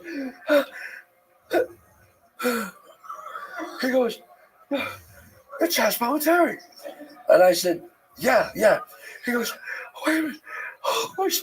Puts his hand in his pocket, takes his fucking wallet out, takes a fucking card out. He goes, I got a great script for you. Oh my God. And he goes, you call me. I got a great script. And I'm saying, sir, are you all right? Now, I didn't think of it at the time, but I walked out of there with my buddy, who was an actor. And I said, you fucking believe that crazy fucking guy? He goes, Chaz, it could have been a setup. He could have saw you and did it. And I didn't think of that. I said, you know what? I don't Anything's know. possible. Anything's That's possible. City. People go to AA meetings. Yeah. That's the only city where people go to AA meetings, tell you a story that they're clean and sober, and they're there to give you a script. Yeah, I heard that. That's the only town. There's no decency. No decency, no. And they always try to give you something for somebody else. Mm-hmm. That's when it really pisses me. Hey, can I talk to you about something? I really like your comedy. Do you mind giving this to Joe Rogan? You're like, no. People say, no, I'm not giving him that. The reason why he's my friend is because I don't give him that. Exactly. Robert De Niro. You know how many times I get a script? Could you give this to Bob? Could you do this to Bob? Could you set me up with Bob? I go, no. I don't fucking do that. I said, what are you, crazy? I don't do that, man. I won't do it. I won't do it. I gave Bob 3 scripts in my 35 years of knowing him. Have I ever given him 3 scripts? And 2 of them were mine. And he did both of them. And the third one was, I didn't give him the script. But I called him and told him that I read this. And that was, what was the name of that movie that he did? I can't think of it. It escapes me. No, they asked me to read this thing. I read, Analyze This. And they said, would Bob be interested in this? I said, Bob be interested? First of all, I read it. I said, it's fucking great. It's fucking great, But not knowing, they called Bob. I said, you know how you get Bob De Niro? You make an offer. Here's $20 million. Read the fucking script. I'm not bringing him anything. You know what I mean? What the fuck? Go back to the show that Lee and I watched. Yeah. And it's on Amazon and Apple. It's on Amazon, Apple, Google, Fandango. It's the one-man show that I've been doing for 34 years. But Joey, I filmed it. I wrote and directed, obviously. with 5 cameras. So it's really, I could see that. inside. I really worked. No, the shooting. I worked a year on it. You And know? there's more than that. There's like audio to it too. Yeah. Like for different things, you have music and different effects. It was great. Yeah, I know. It's a movie. I mean, I paid for it myself because I don't want anybody telling me what to do. So I paid for the whole fucking movie myself. I said, no. I don't want nobody's money. Now, you know what I got from all this? Yeah. You're just a great fucking storyteller. And when I went to see the Yeah. show at the Beacon, I knew right then. I go, this guy is just a phenomenal storyteller. He knows how to keep. A lot of people don't have that. Yeah. They can tell you a story, but then they can't keep you. You could keep me and take me through different emotions, and then you do all the characters, which is Mush and fucking this Right. guy and that guy. You know, I thought it was great, but that's the bottom line. You grew up in the Bronx, and you went to get apples on the corner. When you went to get an apple, there was always action going on. There was always characters. And you talk, and everybody had a nickname, Right. and a nickname that hit home. Everybody. Do you know how many guys came over to me and said, you robbed my story? Do you know how many guys in all these years have told me that? You know what? That was my story. This one guy was a stand-up comic. I'll never forget him. And he said, you stole my act and you made a movie out of it. I go, leave me the fuck alone. Get the fuck out of here. You know what I mean? You know what they say? You know, an orphan, a success has one father. An orphan, a failure is an orphan. It's so true. So fucking true. Listen, we all had that. Yeah. You know, at one point. Of course. Everybody had all these guys. Well, then you should have wrote the movie. You know what I mean? But you're a phenomenal, like, up there. That's what cultivates these people. That's what the mob genre is. It's a genre that's kind of weird, but it's part of our culture. Right. You know, Right. now you make an Italian movie, the Colombo people come after you for fucking. It's You know, you can't make a fucking. I'm surprised that Sharippa's commercials lasted 3 weeks yeah. because the Oh, anti-American association comes right. He's very well liked, man. No, I but mean, he's well liked. He's fucking well liked. No. I'm not saying anything Yeah, bad yeah, about the commercial. Yeah. I'm just saying that for 10 years, I shot mob commercials for Pennzoil, Yeah. Right. Dairy Queen, Right. you know, fucking Prudential. Right. Die Hard was the best. Right. Die Hard, we went to bury a body and we left the headlights on. Right. And then when we go to turn the car on, it's Right. dead. And now we're stuck out. You know, I did them all. They ran for a week.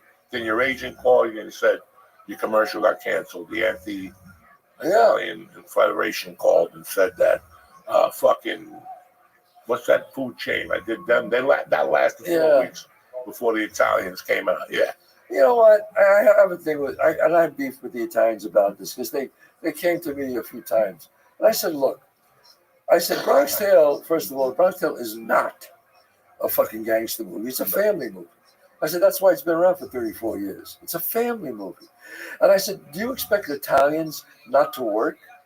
Do you expect us not to work? I said, if you work and you don't like it, shut it the fucking thing off. You know what the best part of that family movie is?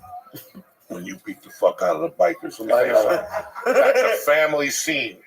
Right from the ABC after school. Everybody said, every time I do that thing in theaters, fucking standing, clapping, applauding, I go, now you're Kelly. Crazy, man. It is fucking, and the characters. Like, we sit here at night, like, I put a lot of my friends on it. Right. There's all these stories you tell over the years. Yeah. These fucking producers. Oh, that didn't happen. Okay, motherfuckers. Yeah. I'll start bringing these motherfuckers in. Right. Well, you see, here's you're like, there's this, you got to be a great story. You got to have great stories and you got to be a great storyteller. So there's this guy, Bobby Moresco. I don't know if you know who he is. Bobby Moresco wrote Crash, which won the Academy Award, and he wrote $1 Million Baby with Paul Haggis. He grew up, he was like a Westie. Grew up in West, down Hell's Kitchen. Great storyteller, great director too, and a great writer. And one day him and I were at this big table, and he's on one side, I'm on the other, and we're going trading stories and telling him. And if it was like you were there, you'd be number 3. Like you're a great storyteller and you know how to tell a great story. So me and him are fucking rocking. The whole restaurant is on the fucking floor. But all of a sudden, in the middle of this one guy, wait a minute, he goes, I got a story. I was 13 years old, and it was like the most boring fucking story. So I turned to him and I go, hey, what was his name? JP. I go, JP, this is the fucking World Series. Shut the fuck up. And the whole place was fucking laughing. But it's true. You know how it is when you rock in the house show and then somebody wants to tell a story. Once in a while, you got to shut the fuck up. Like my wife. Yeah. You're telling the story, and your wife wants to follow, and you're like, God damn. I want to go, honey. She goes, no. Oh, how about when they go, no, that didn't happen. It was this time. I'm going, shut the fuck up. You know, sometimes you lie to make a story better. You embellish. You know, what the fuck? That's what you do. It's an art. You embellish the story, man. It's so That's stupid. what makes the joke even more outlandish. Even more funny, right? That you said something to add to it. Like, me and you were talking one day. Yo, nephew number one, we were talking one day on the phone, talking about something. I said to you, you got me over here waiting like Michael Chandler. Do you remember? We were fucking dying, you and me, for like 20 minutes.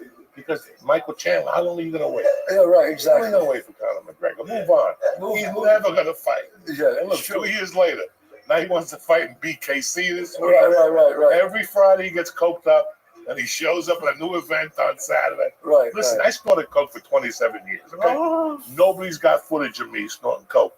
Go on YouTube. They have 30 minutes of Conor McGregor talking all coked up. There's one thing where he can't even talk. He's like, you saw that one? When he's scratching his nose and he can't even talk. He's Is like, he going to come back and fight, Joe? I don't see it. You don't see it. I don't see it. I He's think got enough money, right? He's got tons of loot. Yeah. You know, he needs a handler. Yeah. He needs like somebody like Yeah. that'll come. He's got to hire somebody and go, send me 3 guys. They got to beat the fuck out of me unless he's acting crazy. Right. Because he's crazy. He's Irish. Yeah. He's crazy. He drinks that fire water. Yeah. That sets him off. And then he puts that shit in his nose. Yeah, that shit. I've been That's there. a dangerous person, hi, man. That's it. Look at him. He's turning purple. His veins are getting Yeah, bigger. yeah. He shows up every Saturday. If there's a fight at an ice skating, he shows up at the weirdest places on Saturday.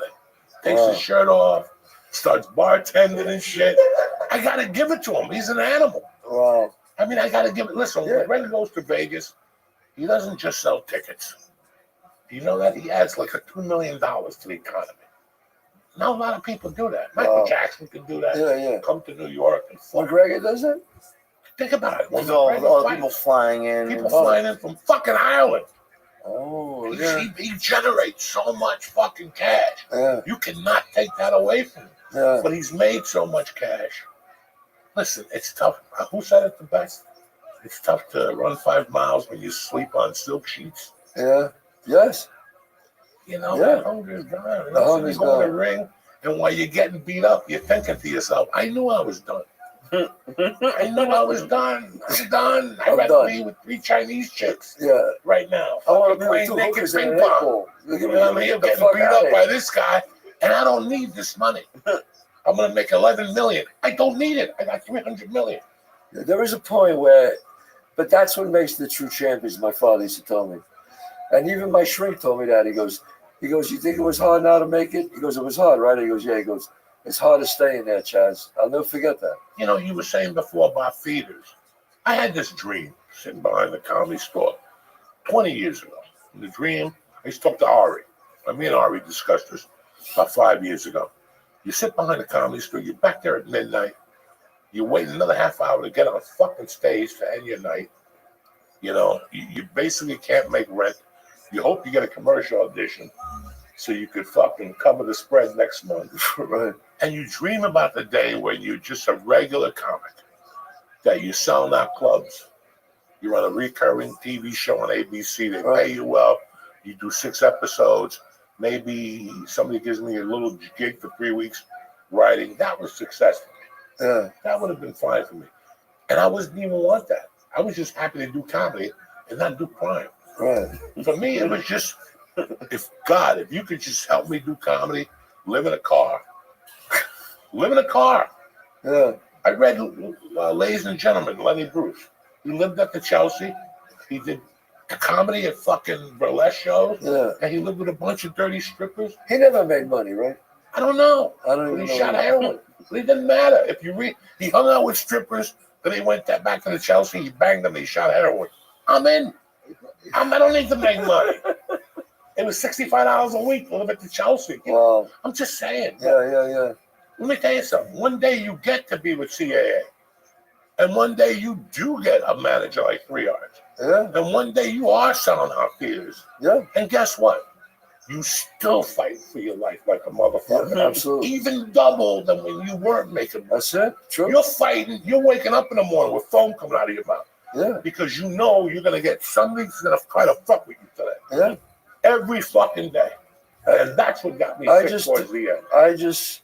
I just write and keep writing and act and direct and that's why I've been around 40 years. I just keep doing it. I don't let nobody stop me, man. That's it. Fuck it. 62 years old. I've been with SAG since 1997. I got no insurance. Can somebody tell me how the fuck that's possible? When I joined SAG, if you were 45 and been there for 10 years, you were vested. True. All of a sudden, they changed the rules. Well, I'm because paying $3,000 a month for fucking insurance. yeah, because too many people. And then they even changed. It used to be you had to. They counted residuals. They still towards do, you. right? They don't do it anymore. Now they stopped doing that. So now you got to work every year and make $35,000 You know, it's like you got to that level, and they threw more curveballs. Yeah. You know, when I started comedy, well, here's the deal, Joey. Become a regular, get on a TV show, do 6 episodes. After that, you sell out, and an agent will sign you. I did 4 movies before an agent, and I had like 6 different little agents, and those were before the commercial day, so you had to hand deliver. Yeah. They didn't know Right. who I was with. I would do showcase and invite all my 4 agents, and I'd put them each at different sides. They didn't know. They all 4 sucked, Yeah. but between all 4 of them, I get something from time to time. Right. Because at least one of them, but I learned how they saw me also, what I was going out for. And there was one guy who sent me out for Latino auditions. He's fired. I'm not looking no Latino roles. Right. Never. Right. They'll let me read and take me to producers. But they want Chico and the man. They don't want me. They want a guy that's fan. So you learn about the guys who send you out like construction people. And some people send you out as a chef. And it's just one guy who's waiting for the mobster.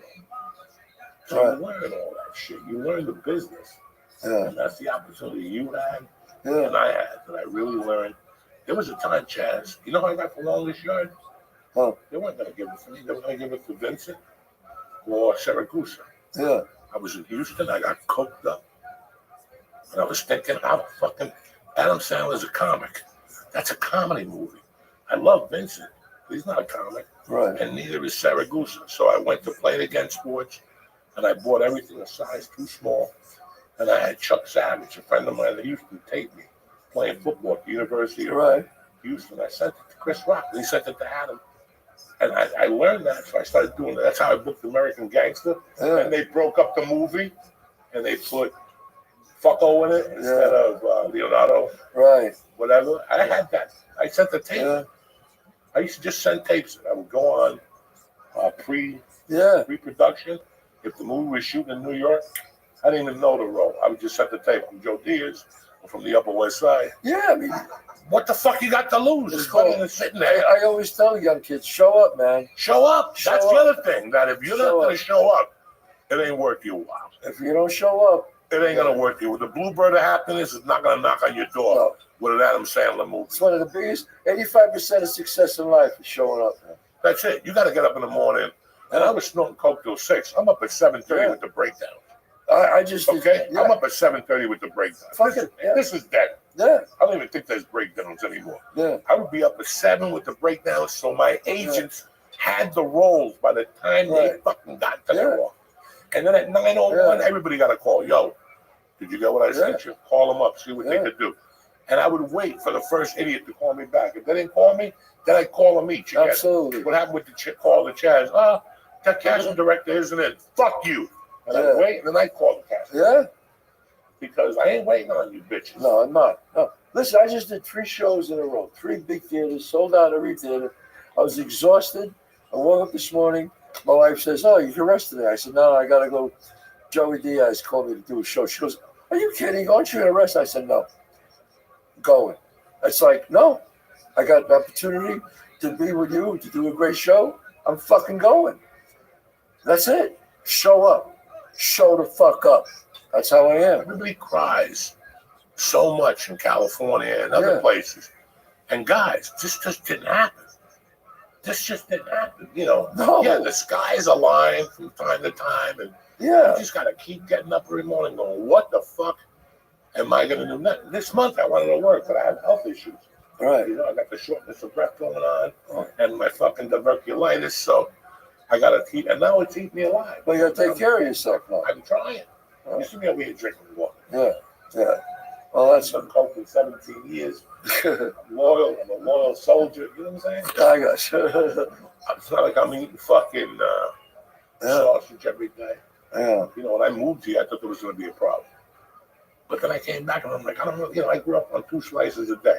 Right? We all did. 2 slices and a Coke for $1.25. All day long at 2:30. Always over till 6. I don't even eat pizza. Yeah. So it's like, Yeah, you got to take care of I'm yourself. 62. It's a hard body. I ran from cops. You know, I ate prison food for 9 months. All right. That's like smoking cigarettes. For 10 Oh, years. yeah. Being in there for 9 months Eat takes that a lot fucking of years. astronaut food. Oh, yeah, man. Yeah. So it's not like I'm a virgin here. You know, Yeah. You're gonna have some issues All right. later on in life. I've been smoking dope since I'm 12. That means I'm officially smoking dope 40 years. What do you think? Right. What do you think? Congratulations.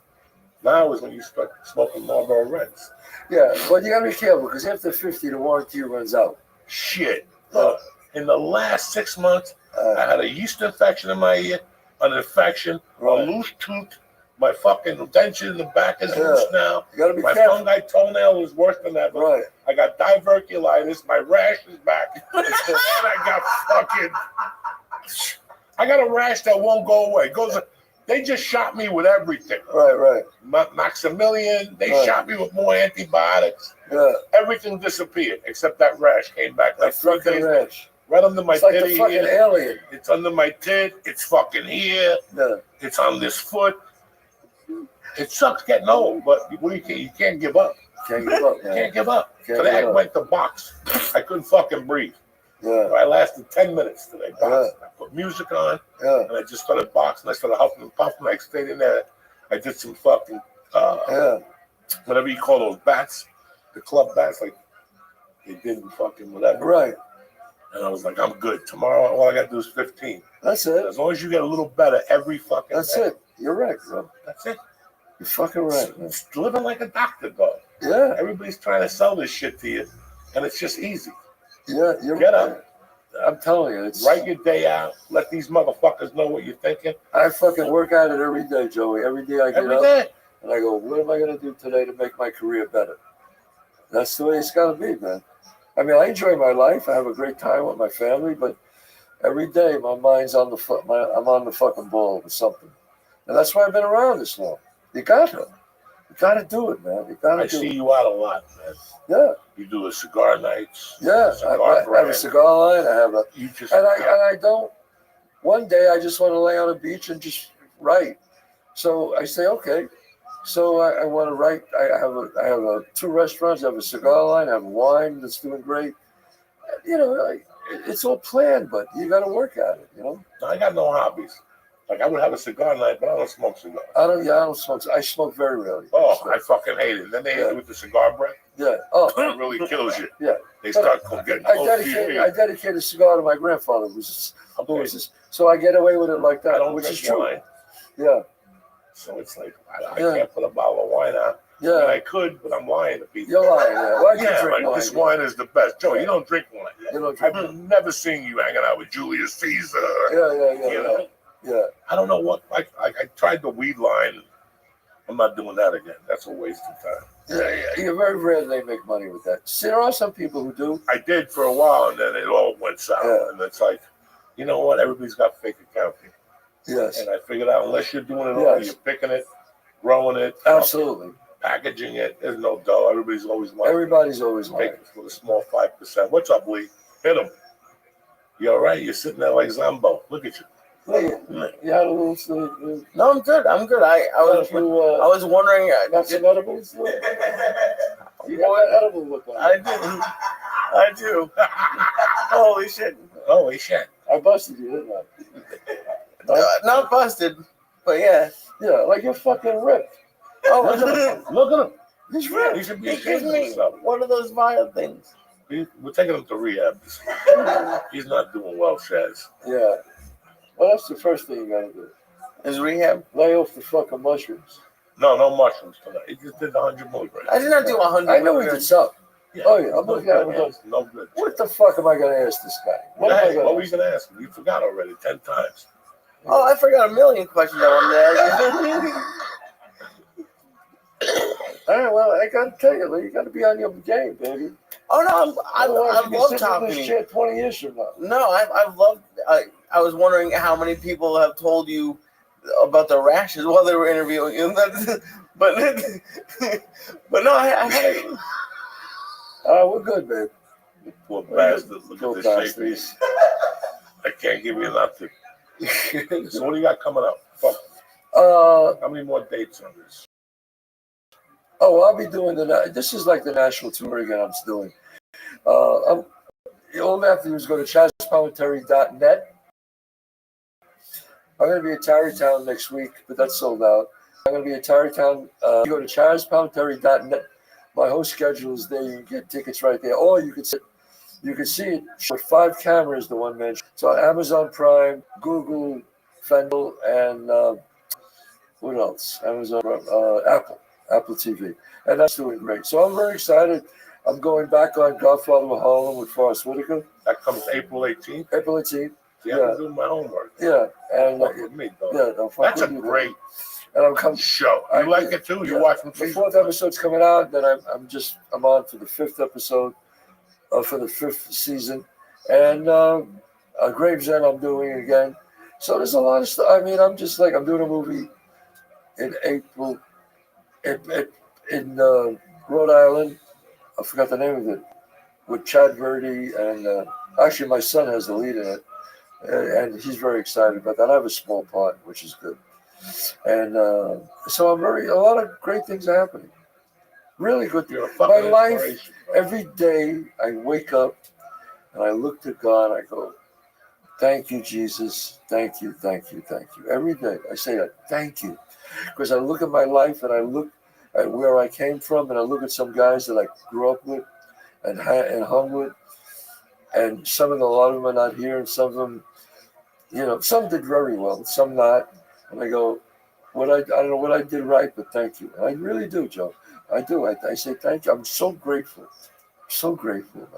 Really. Thank you for what you do, man. And thank you. You're a great inspiration. You really are. You fucking hired me. Yeah. He hired me. Yeah. A long time ago. I see talent right away, He didn't fucking know. All I had to do was get thrown in the pool. No, It was I great. see fucking. But There's you know what? certain people, you could just say, you know what? He's got that thing that people like. I Fucking always get it. enjoyed that role because I met two of the nicest, well, on top of you, I met your buddy from Sons of Anarchy, Yes. the old guy that played, Who Dayton? what's his name? Dayton Cali. Dayton Cali. He was Yes. fucking great. Great. But I met that dude that died. Dude, He was on that show on CBS. And Oh. he died after he did the Travolta movie. New York guy. Really fucking good guy. Yeah. You hired him as he was one of the major roles in that movie. Yeah. Men versus Women was the movie. Men versus women. That's correct. Okay. And he was on the set, and I was fucking in awe Yeah. because I had grown up watching him on. Come on, guys, the show with the really good blonde woman that was on CBS, Sybil Shepherd, one of those fucking blondes on CBS. He played the plumber or something. Oh, come on now. Yes, Candice Bergen. And the show, and he was a great actor. Richard.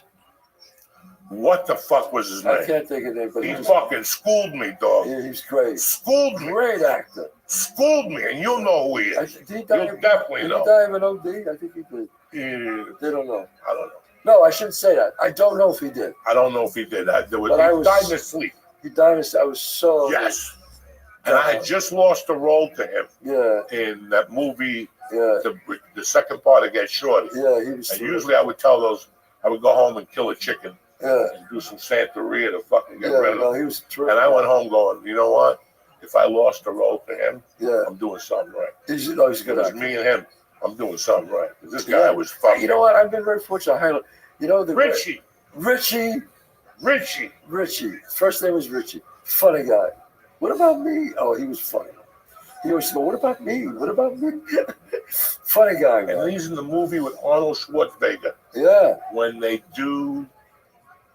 What's the movie? The other yeah. guy is in that movie. You know, The guy who plays the gangster, Joe, in Bullets Over Broadway. Joe, the one that Joe Varelli. Joe Varelli was Joe Sean Varelli. Penn's neighbor, Short and Penn. Sean Penn talked him into fucking acting. Yeah, That dude, Joe Varelli. Joe Varelli. Joe Vitz is in that movie too. Terrific. Joe The one Varelli.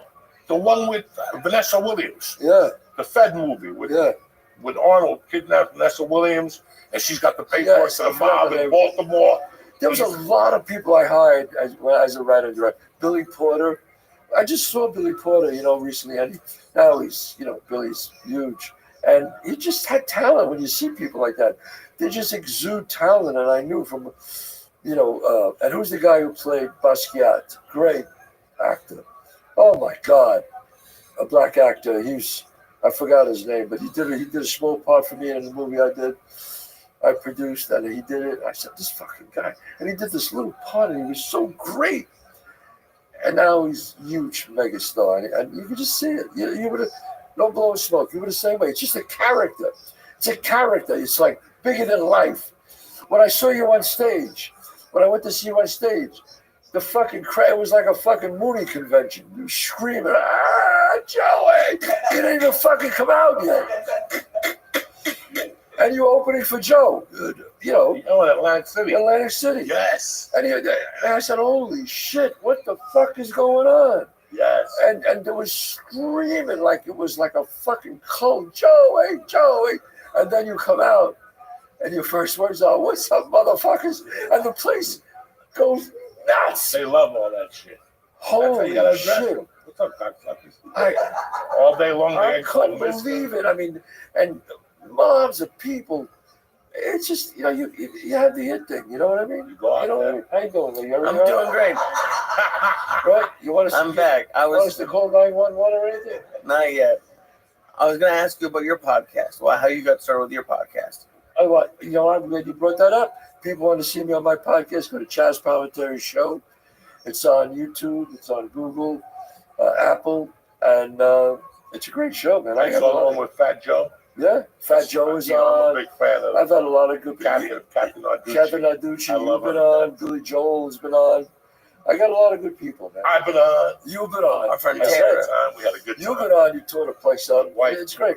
had those My wife fucking food, tremendous. My wife is Joey Diaz, the nicest person.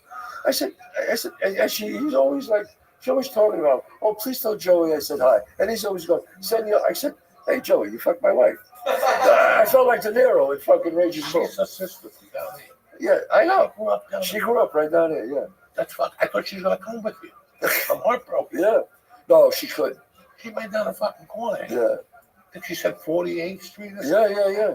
That's family. That's crazy. When when I see her, she's fucking beautiful. What nationality is she? What? What nationality is She's she? full Italian. First generation Italian. She came here, she couldn't speak English. How's that?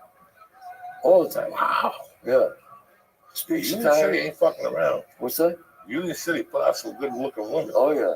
My wife's a good looking His woman. grandmother, Union City, fucking beauty queen and shit. Yeah, it's great, man. Fucking pretty girls in Jersey. Jersey girls, man. As the song says, bro. Well, really, thanks for having me, Joe. Doug, it's an honor to have you on here.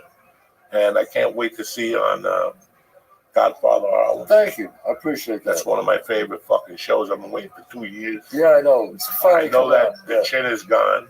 Yes. But I'm sure he worked around and everything's going to be beautiful. Everything's going to be great. I'm going to tell you who's, real quick, I'm going to tell you who blows me away lately. Who? Bo Deal. Oh, Bo's great. Bo is getting better and better He is. and better. How is his Monday night? Should I go to one of them? Yes. I just feel, he's got a lot of heavy-duty people there. Oh, you Cops, should go. Judges. I've been there. It's great. Okay. Because he's asked me. But Bo is great. I love Bo. Bo is fucking great. And let me tell you something. Bo is fucking the Irishman with Bob De Niro and Al Pacino. He held his own. He held his own. He fucking held his own. Without the shirt, with the With watermelon, the watermelon. all that shit. He was fucking, Bo was great. Man. He's smart. He plays these parts that's right in his wheelhouse. You know what I'm saying? And he's great at it, man. He's fun. And I worked with him in Godfather. He's great at it. He really is. And a great guy, too. So you're coming back. Yeah. But you went away. They sent you away. Oh, yeah, they sent me away after I did 2 seasons, and they sent me away because my character, I got exiled. They were going to kill me. Right. So I went to retirement, then they just brought me back for season 4 and 5. You wrote the book when you were away? What book? The book you wrote, Man of Honor. No, I didn't write Man of Honor. Not you. Your character. Oh, my character, yes. Oh, I'm sorry. I scared you. I said, what the fuck? Is that when he writes the book and he goes away for those 2 years? Well, they're going to talk about it. I'm not supposed to talk about What it. do you think you're dealing with, Joey Bananas? Fucking Joe You Bananas. think I just walked out of Hudson Valley Park on a rat? I love you, my brother. Same God here, bless brother. you. Thank you. And support Chaz any way Thank you can. Thank you. Lee, where you at this weekend? I'm at the House of Comedy in Minnesota, opening up for Josh Wolf Friday and Saturday. And me, I got Dick. I'm on a sabbatical. I'm trying to get healthy. I'll let you know. I'll do some pop-up shows. Lee will definitely come, and you guys are fantastic. Thank you very much for watching the show. And it's my birthday Wednesday. Hey, Happy birthday. I'm officially 3 years collecting social, and I'm taking it because that means my daughter gets 3 years. Wow. So she's 18. That's great. So whatever they give me, they give her. So That's I right. just got to stay alive now. I love you, cocksuckers. Stay black.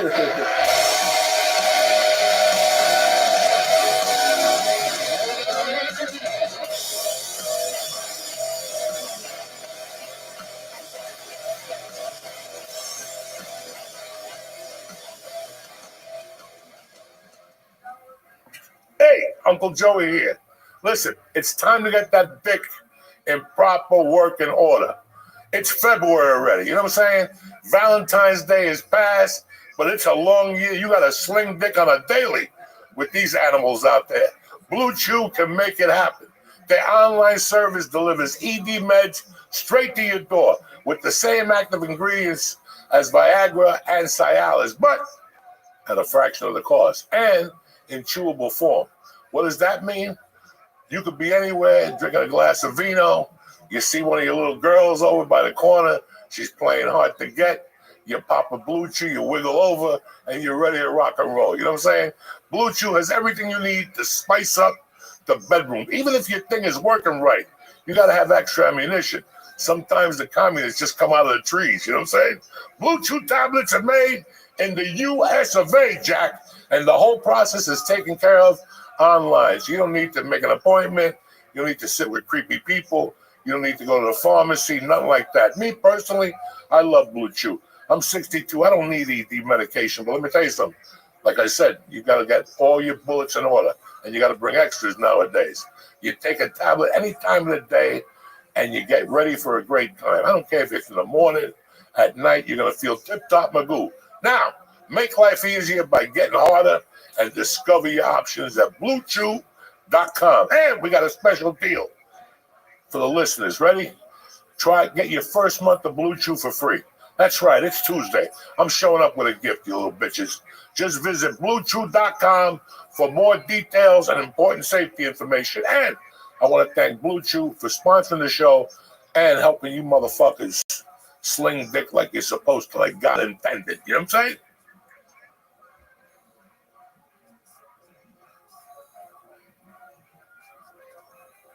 What's happening, beautiful people? It's Tuesday, the 11th of February. A beautiful day to be alive. Me and Leah here to bring you a little joy on a Tuesday morning. Let's get this party started, Jackson. Hey, Uncle Joey here. I want to talk to you about something. If you missed the cereal of your childhood but don't miss the sugar. There's something you're going to love. It's called Magic Spoon, and it tastes like nostalgia. Magic Spoon has got a ton of protein, but still tastes just like the cereals you remember eating as a kid.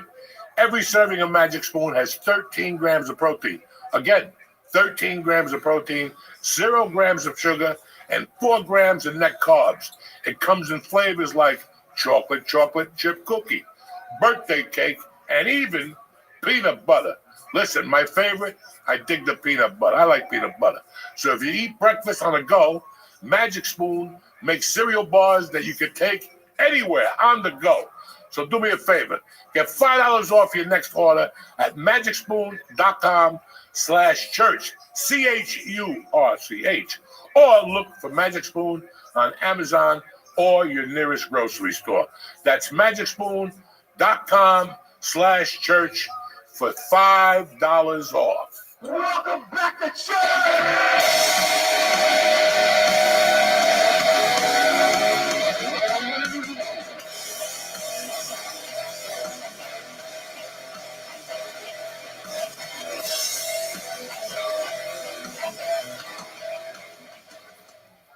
We're here. Uncle Joey's here, my main man Lee, the co-host of Death. How was the weekend there? I had a great weekend. What'd you do? I did. Well, my show got postponed, which sucks, but I went and saw Russell Peters, which was really fucking cool. He was at the Beacon. And then I'm not fucking mush. That's what I have to announce. I did well yesterday. You did? Or 2 days ago. I did well at the Super Bowl. Okay. Yeah. I got lucky on a couple of like, they had one for like, since it was like Taylor Swift, they had one if they score 22 points in a quarter, it was like 5-1. I got defensive touchdown twice. I had just any defensive touchdown, and then I had each team. So I got I turned like 200 into 700. I had a great fucking day. Yesterday, Yeah. Oh, dude, I was so ready to fucking lose. I told people, I was like, hey, I did a live Philly. Okay. I told people just bet opposite me and you'll probably win. And for the first time ever, I did okay. I'm so happy for Philly. And it was from the very beginning that they were just destroying. I knew it. I knew it that for them to win, I had to be NFC East football. You got to go in there and go after the fucking quarterback. That's it. That's NFC East football. The Giants, the Redskins, the fucking Cowboys, and those fucking idiots. It's fucking NFC East football. You're biting, you're scratching. That's what the NFC was always about. I think somewhere in all this softness of football, the hate and love, hate. Listen, it's football. I got to hate you. During the game, I got to hate you for an hour. What are you talking about? Right. What are you talking about? I'm going to rip your fucking lungs out. What are you talking about? There's no love here. After the game, we do the hug. Yeah. I make more money than you do. The whole fucking deal. It's all the fake hugs and shit.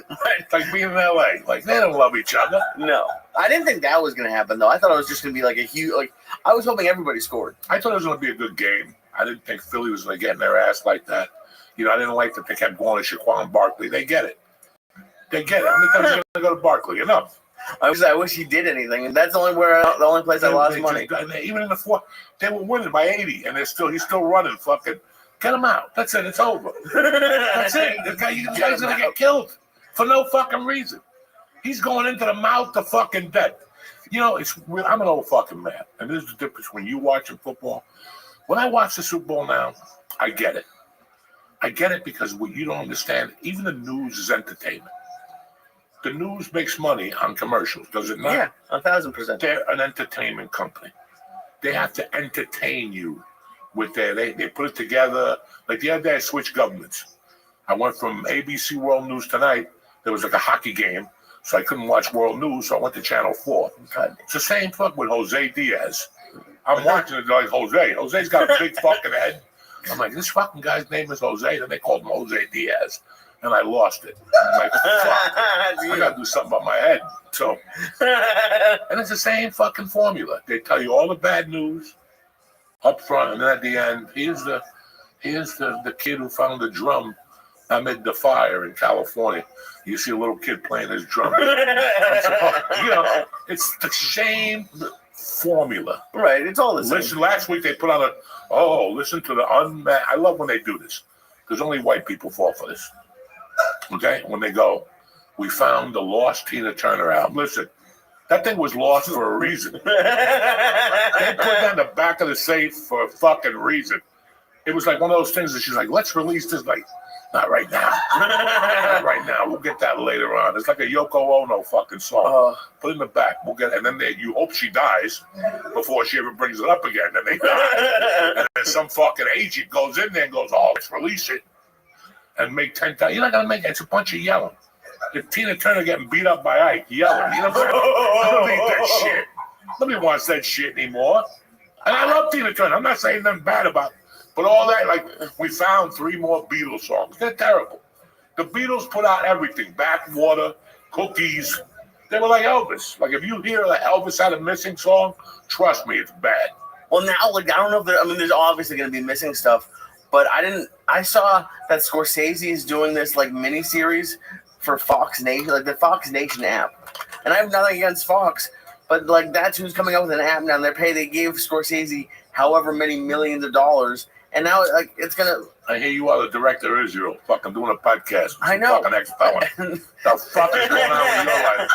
You should be creating your own app. You should be Rupert fucking Lease. If you let me do any of the ideas I've given you, you see Rupert at the game yesterday, the owner of Fox, sitting there with an Asian bitch. He had bitches behind him, bitches to the left of him. That dog is old, but he can still hunt. Because with that type of money, you just get a prosthetic dick like that. I just get like a 2-foot dick. Everybody's getting yum-yums.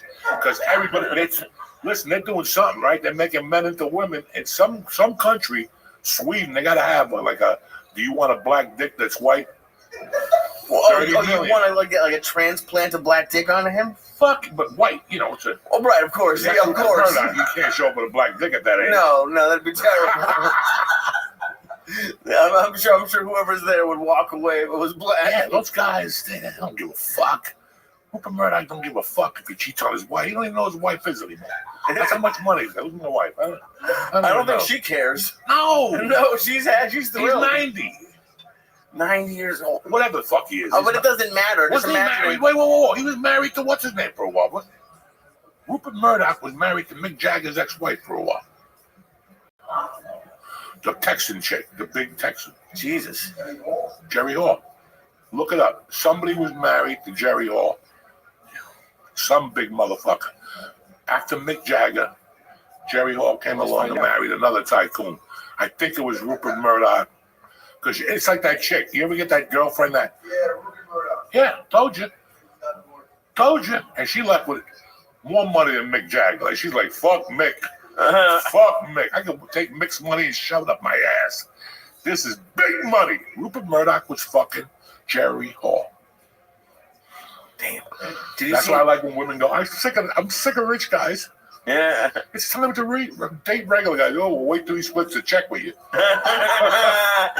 Wait till he splits the check. Wait till you have to go and you drink the low class wine. After about a month, you're like, we're going back to those rich dudes because this is bullshit. Did you see Bill Belichick got his girlfriend in the Dunkin' Donuts commercial? Fuck, Doug, that's what old pimps do. She's like 24, 25, yeah. Doug, I'm the only fucking old pimp that lives at home with his wife and has a kid and goes to basketball games like I have a fag. If I had a brain in my head, I'd be on a boat right now. Getting my balls licked, throwing people off the boat, Epstein style. You know what I'm saying? Like, would it be the same people? Would they lick your balls and then you throw them off the boat, or two separate groups of people? No, I'm like fucking Netanyahu. They suck your dick, then you kill them. There's no Diddy tapes. Nobody's gonna come back. And I was on this boat. You were not on this boat. You're dead. You know what I'm saying? Nobody talks about Netanyahu, all his bitches, because he kills them all. Do you think he must be upset about that? Diddy. He must have wished he killed all. Listen, I don't want to talk about Diddy. We got so many good things in the fucking world to talk about, and you want to talk about that fucking month. That fucking you brought it up. I didn't bring up Diddy. Yes, I brought up Rupert Murdoch. A big difference. Rupert Murdoch and Diddy, two different fucking deals. I had a hell of a fucking weekend I got to tell you guys about. So everything was good. It was like being at a strip club. Everything was good. We were in love. Then I ran out of dollar bills. Once you run out of dollar bills, the whole night's over. You break that rhythm. You know what I'm saying? Hey, give me a 20. By the time she comes over, she's talking to Julio down by the schoolyard. You're like, what the fuck? And now we broke the whole. What are we talking about? I don't even know. Your weekend. It was like a strip All right, club. so everything was going good. I fucking get a call from my doctor. She's like, listen, you got to come in for me to prescribe you this prescription you need. And I'm like, I'm not going in there. I was like fighting, like, just give it, because she didn't have an appointment till like March fucking 30th. I'm like, that's not going to work. You'll forget it. I came out of hospital 2 weeks ago. I called you motherfuckers. You told me to call back this week, and now you're telling me again you have no appointments for me. She goes, well, you need this. I go, well, what do you want me to do? Where the fuck do you want me to get it? I got to wait till whatever. She goes, She goes, okay, I got you an appointment for tomorrow at 11. I knew you had fucking appointments. You're just holding them out on me. Fuck you, motherfuckers. So when I got down there, she's like, Joey, your lung. But I saw something else. And she goes, let me touch it. And she started touching me, and I fucking popped up in the air. And she goes, I want you to go home, pack a bag, and go to the hospital. You have diverticulitis. So I fucking did exactly what she said. Went to the hospital, packed my bag. I was just there for 5 fucking nights. It was great. It was I'd tell anybody to go to that hospital. It was tremendous. But I didn't forget that you have good weeks in life and you got bad weeks in life. So I'm there Wednesday, Thursday. They're going to send me home Friday. And Friday morning, I get a fucking Instagram from Paulie Tunes. And he sends me a cartoon of me talking about being in the hospital when I was 16 at Christ Hospital. And the guy next to me had a stroke on the side that makes the shit of your body, so he couldn't shit. So I was in there with him for like 2 days, like, And they finally, like on a Friday night, they came in with a court gun. And they weren't ready for it. And they put it up his ass, and they started shooting the water. No, and all of a sudden, shit started coming out everywhere. He hadn't taken the shit in like 4 or 5 days, this poor bastard. He was overflowing. Oh, no. His whole side was draining, like the hip. You can hear it on them going, get towels. Get towels. So they put me in like a clean room, and that was it. But I get this Friday morning in the hospital. I'm like, this is fucked up. And I got a Mexican guy next to me, the nicest Mexican guy you ever met. His family came. They brought fucking Mexican food. I gave him oranges. Everybody was fucking happy. It was a fucking, because I steal shit from the back, so I would give them Rice Krispies. Mexicans love taking Rice Krispies home. I don't know what it is. Fucking, so about 8:30, they throw him out of the hospital, the fucking Mexican dude. And I'm like, oh shit. But Friday night, Thursday night, I said, fuck this. The last time I came to the hospital, I played Sober Joe. This time I'm not doing that shit. So I ate 300 milligrams on Thursday night. I was fucked up. You got fucked up off 300? Oh, like we do here on Mondays. Okay.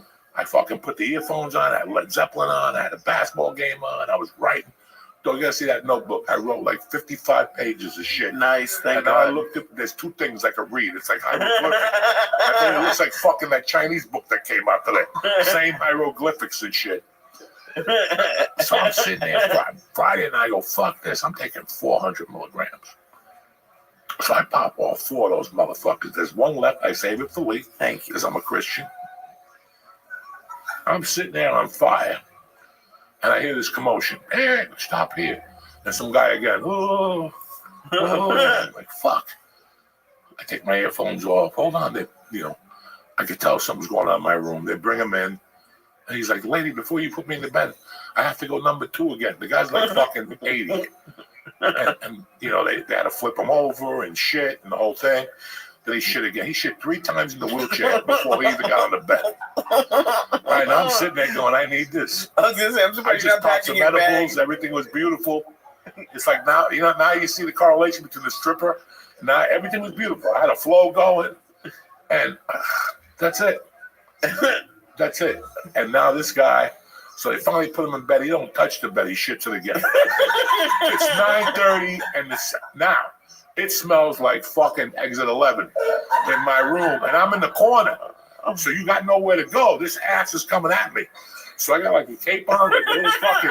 Wait, is all you had that little like curtain between you? The curtain between That's all me, you had for the smell? That's it. Oh, so no. I got the cape they put on you with the ass out. I never put those on. I get sweats and sneakers in that motherfucker. I ain't got time for no cape with my asshole out. So I put that on around my head like a Turkish dude, like just so I wouldn't smell this shit. Wait, you put the hospital gown around your Fuck head? yeah, left the eyes out like fucking, you know me, like Alibaba in the 40 Thieves. I don't give a fuck. Why is there no picture of this? Because I wasn't gonna take a selfie. Look like Alibaba. And next thing you know, people think I joined ISIS, and that's a whole fucking.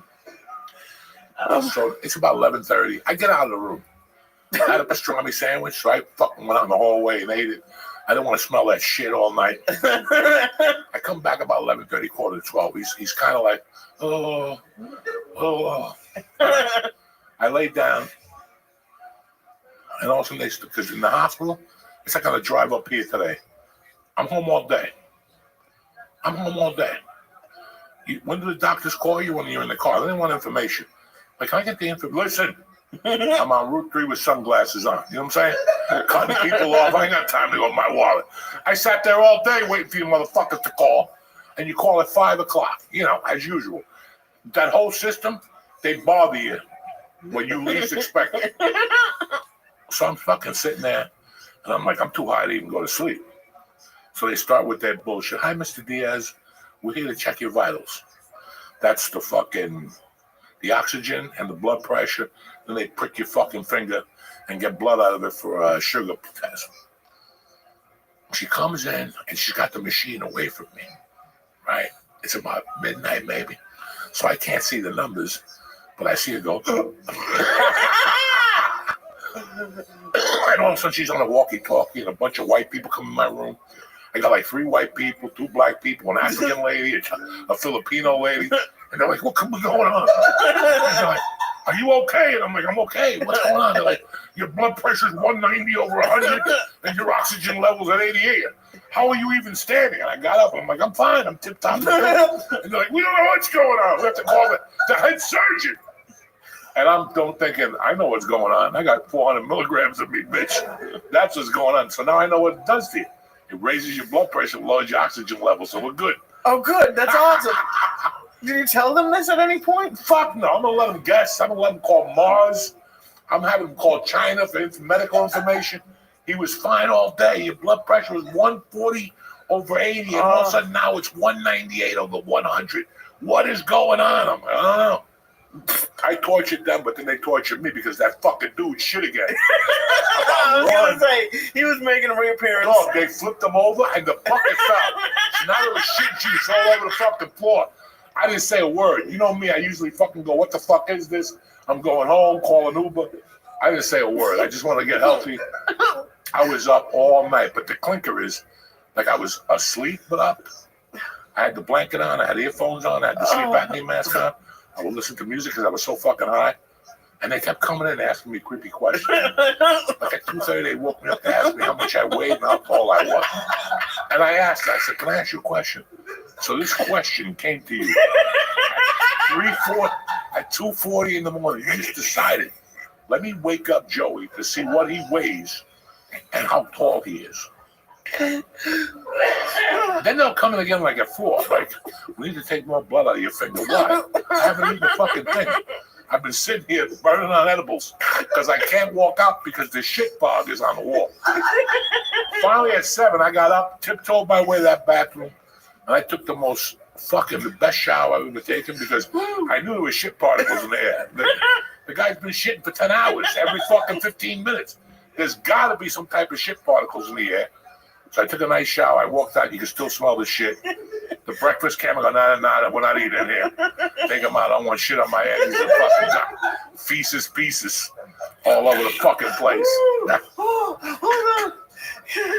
Feces fucking pieces. Aggravating. You go to a hospital to relax. Not to get tortured. That's what they do to you in those hospitals. They torture me. And it's a great hospital. I love them to death. They called today and I gave them all 10 stars. That's not the fun. And then the one day we got this. Listen, if Jews put an ugly woman on this planet, this was the one.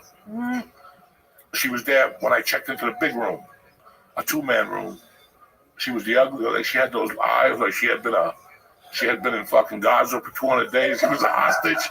She had like a black towel around her head. She had the stockings. She was a stinky, but I don't think she was full on. Right, only partially. So this fucking bitch, I go upstairs and I go, and got him in my room. And I start taking my shampoo out. My wife dropped off. And she goes, what are you doing? I go, I'm taking a shower. She goes, no, you can't. I go, what do you mean I can't take a shower? She goes, you can't take a shower when we get doctor's orders. That's going to take about 3 hours. I go, I gave him that Bronson line. That's 3 hours too many. I'm going in right now. And she's like, but you can't. The doctor's orders. I said, the doctor hasn't given me no order. I've been in the fucking hospital for 27 hours. There's some odors coming out of me. I'm taking a shower. Bro, this white lady went out security. And as she was walking into security, I walked into the shower. They banged on the door for like 3 minutes. The shower's on, can't hear you. I came out, they were waiting for me and shit. Like, you can't do this. The doctor, go, listen. I didn't say it in front of the ugly Jewish chick. I said it to the guy. I go, why don't you get the doctor to come up here and sniff my nutsack? He'll give you an order. to take me in there and bathe me. My nut was rotten on the left side. From laying on that, you have that. Sometimes you got pee around your dick. That's one thing. You can wipe it off. But if you got that nut, I love that. Yeah, you have it and it's on your hand, and then you can't wipe it off your leg because it just slicks. That's what I had. Yeah. I'm not embarrassed to say it. That's why I take 3 showers a day, because I know that's what comes out of my left nut juice. Right. Because I lay on my left side. I figured it out. Right. Now, I just want to paint the picture. Is this before or after this guy shit himself? This is way before he came. This was all right, so this is okay. Holy shit. Oh my god, and yeah, because you were going 27 hours without a shower. Never happens. Dog. Come on, I took like 3 Puerto Rican ones. I get the hot towel, and you wipe your armpits and between your balls. But that don't do it. Because you got to use soap and fucking Dove and elbow grease. And your skin is dry. You know, your skin. I took my pants off. Right. Fucking it went poof. From my legs, how dry they were. I need a fucking shower. Right. Put some cream on these fucking stilts. Dude, I've been with you once, many times, like we've done something in the morning, had lunch, went back to your house, and be like, I gotta take a shower. I'll be back.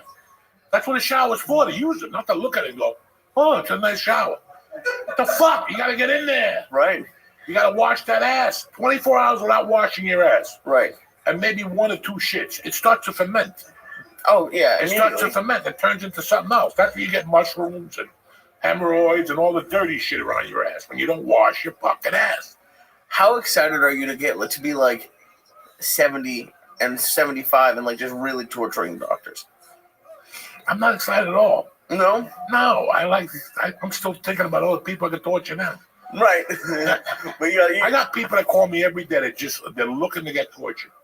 And I'm such a Christian now, I just let them off the hook. That's really nice of you. You bet your ass. What did you do to that guy who was shitting himself? Did you do? Nah, he was a nice. It's not. Did you give him something to stop him up? I kept saying, you want me to bring you some peace? Everything goes through me. That's all. Because I had to connect in the back. I get coffees. I get the cereals. I get the fucking turkey sandwiches. Oh. That night I got so high I must have eaten 4 turkey sandwiches. The night he shit himself? No, the night before that when I ate the 3 edibles. Oh my God. I ate so much in there. I have these turkey sandwiches that are delicious. Don't eat the ham sandwiches. But you eat the ham sandwich while you're eating it, you're like, thank God I'm in the hospital. I don't have to go far if this shit goes sour. But the turkey sandwich is unreal. You know, and I got that diverticulitis, whatever the fuck that is. Isn't that what's the UFC fighter had? Yeah. But he had to take a surgery. I'm trying to avoid the surgery. So I got to stop eating seeds. I can't eat fucking red crushed pepper. I got to eat the crushed powder now. Oh, damn. Hey, it's better than having surgery. That's right. And this is what happens. This is the evolution of man. All you young guys are like, why am I listening to this conversation? Because one day this is going to be you. Do you think I was going to have these conversations? Not at all. I thought I was going to be dead when I was 37. And I was good with that. I was good with that. I'm like, I don't need shit. But it didn't work out. I thought I was going to die during Y2K. Because of Y2K? I really did. I'm like, I'm going to die. It's like the year 2000, like about a month or 2 and I'll die. And okay. I never died. So, what would happen? Like, let's say when you got to the year 2000 and you were like June and you were still alive. Did you pick a new day? I was in shock. Did you like pick it like, all right, it's going to be 2006? I didn't die and I ended up meeting my wife. Yeah. June of 2000. Wow, that's crazy. Yeah. I was on the road. And then if you think about it, you said I wouldn't make it to 50, and then you had Mercy. Look, I was on the road that year from November. I didn't get back till April. That's awesome. And I only had 3 weeks booked when I left. Everything else was fallouts from the road. And I worked every weekend. Wasn't the money I wanted, but I worked constantly. And you were just taking a bus? Was that Fuck no? I was with a girl in a car. Oh, shit. Oh, okay. That was and I that had one. to throw her clothes away because she'd put her clothes in the back seat, and I'd be smoking cigarettes, and I'd fling them out the window, so I thought. And when we get to the destination, I look at the back, and the shirt would be burnt. So for years, she would always tell me, I don't know what happened to those 3 shirts. They just ended up burned. Holy shit. Dude, I'm surprised you lasted as long as you did in the hospital. Especially now hearing it. Like both times, I was surprised that you lasted as long as you did. And then this time to hear, because you don't do well with weird smells, like even a little bit. So sandals, little things just tick me off. Ranch dressing. Then the one day they brought me salad with ranch dressing. I almost went off. Then the next day they brought me no salad, but with the right salad dressing. Wait, they brought you no salad, but they brought dressing? They brought me no salad. Okay. But dude, the fact that you survived, even just take out the dude shitting, because that's actually kind of, at some point did it get funny? At some point did he start to laugh? When you're in a hospital room, you think you're on True TV and that people just fucking with you. It's like before when I got in the car. I was in the car 10 minutes. I just got the gas. I just hit the fucking 9. I'm just hitting the Jersey Turnpike North. And this lady decides to call me. And she got to put me on hold, and she wants to ask me questions. And what medications are you taking? Listen, do you see my wife in the fucking car? If my wife's not in the car, I don't know what I'm taking. You can throw out the names at me, and I'll yes you to that. I'm taking everything, yeah. Glyptoline, they hit you with all this shit, and you're like, guys, I don't even know what's in that cup in the morning. My wife puts a cup on top of the table with pills. I just drop it. I take the other one on my own. I take one downstairs on my own. And I take the ones at night on my own. But the breakfast one, it's too many. Right. So I don't know what the fuck I'm doing.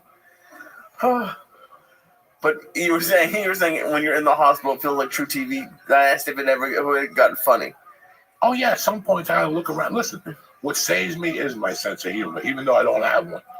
What do you mean you don't have one? I don't have a sense of humor like that. Like most people, like what happens? No, don't. Yeah, you Why are you waking me up at 2:30 to see how tall I am?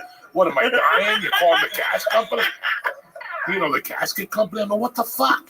You gotta sit there and go, what the fuck was that about? That's gotta be a fucking candid camera minute. That's got to be a candid camera moment. Did they really just literally like shake you like Mr. Diaz? Dog, they ask you questions. The one day, I got this fine little African chicken there that takes vitals. I mean, this girl was a sweetheart, and she was beautiful to boot. And she's taking my vitals. It's 6:30 in the morning. We're kicking it. We're doing great. I'm playing fucking music for her. Cuban music and shit, talking about Nigeria. Yeah, where all the saints came from. And fucking three people just march into my fucking thing. A woman and 2 fucking like little assistants with the pads. You ever see that when a woman walks in and she got 2 little fags with pads? This bitch just comes into my room. Now, the blood pressure machine is here. The chick is here, and the TV's here. She just walked into the TV, into my space. Hi, Mr. Diaz. I'm Dr. Doolittle, whatever. This is whack and crack over here. These 2 fucking blow and hoe. That's who these are. And she's like, doesn't even say that to me. Starts touching my stomach. And I'm like, okay, you know. And then she's like, hold on, take this pulse.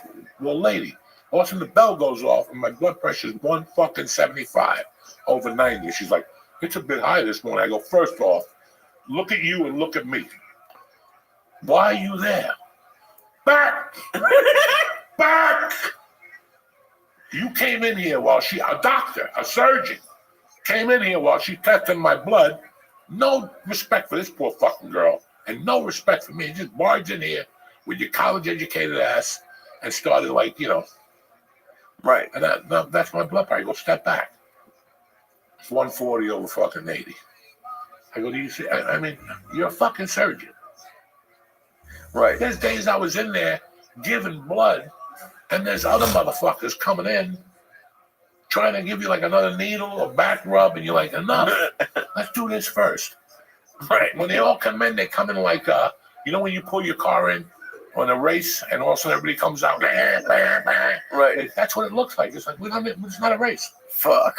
This ain't a fucking race. Why is there 9 people in here? Well, let me touch your legs. Why? No. I got a thing on my arm. I got an IV over here. It's humorous, man. It's Right. Oh yeah. It's humorous that. Well, that does sound funny. I've laughed in public bathrooms, and when people fart, I'm a little kid. Like if that dude was shitting himself, there's a 0% chance I would have laughed the entire time. Listen. Let me tell you something else. Because in life, you don't know how this sounds. See, when we shit at home, we shit into a toilet.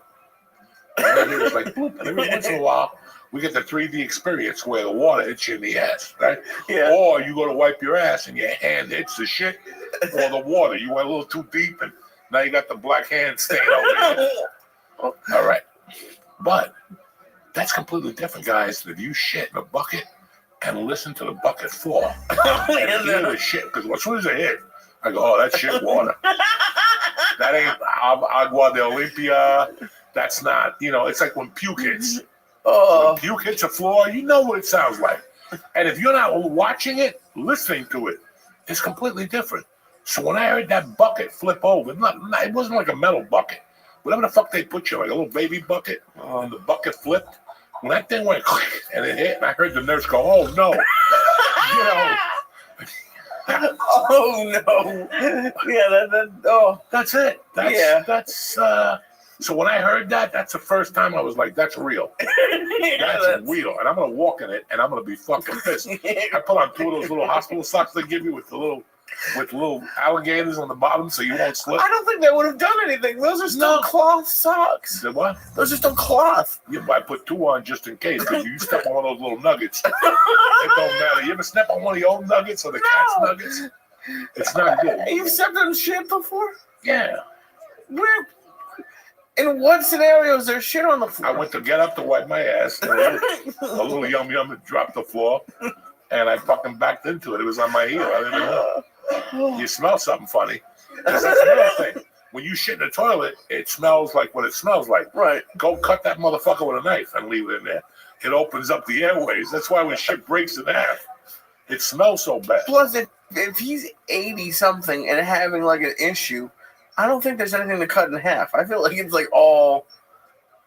Listen, I don't know what his diet is. All right, I didn't follow him around like fucking Muck and Huck. How much did they took you out of that room? You said after that happened. No, I abandoned shit. I got up that morning at 7 and told them what time it was.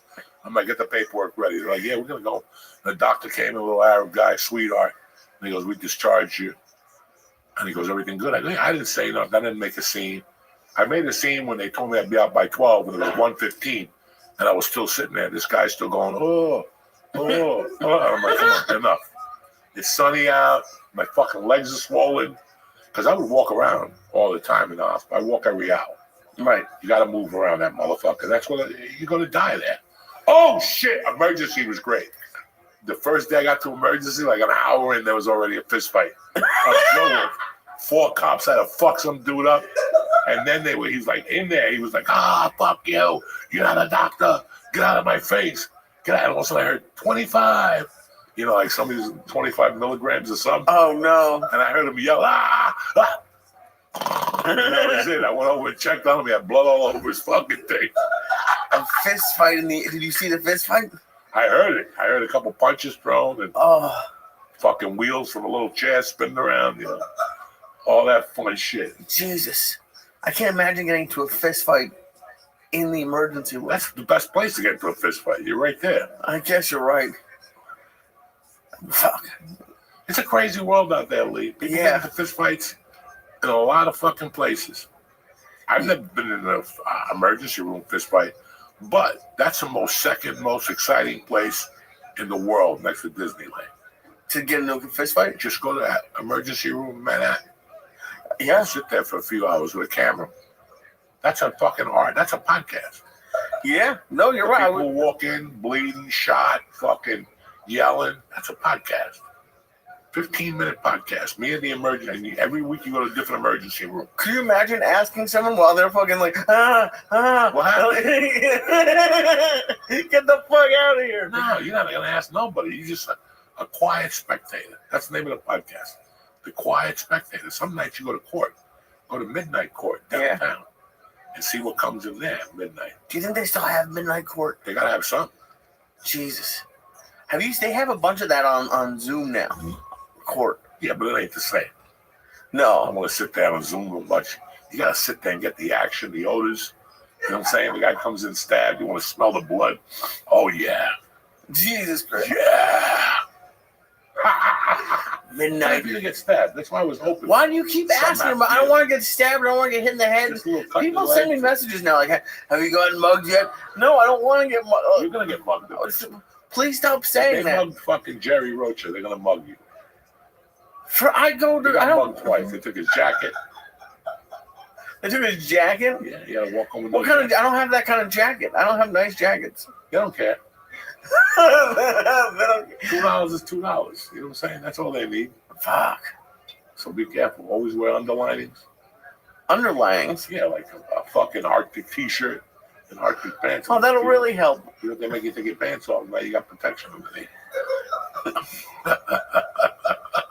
We're going to take a break with that one. Poor Lee couldn't handle that one. I don't know where to go from there. I don't know where to go from there. We'll be back, bitches. Hey, Uncle Joey here. Listen, if you want a nicotine pouch that's going to rock your world, I'm talking about rock your world. Look no further than Nick. Nick pouches come in 10 awesome flavors, from crisp mint to exotic tropical fruits. They're available in 3, 6, or 12 millis. You know what I'm saying? AKA milligrams. So you can choose your own adventure. Me, I like this little berry lemon ice. Are you kidding me or what? It takes me to an island with a raft, people jumping up and down. Each pouch lasts up to 2 hours, and they're made with natural coconut fiber filling and all natural flavors. So do yourself a favor. Make the switch to nicotine pouches today. You're going to love these. Right now, church listeners get 35% off. What did I say?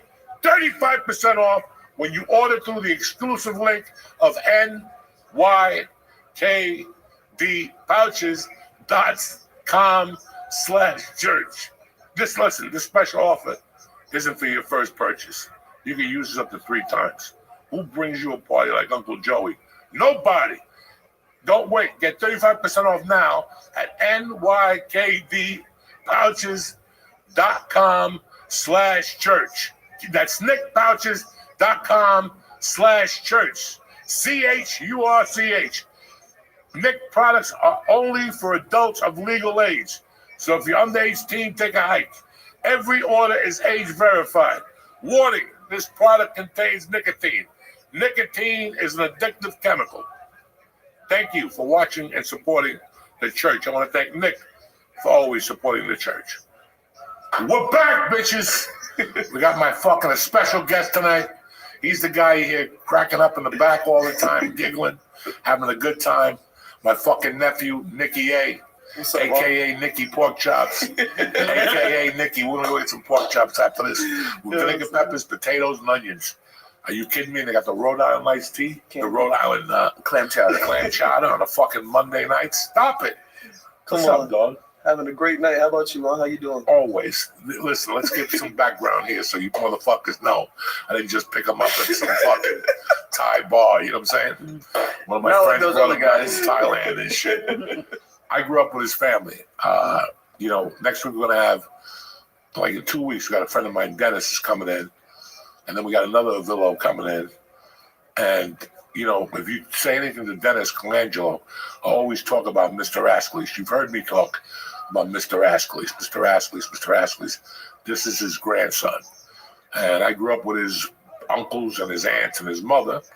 And during the pandemic, I don't want to leave the fucking house. I get a call from his uncle. He's like, hey, you got to do me a favor. My nephew Nick is there.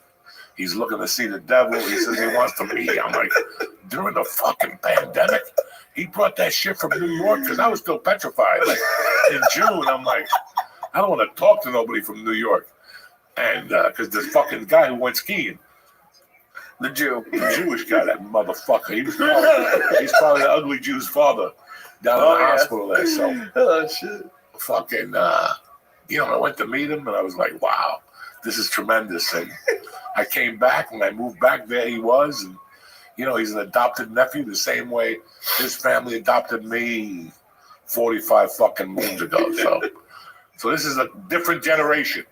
Like sometimes when he hears me talk, he's like, what the fuck is he talking about? There's nobody getting mugged in Hudson County Park no more. Well, at one time there was. It's funny because every Monday I come up here and the wave sends me on a different route. And on every route, no matter what, I can find places I robbed, places I ran out of, places I lit on fire. Like, oh my God, I robbed that place. I didn't know it was a pizza joint now. My first burger on my right. Yeah, it really is fucking crazy. It really, every time I drive on Tunley Avenue, a new memory comes to me. I'm like, I'm not even gonna say that shit. They have that in New York. You could do that. Like, have those guys that do like the double-decker buses that do the tours around. You could pick up people into the Joey Diaz tour of northern New Jersey. Last week, 2 weeks ago, I'm at home watching New Jersey 12. I'm waiting for the weather. That's a little news station here in New Jersey. And that was the day the fucking truck went into the Kmart. Target on Tunley. Target. What went in there? A truck, some type of truck. A dump truck went into the thing. And they're showing it on TV. So I'm thinking about all the shit I did there. I'm thinking about a time when there was a Pathmark there when I was a kid. And we got caught. We were going to rob the gas station. But to rob a gas station, I needed something, a gun. I didn't have a gun. So I go, fuck it. I called my friend. I go, let me go to Pathmark and rob a gun. And we'll tape it, and then we'll go up there like a water pistol. Right. Tape it. Well, I get caught robbing a gun. Like, I didn't even make out a box. Why not just buy the water gun? Because I went all A. When you go all A, you're going all A. You don't have time to spend $1 on a water pistol. Maybe there wasn't even $1. Did you think of that? I apologize for not And I still considering. remember arguing with the lady outside, crying, telling her my brother died, and I got another big brother that's retarded. He needs a gun. This is lying. He shoot himself, and she's like, "Okay, I'll let you go this time." She was like 6'5", ugly and big. But then I thought about another night, because Tully Liquors used to be there. When I was a kid, it was basically Pathmark, and Tully Liquors was huge. It was like a supermarket of sin. And you were just running in and out of there. We didn't. We couldn't get served in there. So we would stand outside and see somebody who was going in there. Come on, girl, give me a case of beer. Do me something. But one night we were in there, I'm not going to mention no names. One of my friends goes in with somebody to get a case of beer. He leaves 3 of us outside, and there was a well-known homeless dude in North Bergen at the time. He lived in Hudson County Park, and he had leaves all over him. And he'd come out like he had like a bum leg. And I'd see him by Ashways. Like today, I got pulled up 79th Street. So I sat at that light by Gold Coast, and I had to stare at Ashways. And I thought of fucking a doozy of a story there. So your mind goes away. You're like, Jesus Christ, people are not going to believe this shit. So we're talking to this homeless dude. We knew him. He would talk to us. Now it's July, and he's got like a painter suit on. Like the whole body suit with the zipper up on top. And we're talking to him. It's like 3 of us. What's going on, man? Hey, can you spare $1? Yeah, we give him $1. But if we gave you $1, 3 of us gave you $1, you were going to get tortured. Like, we're going to tell you we're gay. We're going to suck your dick.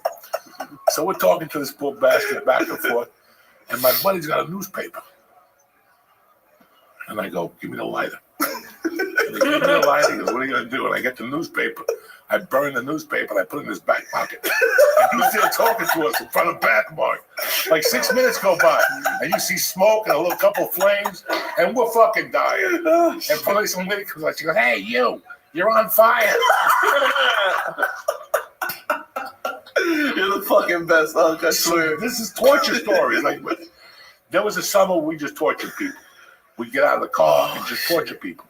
We'd stay in Jersey till 3, and then you went into the city. And you were in the city at 3:30 in the morning in the village with a mirror on the hood, snorting coke, just drinking beers like we on the street. And people would walk by, hey, how are you? Hey, nice to see you. Shit. Was that the one where like you had like not like a small mirror, like you had a big one? Yeah, we robbed the house, and they had like those, you know, those things next to you where you put your like nightcap and shit. No, in the bedroom. Where your alarm clock is. It was like one of those things that had a piece of glass in it. So we're like, we're not going to use that. Take the glass. We took the glass. You know, but we would stop people. Like guys would come home and go, hey, what are you guys doing? Nothing. And then we talked to them for like 10 minutes. You want a beer? Yeah, give me a joint. You want a joint? And then we'd start like, listen, let me ask you something. Have you ever considered being a fag? And they're like, yeah. Why? No. Like, why? You guys fags? All four of us. We're all 220. Gorillas. And we're like telling this guy, hey, we like to suck dick and shit. And that was every night we did that to some poor bastard. How long would they last? Like, if I'm smoking a joint with somebody, like I would leave pretty quick. Like 25 minutes, 30 minutes, and we would come they would just chat with you. Just one time. He wants to suck your dick. Take him out. And we would play it like, I want to suck your dick. Like I would sit there like, what the fuck? You know, we grew up in your grandfather's house. I mean, it's. I mean, you could hear all the stories. I know, but it's hard for you to. It was a different time. Mm-hmm. It was a different time when, you know, George, how many times I walk into your house like 2 in the morning? And it was like a fucking party over there. Mom was up, your grandmother was up. You know, it was a different world. Like, if my house could change, I want it to be like, I can't wait for Mercy to get like 2 years old. When they come home at 2 and they try to creep in, and you come up like Joe Pesci's mother. Oh, look who it is. You guys want to eat? And next thing you know, you're cooking a steak. Oh, my grandma loved to cook. They love that shit at 2 in the morning. That does not happen in my house. If my wife has to cook something at 2 in the morning, she got a sour look on her. Come on, man. Go wipe some water on your I love face. my Auntie Terry. Don't do it like that. It's a party. It's a fucking party. Get up. What the fuck? There's 8 people in your living room. Come on, you gotta get up. You gotta make eggs. Are you waking your wife up to cook? Yeah, 2 in the morning? Terry's nice. Stop. I can see why she might not my be that wife thrilled would about it. fucking have a heart attack 10 times over. My daughter likes getting up in the middle of the night. Like the other night I went to bed like 11. I got up the next day. We went somewhere. She's like, did you hear me last night? I go, no, I didn't hear you. She goes, I made some popcorn. I got a recipe offline. What do you mean you got a recipe? And she's telling me she fried up butter with marshmallows. Oh, nice. And then you put the popcorn in there. And she goes, it didn't work, Dad. I came out like one big brick. I go, did you eat it all? So like what? Because you just met Joey when he moved back. That's when you met him. No, I know Joey when I was really young. He like when I was like a baby, he was coming back and forth to North Bergen, right? And I would see him through that. But then our first like real encounter was when we were in California, when I went over there for COVID. He came to the office. Right? No. But I'm just trying to like, when you got to be older, like middle school, what stories did you hear about Joey? Oh my God. Everyone in North Bergen knows about Joey Coco Diaz. He was the craziest guy. People my age, they're like, I can't believe that's your uncle. Like, he used to rob my uncle back in the day. It's just, he's the fucking man. I'm honored to be here because when I was younger, I used to watch you guys' podcasts. When me and all my friends were like 13, 14, we would hear all the real stories. And like, people would ask me like, does he really do those things when he was younger? I said, listen, it's a different time now. It's a different time. That's what people will never comprehend. It was a different fucking time. The mindset was different. You know, kids, we were different. We grew up with that metropolis right across the way. What did you think was going to happen? In a time when New York City was free. Free. You can do whatever. I thought you meant money-wise. It was free. No, nothing is free. Okay, nothing is free. But it was for the taking. It was, if you wanted to hang out with Puerto Ricans, you go up to Fort Washington. Right? If you want to hang out with Dominicans, you want to shoot heroin. You want to shoot heroin in both legs and have a Chinese chick fuck your ass. There's a spot in Coney Island. Right under the Ferris wheel. You know, they got everything for you in this town. Yeah. Everything. And when you're that age and what was going on then, like when we were growing up, listen, I never went there. I'd love to tell people I was there. What was the place we went into the city and fucked? Phoenix Flytrap, remember? You gotta have a couple to go in there. A girl. Come on. Plato's Retreat. Okay. Shout out to them. You know, when I was a kid, I heard about Plato's Retreat. Right. When you're 12, you're like, I can't wait to go there. Smack. I'm gonna fucking fuck people in every room. No, you're not. Dude, I just did a show with a female comedian, and she told me that they have a place like that has like a naked comedy show. Oh yeah, they want to go. But look, have you ever gone to an event that's naked? No. There's nobody there that you want to see naked. Right. That's the problem. Like I went to Jamaica to that naked beach. Not a soul. I brought binoculars, a telescope, a pussy finder. There ain't nothing you want to see. Nothing. Okay. Crazy. Miami, the topless beach. They're throwing some heat. Some nice But titties. those chicks can't catch you while looking at them. You just can't sit there with a fucking heart on waving. Pedophile. Yeah, so it's a catch-22. In other words, why go to the naked beach? Right. And you're no fucking tip-top magoo, neither am I. I don't want to go No, to but listen, the only way I would go on the beach if I had a cold 12 inches, dead, like, and it rolled around your leg a little bit. You got the And it had hammer. 3 different colors to it, like a Neapolitan ice cream. I still can't get over 12 inches dead. What is it? How big is it alive if it's 12 inches dead? You gotta go for 15 cold, you know what I'm saying? Oh, Early in the morning. That's how you go out to a naked beach. Oh, You're gonna shit. show me your little 6-inch guy, and within the hour, when you start feeling comfortable, Magumba's gonna show up with 24 inches, and there you are under the seat with a blanket on again, putting suntan, and your girlfriend's back, making sure she's looking the other way. Don't look that way. Oh, You got shit. shot in the dick. But, I will say this: my funniest encounter with you out in public so far is when we go out to eat every single time. So this one time we're going out, and you already know what I'm gonna do. This Japanese guy comes up to Joey. He goes, "Hey, are you Joey Diaz?" He looks at him. He goes, "Are you Mr. Otani, the Dodger?" that wasn't it. Dude, it was almost, the only difference is that guy didn't come up to you. That guy was sitting across the restaurant.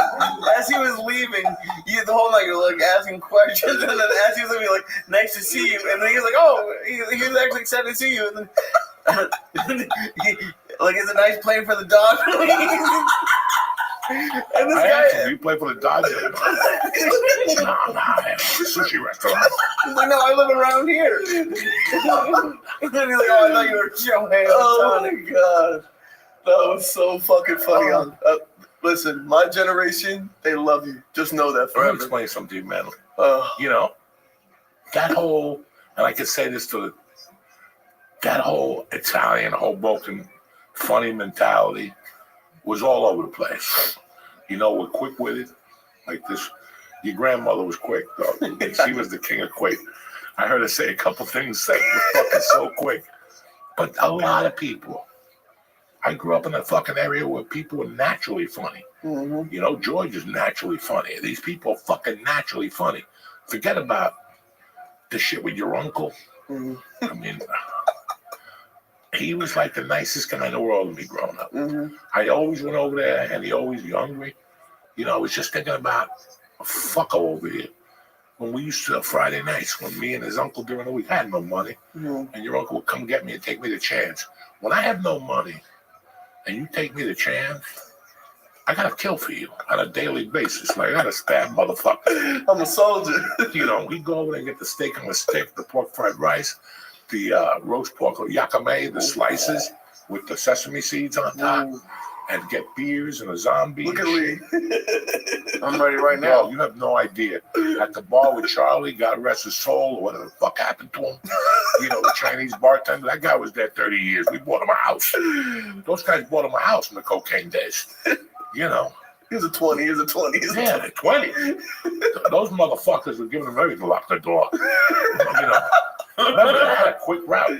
So, you know how many times I was there at Chan's and we ended up going to the city 3 times for 3 different 8 balls? It was only 20 minutes away. When you really think about it, Friday night, we would do a collection and somebody else would go and come back when the owner of Chan's. He's like, Come come on. shake your He's fucking like, head. come on. We used to destroy all these fucking restaurants. Like this, we went to Piccolissimo. You know, I still talk about that shit. That was a place up in Fort Lee where pimps were hanging. And we were going in there at fucking 19. Going on. Like the dish was 20, we had 25. We ran the joint. Dude, it blows my mind when people, because there's a lot of people now who are around your age or younger who are like, I started listening to you when I was 11. Does that blow your mind at all? Like people like Marcy's age are like I had a listening guy to at the us? weed store yesterday. I usually, when people walk up to the truck, I take off. Right? Like I already see you walking. So as you go like this, I'm going, hey. You're like, hey, can I get a picture? Joey Diaz. Fuck you, picture. I gotta get out of here. Well, yesterday, for some reason, I was talking to somebody on the phone, and he came on. He go, hold 1 second. And all of a sudden, he got off the phone. And this guy, his name was Drew. He was a pleasure. Look, I remember his name. It was a real pleasure because he was the real deal. He had episodes, names, events, the time you fucking puked, whatever. Oh, yeah. Real fan, real But fan. you didn't puke on camera. No, I know. I know. But, you know, he just, and when you talk to those people and they tell you one thing that connected us, they're not going to tell you, but they're going to tell you their story. And in that story, it was addiction. He got clean. He started listening to us and he told me, he goes, I come to the weed store all the time. It's not a drug. Oh. It's the other shit that was taking us down. Yeah. And that's it. And when you look at it that way, it was, listen, man, I talk to a lot of people in the daytime. And some people just don't come off the right way. And some people just have that. I'm sitting next to them for an hour at a restaurant. As I go to leave, they open up on me.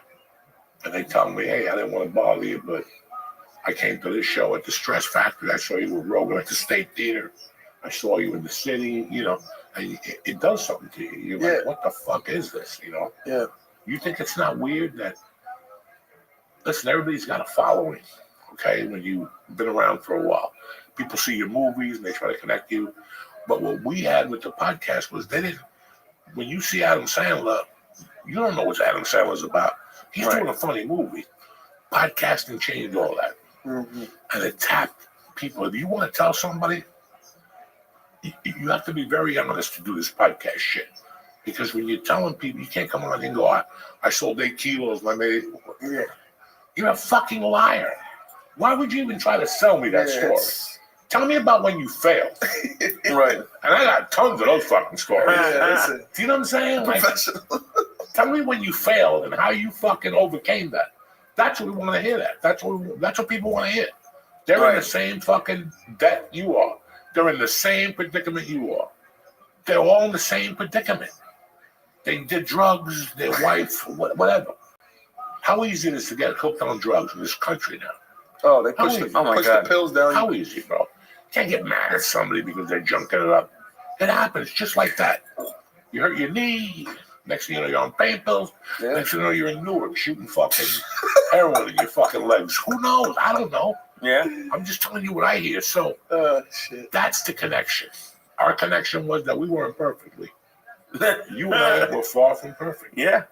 I didn't come on here with a hairdo or with glasses on or with an Izod shirt on trying to, this is it. And this is as good as it's going to get because this is how I walk around in the daytime. Yeah. You're real. It's This is it. And it's funny because I wouldn't say I felt bad, but when someone who's 25 was telling me that when they were 11 they were watching me do acid, I felt a little bit bad. Like, you know, it's like, oh my God, I can't believe you were. But then, that's a better way of looking at it. But also, Lee, it's not just you. Like, look, I'm doing this, do it too. They just seen you get fucked up on it. Like, I guess I'm not gonna do acid. Let's hope not. You know, listen, when I see a 28-year-old or a 22-year-old, it's great. It shocks me a little bit. I try to be as nice as I can be. I'm going to tell you who throws me off completely. I'm going to tell you who throws me off, that I lose my breath. Really? I already know. Women. Yeah. That is very surprising. 25 to 34. That's the age gap with me that I just don't get it. You're too nice. Yeah. And they fucking go off when they're next to me. Even the boyfriend's like, they go off. Oh, those are fun. Those Women are fun because they'll come over, say, hey, man, I love the pen. The boyfriend stand there like, Who the fuck is this book? Yeah, listen, like, I And guess maybe her and her girlfriend listen to Rogan or something, and she listens. But they pull me aside, and they go, bro, you were my uncle. He's dead. He was a gangster. You're the same fucking person. That's when I go, holy shit. Because I get that all the time. Oh, dude, it's fun. And it's not bad. Like, when guys come up to you and say cocksucker, I get why. I know why they say it. It's funny.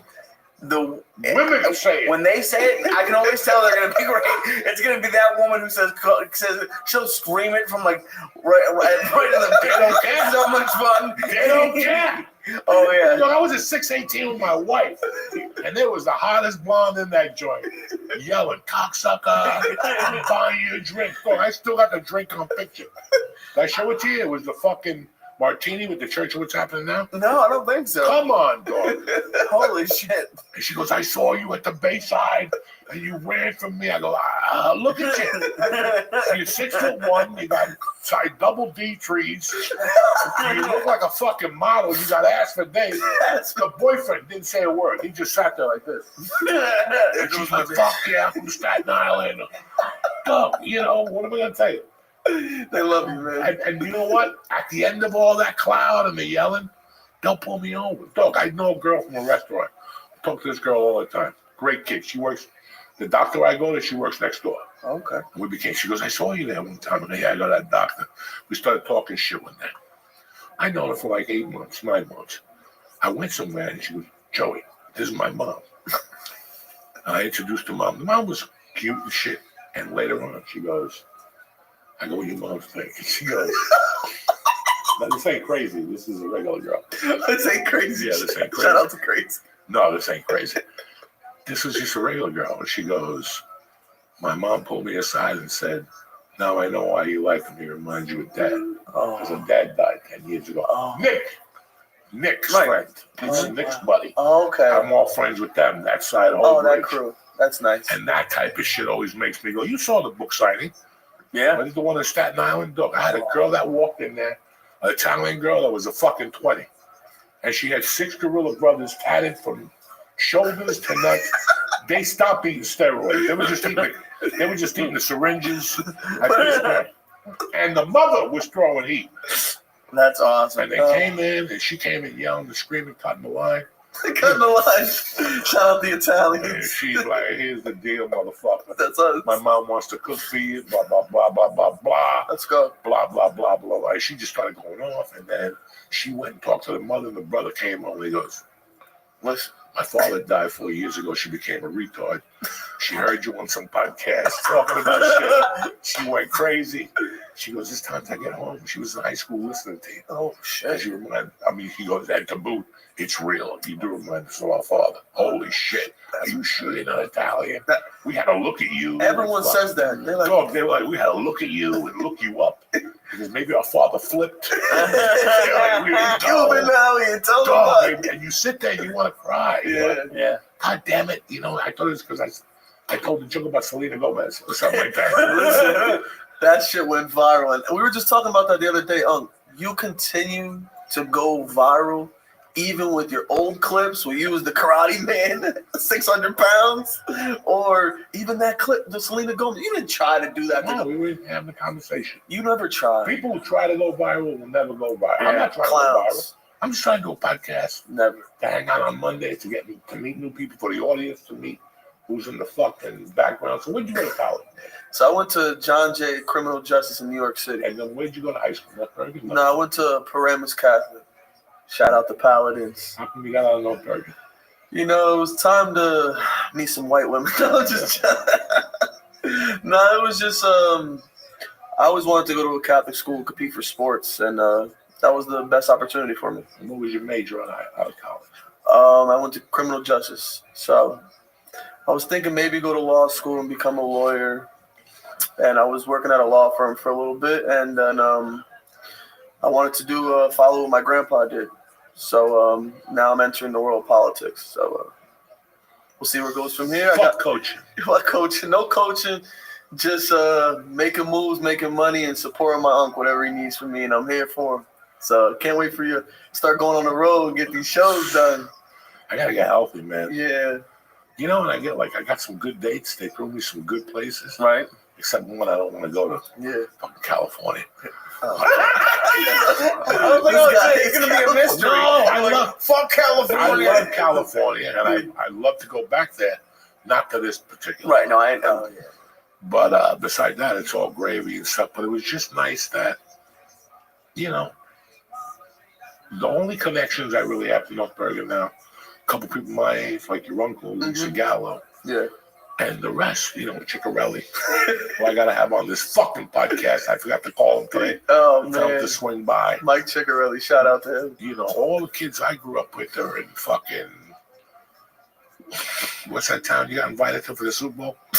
Nyack or, no, where'd you get invited? Your sister.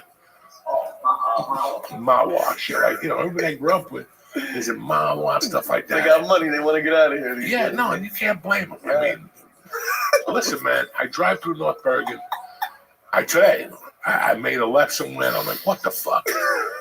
Oh, because it pulled me off Columbia Avenue. It pulled me off to 3 and took me to Columbia Avenue, which is great for me because that's my grammar school. And then I got the hotel with the Iceman, put the guy under the bed, and then you go under and you got that crazy hotel. That's been there since I was a kid. That hotel was there in the 6th grade. Oh, wow. And it was still a hooker hotel. And the only difference is they had like an old fucking potato chip Are thing. you talking about the Supreme 8 on the off? Dog, I don't know. There's a Ramada. Where we stayed is now a Ramada. Okay. Oh, That's where we had our junior prom. They threw us out because people were snorting coke off their dishes. Right. They threw them out. You gotta go. You can't be doing coke off the dishes. It's for food. Right there, you make the right there, and there's a hotel, there's McKinley. Yep. So if you go all the way up, all you're passing is the hotel and my grammar school. If you shoot down, you hit Tunley Avenue. Yeah, I know exactly what you're talking about right there. That hotel has been there since we used to go there to get potato chips. Not the fucking Seville. The Yorkers with the Iceman, killed the guy. Then there's the one underneath. Skyview. Oh, One of those nasty still there. motherfuckers. Skyview's still there. Yeah. Anyway. I'm sure they're going to be thrilled to hear this. Like, what the fuck, Northburg? You didn't get 80 years that hotel. They're taking kids from McKinley and killed them in there and had sexual relations and shit. No renovation. Why is that hotel still there? Oh my God. Yeah, that could be McKinley parking lot. And you look at McKinley, it's great. But even my area, they built it up a little beautiful. Yeah. But it's like you put a suit on somebody who hasn't taken a shower in 30 years. Like they didn't fucking fit, you know what I'm saying? Like when I go down by where my mother grew up, I get upset, man. Because it still looks like 1975. Nothing has changed now. They didn't look to the future. They didn't know what was going to happen. Because right now, North Bergen could have been the new fucking Alpine. Yeah. North Bergen has a lot of potential. A lot of potential. You should have all that 88 area, knock it down. Like the fire in LA, that whole hill area, that's mansions looking out into the fucking horizon now. Yeah. That's it. These people can't afford it anyway. Exactly. The taxes aren't gonna. You got a bunch of people moving in from New York. It's amazing how much my town has changed, but at the same time, it's stayed the same. But there's nobody on the streets. Yeah.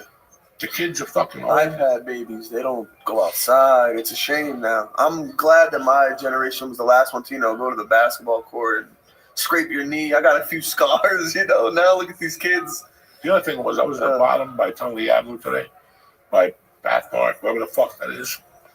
And I looked up that hill and I was like, if that hill was there when I was a kid, I think I'd be staying home too. That is fucking murder. Heavy hill.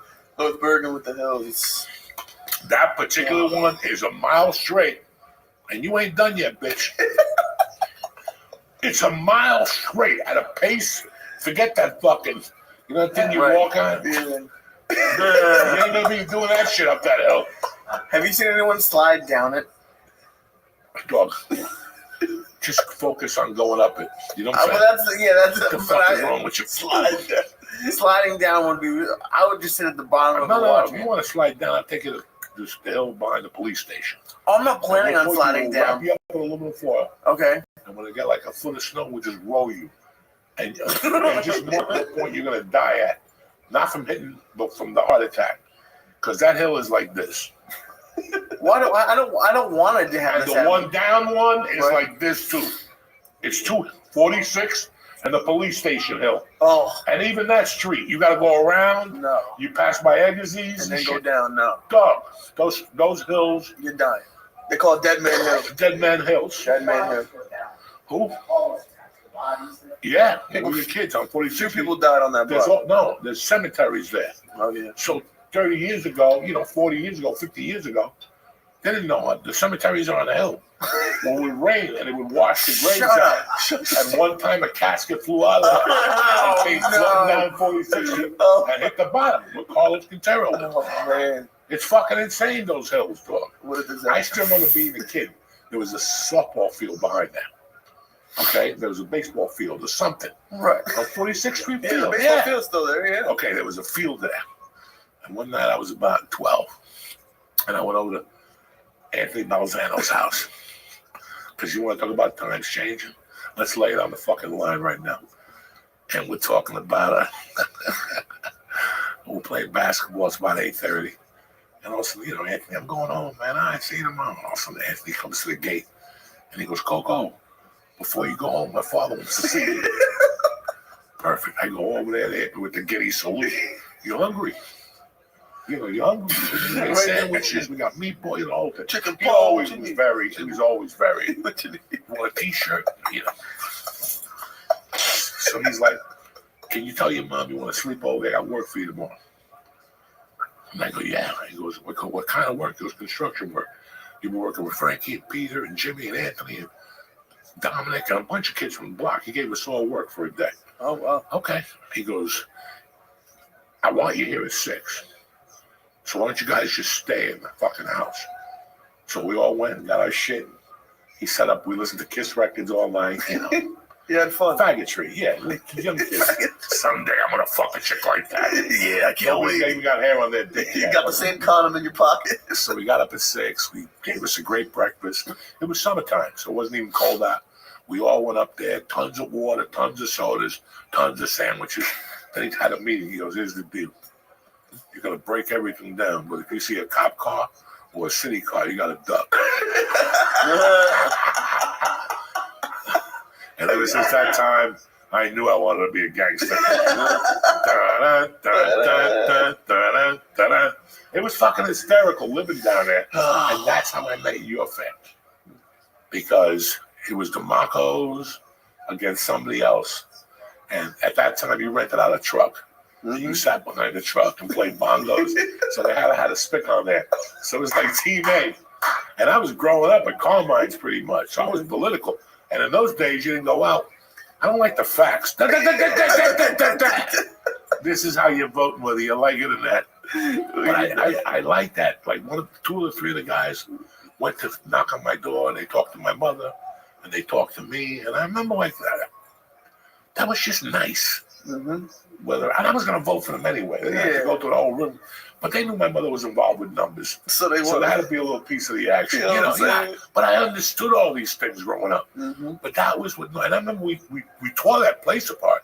But every time a cop would go, we'd have to hide like Rambo and two. You know what I'm saying? Behind the mud and shit. It was just so, that's how we grew up. And then in the summers, like you just went over there the last day of school, like in the 6th grade, and you're like, well, what are you going to do all summer, Coco? And he just asked you. I don't know, Mr. Balzano, what do you think? How about a job? I'm going to make a little scuttle. Yeah, make a little money. You don't have to go. You don't have to go. Just go down to 6th Street. Go down there and I have a check for you at Town Hall every Friday. That was it. My whole job was walking to Town Hall, getting a check, and walking home. And my mom was like, where are you getting these $48? It doesn't matter. It doesn't matter. Does it matter? It kind of matters. He's like, are you like 12 years old? Then I got older. And I think freshman, going into sophomore year, I went to him again. Every summer I go there. What do you got for me? I got a job out here. One day a week, go out there, watch him sweep the roof. That was what he would say to me. Just go out there and watch him sweep the roof. $12 an hour. I'm fucking 12. It was $4.50 for fucking whatever. Yeah, whatever that fucking thing is, the age gap. But they give you the Cuban. They give you $15 an hour now.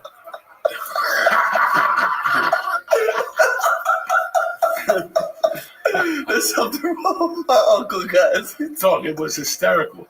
So that summer, he got me a job at Horace Mann as a fucking janitor. Shout out to Horace Mann. You know how many times I went there? 2. Maybe 4 to pick up a check. Then they said, we'll just leave it at town hall. That's better for me. I'll take a bus all the way up there and waste my time. But I still remember walking in there being in shape, and there's a bunch of old guys with all got limps. My back. And they were puffing out the floor and moving the chairs. And I'm like, what's going on, guys? And they would just look at me. It's him. He ain't going to help us. This young You guys need help? Yeah. I'll be right back. We're going to put my soda away. Get the fuck out of here. I'd run right down. That was, and you hate to say these things. Hey, listen, we were fucking kids. Yeah. Who knew if he was paying me out of his pocket just to be cool? But it was just, that's the mentality we grew up with. We were always robbing something. We never got in trouble for it. When you don't get in trouble for robbing, you keep robbing. And you were the king of that. Especially when you got an eye for shit. People like when you rob. This kid's got a nice eye.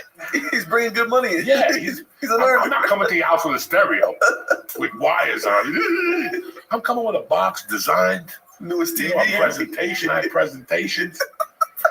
I think the biggest fucking joke of my career, and I'll tell people all the time this, deep, listen, you have those moments in your life. You have to think about what the moments are and that define you. There's like 2, maybe 3 of them. It wasn't the kidnapping.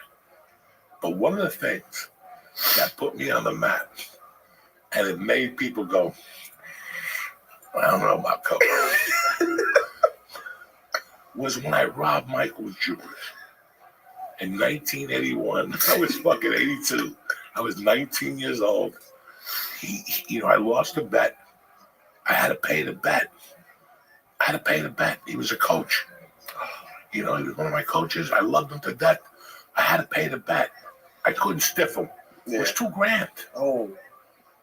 I couldn't stiff him. And that was my only option. That's what people never knew, that was my only option. I couldn't stiff this guy. I could stiff anybody else.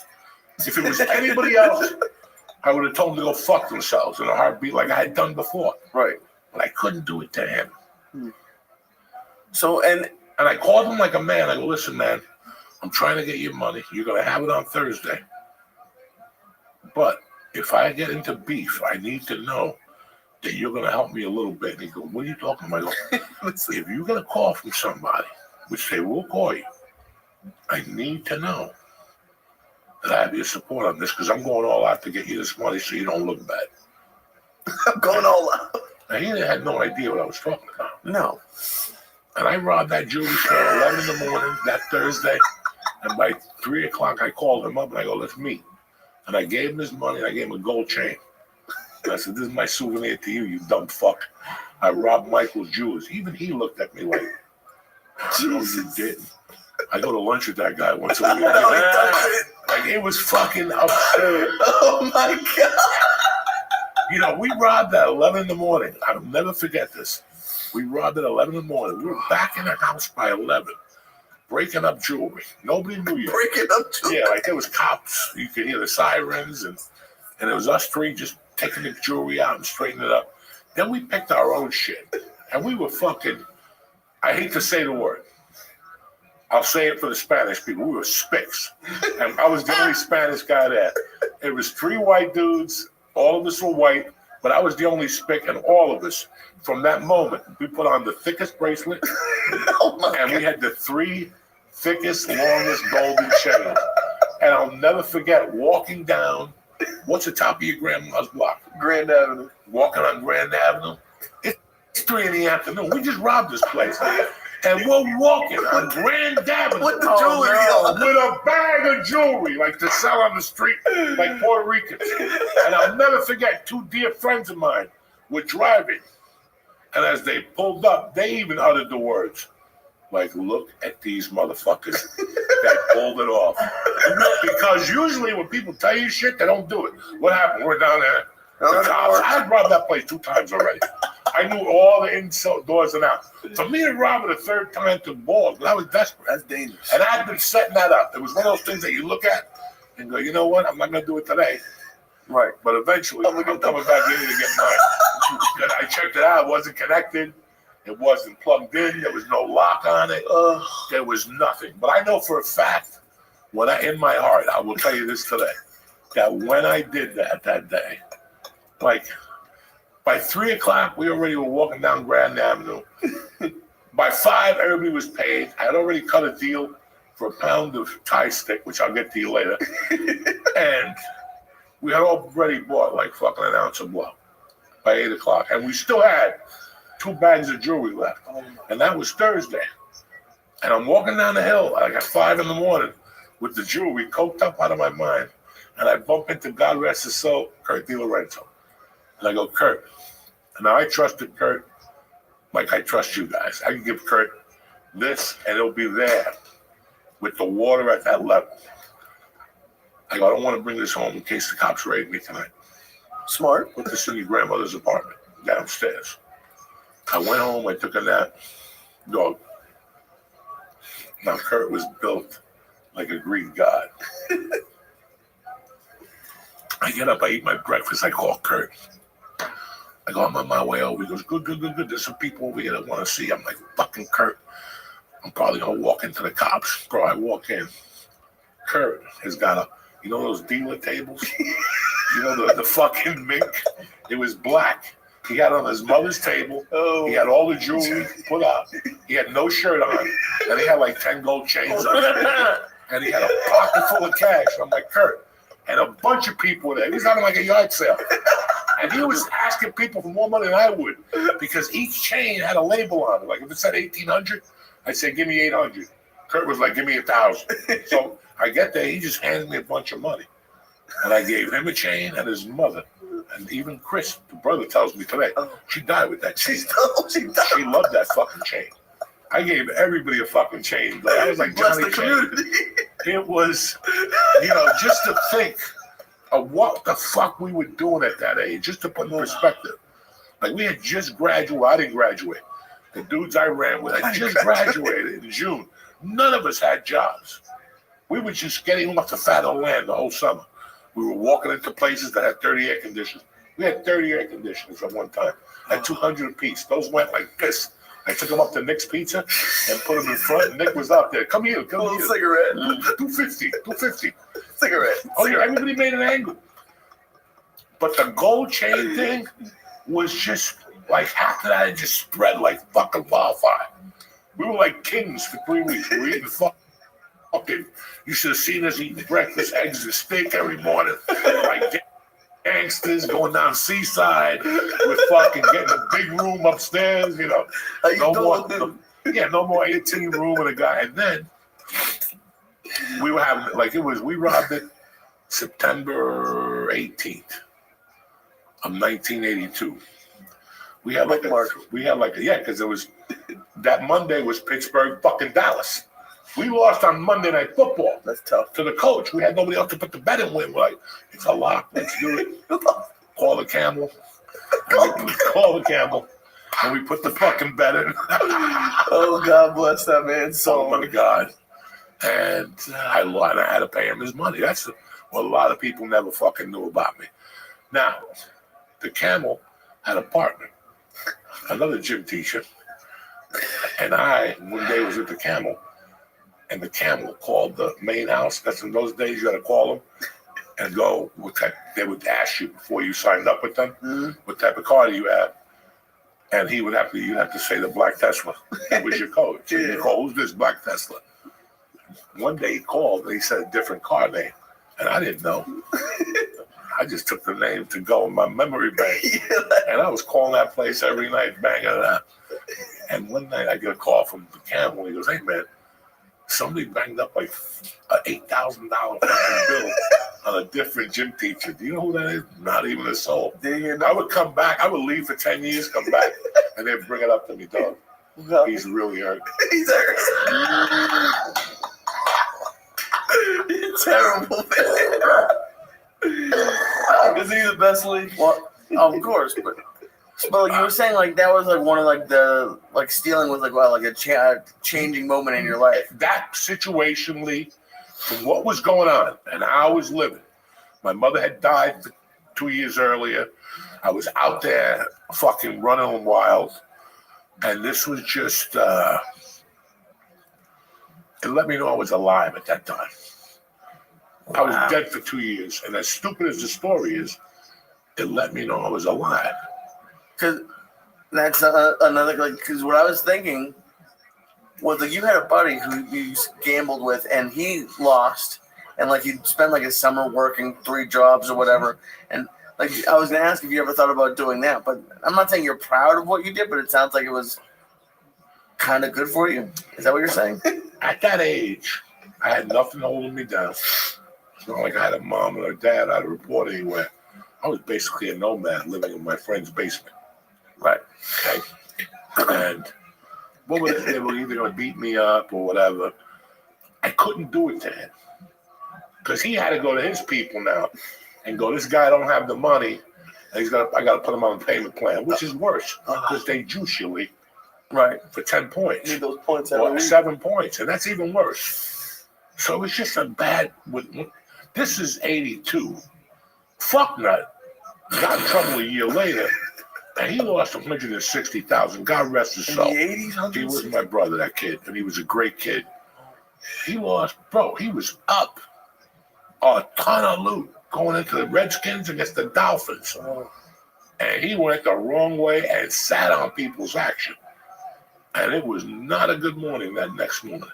It was not a good couple of weeks. And then he had to tell his parents. But I already had to leave. I had already an out. I was robbing a bookmaker in West New York. I was going to pay a few people and then get the fuck out of here. I already had an out. I was leaving with the kid named Jimmy Burkle. And Jimmy couldn't wait for me because I kept saying, Jimmy, if I get this bookie, it's a big difference from me going out there with 500 to 50,000. I can't keep waiting for you. Jimmy left on a Thursday. I'm like, I'm dead. I went to there used to be a travel agency next to a recruiting station on Bergen Line. And I went to the fucking travel agency. I had a choice. I could join the recruitment station or I could just go to Colorado. So I went next door and I got a one-way to Colorado to take me out there. Right. And 2 days later, I walked into the bar and there's Jimmy Burkle. The transmission broke in Pennsylvania. I had to get towed back. So fucking, that's God. He had to wait for me. I was like, when we leaving Tuesday, I'm in that fucking car with you. And then I went and robbed the bookie, but I couldn't break in. That's when the dog turned on me. After I fed him for 5 days, Burger King. I wasn't even eating. I'm feeding this fucking dog, and now I want to go get a German Shepherd. And all of a sudden, I forgave him. You know what I'm saying? You're a baby savage. So this political game you get into. Yes, sir. Rough game. Big payoff. Definitely big payoff. You know, it seems like to me, listen, I don't know anything about politics. So when I talk to you about politics, we're talking about here, Hudson County. And it seems to me, listen, everybody knows every mayor in Hudson County the last 80,000 years has ended up in prison, dead or electrocuted. I mean, no, even Menendez, when is he going away? That poor bastard. Man, he got 11 years. But, you know, it's like, one thing I do have to admit, I grew up here. So George grew up in Bergen County. I grew up in Hudson County. I grew up in Union City. My mom had the bar there, so we had a lot of contact there with people. Exactly. North Bergen, I was in the hub downtown. I was in the fucking hub right there with the 18. You know, I still remember how good Peter Mako was to me as a kid. You know, and I never forget that. Like, I didn't know Joe then. I didn't deal with Joe. I always dealt with Peter. And this is what I remember. I was a basketball player, guys.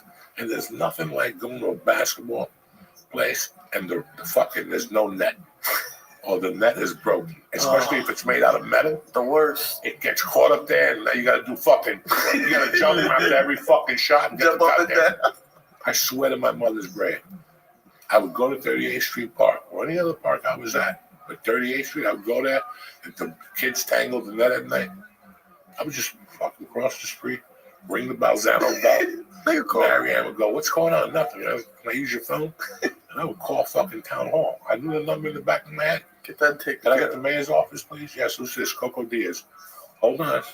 Boom. What do you want to talk to? Peter. 6 minutes. Coach, what's going on?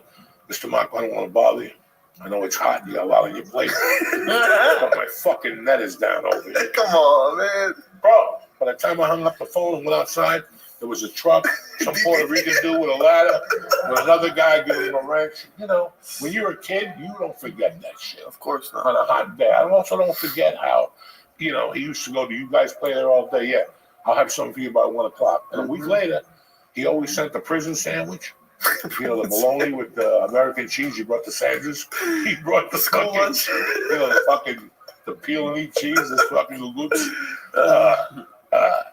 An apple, a drink.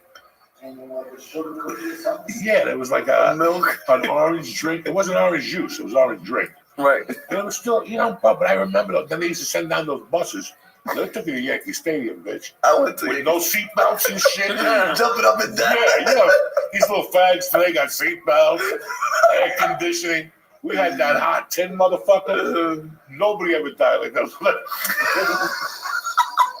There's a case right now in Jersey where a lady left a little retarded girl in the back. Oh boy! And she died in the bus. Did you see that? She's suing it. She's gonna win. I don't know what's going on. I don't mean to bring light on it like that. Look, I saw fist fights. Like you talk about fist fights in the emergency room. Right. I saw a fist fight in my grammar school. Not once, not twice, like 3 times. Recently, and nobody had fucking trauma.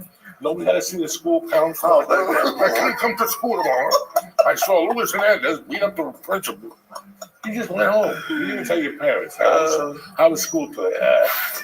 You didn't tell your parents. We didn't talk about nothing. Nothing. You don't see it any. Like you've told stories.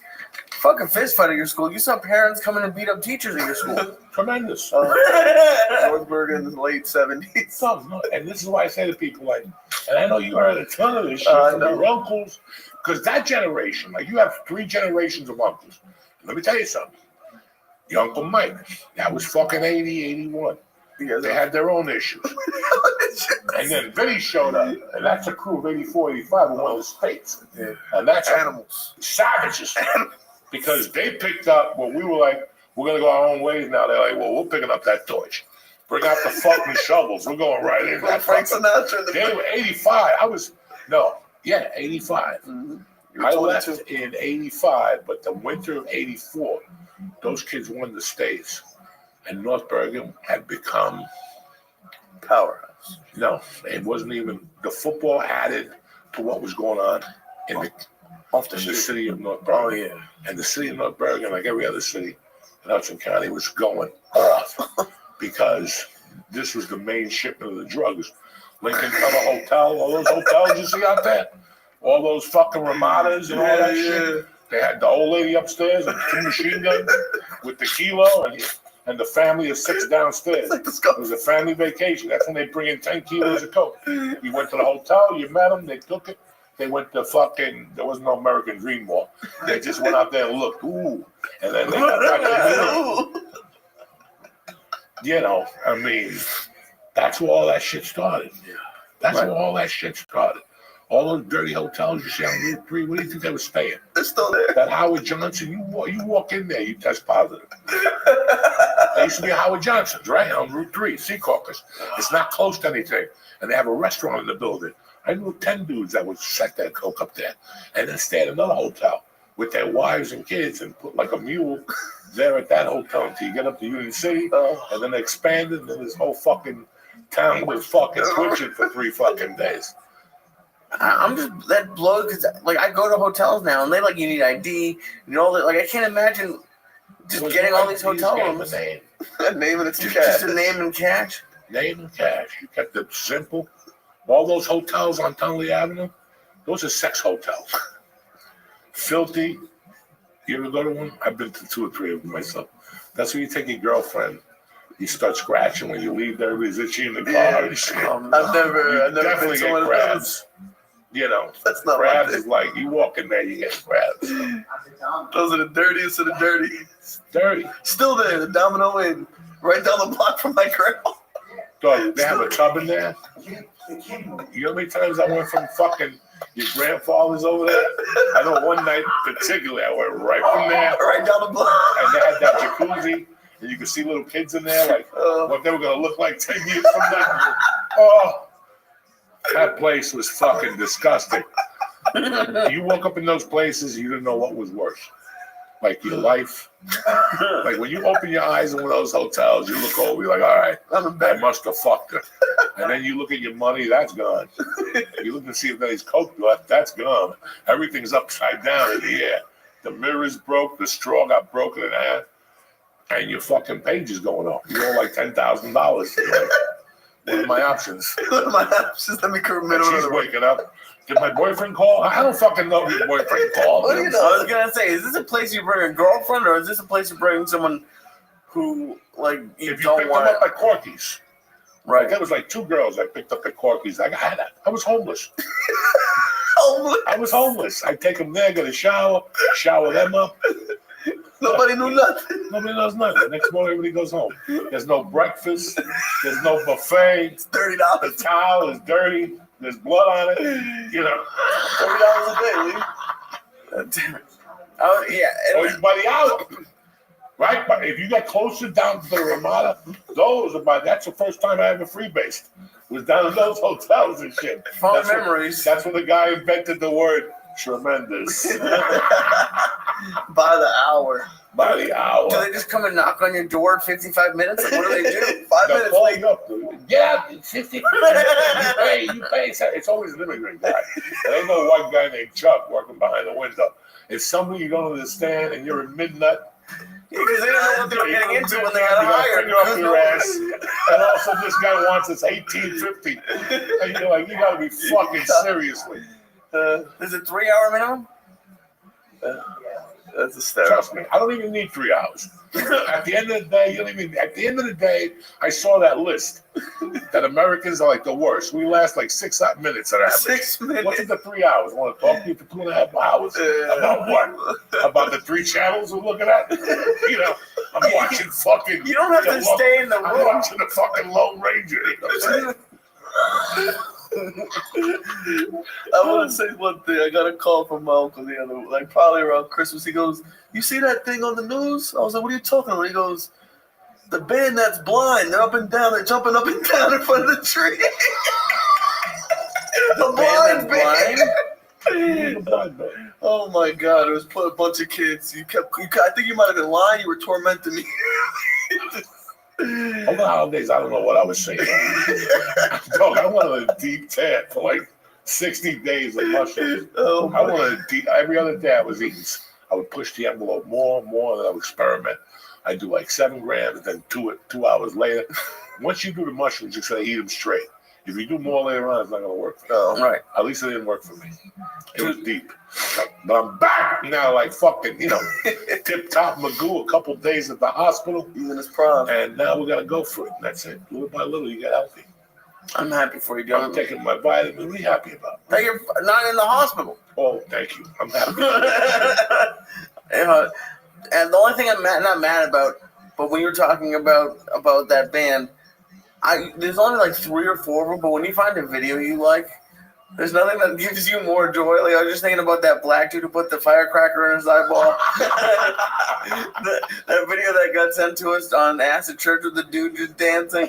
Like there's like been like 3 or 4 videos that you really like on YouTube. Oh, but yeah, that one was fun. Jesus, but that fucking, you would send me that dude with the dynamite in his eye. like 3 in the morning sometimes. Nothing ever shocked me like the Duncan one on acid that night. Because I was on fire from the acid. And also I get a text message. I'm like, what's this rattling on my phone? The fuck? And I look. I open it up, it's this fucking Spanish dude, or so we thought. We didn't know with what a it big was. mustache with clothes on. And also he starts tap dancing.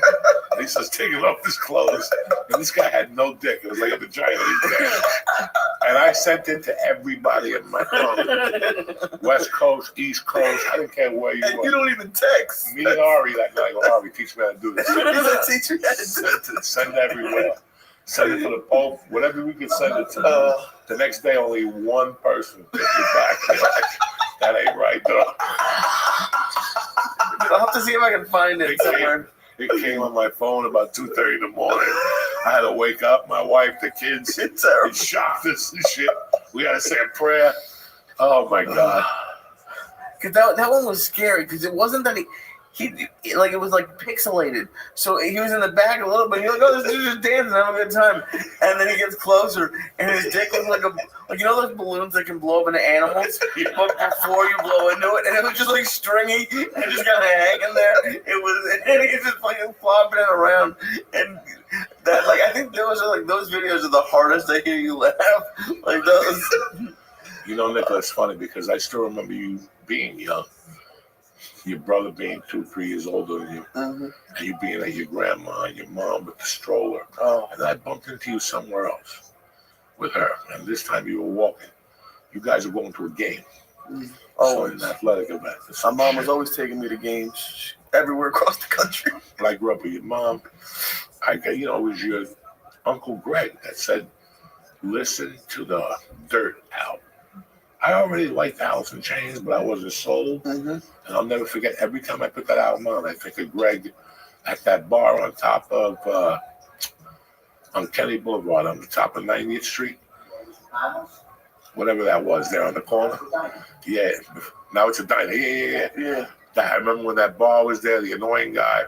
I'm friends with the biggest comedy manager. They had a chick that worked there. They had a woman that worked there that had to be 40. With like fake tits, the whole thing. And her husband was at the bar. She was doing tricks in the men's bathroom. I remember one night I got fucked up and I'm like, dog, I'm gonna suck my pipe. She's like, listen, come home with us. I'm waiting for my husband to fall asleep and we'll fool around the basement. $50. And I'm like, what are you fucking? Come home with me and my husband for $50. What the Your husband's up there snoring. What the fuck is wrong with people, man? Your life is different. Your life is crazy how I just grew up in your house. And I'll sit here and tell you shit that I still remember, like just dying of laughter. First time I walked in your grandfather's house, just to put this in perspective, it was probably 1977. Wow. That's the year you won a state championship. Then. Yes. Because that's how they weren't there. No. I was there with Michael, listening to Ted Nugent. And Greg was a little boy on the couch sleeping. Downstairs had like 3 beds. And Greg was just a tiny 4-year-old boy. And he was passed out. And Mike had 15 people in the room with music turned on. And I go, Mike, what about this guy? Don't worry about it. He woke up the next morning, he didn't know none. He was covered in cigarette smoke and shit. My grandma was probably finding that hysterical. No, when they won the states, it was a complete night out. Yeah, nobody came home. They ended up at a diner or something. They would go to a Fuso's dugout. Yeah, those were your Fuso dugout days. Back in the day. That's the day there, So it's really nice to see that you've grown up to be a man. Thank you, Uncle. I appreciate following your fucking father's footsteps. Yes, sir. He's trying to savage in his own right. Keep the Ascalise legacy going. And we're going to keep it going as much as we can because it was about. At the end, the Ascalise legacy, he was a great coach. Thank you. He was, I don't have to tell you that. You read the accolades and shit. Know. But they weren't politicians, though.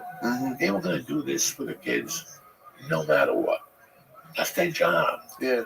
When you gain kids' trust and they can't talk to their parents, because that's the kids who, their home lives are shit. Yeah. And at one point, these coaches, they find out what's going on. And now they got to step in, and they did. My grandpa and my grandma definitely stepped in. Doug, they stepped in, and I'm talking about at every level here. I had a coach, John Barone. I had him on here. He's like an uncle to me. Home when my mother died. I mean, these are people that didn't have to do this shit. That's why, when people talk to me about politics now, you want to know why? Because that's a relationship I want. I'm not going to get it. So why you bullshit me? Why are you wasting my fucking time? Exactly. You don't look me in the eye. You don't shake my fucking hand. You didn't go to my mother's wake. Half those guys went to my mother's wake. They walked in and ran the fuck out when they saw people were doing blow and shit, but they showed up. I showed up out of respect. They went to church. They're Italian. They have to show up. So, this is the world I grew up in. I say a lot of fucked up shit about this world, but that's the flip side. Guys like his granddad, even the guy who, Balzano, I talk about him, Mr. Bender. These guys raised us, bro. There was nothing that they didn't have to come. You never had to go up to them and go, I'm hungry. They fucking knew. They took the pressure off. They could see you walking. Hey, God, you hungry? Come on. Yeah. And that's, that's what means everything to me. Not eating, but that gesture. Right. And that's what we've lost. Let me get that water before. I'm sorry to bother you. So what's the ultimate goal, Nick? Like what is, 20 years from now, what? Not 20, 10 years from now, I'd like to be a mayor. Okay. That's my goal. By the time I'm 35, I want to be a mayor somewhere in the county. Cool. And because I don't even know, how do you get started in politics? I was just happy Watch to The be. Wire. Yeah. Councilman, you go up against Tony Gray. Yeah, but I was just born into it, I could say. So now that I'm old enough to understand it, I'm just happy to be supporting the sheriff in Hudson County, and we're gonna win this election in June. That's all I have to say about that. That's awesome, dude. Thank you. I appreciate that. What do you think, Lee? You gonna help What me do out? I think? You're gonna vote? What are you gonna do, Lee? I'm like, if you want to get me a residence in this area, I'll vote for you. Absolutely. You already live here. What are you talking about? I lived here for 20 years. We got an apartment upstairs. Right here. This is your apartment. Yeah, Perfect. nobody knows nothing. We'll finagle the numbers a little bit. You've been here 3 years. Been here 3 years. You're the IRA, you're the fucking director from Israel. Anyway, before we just go on and on, these edibles were on fire tonight. We gotta go. My nephew Nick Askeles, vote for him. Lee Sayat, the director from Israel, and Uncle Joy. What we got coming up this week, Lee? We have two great shows. We're in Jersey City Yes, on sir. Wednesday and Parks on Saturday. Oh shit! We're on the road. Jessime Peluso's coming in. Uh-oh. Fucking Agostini's coming in. It's gonna be a nice weather. Hopefully, I'll make these fucking shows. You'll okay? be there, huh? You know what I'm saying? I'm gonna try my fucking hardest. You'll be there. Because I only got a few steps. So I gotta get to the microphone and then face myself and then attack it. Tranquilo. So that's what I'm doing. Tranquilo. La mate chocho. Tranquilo. Uncle Joey loves you. I want to thank George, Lee, Nick, and myself for being here on a beautiful fucking Monday night. Stay black. We love you.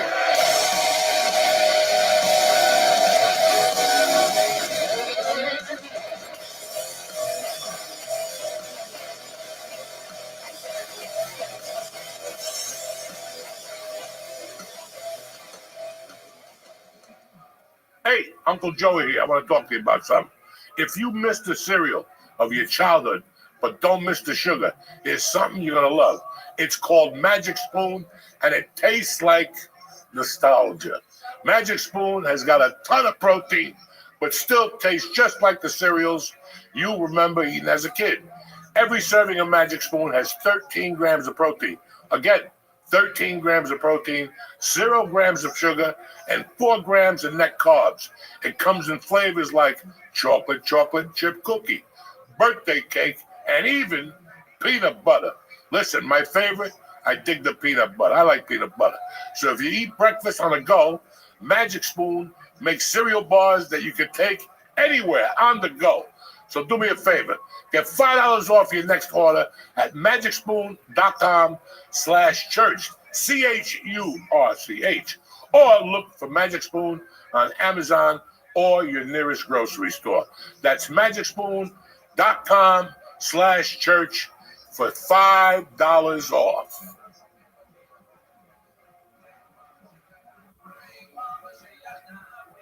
What's happening, beautiful people? Uncle Joey Lee Sayat here for the Church of What's Happening Now. The new, Testament. That's what it is. It's Tuesday, February the 4th. It's a whole new month with a whole new set of rules. Get your shit together. Let's get this party started on a Tuesday morning. Yo, Uncle Joey here. Listen, I want to talk to you about something as your uncle.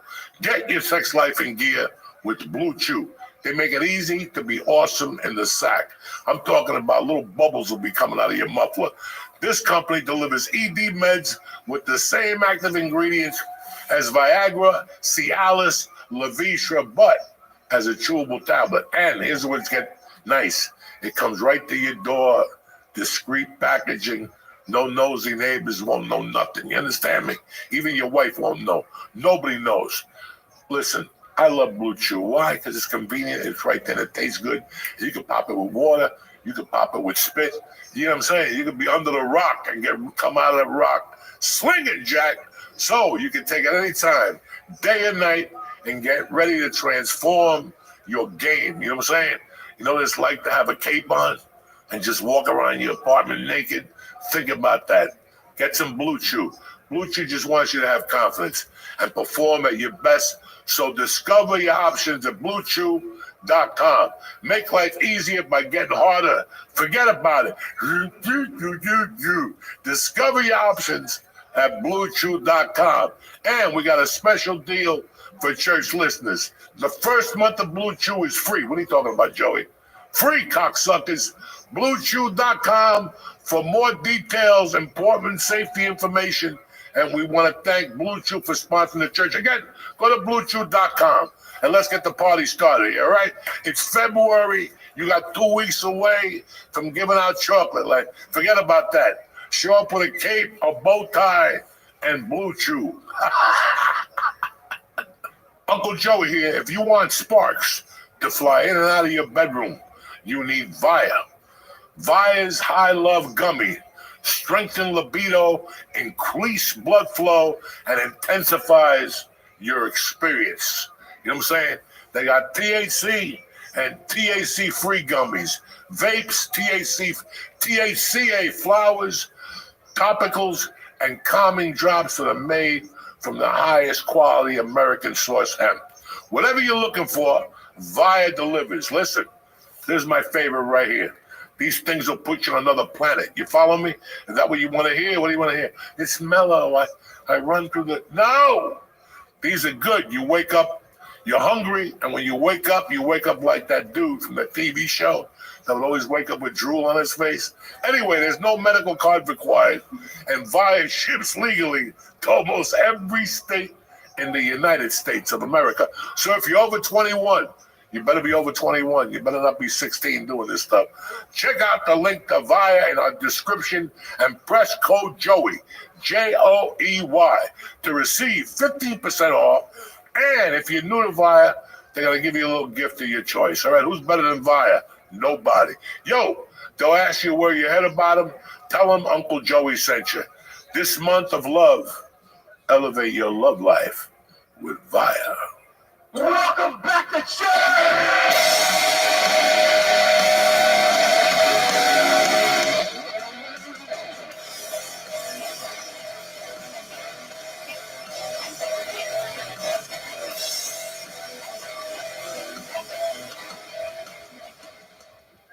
What's up, dog? It's good to see you, dude. It's good to see you. It's been a busy couple of weeks. Jesus Christ. It is what it is. Hospitals, fucking, I've been everywhere. Edibles.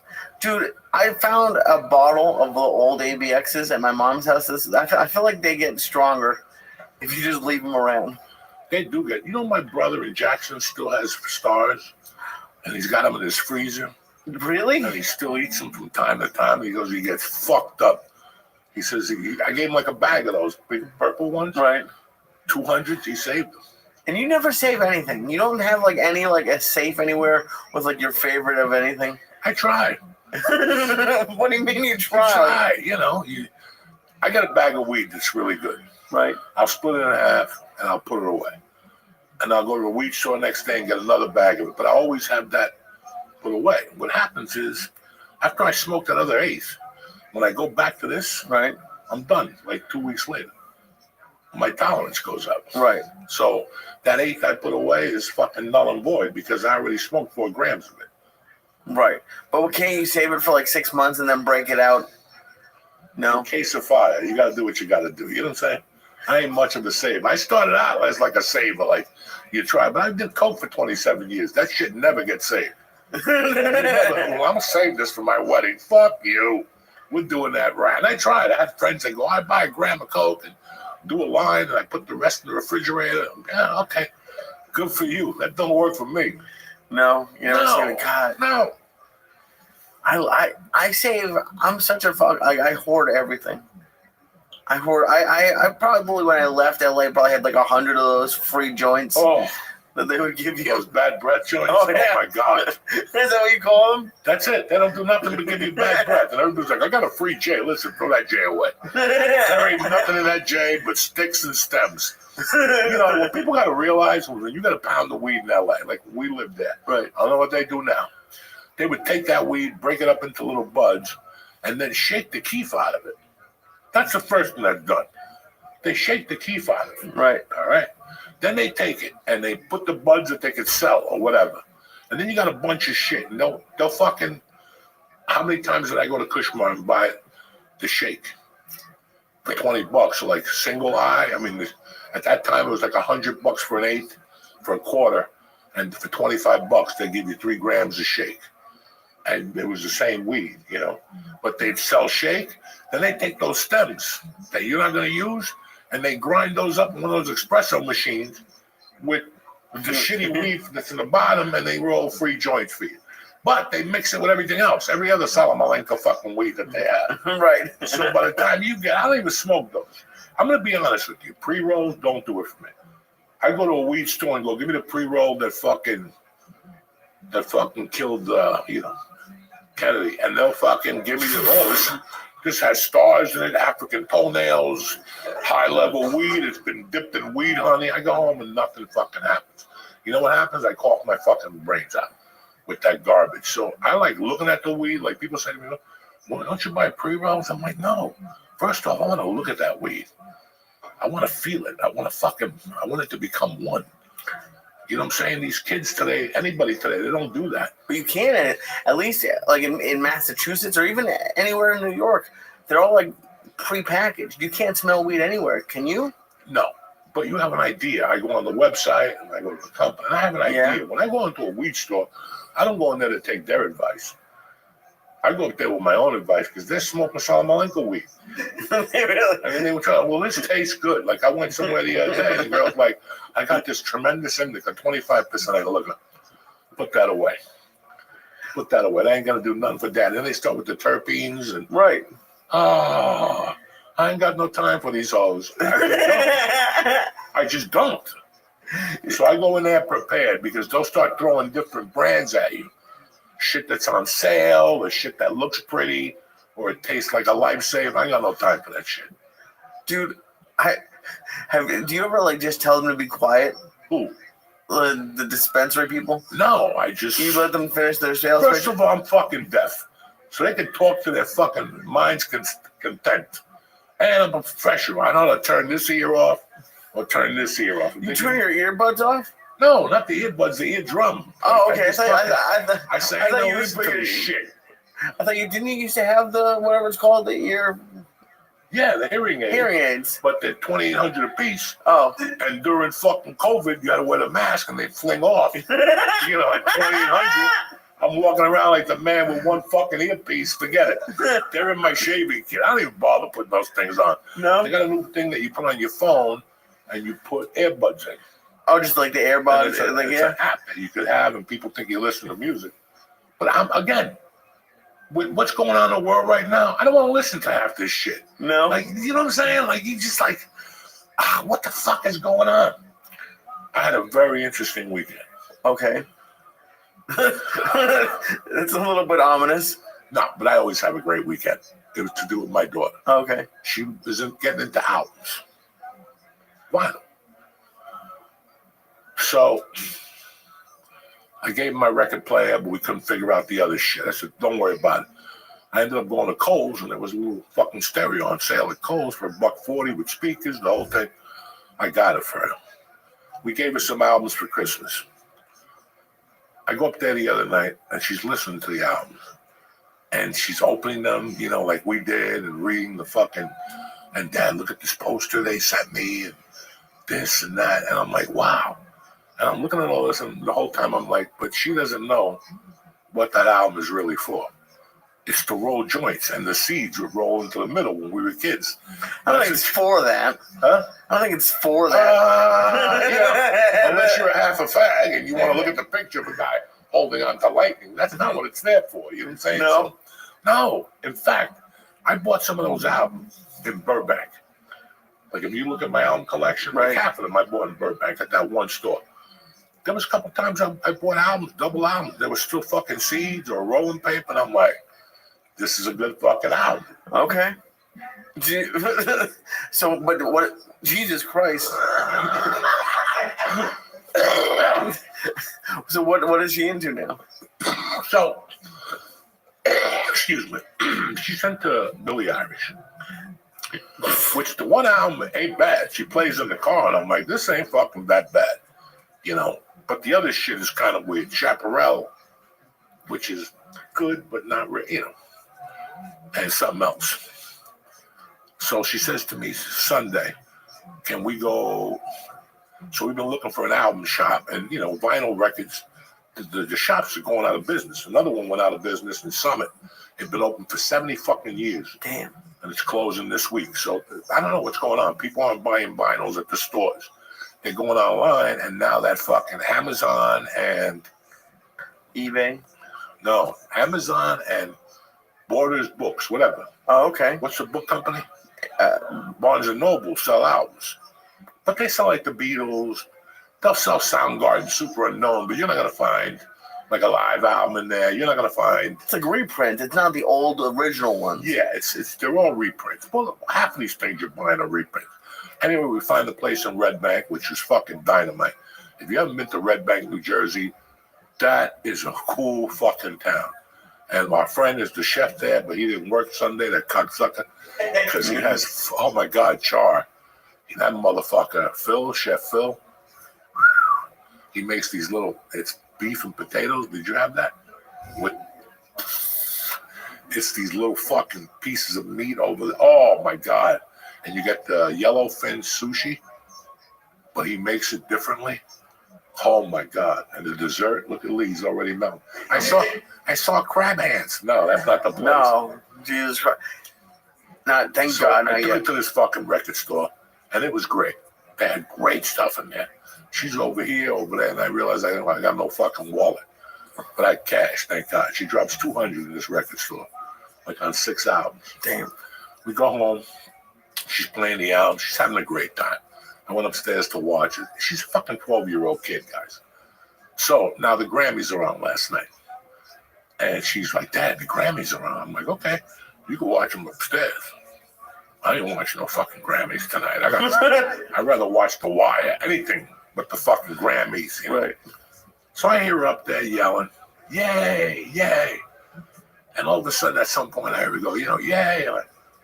I go, what's she yelling about to my wife? My wife's on the couch half asleep. And I put on Channel 4 and Chaperone one. And she's a big Chaperone fan. Oh my God. When that girl stood up, I thought it was something out of a horror movie. She looked like a fucking witch. Oh, and no. I'm not here to say nothing bad about nobody. You know, I get it. They try to stick out at the Grammys, whatever. I mean, it was just fucking not good. And she got up, and then she got the award, and she's up there. Listen, I'm from the fucking, that dude school. Get your award, thank you, God, and get the fuck out of here. Save your political statements for your little fucking white friends at a party. Chaperone starts going off about, when I was a starving artist, you know, shut the fuck up. And then like 10 minutes later, I went to the back and I left it on. It was Lady Gaga with a fucking haircut like she got from a blind dude. Like some blind dude cut her hair with a fucking bowl. You worth millions of dollars. So who cut your hair like this? You know, they try to be different, this fucking thing. And it's a wig, which some idiot cut it for them. Trust me, at the end of the day, that's a wig. She's out there like, you know, she gets the award and right away, you know, trans people are alive. You know, listen, again, this ain't no political show. You got a black dude with a little hat on. I mean, I've never seen anything like that. Black people were off the hook. They were off the hook. But the guy who stole the show was Kanye West. Did you see that? He showed up with him, and the wife turned around. He's still like one of the security guards from Public Enemy and shit. She turned around, dropped the mink, naked. At the Grammys? At the Grammys, with like a little bodysuit on, but the monkey was right there. Did she even win anything, or why was she naked? No, she was just there, Kanye. They didn't even go to the Grammys. They got right in the car and left. Oh, this is on the red carpet? Yeah, she went and showed that little beaver that was shaved to the teeth. Didn't they get, I think they got kicked out of Amsterdam or something, like she was blowing him on a boat in public? Like recently, within the last year. Trust me, if you're blowing somebody on a boat, they're not going to throw you out of Amsterdam. Well, no, it was outside. Huh? It was like on top of the boat. It wasn't inside the boat. They got hookers. They got fucking Yeah, but fine not brownies. outside. You can't get blown in the middle of the day. Who said? Apparently Amsterdam. No, listen. Some people are just so lucky. If I get a blowjob outside under the sun, I'll take the ticket. Right or wrong, I'll take the felony. What, you want to hit me with a sexual harassment? Then they'll make you a sexual predator. Yeah. Because you got to get your dick sucked around the corner from the school. Everybody knows that's where to get your dick sucked around the corner from the school. That's the best place, right? The kids are all in school. There's a pizza place. The bathroom's open. It's a little dirty. The fucking floor's a little dirty, but suck it. Yeah. You want it the pizza. Right. You're not going to be on the floor. No. So I just had to call my daughter. Mercy, come down here. And I had to read her the riot. I said, Mercy, you can't dress like this chaperone chick. And she's like, well, Dad, people can do whatever. Listen, people can do whatever the fuck they want. I agree with you. But not in Marlboro, New Jersey. We're not wearing none of those crazy outfits and all that little faggy speech. Let me tell you what that faggy speech is, okay? All those little faggy speeches, at the end of the day, they don't care about anything. Those people don't care about anything. They just talk the talk. And for you people who believe those fucking idiots, you should be shot and hung. Shot and hung and put under the fucking cemetery. That's how stupid you are. Those people don't care about anything. The reason why they utter those words is so some other wench comes up to her and says, you're so brave. Listen, if you were so brave, how come you weren't fighting those fires in Malibu 2 weeks ago? That's brave right there. You know what I'm saying, guys? Like, enough with this. And that's what I put up with for 23 fucking years. That kind of behavior where, who fucking shows up with a naked woman? I love it. I mean, if you're going to show up with a naked bitch. You know what I'm saying? That's as smart as it comes. You want people's attention? You show up with a hot freak and like, go, yo, and let her drop her jacket at a Cuban restaurant, salute them and walk out. They're like, what the fuck was that? In fact, I've been thinking about it. Get me like one of these Japanese girls that don't speak English. Instead of joining the OnlyFans, I can 500. Just come to the restaurant with me. 500? Take the jacket off, fucking take her hair off and throw it in somebody's dinner and then just walk out. Because those Japanese women got those little long hairy bushes. Right. You just take that hair. It's like you can use it for what do they use? Floss. Floss. Just take it and throw it out. What? No man is gonna say, "Hey, she threw pussy hair on my food," unless he's a half a fucking fag, right? Right. Everybody will eat a piece of pussy hair. Who hasn't? I don't give a fuck who. Yeah, that's what I'm saying. How do you think he convinced her to take her clothes off on TV? Like that. Like I understand if you want to take your clothes off. How do you convince someone else to take their clothes off? I don't know, Lee. I don't know, but you could do it. Apparently. There's a lot of people out there. There's a lot of women out there. But if you go, what if I could get you on? I just want to be seen. I want to be heard. Okay. I'm going to the Grammys. What you do is put on a mink with nothing underneath. And walk the red carpet and drop that motherfucker. And then I'll drop a pencil and bend over backwards to pick it up. Because a couple reporters were actually zooming on a pussy. That picture's going to come out. Those aren't the white ones are like, oh my God, she's naked. No. The smart ones said, whoa. Right. Nobody cares about the titties. Nobody cares about the hairdo. And nobody cares about Kanye. Zero in on that fucking monkey. Right. Did you see that thing? It was cute. No, I didn't. I missed it. Yeah, but you better get your shit together. Then why is that not like headline news? I didn't see anything about that today. Well, you're not supposed to, Lee. I would like you're to. Supposed to. You know what I'm saying? It's one of those things that you didn't see it, but you saw it. Like if your girlfriend says, did you see Kanye with his naked girlfriend? Me? Never. If you're with the boys, fuck yeah. I shot a little dirty snatch. Jesus. Can you imagine how much you think those pictures would go for if they actually got one of her naked? What am I, TMZ now? I don't know. I don't fucking know. That's a fucked up job. Would you ever do that? Like, I think you'd be a pretty good, what is it called? What are the photographers called? Paparazzi. I wouldn't do that No? shit. No. No. Another life? Not even another life. Okay. I think it's disgusting. You've seen them. I've never dealt with seen them. how they behave. Yeah, I've seen how they behave. For And sure. they torment you. They torment you into doing something, and now they got you on camera. They want you to crack them in the fucking head. They want you to punch them in the face. I used to go to what else things with that farmer's market in Studio City. They had like a little cage, and the kids could touch it. A fucking sheep, and a little half a fag amusement park. but they had the best fucking tamales. And next to that, there was a Mexican family who made jugos naturales, Really? which was the natural juices. They'd make strawberry with milk, a little bit of cinnamon in that motherfucker, and whip it up. Oh my God. I was there every Sunday with my wife. If I wasn't on the road, I'd go every Sunday to that place. And I saw them get into a fight with the black dude from Sons of Anarchy. He was also on Lost. Oh, the head black biker gang guy, the bald dude. No, the one season 5 where they kill his daughter. Oh shit! Yeah, Damon Pope. Damon Pope, and I saw him having it out, and I saw somebody else up there having it out, a woman having it out, and then one day they started fucking with me, and they called me big pussy and all this shit, and I'm like, I'm not even gonna say nothing to this dude. But when I got to the car, the guy followed me to the car. Really? And I got my wife and my daughter here. You gonna follow me to the car? Well, let them say big pussy. And I just went at the fucking guy. My wife got mad. We had to leave in a hurry. I almost hit him with the car and shit.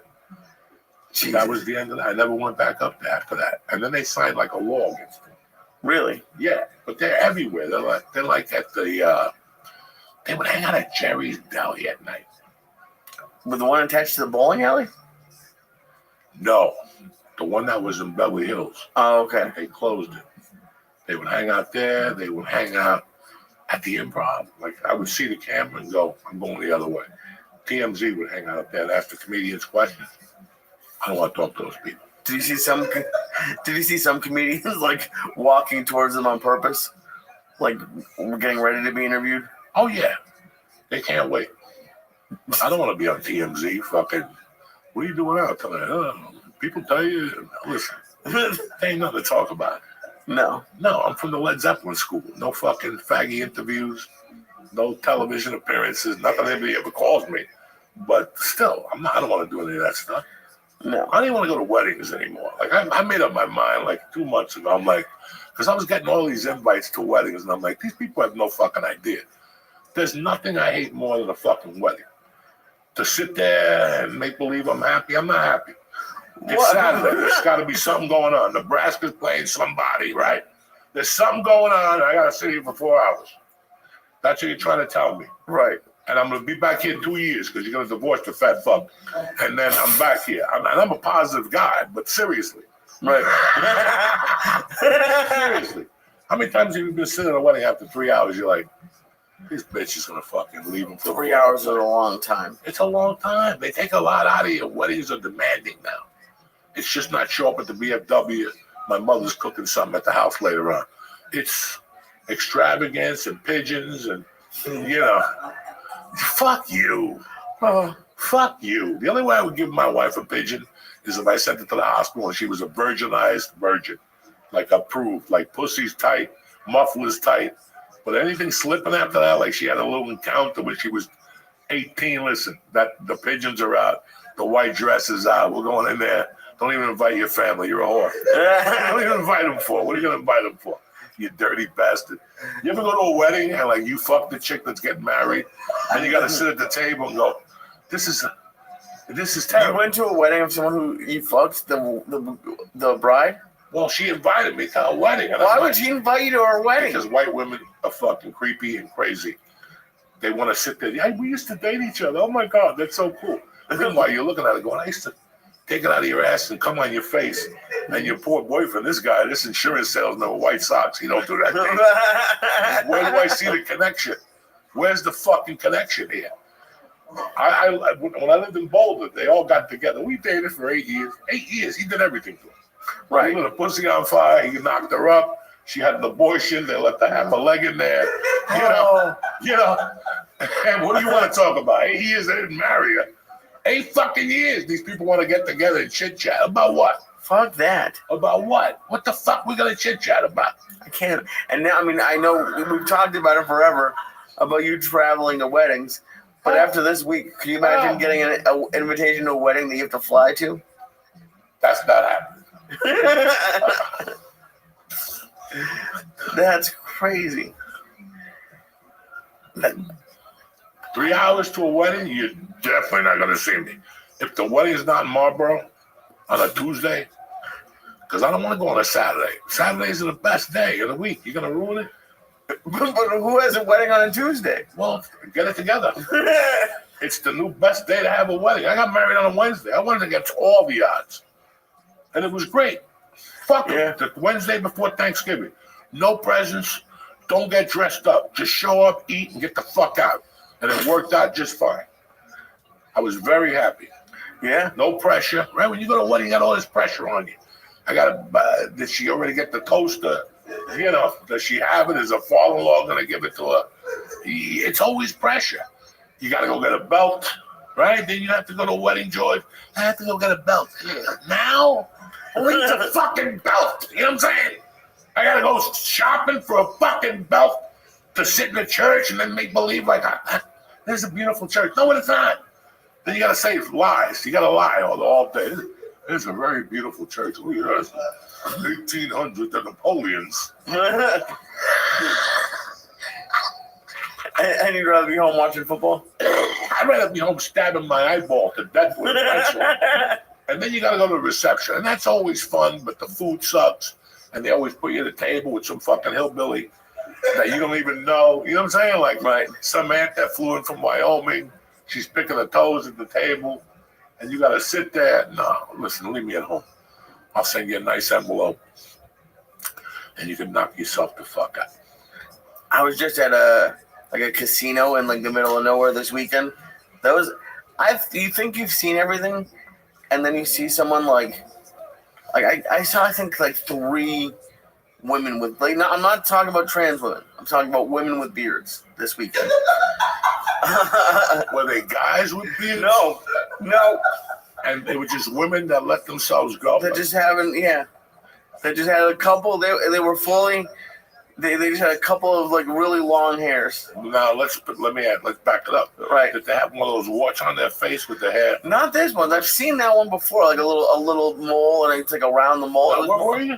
I was in Springfield, Massachusetts. Well, next time you go up there, bring razors for sale after the show. All right? You'll sell 1,000 razors. Fucking what's that thing? Momo? What's that spot you put all over your body and don't stink? That new deodorant? Yeah, there's a new deodorant that you can put anywhere. Oh, okay. Under your titties, under your feet, your armpits, your fucking behind your knees. Oh, dude, you ever smell behind your knees? Not a good fucking. You smell behind your knees? You have to check everything before you take a shower. You have to make sure you're clean. But I've never smelled. I've rubbed my balls and smelled that, but I've never like rubbed behind my knee and smelled what my knee thing is. Try it once in a while. I'm okay. I just wash it with a loofah. Okay. You wash your toes and everything? Dude, I got a pedicure for the first time. Oh, they must have loved it. Oh. Were they Chinese? Yeah, they fixed the Auschwitz toe. I don't know what they were. Were they in the Chinese category? They were in that category they were for sure. Suntan? They what? They were like a little dark skin? No, not super, not dark. They were Asian, and they went at. For years, you called my right big toe the Auschwitz toe because it went through my gi, and I think it stabbed you a little bit. But they put some shit on it, and then they cheese grated it, and that shit was crazy. I've never had that done before. What, the cheese grater? Yeah. Did you save the powder? No, I didn't. What do you mean? Can you imagine asking that poor lady to save the powder? Just tell her, you know, my religious. I'm religious. Save the powder from the fucking toenail. Listen, my fungi toenail, I put like a little black paper. And I scoop it up. It's like a gram or 2. And I put it in a little bindle and I save it for the mushrooms. And sometimes I sprinkle on the reefer. Oh, Jesus. Speaking of people losing their mind, have you seen that lady in Pakistan? That black lady from America who just like went up. She's like 40, 50 something, has kids and a husband in America, like lost her mind and like went and met this dude, this 19-year-old in Pakistan. Went over there to try to marry him, and he like won't answer the door. She's holding news conferences in the middle of Pakistan with like baby powder on her face, talking as she wants like $5,000 a week from Pakistan. And that's the same chick that gave Brad Pitt the money. Oh, really? I don't know. That dumb bitch gave her some Brad Pitt. Called her from the hospital with an AI picture. Said I need $800,000. She left the husband and sent $800,000. Like, yeah. I've seen a bunch of those Come recently. on, man. What is going the fuck on? And this poor lady, is she attractive? No. Oh, okay, then. No. She gets what she deserves. She flew across fucking countries to go to Pakistan. Yep. Not fucking Dubai or not Brazil or not somewhere fucking cool. She goes over there where God knows what's going on in Pakistan, and the poor bastard won't open up the fucking door. Well, you know, I know a lot of guys that have done that, but not in Pakistan. Like, They they make the bitches come over from Jersey and New York. We don't know you. Oh no, I had a couple. Only one woman once, and it was like, you know how I made the bed. One of the stupider ones I had a woman hit me up at like midnight, and I took a shower before I left. And by the time I got there, I don't know if she was looking out the window and didn't like me, or fell asleep, or had a different guy over there. But like, I was pacing on the block for like 10 minutes because I wanted to get laid. But then I was like, wait, if this is like how you go to jail. If you're just waiting for something, I feel like waiting, like walking up and down a block. So I just left. But she like would text me, and then in that 20 minutes to take a shower, changed her mind or something. It was the worst. No, why are you looking at me like that? I have no idea what to say to that. You never, dude. What do you mean? You've no idea you've never had a girl like disappear? Nothing. Let a girl disappear? Yeah, like she never at a club like come over and then she went into the doorbell or anything. No. Come again? Like at a club, like you ever meet someone at a club, or you never really did online dating though. No. So, but at a club, you never had like a woman say come over and then change her mind or do anything like that. Strippers at Denny's. Yeah. Strippers always go meet me at Denny's, and you're in there eating flapjacks for 2 hours. Wait, for 2 hours. Telling your friend she's gonna show. Oh my God! I did it once. I'm not gonna lie to you. I did it one time. I waited for a stripper, and she didn't show. But let me tell you the fucking adventure of this fucking stripper. She got a hold of me a few days later. I have no idea how. I didn't even have a fucking payphone. I didn't even have a phone. I had a pager. It was 91. I had just gotten separated. 2 months in. I go to the bus stop one night, and she's beautiful. And we're talking, and I go, you want to meet at Denny's? And she's like, yeah, sure.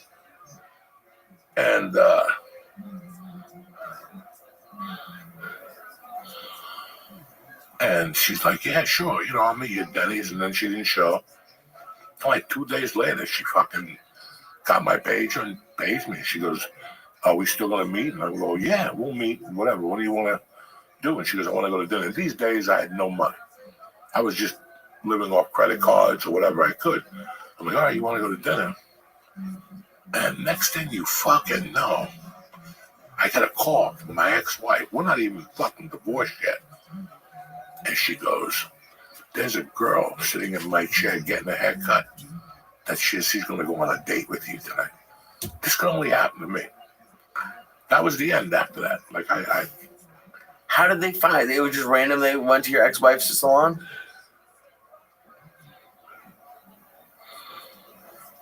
The what? It was just random that they went to your ex-wife's salon? It was fucking as random as... And that could only happen to you. That's crazy. That could only happen to me. And I had to go up there. When I got there, they were arguing. Oh, your ex-wife got mad? Yeah, and meanwhile, she's living with a dude. This is my fucking world. And then I threw the girl out. I said, come on, we got to go. Trust me, I took her out that night. It didn't matter.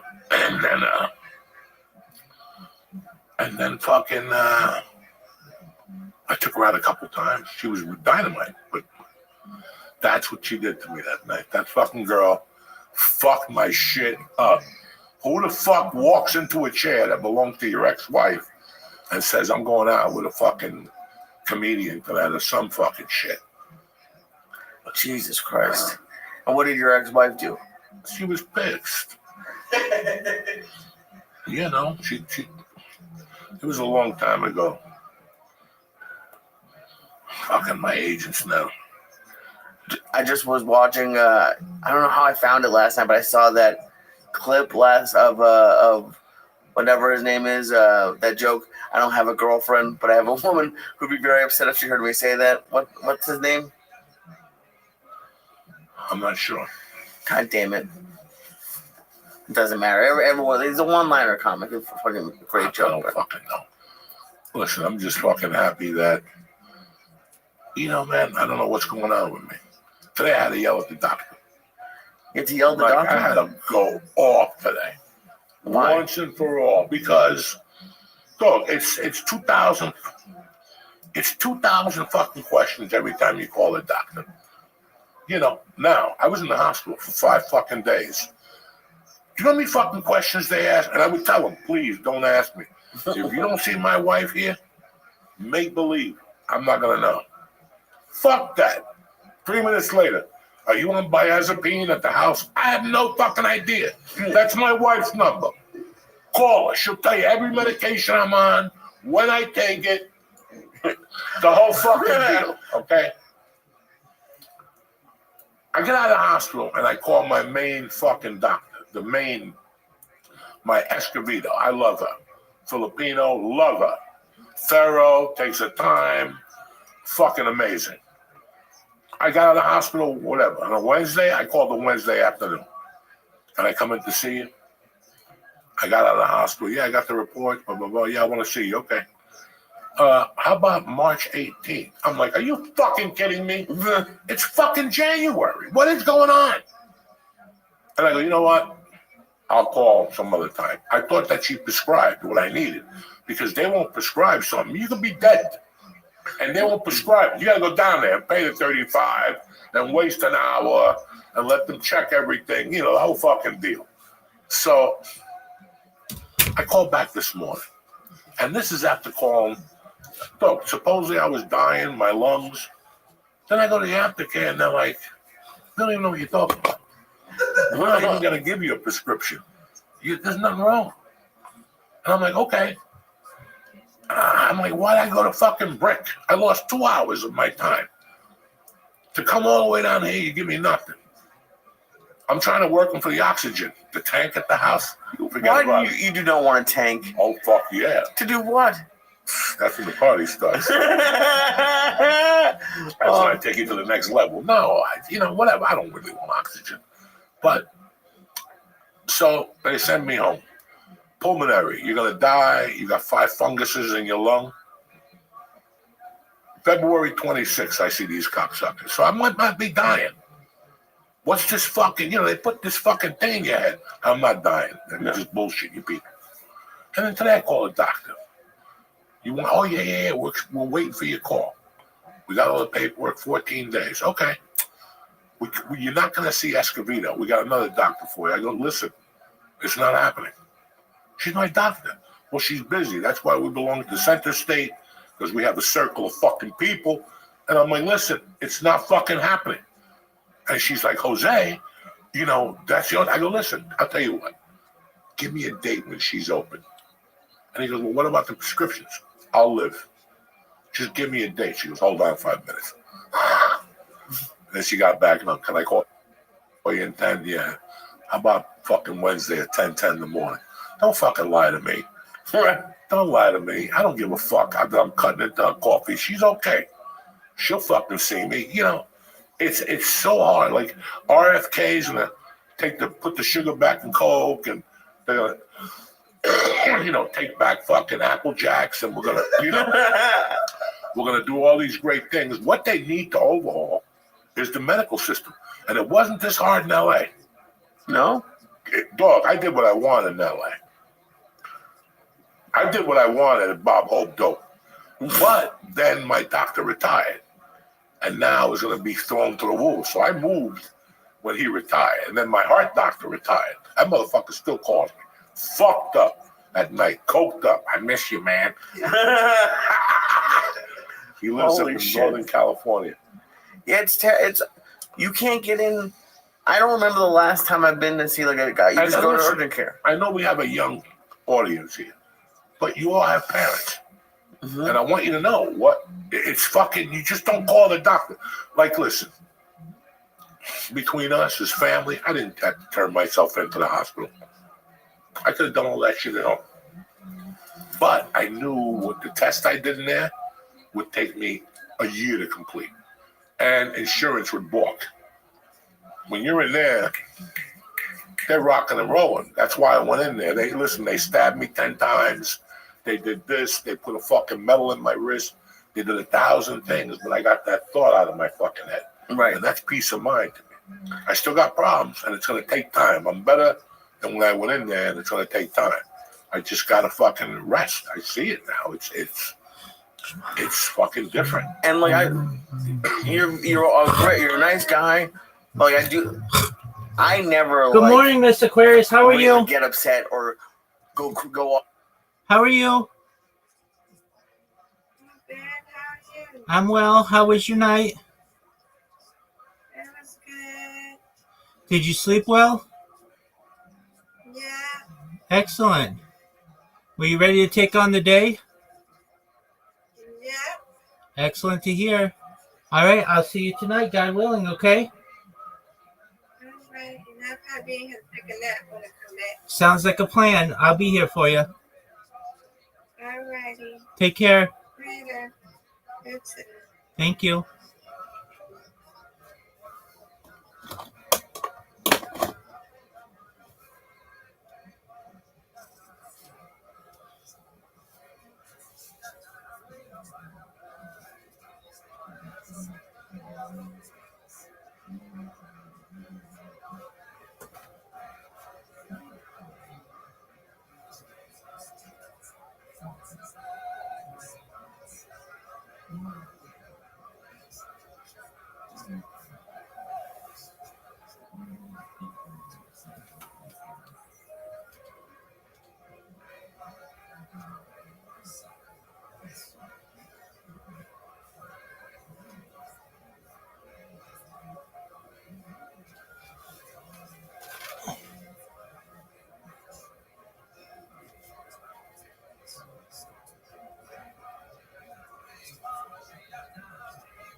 Off on people at like offices. Like, I know you don't want to do that, Today I had but to, does it help? But I told her, I know her. I go, Denise, I love you to death. What the fuck? I go, this sucks lately. And she goes, well, Denise, that's my doctor. Why would I want to go see another? The first doctor I went into that office, doctor, I don't want to say his name. Like twice I went to see him. It was like he was on a different planet. Yeah. He was questioning everything. Like, why? Why are you on this medication? I don't know. Call my wife. call my wife. I don't fucking know. Why are you on this? Why are you on that? Why do they have you on this and this? Listen, I was in LA with a fucking pill happy. And that's the other thing. Here, they don't give you dick. If you go for pain in Jersey, you're done. You're fucking done. Like, they'll tell you, okay, take a pain pill every 6 hours. What's that mean? 4 times a day, right? Where I come from? It's Monday. Okay. They give you a new prescription. They give you like 13 pills. And you're like, but wait a second. So it's good for 3 days? It don't add up. 4 times a day and 14 pills. It doesn't do nothing here. That's how they start with you. And then the office won't call you back. You're sitting there in pain, fucking dying. And then you got to like break them off and be. Next thing you know, you're driving to fucking Newark. I had to call a friend of mine to get me a fucking pain pill. Is it any faster if you hit Spanish? Like you're like, hey, what? Yeah, you go through, but that's not the fucking point. They're not gonna give me an appointment any fucking faster. Oh, okay. Every time you call those automated places, Yeah. you're done for 20 minutes. Yeah. You're done. 20 minutes, you're fucking done. Did you ever, when you were like coming up and broke, did you ever do unemployment in LA? Towards the end, I did. Dude, when I left LA, it was so hard to call unemployment. Like when I got unemployment like 10 years ago, you had to call right as they opened at like 8 in the morning. You could get through. Now they have robots that you have to you can pay $10 and they'll just keep calling because it's impossible to get through. Like you can you can pay for robots to call unemployment for you. It's that bad. Well, that's where I learned dial 2 for Latinos. Oh, okay. In LA because I like Latinos, and I didn't do that. I didn't collect unemployment until maybe 5 years till I started making money. Okay. Ari told me. Yeah. Collect unemployment. You have to. What are you talking about? They're like, bro, when you shoot a day, you file the next day. That covers you for 13 weeks. And they give you like the top notch. I'm like, get the fuck out of here. They would just send you an ATM card every month. What? And then you go to a weed store and they'd say, we do not take EDD cards. God damn it. So I didn't give a fuck, but it was just, you have to do it. It's your money. Yeah. It's your fucking money. And you pay into it and you wonder what the fuck, where it all goes. Something happens to you guys. Check into that and you'll be in shock. They have money for you somewhere. And you have to fight it. Because I got it during the pandemic. Like I didn't get the crazy ones they were giving out, but they gave me, it was like $300 a week. But it took me like a year. And then they gave you a backpack. Yeah, but I had to fight it. I had to do a whatever it's called, like a hearing on the phone. I had to submit appeals, and then they would lose the appeal. It took me like a year. I was pissed. But then, dude, when that goes through, when you get back pay, that's almost better than getting it a week at a time, getting back pay all at once. Fuck yeah. Forget about it. You went right to McDonald's. Ooh. And you went off. When was the last time you went to McDonald's? It's been a long time. That's the one reason. I don't even remember the last time. There's one by my house. I love McDonald's. I drive by it every day. I got to go to Starbucks with Mercy. I got to go to the bank. I always do something. Jew Deli's in there. Yeah. So every day I drive by McDonald's, and that one whiff gets you, but not enough to make the turn. You know what I'm saying? Like that's a different turn. Like it depends, because that's where I will get pissed off. Is if I go there and then I haven't been to McDonald's in like 6 months, and then the fries are stale. That I will get upset about. Like, cause that you will not forgive. Right? No, you can't. Like Vito Corleone. Oh my God! If you go and get cold fries when you're fucked up, that'll piss me off. When was the last time you ate fast food? I stopped today and I got a drink, but I honestly haven't been eating fast food. I don't. When was the last time you went to Subway? That's not what I heard. Subway's been years. Subway's been years.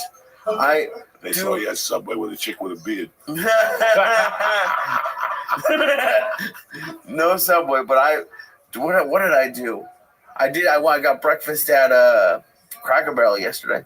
Oh my God. That was pretty good. You don't like Cracker Barrel? Did you smell that shit yet? Sniff your asshole. See if you ever go to Cracker Barrel again. It was pretty good. Huh? The breakfast was pretty good. What did you have? I just had bacon and eggs. Were the eggs fresh? Over easy, of course. Okay, you saw the yolk. Yeah, oh yeah. Okay. Oh, I did. This is what happened, He's learning. and people are gonna get upset at me. But all right. So there was one time in Vegas, we went gambling, and you got mad at me because I was doing well, and as I came back, I stayed at a table, and a little person came, and I lost all my money, and you're like, it's bad luck. You gotta be careful. Yeah. So as soon as a midget shows up, you give him a fucking token. You tap him on his little head, and you go, I gotta get out of here. And he stood behind you. Well, at the last one. Lesson number one. You cannot let, when you're gambling, no midgets and no Chinese people standing behind you. I love Chinese people. I have nothing against you. You know me, I eat Chinese food once a week. Bruce Lee movies, Happy New Year, the year of the fucking, my favorite restaurant gave me an apple, an orange last week. They did, for New Year's. I went in there, they gave me 2 fucking oranges. I was in there saying shit, why low? The whole fucking thing, you know Uncle Joey. Oh, but you let, like, when you're gambling, and I don't even gamble, but I've seen it. I've stood there and I've seen a nice white guy with a wife. You know, they're on a honeymoon. They're up 800, and all of a sudden, like some Chinese guys behind them, and all of a sudden, you see the guy getting worried. He's pulling his jacket. He's going into the envelope. You know, the fucking wedding envelope. Where's the money? I can't take it. And at the end of that, you turn around, there's a little Chinese guy launching you. That's it. Yeah. A little person came right up, and I left. I'm having a big time problem lately. I go to my favorite restaurant 3 nights a week. I sit there, I get water with lemon,